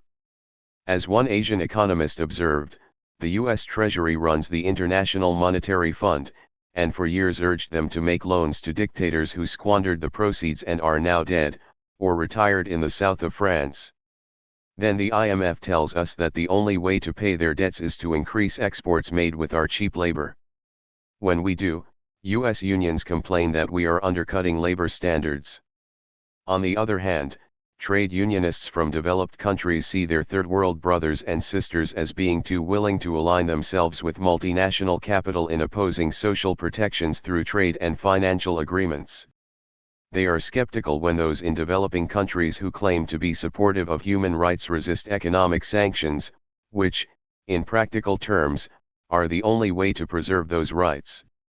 One strategy for overcoming this disagreement is to design a grand bargain that gives the working people in both developed and developing countries what they need. The bargain starts with the distinction between rights and standards. Collective bargaining is a right that every worker is entitled to, regardless of how rich or poor is his or her society. The wages and benefits that a union settles for, however, will depend on what the particular enterprise can pay. Likewise, all workers should have a right to a minimum wage. But the level of that minimum wage will depend on the economic development level of the country or region. Once that distinction is understood, it may be possible for labor organizations and their allies in all countries to reach agreement that would provide enforceable labor rights in exchange for guaranteed commitments of long-term development aid and debt relief. Thus, the developed world would get protection for its social standards, and the developing world would receive the flexibility and capital investment it needs for growth. Incidentally, the issue of labor rights and standards is not just an issue for developing countries but developed ones as well. This grand bargain that links development with broadly increasing living standards would be connected to planning for sustainable development to create the program elements for a global social contract. Other elements would include 453.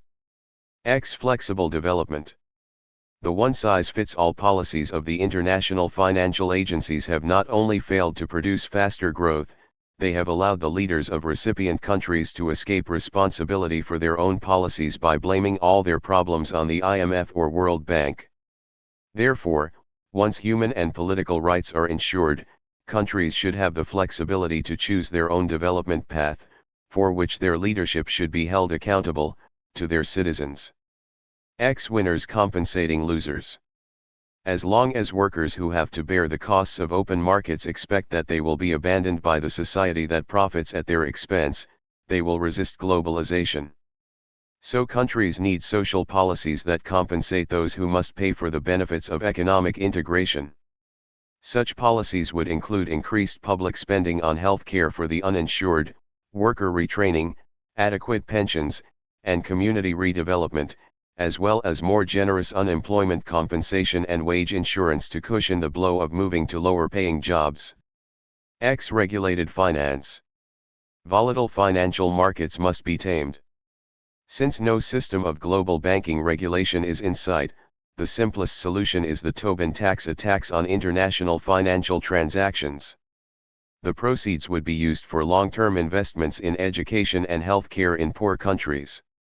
Such a tax, which has the virtue of being easily understood and can be administered with minimal bureaucratic discretion, is already supported by many influential people around the world. Several years ago, in fact, the Government of Canada proposed a discussion of the Tobin tax for the agenda of the Group of Seven meeting in Halifax, but the U.S. Treasury quickly quashed the idea. X. Coordinated economic policy. A fully functioning global economy, like a fully functioning national economy, needs central banking and counter-cyclical public budgets in order to maintain overall growth.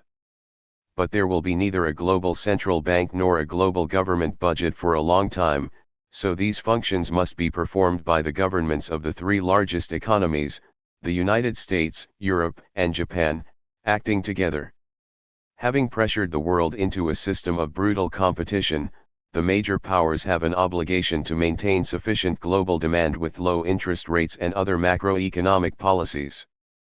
Putting pressure on their governments to act is the special responsibility of worker organizations in those countries. Regionalism and democracy. Although international cooperation among those in the opposition is certainly growing, in a world of about 190 separate countries and more than 6 billion people, the development of a global political movement powerful enough to bring the investor class to the bargaining table is clearly a long way off. Nevertheless, it is not so difficult to imagine an effective cross-border politics among limited groups of countries in sub-global geographic regions. People who live in countries in the same region tend to have more in common with one another. Language barriers are not as great. Culture is similar. And trading relations are usually the strongest. From a development perspective, regional clusters of nations can provide the economies of scale so that small third-world countries can take advantage of new technologies. From a political perspective, a path to global integration built on expanding regional markets could provide a more accommodating arena for a social democratic alternative. Indeed, regionalism has long been a project of the mainstream left around the world. The European Union grew out of a French socialist's dream of burying Franco-German enmity. African regionalism was the vision of the late Julius Nyerere of Tanzania as a way of progressing beyond tribalism and colonialism. In Latin America, there is a history of efforts to bring together economies in the Southern Cone, in the Andes, and in Central America. Attempts at regional integration of less developed countries have failed more often than not, in part because ruling economic oligarchs and their foreign investor allies are threatened by the bidding up of wages and costs that comes from a more diverse economy. Thus, the United Fruit Company and, therefore, the U.S. State Department was unenthusiastic about the regional integration of the Central American economies because it would have created competition for labor and weakened the politically conservative oligarchs that run those countries. On the other hand, the European Union illustrates the greater potential for sustained economic integration when policy is focused on the development of a diverse domestic market. The extent of social protection in Europe and the rich debate over the restructuring of a continent-wide social contract reflect a comprehensive notion of economic integration as a tool for political and social development. Ironically, the European Union was inspired by U.S. economic history, which can be read as a process of regional integration supported by a federal constitution that nurtured the growth of trade unions, civil rights, and a modest welfare state. This more comprehensive approach stands in stark contrast to the North American Free Trade Agreement, which the U.S. government is now holding up as the model for development in all of the Western Hemisphere. In NAFTA, development is narrowly defined as an expansion of the volume of goods and money that flow across the border. Accordingly, the arrangement gives extraordinary protections to investors but leaves labor, the environment, and consumers to the mercies of the deregulated markets. As a result, the 455 benefits have largely gone to capital, while labor has borne the cost of dislocation, increased insecurity, and an overwhelmed public infrastructure on both sides of the border. Whether NAFTA was worth this cost is a subject of partisan debate in each nation. But one thing is certain, NAFTA is incomplete. Deliberately so, of course, had its promoters revealed NAFTA for what it was, the first step toward economic and political integration of the three nations, it would have been soundly rejected in each country. Be that as it may, there is no going back. Supporters of the Washington Consensus are already pushing to consolidate their agenda for the North American economy, with proposals to adopt the US dollar as currency in Mexico and Canada, as well as an updated version of the infamous Bracero system in which the US government would provide American employers with Mexican workers whose docility is guaranteed by the threat to ship them back home. Mexico's new president, Vicente Fox, has explicitly called for the transformation of NAFTA into a wider continental agreement. He wants to open up the border to more immigration and to receive aid for schools, roads, and infrastructure from the United States and Canada, similar to the social cohesion funds that the richer countries of Western Europe provide to Spain, Portugal, Ireland, and Greece to help them grow faster. These initiatives provide an opening for a tri-national coalition of progressives to offer its own continental grand bargain that reflects the interests of working people in all three countries. In such an arrangement, the United States and Canada would agree to make capital available for sustained public investments, and Mexico would agree to the enforcement of labor and environmental standards, which would rise as the country's income grows. The advantages of starting a visible and transparent political debate over North American integration could spill beyond the continent. In light of the influence of the United States, it might give hope to many people around the world who are struggling with the consequences of a mismanaged global market. A sense that even here, in the heart of the Washington Consensus, an emerging alternative vision foreshadows a globalization that works for everyone. Summarily, the failure of the neoliberal paradigm and the growing imbalances of the world's leading economy suggest that it is time for a rethinking of the politics of the global marketplace. Key to that understanding is recognition of the class dimension of the global political economy.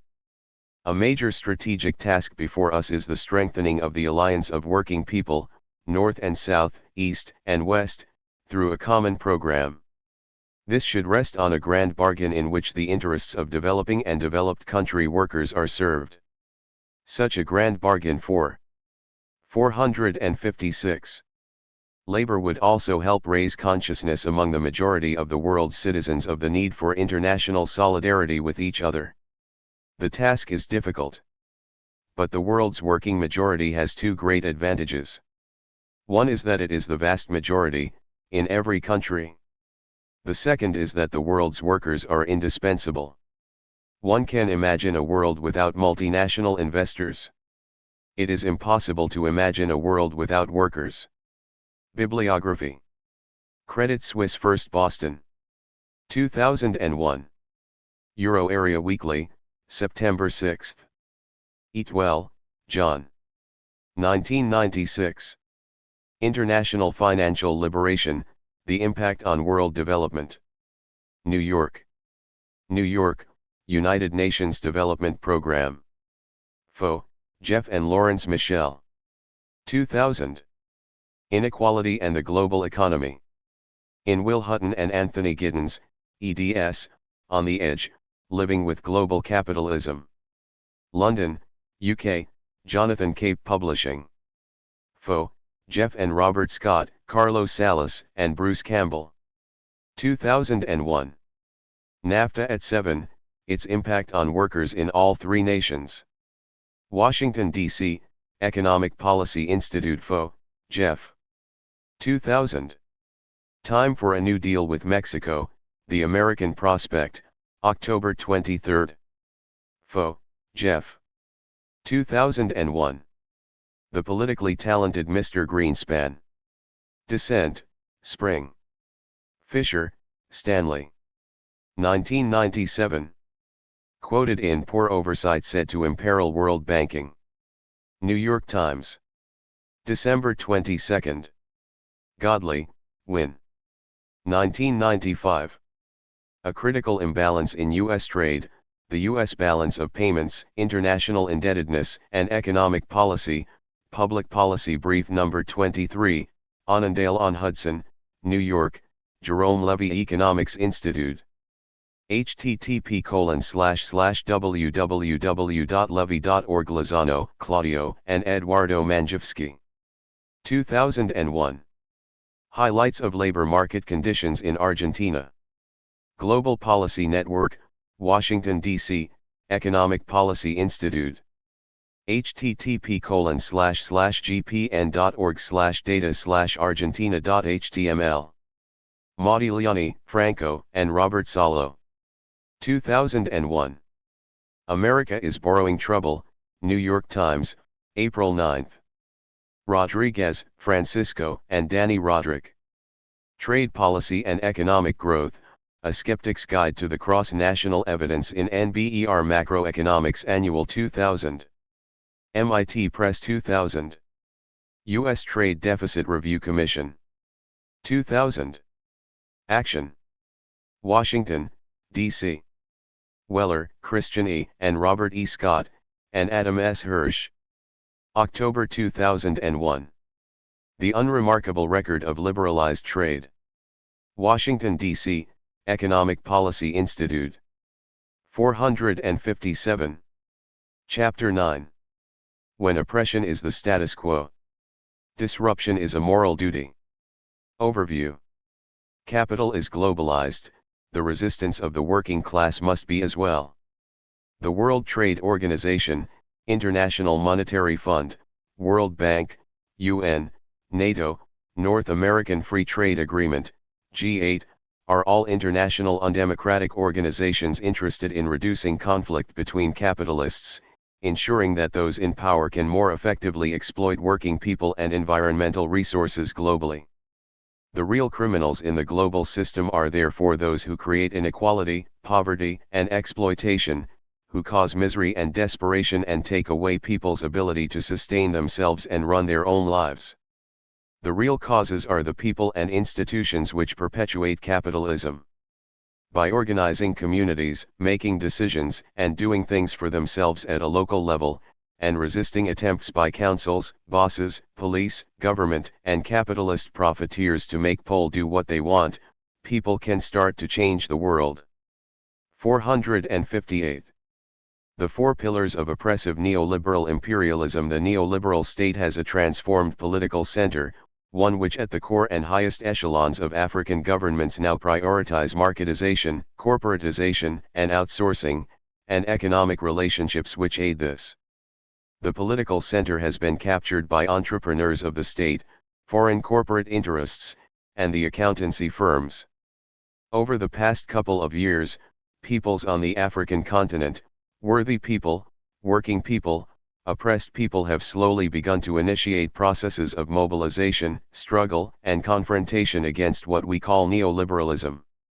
African people without a doubt are in the vanguard of the struggle against neoliberalism that has materialized and taken root all over the world in the last decades. Paraphrasing Marx, one can say that the specter of anti-neoliberalism or of post-neoliberalism is stalking the continent, from Cairo to Pretoria, through Dakar, Mogadishu, Nairobi, Dodoma, etc., to Abuja. The continent serves as the vanguard of reflection and planetary mobilization responding to neoliberalism and its effects.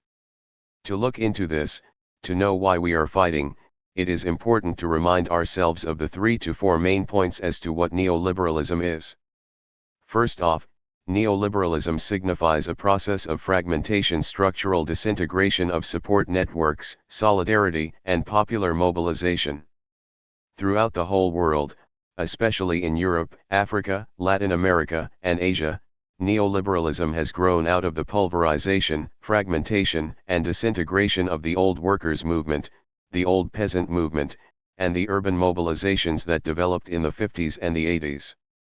The fragmentation of society and the destruction of both solidarity networks and the fabric of cohesion have fostered the consolidation of neoliberalism. Secondly, neoliberalism has taken form, advanced, and imposed itself on the world through privatization, i.e. private appropriation of collective wealth and public properties, including public savings, land, minerals, forest, and pension funds. Neoliberalism developed through privatizing those resources. Thirdly, the introduction of neoliberalism was accompanied by reducing the state and deforming it, especially that aspect of the state relating for better or worse to the collective or to ideas of commonwealth. Neoliberalism set out to destroy this notion of the state as collective or commonwealth in order to impose a type of corporate ideology calling for appropriation and squandering of collective wealth accumulated many times over by 2, 3, 4, or 5 generations. Fourth, the implementation of neoliberalism led to limitations on people's political participation. Democracy was ritualized into casting a vote every 4 years. The citizen voter no longer takes part in decision-making. Tiny circles of the political elite take it upon themselves to represent the people. These then, 459, are the 4 pillars of neoliberal imperialism: fragmentation of the laboring sectors and worker organizations, privatization of public resources, the diminished state, and impediments to people's decision-making. Contemporary global capitalist oppression, the case of Africa. Africa, a continent with virtually all the resources it takes for development, is the worst hit by hunger, starvation, armed conflicts, instability, displacement, and abject poverty. Politicians, jockeying for the little resources left by the capitalist class, display the politics of hide and seek, repression and oppression. This is mainly because of the system which encourages capital accumulation and profit seeking.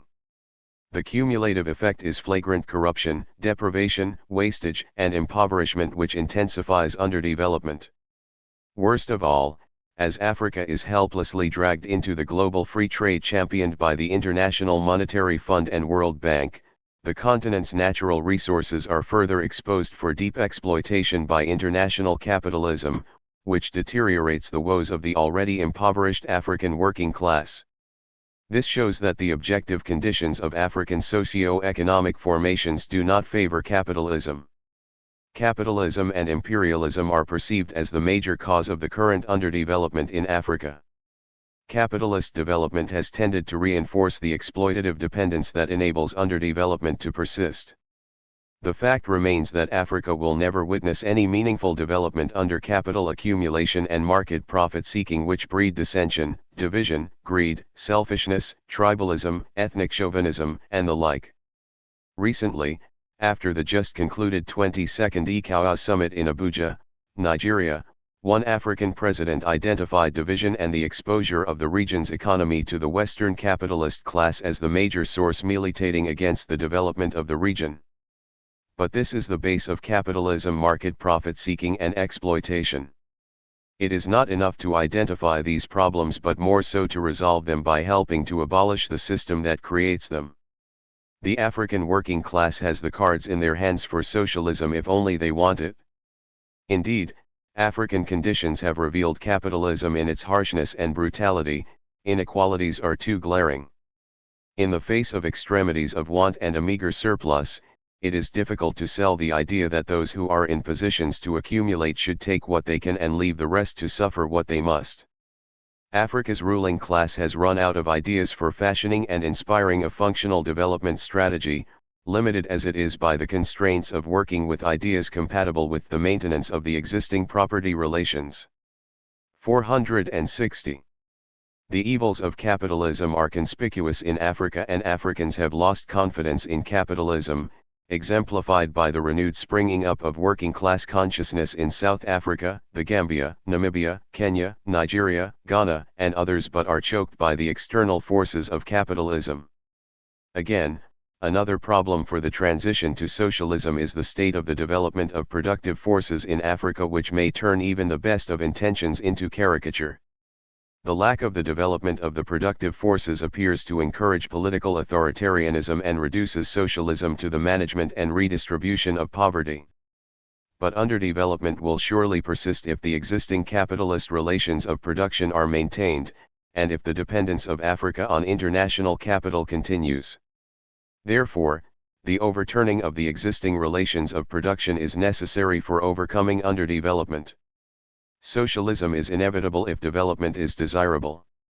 It is obvious that in the event of protracted feudal developmental efforts, the politics of anxiety has become institutionalized, and increasingly the ruling class is displaying signs of paranoia, while the subordinate classes have become frustrated, demoralized, and available for induction into extremist movements as in Algeria, Senegal, Burundi, Rwanda, and the like.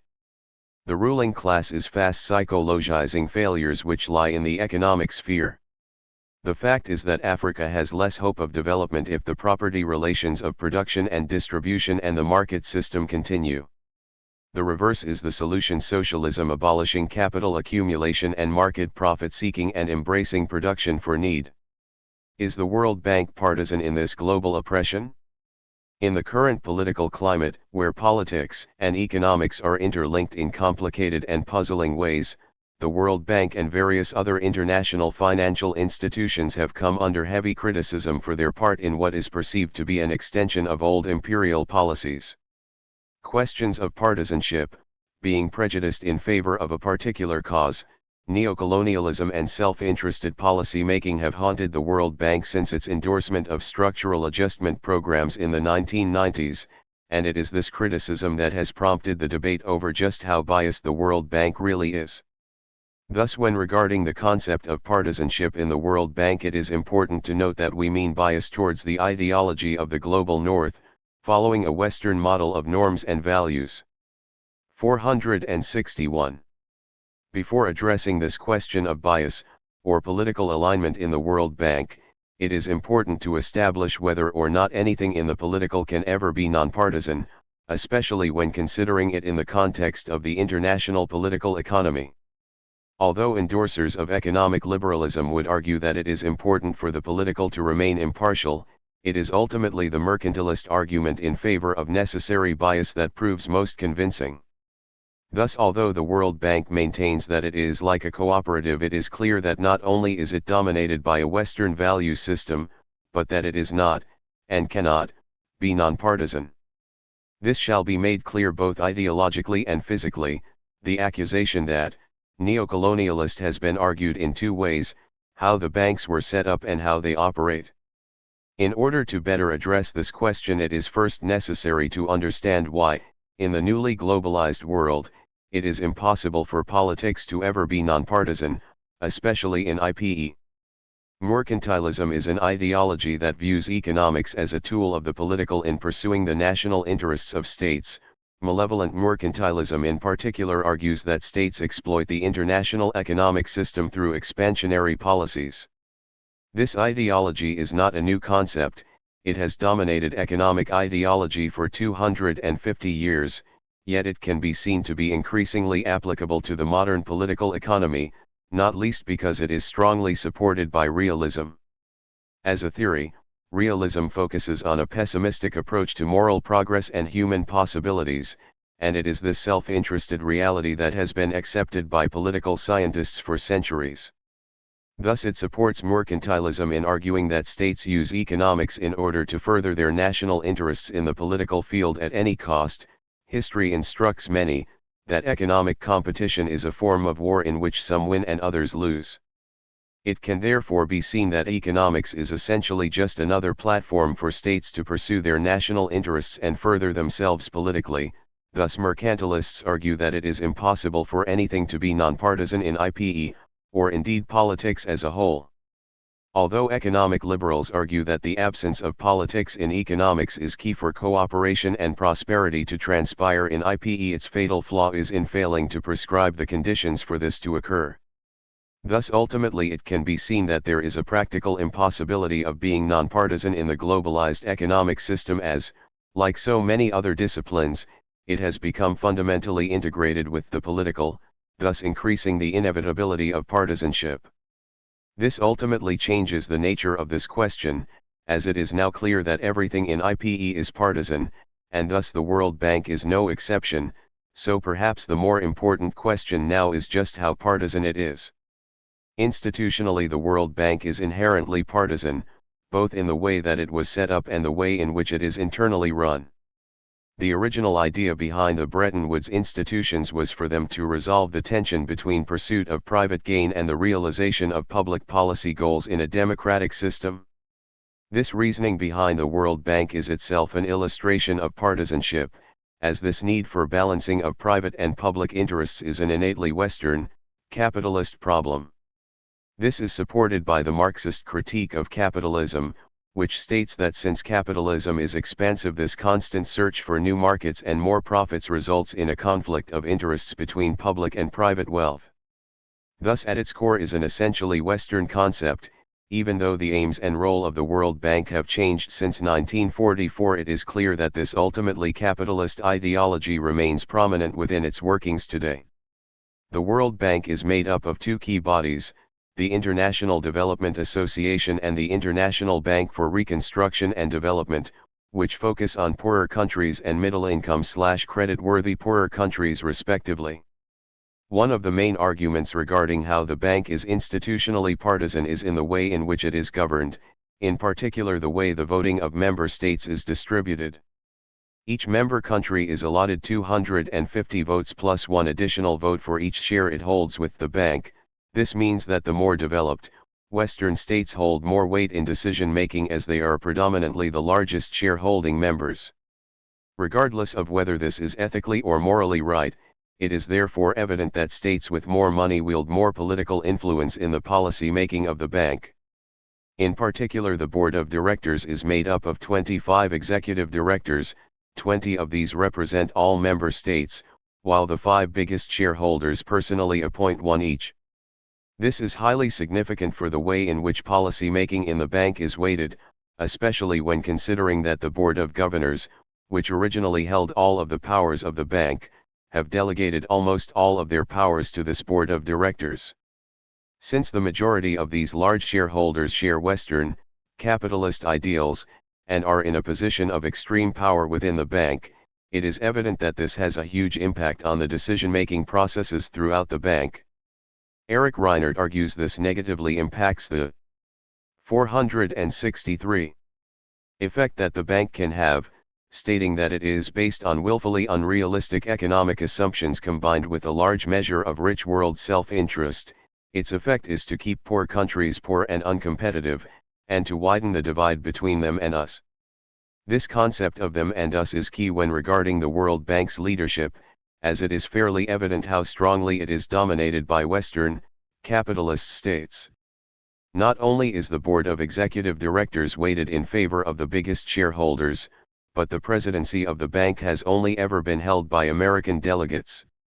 This has been called into question by a variety of critics, most notably the Bretton Woods Project, who, in their letter to the governors of the World Bank, stated it is time for the U.S. to publicly announce that it will no longer seek to monopolize the presidential position. The main reason for this, they argue, is that since the bank works only in developing states, it should be encouraged for these states to nominate their own candidates to increase the legitimacy of the candidate holding the presidential position. This letter was endorsed by various organizations and charities from around the world, from Christian Aid to the Equity and Justice Working Group in Bangladesh, illustrating the global support surrounding the calls for reform of the bank. If the obvious domination of Western, capitalist states within the bank is not evident enough in its actual institutional makeup, then the evidence of countless international calls for reform surely make it clear. Thus it is evident that not only was the World Bank set up on the foundations of Western ideology, but the very way in which it is run is biased in favor of these capitalist, liberal ideals, thus illustrating just how fundamentally partisan it is as an institution. The World Bank describes itself as a vital source of financial and technical assistance to developing countries around the world, and it is the policies that it employs in doing this that prove to be so controversial on the world stage. Structural adjustment policies, although mainly identified with the IMF, are also a vital part of the World Bank as it regards them as part of a wider development reform package. These policies are fundamentally underpinned by neoliberalism, which in the modern day is more specifically based on commercial and republican liberalism. Neoliberalism argues that not only does free trade and a market or capitalist economy pave the way for economic prosperity, but that being politically democratic also enhances the chances for economic development. It is these economic policies and ideals that fundamentally make up the conditions of SAPS, and are revealingly known as the Washington Consensus. It is this quote from Hobden and Jones that encapsulates how strongly SAPS are 464 influenced by Western, and more specifically American ideology, and thus shows how partisan these policies are. SAPS thus work to encourage developing countries to pursue market-oriented strategies based on rolling back the power of the state and opening third-world economies to foreign investment. Member states are almost forced into liberalizing their economies and opening up to trade and foreign investment in return for aid or debt relief, and it is these conditions that have spurned great criticism of the bank. These SAPS therefore embody the partisan nature of the bank, and the way in which it is politically motivated in favor of Western, neoliberal economic thinking. Realists go a step further than this critical analysis of the bank, and argue that not only do these SAPS illustrate how partisan it is in favor of Western economic theory, but that they are actually imposed purely in the self-interest of the wealthier, Western states. This idea that Western states in the bank encourage conditionalities on developing states for personal gain is supported by post-colonial theory. Although post-colonialism is difficult to define, it is evident that its theorists largely focus on the existence and persistence of colonial forms of power in the modern world. Neocolonialism refers to a process through which the developed world controls the territory of developing nations through economic domination. The idea that wealthy, Western states impose themselves economically on developing states, in order to better their financial and political status, is supported by various academics. Kwame Nkrumah, the former president and prime minister of Ghana, argues that wealthy states exert their influence by monetary control over foreign exchange through the imposition of a banking system controlled by the imperial power.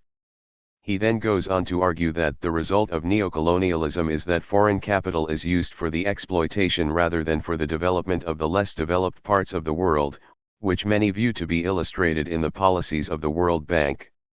This realist notion that Western states use economic policies, through institutions such as the World Bank and IMF, and under the guise of developmental policies, to dominate the global South is dominant throughout the political arena. Perhaps this is because the level of economic and military control of Western interests in the global South is in many ways actually greater now than it was under direct control. This idea that the West uses economic means to increase its power over the global South is also endorsed by Neo-Gramscianism, a political ideology predominantly based on the works of Antonio Gramsci. Neo-Gramscianism 465 highlights how globalization has created a platform for the West to increase its hegemonic predominance on the international system. Hegemony filters through structures of society, economy, culture, gender, ethnicity, class, and ideology. It also further supports the idea that the World Bank is a hegemonic tool used in spreading Western, liberal ideals such as neoliberalism or democracy to the global South, for the benefit of the dominant political class, the West. Thus perhaps it is more accurate to say that the World Bank is in reality not only partisan, but also that its leadership ensures that it acts specifically in their own interests. It is also important to note that encouraging economic liberalism in the global South is of political, as well as economic benefit to the Western world.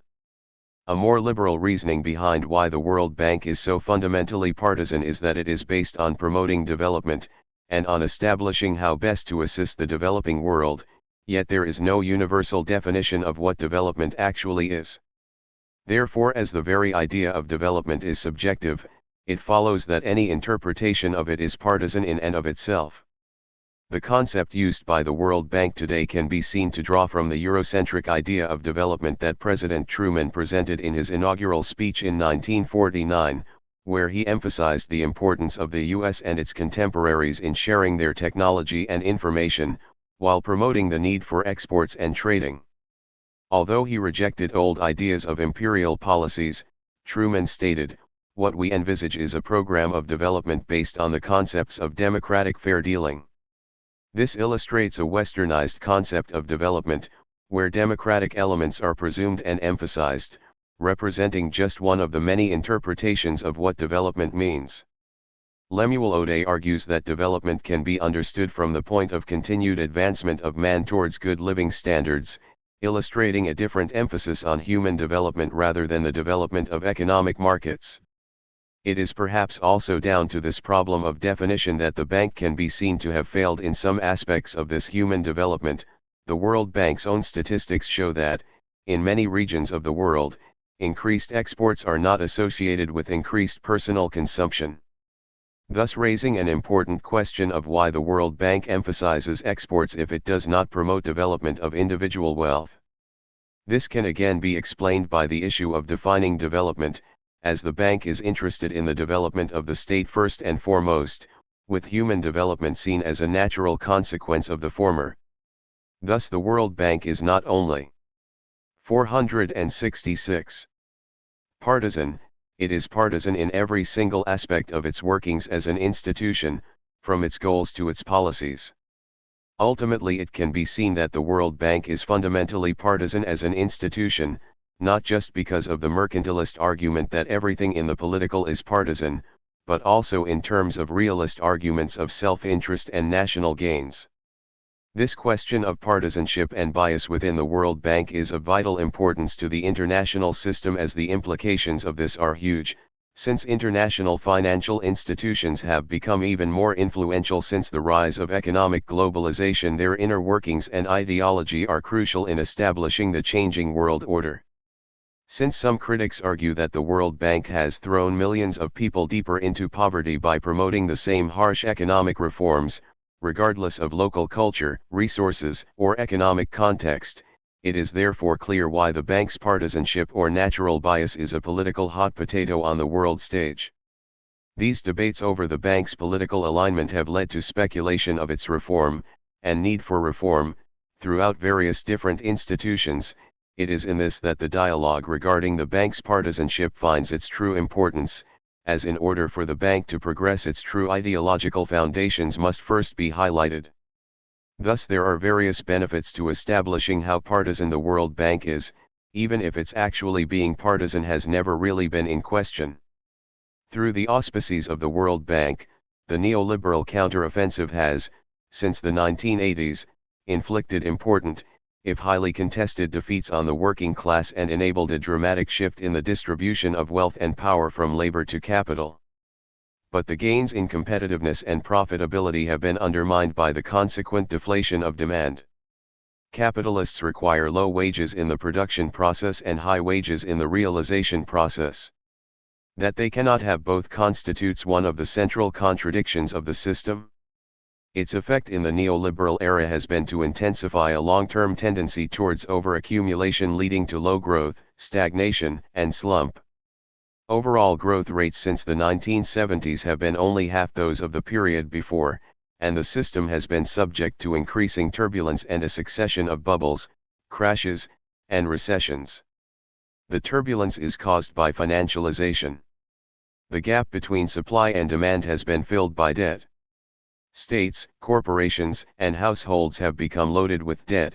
The banking system has expanded into a gigantic casino, and the global super-rich have accumulated huge portfolios of electronic.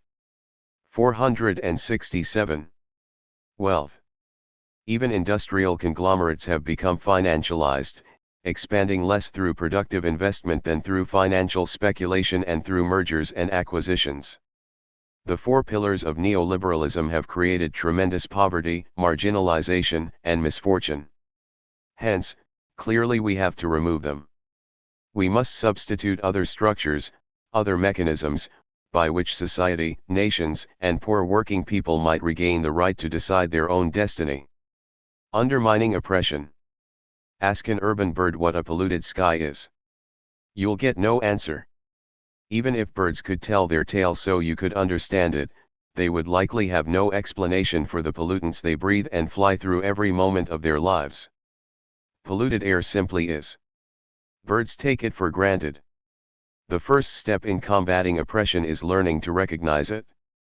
Many people in North America seem to think racism, for example, is a thing of the past, banished now by affirmative action programs and Black History Month. Radicals often have a stronger awareness of how prevalent racism still is, and may even develop an analysis of how it is only one manifestation of systematic white supremacy, but many go no further than this. To undermine and ultimately abolish oppression, it is necessary to take the step of confronting and undoing it in ourselves and others. There are almost as many kinds of oppression as there are facets of our complex identities. Some strains are based on visible traits like race or sex, others are not. Fortunately, there are also tools that can be used for identifying, resisting, and dismantling all of them. Throughout this recipe, we focus on white supremacy so as to offer concrete examples, though it is not necessarily more widespread or pernicious than patriarchy or any other form of oppression. Oppression and privilege intertwine in extremely complex ways. Racism, classism, heterosexism, ageism, and others overlap and extend into all spheres of our lives. Traditional single-issue activism focuses on contesting one manifestation of these at a time, fighting the prison industrial complex, opposing corporate exploitation of low-wage workers, challenging specific foreign policies. Such activism can benefit greatly from a holistic understanding of oppression and how it operates in these examples, how state repression, capitalism, and imperialism all rest on oppression and privilege. Whatever one's chosen focus, it is important to be aware of diverse forms of oppression and to challenge them on every level. 468. Anger, silence, and guilt. Working against both institutional and personal manifestations of oppression can be emotionally intense and challenging. In the course of learning to recognize and struggle against oppression, one is likely to encounter and experience deep resentment, regret, and heartache. Many people have been deeply hurt and angered in the course of their experiences of oppression, and these feelings of hurt and anger can be hard for others to hear.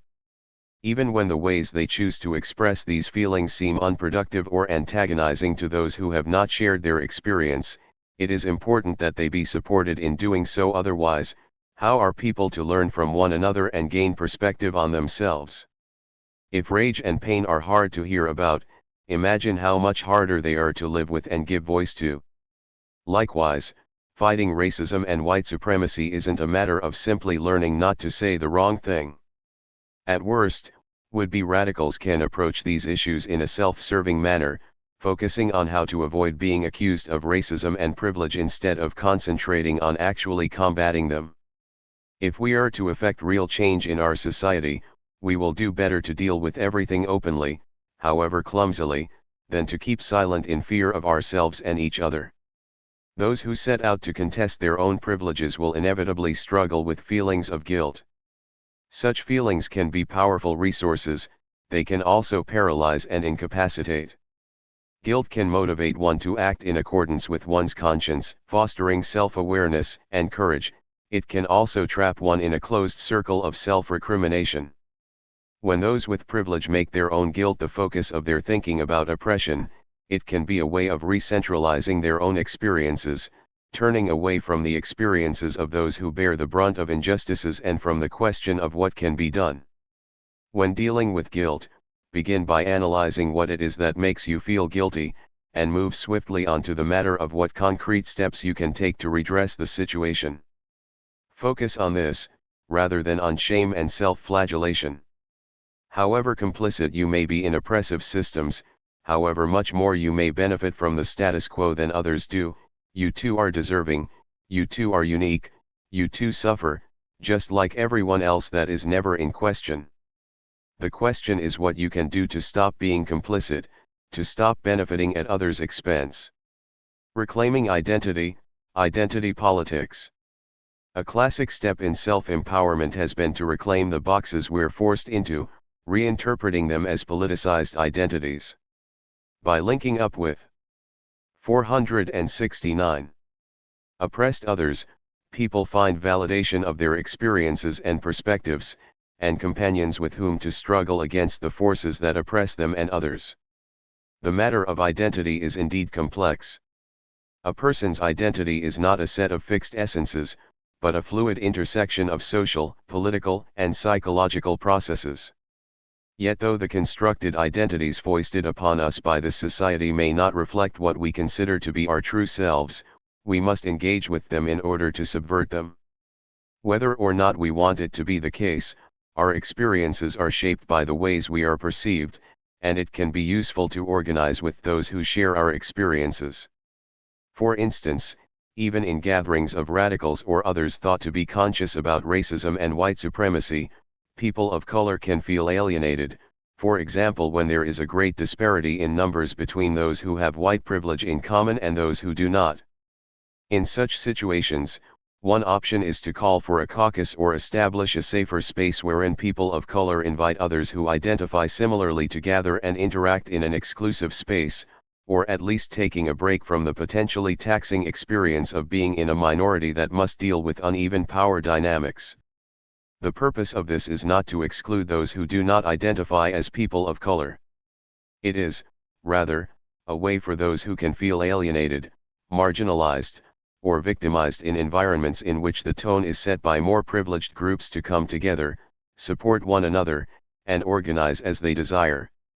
It can be a relief to take some time off from the challenges of interacting with others who do not share one's frame of reference for oppression, and from feeling the pressure of others' observation and expectations. Ultimately, it is in the best interest of everyone in a group that all individuals within it feel comfortable and empowered. Caucuses and safer spaces need not be limited to people of color. Of course, all who feel they might benefit from this format can employ it. They need not happen only at short-term gatherings of radicals, either. It can make sense to have weekly caucuses in a community, or monthly ones within a collective, or to call for one in the midst of an organizing effort. Women-only houses can offer round-the-clock safer space. Youth-only radio stations can provide opportunities for individuals to develop their unique voices. Queer-only magazines and action groups can carry out long-term campaigns. In this way, the identities that mark targeted groups for oppression can be turned into sites for organizing resistance to it. Self-empowerment. Covering the surface of this society is a complex network of minute rules and norms through which the most original minds and energetic characters can 470. Barely penetrate. People's wills are not shattered, but softened, bent, and guided.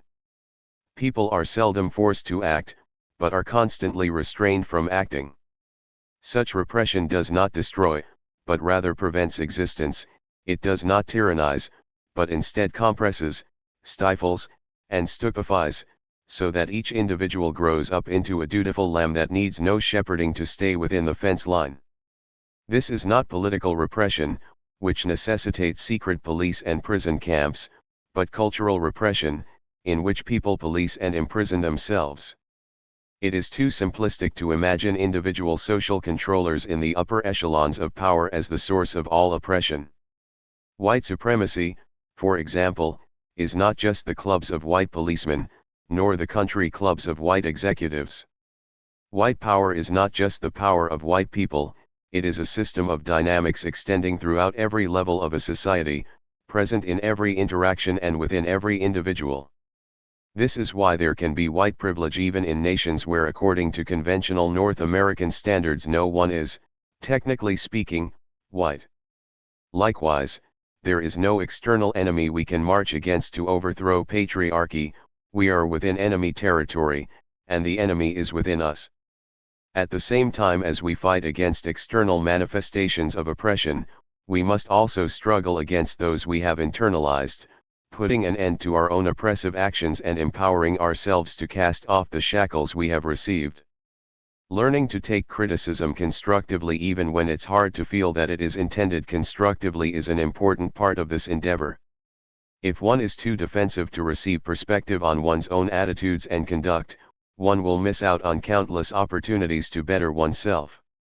At the same time, one must learn to recognize the voice of the oppressor in one's own head, telling one what one can and cannot do, what one deserves and does not deserve.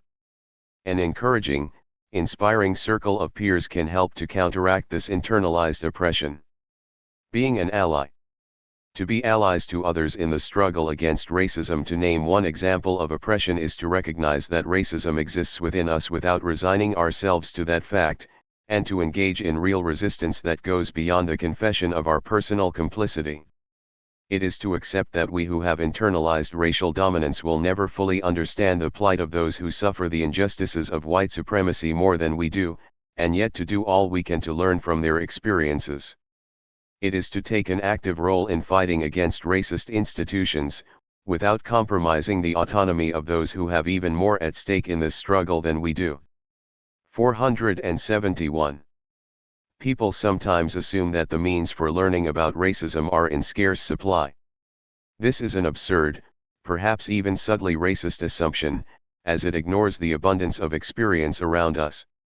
To gain an understanding of the workings of white supremacy, one need not attend endless workshops or become involved in an obscure subculture. Indeed, there are reasons to be suspicious of anti-racist organizing in which white experts take the lead in educating and organizing. There are no experts on oppression, or rather, all who experience oppression are experts.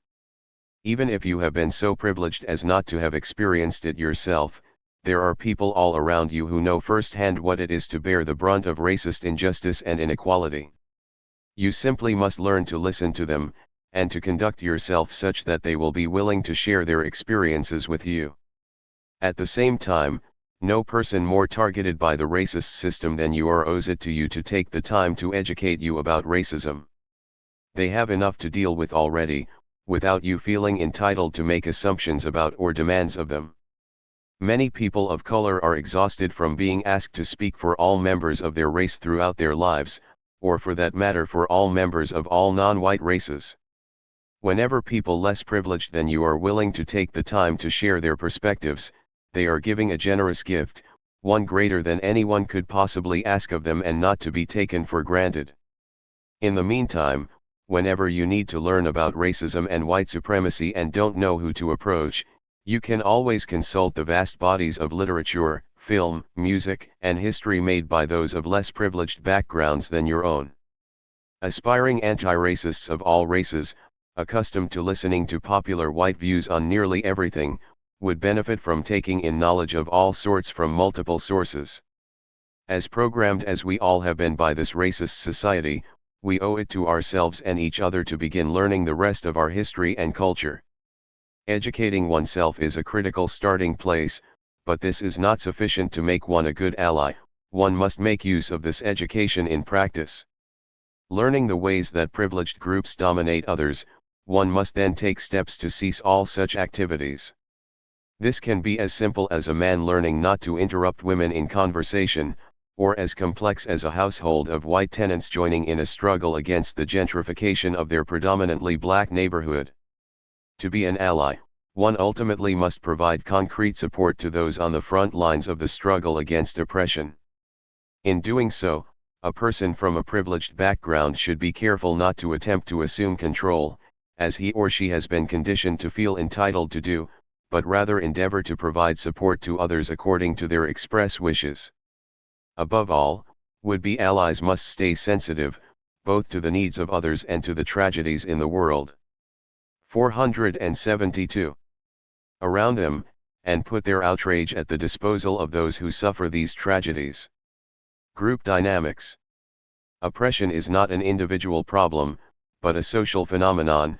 Accordingly, while individuals can work on deconstructing it within themselves and supporting others who are struggling against it, the most important work against oppressive dynamics takes place in social groups. Hierarchical power dynamics are common even in affinity groups, collectives, and other groups that aspire to radical activity.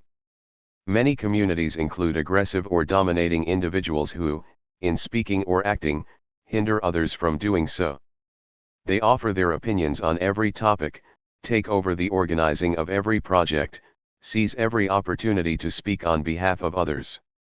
Such dominating individuals may believe that they are doing the majority of the work because no one else would do it if they did not, but it can also be the case that they are creating an environment in which others become unwilling to fight for space in which to act. Taken by itself, this behavior is only domination, but when one factors in the privileges many domineering individuals abuse and perpetuate, it can be recognized as yet another manifestation of oppression. Individuals must develop the self-awareness to resist dominating social situations and prevent others from dominating them. There are tools groups can use collectively to this end, as well. Simple matters, such as how accessible gathering times and locations are to different demographics and whether child care is available, can determine who is and is not able to participate in specific projects and social circles. In meetings, a group can give speaking priority to those who have been speaking less, or to those who are more directly affected by the issue in question. Discussions can be set up in a format that encourages the equal participation of different groups. For example, women and men can alternate speaking, so there will be equal proportions of male and female voices heard. No structure can be counted on to be better than the people who make use of it. There's no substitute for self-awareness and sensitivity, but such conventions can be a stepping stone to more naturally egalitarian dynamics. Another format useful for resolving conflicts or giving a group perspective on its inner dynamics is sometimes called a fishbowl.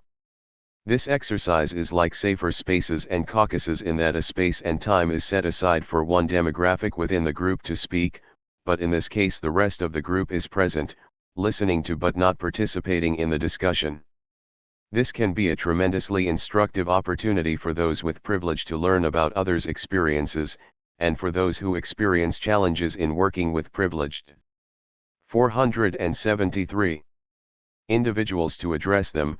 At the same time, this practice must be applied with care, as it can make people feel singled out. No one appreciates feeling used or put on display because of the color of their skin or any other such characteristic. This is sometimes called tokenization, and it is a blunder many commit in attempts to make their communities more welcoming to others. Recruiting people of color, women, or other less privileged demographics to prove one's dedication to anti-oppression work, or asking them to speak as the minority in meetings or conversations, can itself be oppressive behavior. Nurturing relationships. Developing relationships with those who experience less privilege is no guarantee that we will deal openly and consistently with race or any other such issue. Too often, people claim to understand the experiences of another group because of a high degree of exposure to them, but my best friend is black. But my stepfather wasn't born here. A white person's relationship with a person of color can never be a proof or a credential of anti-racist consciousness. All the same, working to dismantle the institutional, cultural, and personal barriers that keep us alienated from one another is a fundamental part of undermining white supremacy and other forms of oppression.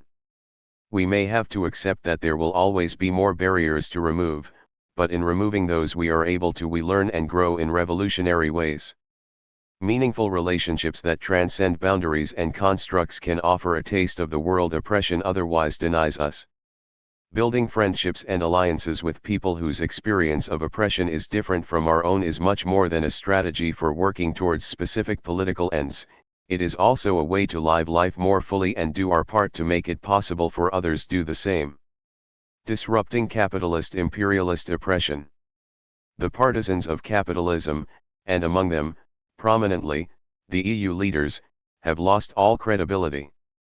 For years now they have trampled on the rights of peoples while not wavering when it came to making decisions directly opposed to their advertised principles in order to bail out major banks.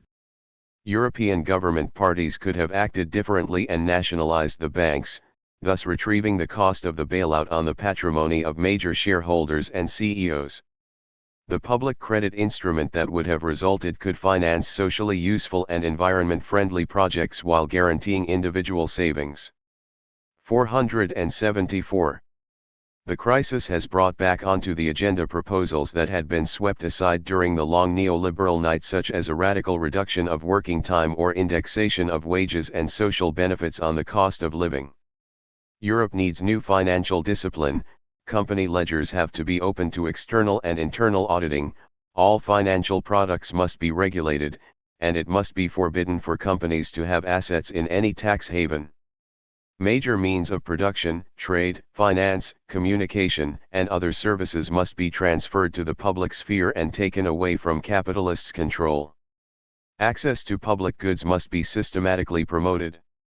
In a political perspective, European citizens must retrieve the political power that has been taken away from them.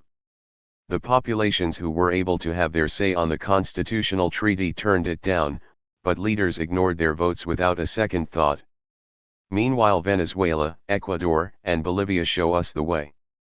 There, citizens elected a constituent assembly in order to draw up a new draft constitution, which is to be discussed with social movements and sanctioned by referenda.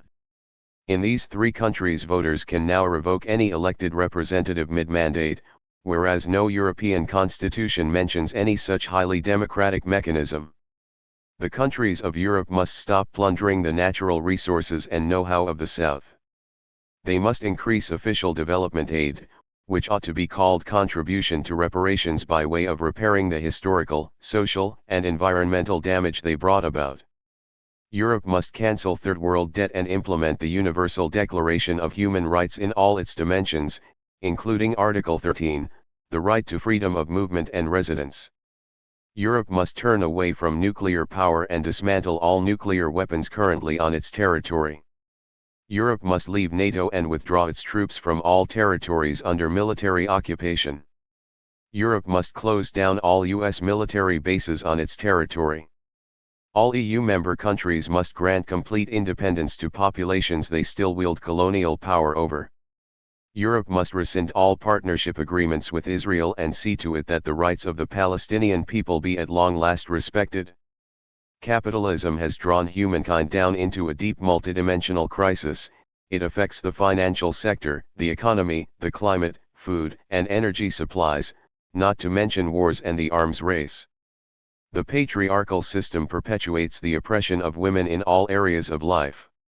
As asserted at the Women's Assembly at the World Social Forum in Belém on February 1, 2009, we are not interested in palliative answers based on market logic in response to these crises. This can only lead to perpetuation of the same system. We need to 475.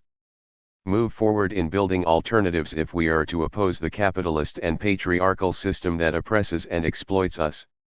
We also support the Declaration of Indigenous Peoples adopted at Belém, the capitalist development model, a model that is Eurocentric, sexist and racist, is in absolute crisis, and is leading us to the greatest social and environmental crisis in the history of humankind. Structural unemployment is aggravated by the financial, economic, energy and production crisis, along with social exclusion, sexist and racist violence and religious fanaticism. That there should be so many simultaneous crises, and so deep, forebodes an authentic crisis of civilization, a crisis of capitalist and modern development that endangers all forms of life.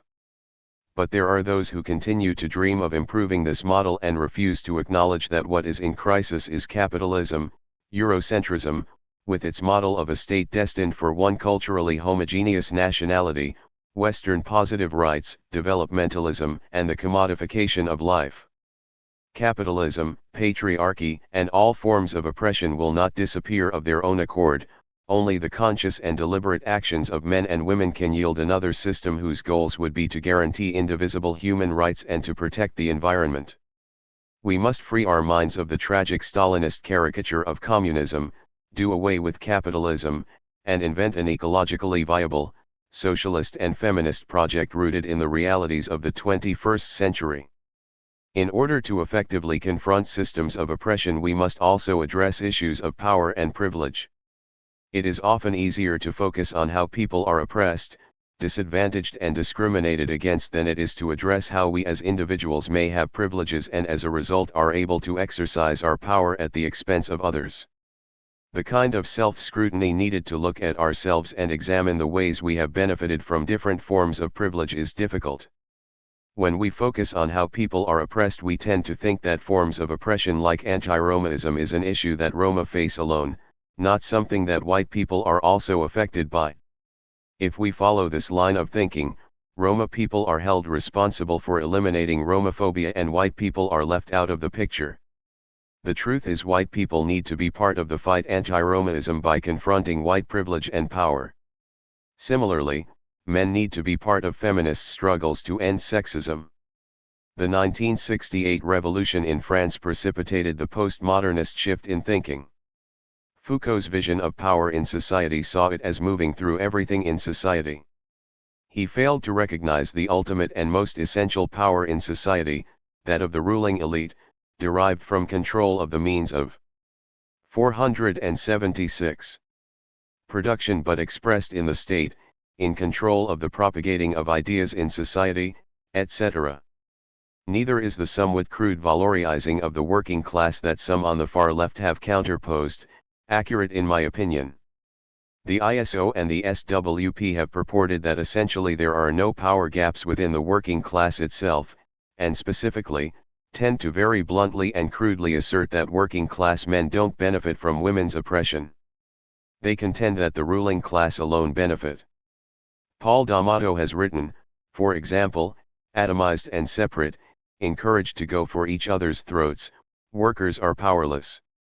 So when a male worker abuses his wife, he is acting not out of power, but out of powerlessness, out of weakness.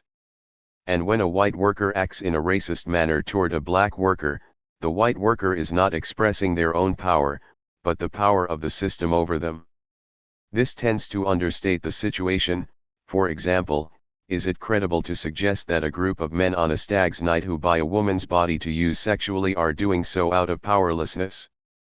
In reality, they are objectifying a human being and are subjugating her aspirations and sexuality as subservient to theirs. And in general and on average, working class men do benefit to some degree from women's oppression, given that it does in general, not only result in more leisure time each week but also less of a domestic burden, given that women often assume overall responsibility for running the house, caring for others and managing finances. The SWP have had a flawed theoretical approach on the question of women's oppression, derived from Tony Cliff, SWP founding member, and his assertion in Class Struggle and Women's Liberation that it was incorrect to focus consistently on areas where men and women are at odds, rape, battered women, wages for housework, while ignoring or playing down the important struggles in which women are more likely to win the support of men: strikes, opposition to welfare cuts, equal pay, unionization, abortion. It's not necessary to understate divisions that do exist within the working class in order to build unity. In fact, fully recognizing and characterizing divisions makes it more likely you can do the same. Trotsky, when discussing how it was inevitable that anti-Semitic ideas would resurface under the bureaucratic, inefficient, and poverty-stricken Stalinist state in the Soviet Union, wrote that, "Of course we can close our eyes to the fact and limit ourselves to vague generalities about the equality and brotherhood of all race. But an ostrich policy will not advance us a single step." Crucially, working class men have absolutely no vested interest in keeping a system that oppresses women in place. The same social forces that push women into low-paid jobs, that promote sexist ideology that precisely impacts on the 477 attitudes and behavior of many men, are the same social forces that mean unemployment, poverty, forced emigration, yellow pack work that's an increasing part of life for young and working class women and men under neoliberal, austerity capitalism. Fundamentally, the ruling class benefit from division inside the working class, be it on gender or on racial lines, as it can cut across an effective challenge to their rule. Furthermore, there are direct economic gains for capitalism for a low-paid female or migrant workforce. Fundamentally, an accurate portrayal and depiction of oppression is necessary. If sexist or racist attitudes and their import that exist inside the working class are glossed over, oppressed groups will not be won to a united struggle, the route to liberation. Interestingly, the glossing over by the SWP of differences that exist within the working class, vis-a-vis men and women, is turned on its head in regard to the national question and opposing imperialism. In this instance, any class analysis is jettisoned completely, as workers' unity is seen as virtually impossible and possibly even undesirable. Regarding the North, the SWP have historically given support to the IRA, including advocating votes for Sinn Féin, despite the fact that such a strategy would utterly alienate the Protestant working class, therefore cutting across opportunities for socialists to organize and lead mass working class struggle across the sectarian divide to challenge capitalism, imperialism, and oppression. Similarly, with regards to Israel/Palestine, the SWP write off Jewish workers and have a non-class approach. Intersectionality. Intersectionality is often explained as a theory of how different oppressed groups intersect. Many who subscribe to intersectionality do so from a progressive point of view. Sometimes, out of a rejection of transphobic feminism, feminism that is not accepting, or even hostile to the transgender community. Or out of a rejection of liberal or bourgeois feminism that ultimately serves the interests of the most privileged sections of women and imagines change only very much within the remits of the capitalist system. However, the true nature of intersectionality doesn't provide a strategy that can win, and can be quite problematic in practice. Kimberly Crenshaw coined the term intersectionality. In this way, it has liberal roots, as it was conceived as a means to improve services offered to black women in the U.S. who are victims of intimate partner violence. This of course is useful and important, but it is interesting that intersectionality was from its outset, not specifically developed as a means to end oppression, more as a tool to ease the worst effects of it. Often references are made to the Combahee River Collective Statement of Black Feminism from 1977. 478. As the radical roots of intersectionality, but the word is not used in the text. Crenshaw herself's description of intersectionality is quite insightful. I conceive of intersectionality as a provisional concept that links contemporary politics with postmodern theory. In examining the intersections of race and gender, I engage the dominant assumptions that these are essentially separate. By tracing categories to their intersections, I hope to suggest a methodology that will ultimately disrupt the tendencies to see race and gender as exclusive or separable categories. Intersectionality is thus in my view a transitional concept that links current concepts with their political consequences, and real-world politics with postmodern insights. The basis function of intersectionality is to frame the following inquiry: how does the fact that women of color are simultaneously situated within at least two groups that are subjected to broad societal subordination bear upon problems traditionally viewed as monocausal, that is gender discrimination or race discrimination? Crenshaw overtly places intersectionality in the postmodern context. Her professed primary concern is to categorize and characterize oppression, rather than to develop a strategy to end it. Her assertion that race and gender are not essentially different is not accurate, and an unnecessary remark that will only serve to leave correct analyses of how race and gender intersect to deepen oppression, open to question. This inaccuracy spills into other aspects of her analysis. For example, she asserts that the experiences of a woman of color in a violent relationship are qualitatively different to the experiences of a white woman in a violent relationship. There's no question that in the case of a woman of color, particularly a working-class woman of color, the likelihood of being victim-blamed, of experiencing mistreatment at the hands of the police or judiciary as a victim, are greater.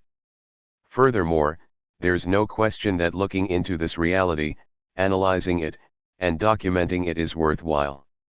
However, is it really true to say that there is a fundamental difference with what a white woman, particularly a working-class white woman in an abusive relationship, would experience? In fact, building unity of any and all working-class women in particular that are oppressed by male violence in organizing and campaigning for services to assist them, for public housing to assist women to leave abusive relationships, and to challenge the sexist and macho culture fostered under capitalism that feeds into violence against women of all classes, would be an effective method to challenge male violence against women. 479. Of course, within that, women of color require the opportunity to voice and challenge their own particular and unique experiences and concerns, and in some instances, separate campaigns might be necessary and effective. However, a central problem with the intersectional approach is that in its concern with personal experiences of the oppressed, and categorizing the layered oppressions heaped upon the most marginalized and victimized sections under capitalism, it can underestimate or disregard opportunities for solidarity of different oppressed groups working in unity. Most specifically and crucially, it doesn't have a reference point for the ending of oppression. In other words, it subscribes to the postmodern view of an end of class struggle, and therefore stops at the point of categorizing and characterizing oppressions rather than using the raising of consciousness of specific oppressed groups with their own demands and campaigns and concerns, to feed back into the building of an anti-capitalist working class movement that has the power to end the profit system and the rule of the 1%, which has a vested interest in maintaining division to prevent a united challenge to its own rule, as well as profiteering directly from various forms of oppression. Bell Hooks, a black feminist, academic and intersectional advocate and theorist, has made salient criticisms of naked bourgeois or pro-capitalist feminism, the feminism of Sheryl Sandberg, CEO, who is insultingly telling us to lean in, or of Beyoncé and her worshipping of greed and wealth and individualism in music. Bell Hooks from the outset has a more explicitly radical tone and goal than, for example, Crenshaw's material.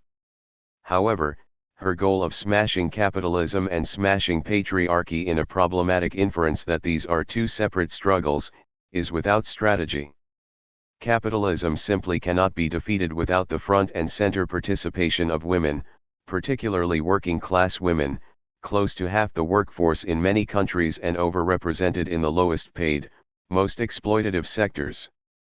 Similarly, in the U.S., where the African American population continue to experience the harshest exploitation and victimization at the hands of U.S. capitalism, a significant level of multiracial working class challenge to division and racism that's fostered by the ruling class, would be essential to the building of a challenge to U.S. capitalism that had any chance of threatening, let alone, ending the rule of the 1%.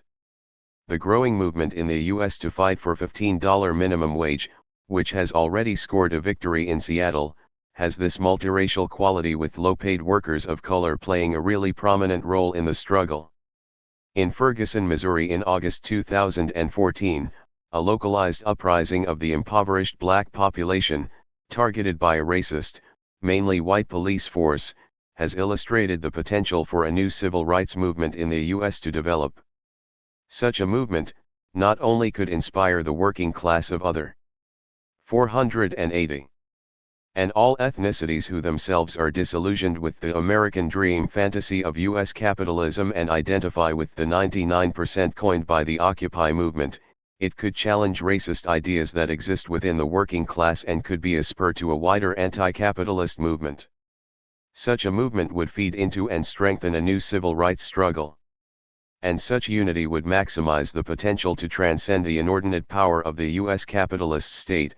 In Ferguson, local police are decked out in full combat army gear and have utilized tear gas, an army tank, and helicopters, to inflict violence and repression to maintain the status quo. The political is personal. In second-wave feminism of the late 1960s and 1970s, particularly as it emerged in the U.S., the maxim, "the personal is political," aptly summed up that the new movement was ensuring that violence, rape, lack of control over one's reproductive health, the isolation and mental distress that can emanate from being in the home doing unpaid labor, and more were all social issues and questions that required a social movement and social change to address. They were not simply adversities that women had to face on an individual level. They arose in a given political and social system and required political and social change to address them. Much of the feminism prominent from the 1990s, has turned this hugely progressive guiding maxim on its head. It has become the political is personal. That is evident in bell hooks writings that express her own raw anger at experiences of sexism and racism, a raw anger that in many ways doesn't seek to develop either a materialist analysis of the nature of oppression in society, and furthermore that is not channeled in a fashion that can aid the building of a movement to end this oppression. In Killing Rage Ending Racism, Hooks embodies this subjective, the political, is personal, approach. Ironically, many whites who had struggled side by side with black folks responded positively to images of black victimization. Many whites testified that they looked upon the suffering of black people in the segregated South and were moved to work for change. The image of blacks as victims had an accepted place in the consciousness of every white person. It was the image of black folks as equals, as self-determining, that had no place. Chart 7 shows the estimated losses among family income quintiles of a rise in the overall unemployment rate from 4% to 6.5%. That could evoke no sympathetic response. In complicity with the nation-state, all white Americans responded to black militancy by passively accepting the disruption of militant black organizations and the slaughter of black leaders. 481. In essence, Hooks is dismissing out of hand the work of, for example, the original white freedom riders in the early 1960s who defied Jim Crow laws in an attempt to aid the burgeoning civil rights movement. White freedom riders, often middle-class white students, of course had never been in the shoes of poor black people from the South, but they engaged in dangerous action as the freedom rides were a focus for KKK violence and attacks, to help to highlight the ugliness and injustice of segregation. Hooks is displaying a highly cynical view that is so categorical, that it inevitably overlooks the complexities of reality, as well as the potential for changes in attitudes. Is it possible that some freedom riders, for example, as products of their environment, were operating off wrong notions about their superior education and ability to organize and lead a movement? Yes, of course it is. But it's also the case that such young people would likely have been hugely influenced in their attitudes through the freedom ride experience as they saw black people, including poor, not formally educated black people, taking the lead in organizing and fighting the elites, the system, and violent KKK mobs with courage, ingenuity and dexterous ability. It's also ridiculous to claim that every single white human being in the US reacted negatively to the Black Power and Black Panthers movement.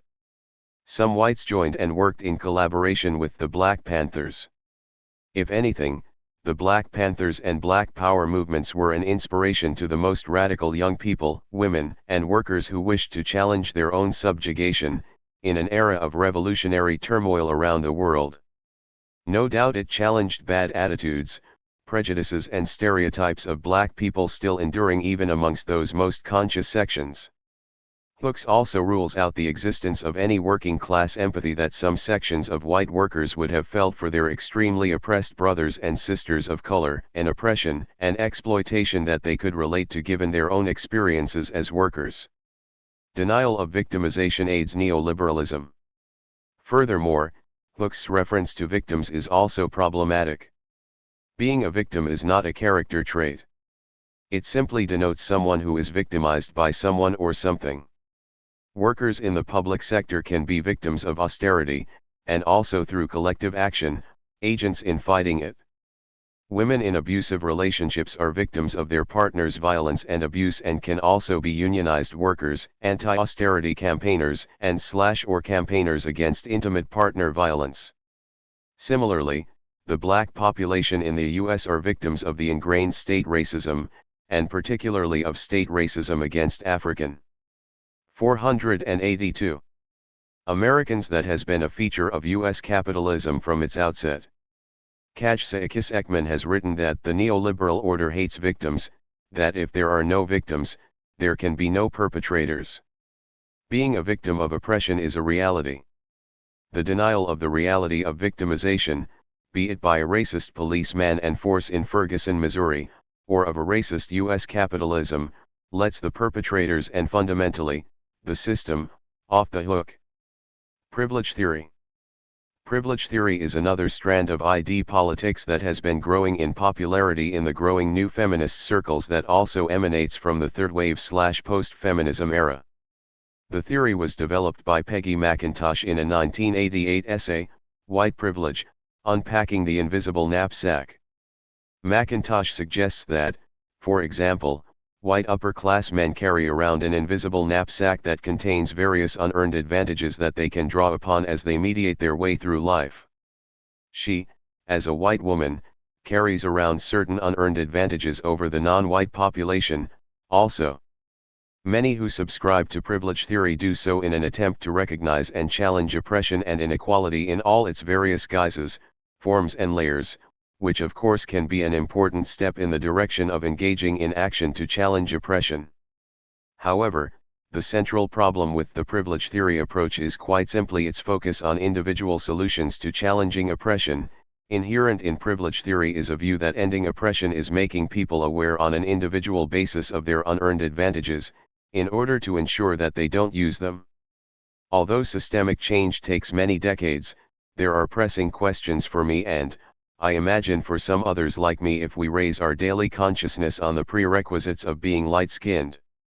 What will we do with such knowledge? As we know from watching men, it is an open question whether we will choose to use unearned advantage, and whether we will use any of our arbitrarily awarded power to try to reconstruct power systems on a broader basis. In reality, privilege theory hugely underestimates the depth and scope of different forms of oppression, particularly class oppression. It neglects to grasp the overarching social forces leading to oppression, and utterly underestimates state racism, the profits gleaned from women's oppression via unpaid and low-paid labor under capitalism, etc. Telling people on an individual basis that they are privileged over other sections in society is an ineffective strategy for change. It's a subjective, individualistic, liberal approach that is steeped in illusions in the system. The hugely oppressive nature of capitalism is missed in a moralistic approach to try to show one's awareness of oppression, in order to call out the 483. Ignorance of others. It's trying to create an oppression-free island of social circles of those who are more enlightened. In this way, it's not unlike the political approach of those who have opted out from the norms of capitalist society through collectivized communes. But in such a scenario, oppression and inequality remain in society at large. What's needed is a dynamic intervention into it, in order to both change attitudes, as well as to challenge the class roots of oppression. Fundamentally, privilege theory also underestimates how much sexist and racist ideas propagated under capitalism in so many ways actually impacts quite deeply on attitudes of individuals. It will take more than a checking of one's privilege to genuinely transform attitudes and human relations. For example, privilege doesn't explain why sections of men are violent towards women. The social phenomenon of male violence against women, that a section of men in society are the perpetrators of, is more than just that some men choose to use their unearned advantages. The prevalence of male violence against women, as well as sexual abuse of women and of children, must be understood and analyzed in the context of thousands of years of the nuclear, patriarchal family ideology, the continued subjugation of women in society, and the pushing of sexist ideas under capitalism, a system that, in contrast to previous social and economic systems, has an unprecedented and ever-growing ability to propagate its ideology. There is no getting away from the need for active struggle, against oppression in all its guises, and against the capitalist system itself, in order to eliminate the material roots of oppression and inequality. We need to build a socialist society based on human need of the majority as opposed to profit for a tiny minority that has human solidarity and cooperation at its heart. Such a change must be fought for and is defended through collective, mass struggle and action in order to begin to build the basis to eliminate oppressive economic, political, racist and sexist attitudes, and to foster human personal relationships based on equality, consent, choice, and respect. No to the new idolatry of money. One cause of this situation is found in our relationship with money, since we calmly accept its dominion over ourselves and our societies. The current financial crisis can make us overlook the fact that it originated in a profound human crisis, the denial of the primacy of the human person. We have created new idols. The worship of the ancient golden calf has returned in a new and ruthless guise in the idolatry of money and the dictatorship of an impersonal economy lacking a truly human purpose. The worldwide crisis affecting finance and the economy lays bare their imbalances and, above all, 484. Their lack of real concern for human beings. Man is reduced to one of his needs alone, consumption. It is clear that while the earnings of a minority are growing exponentially, so too is the gap separating the majority from the prosperity enjoyed by those happy few. This imbalance is the result of ideologies which defend the absolute autonomy of the marketplace and financial speculation. Consequently, they reject the right of states, charged with vigilance for the common good, to exercise any form of control. A new tyranny is thus born, invisible and often virtual, which unilaterally and relentlessly imposes its own laws and rules. Debt and the accumulation of interest also make it difficult for countries to realize the potential of their own economies and keep citizens from enjoying their real purchasing power. To all this we can add widespread corruption and self-serving tax evasion, which have taken on worldwide dimensions. The thirst for power and possessions knows no limits. In this system, which tends to devour everything which stands in the way of increased profits, whatever is fragile, like the environment, is defenseless before the interests of a deified market, which become the only rule. No to a financial system which rules rather than serves. Behind this attitude lurks a rejection of ethics and a rejection of God. Ethics has come to be viewed with a certain scornful derision. It is seen as counterproductive, too human, because it makes money and power relative. It is felt to be a threat, since it condemns the manipulation and debasement of the person. In effect, ethics leads to a God who calls for a committed response which is outside of the categories of the marketplace. When these latter are absolutized, God can only be seen as uncontrollable, unmanageable, even dangerous, since he calls human beings to their full realization and to freedom from all forms of enslavement. Ethics and non-ideological ethics would make it possible to bring about balance and a more humane social order. With this in mind, I encourage financial experts and political leaders to ponder the words of one of the sages of antiquity: not to share one's wealth with the poor is to steal from them and to take away their livelihood. It is not our own goods which we hold, but theirs. A financial reform open to such ethical considerations would require a vigorous change of approach on the part of political leaders. I urge them to face this challenge with determination and an eye to the future, while not ignoring, of course, the specifics of each case. Money must serve, not rule. The Pope loves everyone, rich and poor alike, but he is obliged in the name of Christ to remind all that the rich must help, respect and promote the poor. Hence, 485. Economics and finance must adopt an ethical approach which favors human beings. No to the inequality which spawns violence. Today in many places we hear a call for greater security. But until exclusion and inequality in society and between peoples is reversed, it will be impossible to eliminate violence. The poor and the poorer peoples are accused of violence, yet without equal opportunities the different forms of aggression and conflict will find a fertile terrain for growth and eventually explode. When a society, whether local, national, or global, is willing to leave a part of itself on the fringes, no political programs or resources spent on law enforcement or surveillance systems can indefinitely guarantee tranquility.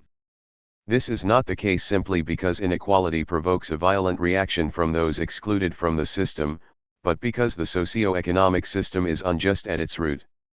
Just as goodness tends to spread, the toleration of evil, which is injustice, tends to expand its baneful influence and quietly to undermine any political and social system, no matter how solid it may appear. If every action has its consequences, an evil embedded in the structures of a society has a constant potential for disintegration and death. It is evil crystallized in unjust social structures, which cannot be the basis of hope for a better future. We are far from the so-called end of history, since the conditions for a sustainable and peaceful development have not yet been adequately articulated and realized. Today's economic mechanisms promote inordinate consumption, yet it is evident that unbridled consumerism combined with inequality proves doubly damaging to the social fabric. Inequality eventually engenders a violence which recourse to arms cannot and never will be able to resolve. This serves only to offer false hopes to those clamoring for heightened security, even though nowadays we know that weapons and violence, rather than providing solutions, create new and more serious conflicts. Some simply content themselves with blaming the poor and the poorer countries themselves for their troubles, indulging in unwarranted generalizations. They claim that the solution is an education that would tranquilize them, making them tame and harmless. All this becomes even more exasperating for the marginalized in the light of the widespread and deeply rooted corruption found in many countries, in their governments, businesses, and institutions, whatever the political ideology of their leaders. 486. A new ideology is necessary. The horizon is not so far as we can see, but as far as we can imagine. There is no reality which is not mediated by perception. This is not to say that there is no reality. The famous "I refute you thus, kicking a rock," applies. It does not mean there are no natural laws, no physics, chemistry, or even truth or truth. It means that we decide what reality means through a thick lens of belief. This lens picks out what is important, obscures the unimportant, and distorts everything, and most people are hardly even aware that it exists. Keynes once wrote that most politicians are slaves of some defunct economist, generally whose name they don't even know. That we should regulate the world through markets is an idea which would have been absurd to virtually everyone 300 years ago, even as the divine right of kings is absurd to us today. That corporations should shield their owners from liability is an idea which was bitterly opposed by most capitalists 200 years ago. That greed leads to better outcomes was laughable to virtually everyone, including Adam Smith, who thought it worked only in very specific circumstances and lamented that tradespeople were constantly in conspiracy against the public. That goods, including food, should be primarily divided based on market success is another idea that most of the world, for most of history, has never held. What is oddest about our modern ideology is the same thing that is odd about virtually all ideologies: it contradicts itself. We do not have either free or competitive markets, and not 1 in 100 free market ideologues could define a competitive market, nor would they want one if they could, since an actual competitive market reduces profits to nearly nothing. Free markets cannot exist without government coercion, yet we have come to assume that it is government which makes markets unfree, which is a half-truth at best. It's markets that make governments unfree when they buy government, and the first thing any good capitalist does upon winning a market is try to eliminate the free market, since an actual free market threatens a monopolist or oligopolist. An ideology tells us what is thinkable and what is unthinkable, what is moral or immoral, ethical or unethical, right or wrong. It either says that 90% taxation is right and good on great wealth, or an unthinkable burden on value creators. It defines what is value, for instance, privileging financial innovation which actually destroys genuine good production. It says that food that makes us sick is acceptable and that banning such food is unethical. It says that it is right and proper that men and women meet their needs by working for other people, without any ability to meet their own needs if the market deems them surplus beyond private or public charity. It says that land that lies fallow is not available for anyone to grow food, that pumping poison into water and food. 487. And air is acceptable, that rationing health care by who has the most money is the best way to do it. Or, it could say that health care is too important to allow people to buy their way to the front of the line. People think that their individual decisions matter, but so much of what happens is dictated by social contexts. A man goes to war, or not, and that has little to do with him personally. A college student has a huge debt and that is because she is a millennial, not a baby boomer. A generation has fantastic success, but that is because they are the GI generation in America. These circumstances are not the results of individual decisions, even if it feels like it. Born 30 years earlier, the exact same people would have stagnated on farms. A generation raised in affluence undoes all the protections put on the economy by those who experienced the Great Depression, because they know better, really, and they never experienced the Great Depression or the Roaring Twenties. One of the most important books of the past 200 years was a pamphlet, the Communist Manifesto. You should read it. Virtually every demand in the Communist Manifesto has been met by Western democracies. Conservatives like Otto von Bismarck looked at it and said, "Oh, you want pensions, we can give you that if it means you don't rebel and cut our heads off." A credible opposing ideology, a credible existential threat to the reigning ideology, creates a reaction. That reaction can be, well, reactionary, but it tends to blend towards that ideology. When the main ideological and material competition to Western capitalist democracy is a nasty form of Islam and a Chinese totalitarian state-run crony capitalism, that leads nowhere good, not least because they aren't credible threats. But an ideology organizes things. The Assyrians, the Babylonians, the Akkadians, the ancient Egyptians, if they wanted to do something, set up a new religion, with a new god. They were quite brazen about creating gods, really. They ran the banks out of the churches, and indeed, ran some truly terrible usury, with interest rates as high as 30 to 40%, which is why debt holidays were instituted. It didn't take long before people owed more grain or silver than existed in the entire universe, with rates like that. When we want to do something, we fiddle with market design, with little incentives here or there. We make bureaucratic rules, create new laws, set up secret courts and bureaucracies to run them, make small adjustments here or there to make sure things work out as we want. A little tax here or there, a subsidy here or there, a patent or IP law change, a law requiring millions of dollars before one can set up a bank, laws allowing corporations to monopolize public research by universities, and all the right people make money and the wrong people don't, and all is good in the world. 488. The fundamental idea of our current regime is one that most people have forgotten, because it is associated with Marx, and one must not talk about even the things Marx got right, because the USSR went bad. The fundamental idea to which I refer is that we are wage laborers. We work for other people, we don't control the means of production. Absent a job, we live in poverty. Sure, there are some exceptions, but they are exceptions. We are impelled, as it were, by Marx's whip of hunger. It took a lot of work to set up this system, as Polanyi notes in his book The Great Transformation, but now that it has happened, it is invisible to us. A new ideology that leads to prosperity should insist on changing this relation to the means of production. This doesn't mean a Marxist proletarian communist paradise, but it does mean giving ordinary people back real economic power, which means the real ability to say no to wage labor, and the freedom from needing to take the next job that comes along regardless of what it is. Not only will this lead to a different, much more fair division of goods created by society, it will lead to much better treatment of wage labor workers.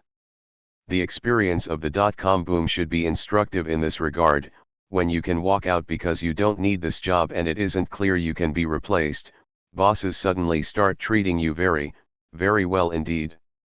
A new society is essential to totally disrupt this oppressive system. It should be, not a consumer society, but a producer one, in which most people feel that they can make things, feel that they can provide for much of their own needs. Though many people sneer at the idea that technology matters, in fact, technological change makes possible new modes of production, along with new social arrangements. The assembly line and factory imply a type of social arrangement, the heavy plow implies a type of social arrangement, hunter-gatherer implies yet another. Within each of these technological toolkits, however, there are choices. Some hunter-gatherer bands are the sweetest, most kind, peaceful people you could ever want to meet. Others are high practitioners of torture and head-hunting. Central planning of the Soviet variety and industrial democracy of early to mid-20th century America are both within the possibilities of industrialization. Radios were originally used much like the early internet till the government used the excuse of the Titanic sinking to seize the airwaves from the early pioneers and sell them to large companies. There are, ultimately, two dominant strategies: cooperate or compete. If you want widespread prosperity, the dominant strategy in your ideology must be cooperation, though competition has its place. And ultimately the difference between the right and the left is this: the right thinks you get more out of people by treating them badly, the left thinks you get more out of people by treating them well. An ideology that believes in treating people well is a lot better to live under. And as a bonus, happy people are a lot more fun to be around. And 489. Societies with that ideology, all other things being equal, will tend to outcompete those who believe that fear, misery, and the whip are the best way to motivate people. Finally, an ideology that succeeds is always universalist. It asserts, for example, that all people have certain rights and does not admit to exceptions. This may bother the relativists, but a powerful ideology admits no doubt on core ethical concerns: democracy is how everyone should rule themselves, no exceptions, or, everyone has a right to a trial and to see the evidence against them, or, anyone who doesn't worship the true God is going to hell. A powerful ideology is a scary thing. If your ideology isn't strong enough, doesn't create fervent enough belief that people will die for it, then it won't change the world.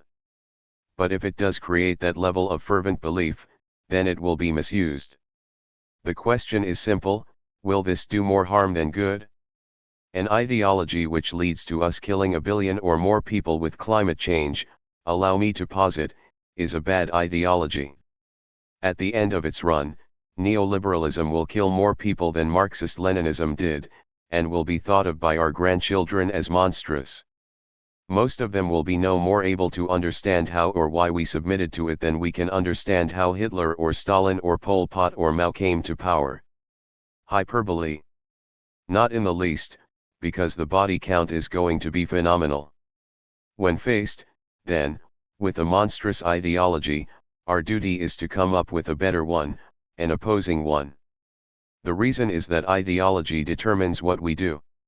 It is both the lens through which we see the world, and the motor that pushes us forward. What is to be done? The real debate about alternatives to oppressive neoliberal globalization began on the 1st of January 1994 with the uprising of well-organized Indios of the southern Mexican jungle. Men, women, and children of the so-called Zapatista National Liberation Army, named after the Mexican peasant and successful leader of the Mexican Revolution of 1910, Emiliano Zapata, occupied without force some central areas of the state of Chiapas. They declared to fight Mexico's integration into the neoliberal NAFTA, the North American Free Trade Agreement, alongside the USA and Canada. NAFTA was inaugurated the same day. One of the movement's speakers, the now world-famous Subcommandant Marcos, declared that neoliberalism was a world war waged by financial power against humanity and an expression of the worldwide crisis of capitalism, not its success. The Indios had decided not to be part of this. They chose to resist. Their idea of an alternative life was clear and they practiced it despite the hostility they received from the government and the military. 490. Their resistance was based on an indigenous version of good governance, direct democracy, egalitarianism, and a non-exploitative subsistence economy entrenched in local independence and a respect for every individual's dignity, a concept derived from pre-colonial experience, from the so-called Deep Mexico, a cultural and spiritual heritage maintained throughout centuries. In the North, it was not before 1997-98 that the social movement against neoliberalism gathered momentum with the struggle against the ratification of the MI. The movement's first success was the failure of the MI due to France's refusal to ratify it. The movement then spread wide and fast across the globe and mobilized a total of up to 15 million people for protests against the wars in Yugoslavia, Afghanistan, and Iraq. In 2002 and 2003, the struggle focused on the Stop GATS campaign, led by international groups like ATTAC. Support was widespread. Social forums began to be organized and every year individuals, groups, and organizations critical of neoliberal globalization met regionally, nationally, continentally, and globally. The World Social Forums gathered up to 100,000 people and more from all over the world under the motto, "Another world is possible."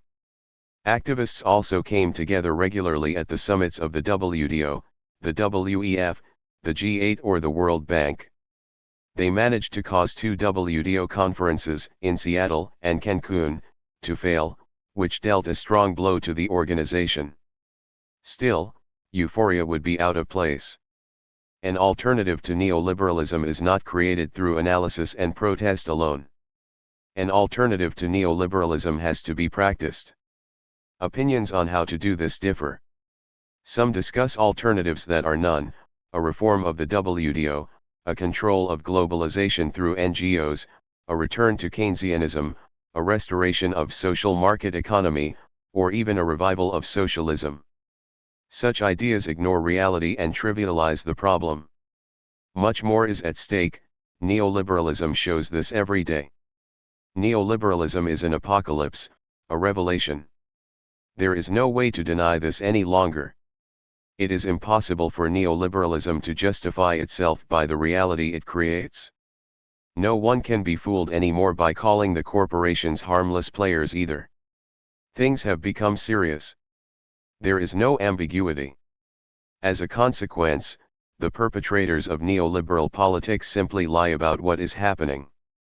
In a way, we can say that the only good thing about neoliberalism is that it reveals the truth about Western civilization and European values. This means that people now have the chance to draw the right conclusions about what is really needed. What is really needed, of course, is nothing less than a different civilization. A different economy alone, or a different society or culture will not suffice. We need a civilization that is the exact opposite of neoliberalism and the patriarchal capitalist world system it is rooted in. The logic of R. 491. Alternative must be one that completely undermines the logic of neoliberalism. Neoliberalism has turned everything that would ensure a good life for all beings on this planet upside down. Many people still have a hard time understanding that the horror we are experiencing is indeed a reality willingly produced, maintained, and justified by our politicians. But even if the alternative got halfway on its feet, no more plundering, exploitation, destruction, violence, war, coercion, mercilessness, accumulation, greed, corruption, we would still be left with all the damage that the earth has already suffered. The earth is not the paradise it was 500 years ago, 200 years ago, or even 100 years ago. The devastation has been incredible.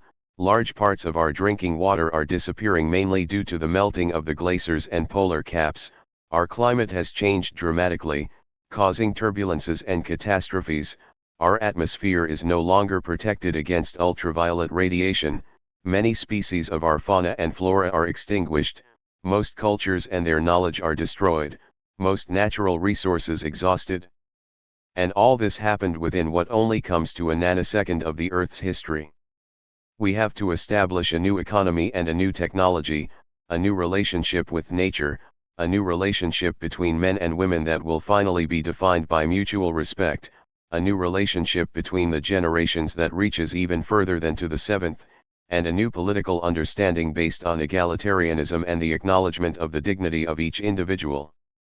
But even once we have achieved all this, we will still need to establish an appropriate spirituality with regard to the earth. The dominant religions cannot help us here. They have failed miserably. We have to atone for at least some of the harm and violence that has been done against the earth. Nobody knows to what degree, and if at all, this is even possible. What is certain, however, is that if we want to have any chance to succeed, we need a completely new culture for this, a caring relationship with the earth based on emotional qualities that have been suppressed and destroyed in the name of commodity production and progress. We need to regain the ability to feel, to endure pain, to lose fear and to love in ways that seem inconceivable today. If this happens, then a new life on and with our earth might really be possible. In any case, it is the only earth we have. Fortunately, there are signs pointing in the right direction. In many regions in the south, indigenous movements have arisen following in the footsteps of the Zapatistas. Especially the Indios in Latin America have returned to ways of agriculture and 492. Subsistence that had been practiced for millions of years and produced a diversity of concrete wealth. Indios have also established many markets to trade products they themselves do not need. By doing this, they secure both the social and ecological survival of their immediate environment. The global peasants' movement via Campesina defends the rights of small farmers all across the world. It counts millions of members today. The localization of politics and economy is on the rise everywhere. New communities, as well as new commons and new cooperatives, are being formed. Local councils organize and network regionally. In India, this is called living democracy, a democracy that includes the earth and that we can hence call an earth democracy as well. In the north, thousands of local networks exist in which free money replaces money that comes with interest, accumulates value, and serves as a means for speculation rather than trade. A solidarity economy and a green economy expand globally and challenge the prevailing profit economy. In the north as well as in the south, people experiment with so-called participatory budgets in which the inhabitants of neighborhoods or whole towns decide on how to use tax money. Even the concept of an economy of gift-giving in a post-capitalist and post-patriarchal society is discussed. In any case, fundamentally new communal experiences beyond egoism are sought. Communities are being created in which people support each other, allowing every individual to think, feel, and act differently. No alternatives have ever come from the top. Alternatives arise where people, alone or in groups, decide to take initiative in order to control their destiny. From the bottom of society, a new feeling of life, a new energy and a new solidarity spread and strengthen each and every one involved. As a result, people are able to free themselves from a notion of individuality that reduces them to sentient commodities or, even worse, functioning machines. The mentioned examples of resistance and alternatives do truly undermine neoliberalism and its globalization. People who are engaged in them reach a completely different way of thinking. They have lost faith in development and have seen through the game. To them, development has become an affront or an object of ridicule. Politicians are expected to get lost, as we have recently seen in Argentina, que se vayan todos. It has become clear that no one wants to have anything to do with conventional politics and politicians anymore. People have realized that politics as a system never serves but betrays and divides them. Some people have developed almost allergic reactions to 493. Conventional politics. They have experienced long enough that domination inevitably negates life. Of course there are alternatives to plundering the earth, to making war and to destroying the planet. Once we realize this, something different already begins to take shape. It is mandatory to let it emerge before the hubris boomerang finds us all. Here are certain steps proposed by Samir Emin: socialize the ownership of monopolies, definancialize the management of the economy, and deglobalize international relations. These steps must be taken to disrupt such capitalist oppression. Socialize the ownership of monopolies. The effectiveness of the alternative response necessarily requires the questioning of the very principle of private property of monopoly capital. Proposing to regulate financial operations, to return markets to transparency, to allow agents' expectations to be rational, and to define the terms of a consensus on these reforms without abolishing the private property of monopolies, is nothing other than throwing dust in the eyes of the naive public. Monopolies are asked to manage reforms against their own interests, ignoring the fact that they retain 1,001 ways to circumvent the objectives of such reforms. The alternative social project should be to reverse the direction of the current social order produced by the strategies of monopolies, in order to ensure maximum and stabilized employment, and to ensure decent wages growing in parallel with the productivity of social labor. This objective is simply impossible without the expropriation of the power of monopolies. The software of economic theorists must be reconstructed. The absurd and impossible economic theory of expectations expels democracy from the management of economic decision-making.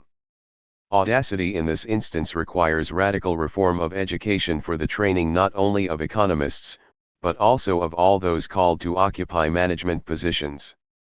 Monopolies are institutional bodies that must be managed according to the principles of democracy, in direct conflict with those who sanctify private property.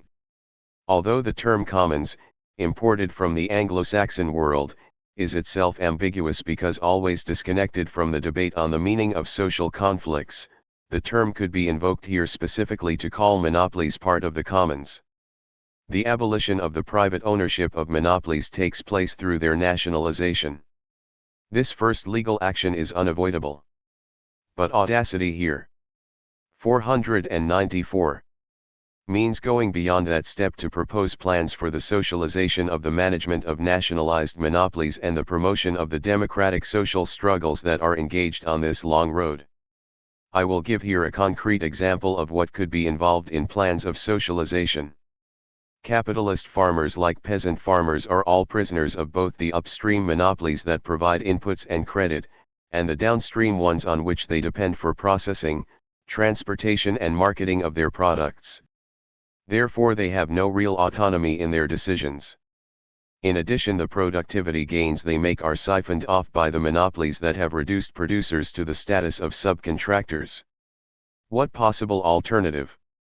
Public institutions working within a legal framework that would set the mode of governance must replace the monopolies.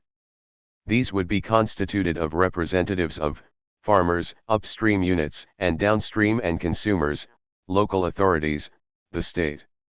Representatives of the components listed above would be self-selected according to procedures consistent with their own mode of socialized management, such as units of production of inputs that are themselves managed by directorates of workers directly employed by the units concerned as well as those who are employed by subcontracting units and so on. These structures should be designed by formulas that associate management personnel with each of these levels, such as research centers for scientific, independent, and appropriate technology. We could even conceive of a representation of capital providers inherited from the nationalization, if deemed useful. We are therefore talking about institutional approaches that are more complex than the forms of self-directed or cooperative that we have known. Ways of working need to be invented that allow the exercise of genuine democracy in the management of the economy, based on open negotiation among all interested parties. A formula is required that systematically links the democratization of society with social progress, in contrast with the reality of capitalism which dissociates democracy, which is reduced to the formal management of politics, from social conditions abandoned to the market dominated by what monopoly capital produces. Then and only then can we talk about true transparency of markets, regulated in institutionalized forms of socialized management. The example may seem marginal in the developed capitalist countries because farmers there are a very small proportion of workers. However, this issue is central to the South where the rural population will 495 remain significant for some time. Here access to land, which must be guaranteed for all, is fundamental to principles advancing peasant agriculture. Peasant agriculture should not be understood as synonymous with stagnant agriculture. The necessary progress of peasant agriculture does require some modernization. More effective inputs, credits, and production and supply chains are necessary to improve the productivity of peasant labor.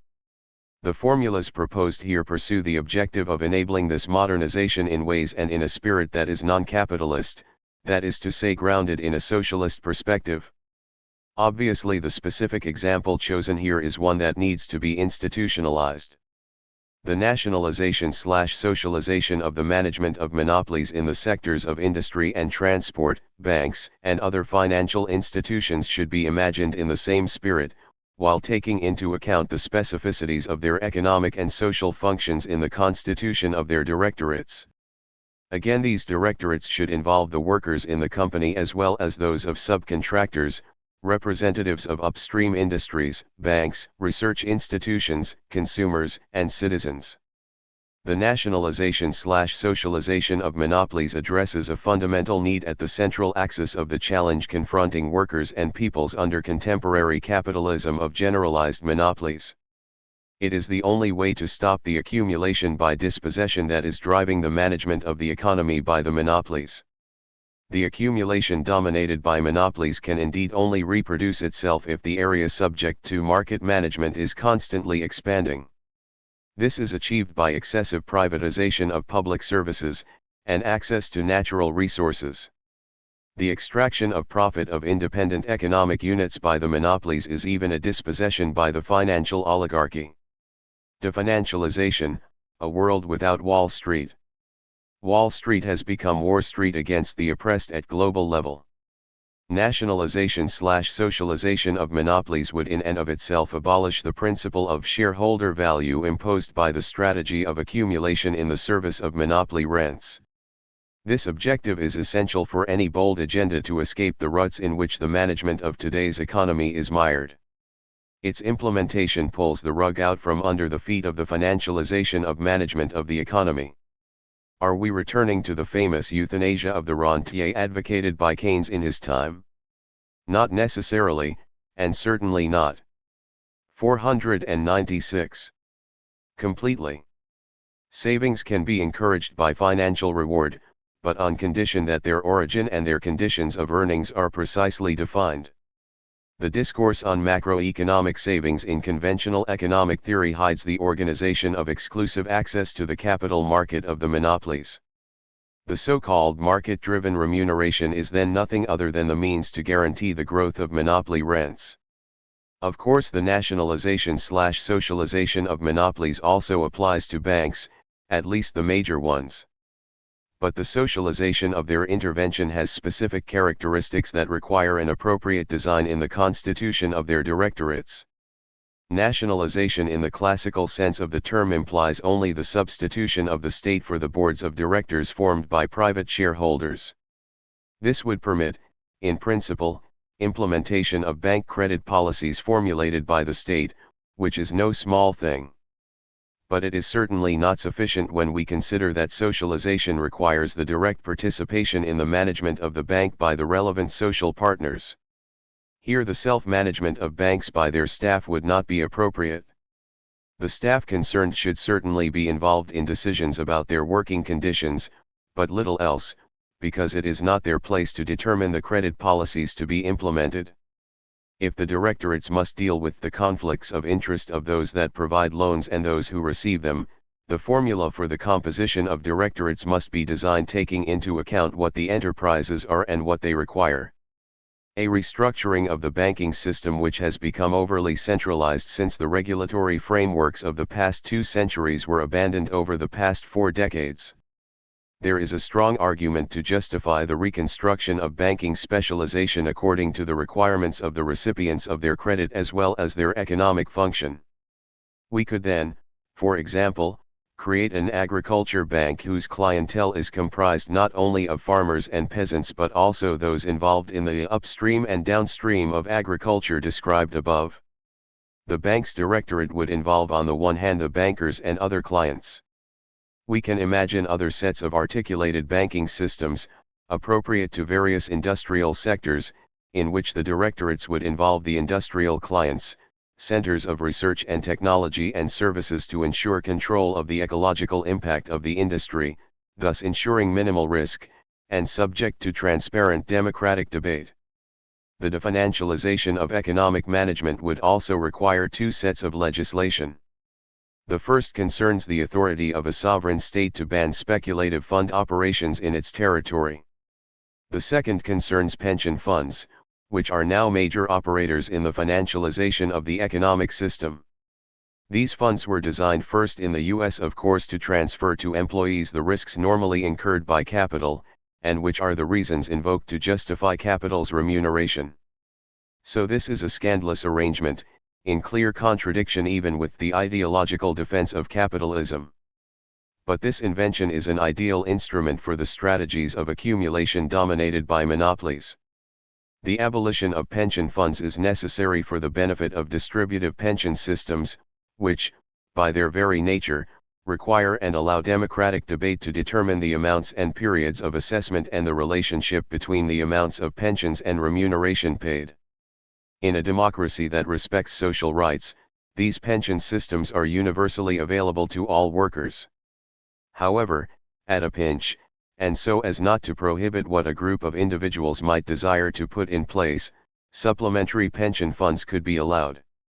All measures of definancialization suggested here lead to an obvious conclusion: a world without Wall Street, to borrow the title of the book by François Morin, is possible and desirable. In a world without Wall Street, the economy is still largely controlled by the market. But these markets are for the first time truly transparent, regulated by democratic negotiation among genuine social partners. It is the financial market, opaque by nature and subjected to the requirements of management for the benefit of the monopolies, that is abolished. We could even explore whether it would be useful or not to shut down the stock exchanges, given that the rights to property, both in its private as well as social form, would be conducted differently. We could even consider whether the stock exchange could be re-established to this new end. The symbol in any case, a world without Wall Street, nevertheless retains its power. Definancialization certainly does not mean the abolition of macroeconomic policy and in particular the macro management of credit. On the contrary, it restores its efficiency by freeing it from its subjugation to the strategies of rent-seeking monopolies. The restoration of the powers of national central banks, no longer independent but dependent on both the state and markets regulated by the democratic negotiation of social partners, gives the formulation of macro. 498. Credit policy, its effectiveness in the service of socialized management of the economy. At the international level, Dellingking. Ammon uses here the term Dellingking that I proposed half a century ago, a term that contemporary discourse appears to have substituted with the synonym deglobalization. I have never conceptualized Dellingking as an autarkic retreat, but rather as a strategic reversal in the face of both internal and external forces in response to the unavoidable requirements of self-determined development. Dellingking promotes the reconstruction of a globalization based on negotiation, rather than submission to the exclusive interests of the imperialist monopolies. It also makes possible the reduction of international inequalities. Dellingking is necessary because the measures advocated in the two previous sections can never really be implemented at the global scale, or even at a regional level. They can only be initiated in the context of states/nations with advanced radical social and political struggles, committed to a process of socialization of the management of their economy. Imperialism, in the form that it took until just after the Second World War, had created the contrast between industrialist imperialist centers and dominated peripheries where industry was prohibited. The victories of national liberation movements began the process of the industrialization of the peripheries, through the implementation of Dellingking policies required for the option of self-reliant development. Associated with social reforms that were at times radical, these Dellingkings created the conditions for the eventual emergence of those countries that had gone furthest in this direction, China leading the pack, of course. But the imperialism of the current era, the imperialism of the Triad, forced to retreat and adjust itself to the conditions of this new era, rebuilt itself on new foundations, based on advantage by which it sought to hold on to the privilege of exclusivity that I have classified in 5 categories.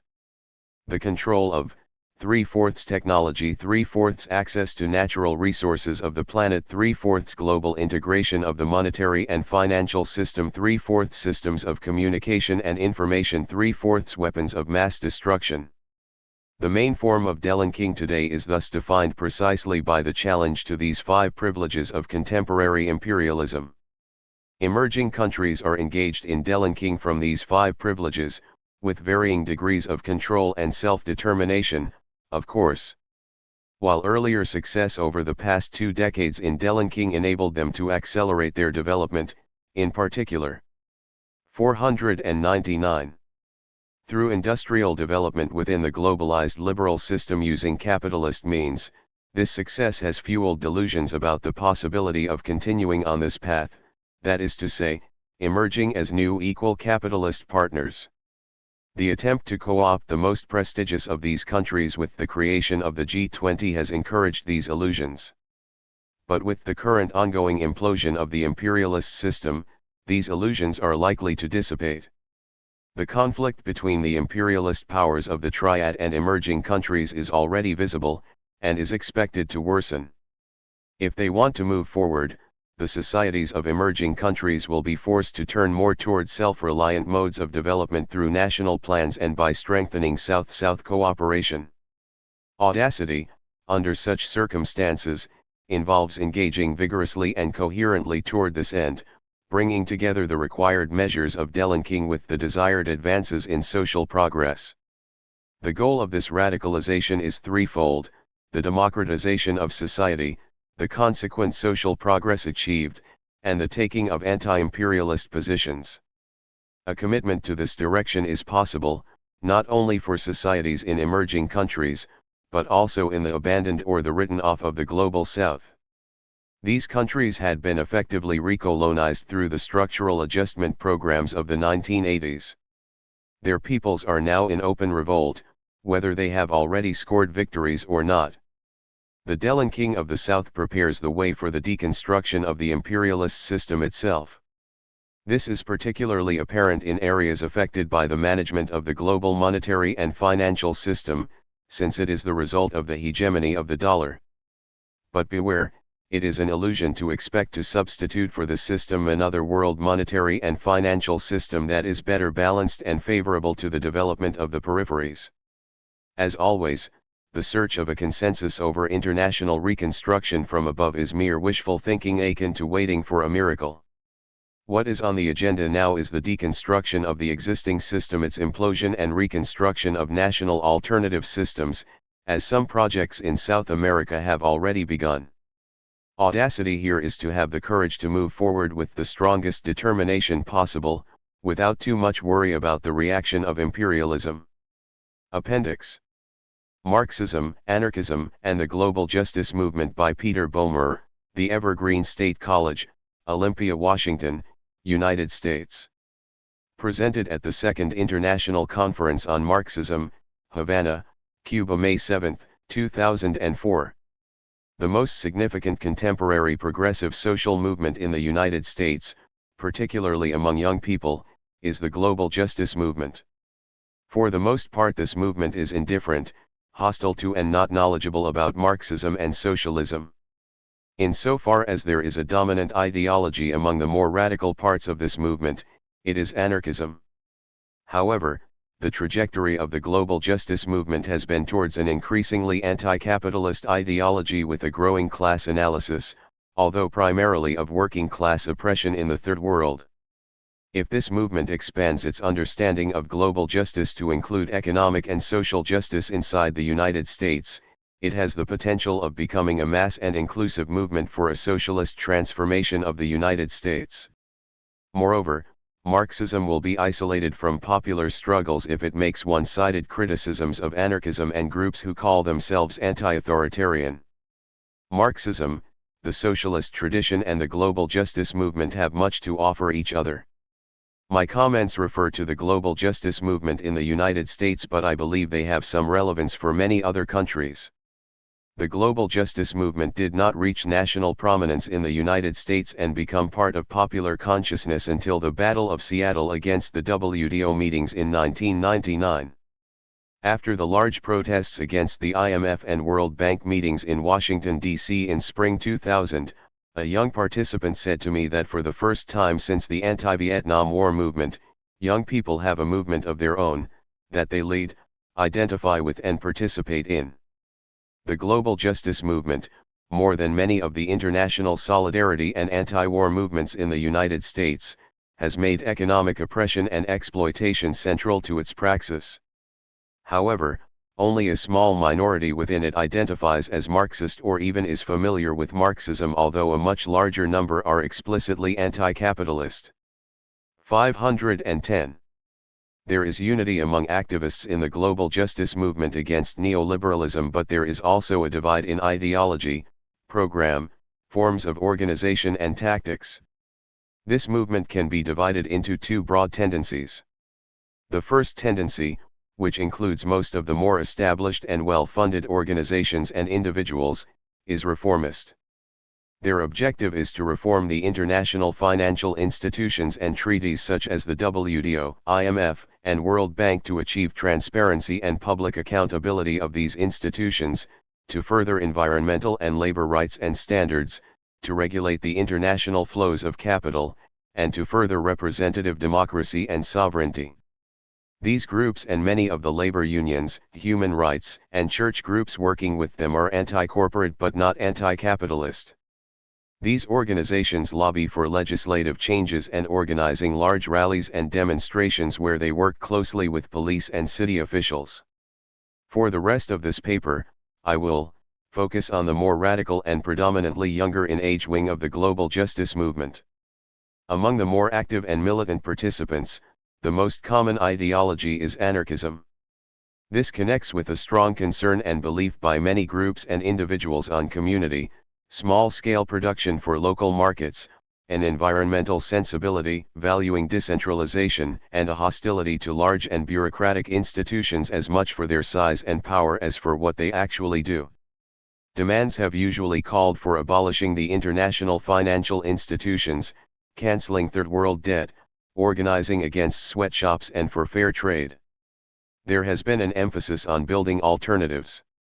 These include zines, which are self-produced magazines written from an anarchist perspective, indie media, which is developing independent media centers in several cities, developing cooperative forms of production and living arrangements, and building an alternative culture. Protest tactics have usually focused on nonviolent direct action, where protesters have tried, usually unsuccessfully, to shut down major institutions that support and further global capitalism. Protesters are often organized into autonomous affinity groups which coordinate and make decisions through consensus. Why anarchism? Anarchism is often seen as something new and not tainted with the supposed failures of the social movements of the 1960s and 1970s and the Soviet bloc. Although anarchism was influential in the early 20th century, few radicals in the 1930s and 1960s called themselves anarchists. For the most part, the current self-identification as anarchist follows an already loosely defined set of beliefs and actions rather than activists first identifying as anarchists and then determining their principles and actions from their political philosophy. There. 511. Is a strong and fundamental criticism of authoritarian and hierarchical structures. This is one of the major criticisms of the international financial institutions, the multinational corporations and the U.S. government. State power is seen as the primary source of oppression. Fundamental to this worldview is a strong anti-state and anti-bureaucratic stance. This part of the global justice movement favors small-scale production, often organized in cooperatives, and believes that power should reside in small communities both in the present and future. There is limited criticism and often support for small business, particularly when using local inputs and producing for local markets. In discussion of alternative economic organization of society, the emphasis is often on barter and voluntary exchange. Similar to much of Marxism, there is hostility to developing models of desirable economic alternatives, claiming that this is social engineering. Unlike Marxism, there is usually little or no separation between means and ends. One's lifestyle is seen as a defining aspect of social change. So is constructing alternatives. For most but not all groups, there is a commitment to nonviolence not only as a tactic but also as a guiding philosophy. Within this part of the global justice movement, some participants support the Green Party, although most do not see the electoral system as an avenue for achieving global justice. For the most part, there is little knowledge of or interest in Marxism. Marxism is identified with the failure of the Soviet model and with support for large-scale centralized industries and governments, with bureaucracies, with a lack of individual freedom, with a focus only on the working class and a neglect of the social relations of race, gender, and sexual orientation.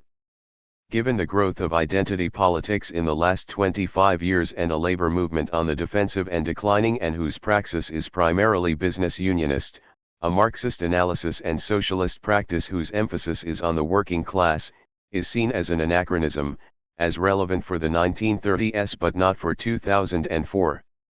Another factor is that most of the global justice activists in this wing of the movement are also college students or ex-students. In recent years, most of the non-mainstream faculty they have studied with have been postmodernists and usually anti- or non-Marxist. Perhaps most important, the alienation and rebelliousness of many of the young people attracted to anarchism, including the significant minority who have not gone to college, find affinity with anarchism because of its emphasis on the individual and small group action. The socialist focus on mass movements and collective action does not fit in with their experience. 512. Strengths and weaknesses of the global justice movement. The global justice movement in the U.S. has made global inequality and its causes a public issue. It has increased public awareness of the exploitation of workers in the Third World by multinational corporations and fostered solidarity across borders, example in the anti-sweatshop movement. As part of a global movement, it has put the WTO, the IMF, and World Bank, NAFTA and the FTAA on the defensive. This movement has furthered understanding of the dynamics of capitalism and of capitalism as a global and oppressive system that is unsustainable environmentally. It has shown a lot of creativity in its actions, example the use of puppets, and courage and commitment by its members. Its theory and practice of radical democracy in decision-making and as a goal is very important. The global justice movement I have been examining is primarily white and workers are underrepresented. A primary cause of this is the conceptualization of neoliberalism as primarily policies that occur in the Third World not at home, the inability to connect theoretically and strategically oppression and exploitation of working people, particularly blacks and Latinos, inside the United States to oppression outside its borders. These connections are absolutely necessary if this movement is to become inclusive along lines of class and race, if it is to have a sufficient base and power to change the United States in a progressive direction internally and externally. Because of its conceptualization of globalization and also its related strategy of direct nonviolent action organized at a national or international location where key international financial institutions are meeting, the global justice movement has not been able to build an effective national structure, or ongoing organizations rooted in local communities, or a strategy beyond mobilizing for the next protest. Public consciousness against global capitalism has grown since the protests in Seattle, but the numbers of people protesting have declined. The unquestioned belief in consensus as the only way to make decisions, and the distrust of leadership, no matter how accountable, has also limited participation and organizational growth and longevity. Protests and events such as the World Social Forum, which have brought together global justice activists from many nations where socialist and Marx analysis is more common, have furthered interest in anti-capitalism, Marxism and socialism. A Marxism and a socialist perspective that is not class reductionist and economistic, that emphasizes environmental sustainability, that examines and challenges all forms of oppression, and supports a substantive democracy as means and end, will get a serious hearing in the current global justice movement and beyond. Bridging this divide between anarchists and Marxists will increase the possibility of a global justice movement that incorporates the 513 needs of working class people and people of color in the United States, that becomes more inclusive in its constituency and membership, and that understands and challenges state power. It has the potential of crossing age lines and developing an ongoing infrastructure and base. It would be more effective in its solidarity with the people of Cuba and around the world, challenging neoliberalism, imperialism, and global capitalism. This synthesis will make possible the growth and development of a significant force for a democratic and participatory alternative to capitalism. It is a necessary development for the people of the United States and globally to overcome exploitation, inequality within and between countries, war, the destruction of the environment, repression, and furthering a world based on the dignity and needs of all people. Thank you. Neoliberalism and imperialism. Dissecting the dynamics of global oppression. Tatah Mentan. Neoliberalism and imperialism. Dissecting the dynamics of global oppression. Tatah Mentan. This book is on a subject that touches upon the daily life of everybody in the global world, and it is based upon profound research and wide reading in the field. It provides us with a view on neoliberalism that is quite different from what we normally read in the conventional literature. Its reading is a must for academics, policymakers, and journalists. Dr. Piet Konings, African Studies Center, Leiden. Today's neoliberal imperialism crushes all unfavorable conditions through multiple forms of oppression to ensure the creation of a world in its own image. The systemic and structural oppression birthed by neoliberal imperialism, once again, reproduces and implements colonialism, armed robbery on a global scale. The difference between the old form and the new form is the scale of destruction and the overt use of weapons of mass destruction. Hence the militarization of the globe is a natural outcome. In this book, Professor Tatah Mentan argues that United Fruit Company, for instance, could not have flourished without the strong support of the Marines, the U.S. State Department and all of its resources. In fact, the French, the German, the British and the Belgian Naziers could not have been able to suck the blood out of their colonies without their legionnaires, soldiers, mercenaries, preachers, merchants, and generals. Specifically, the Western colonial empires in the 19th century presented their penetration, pillage, and rape of Africa, Asia, and Latin America as modernization and tutelage, aided by the ideology of survival of the fittest. This conceit pervaded the entire Western bourgeois social science, educational and religious institutions. And today, there is the same clear symbiotic relationship between business and the military. Empirical realities demonstrate that companies like Microsoft could not enjoy its overwhelming prosperity without having the strong military that America has.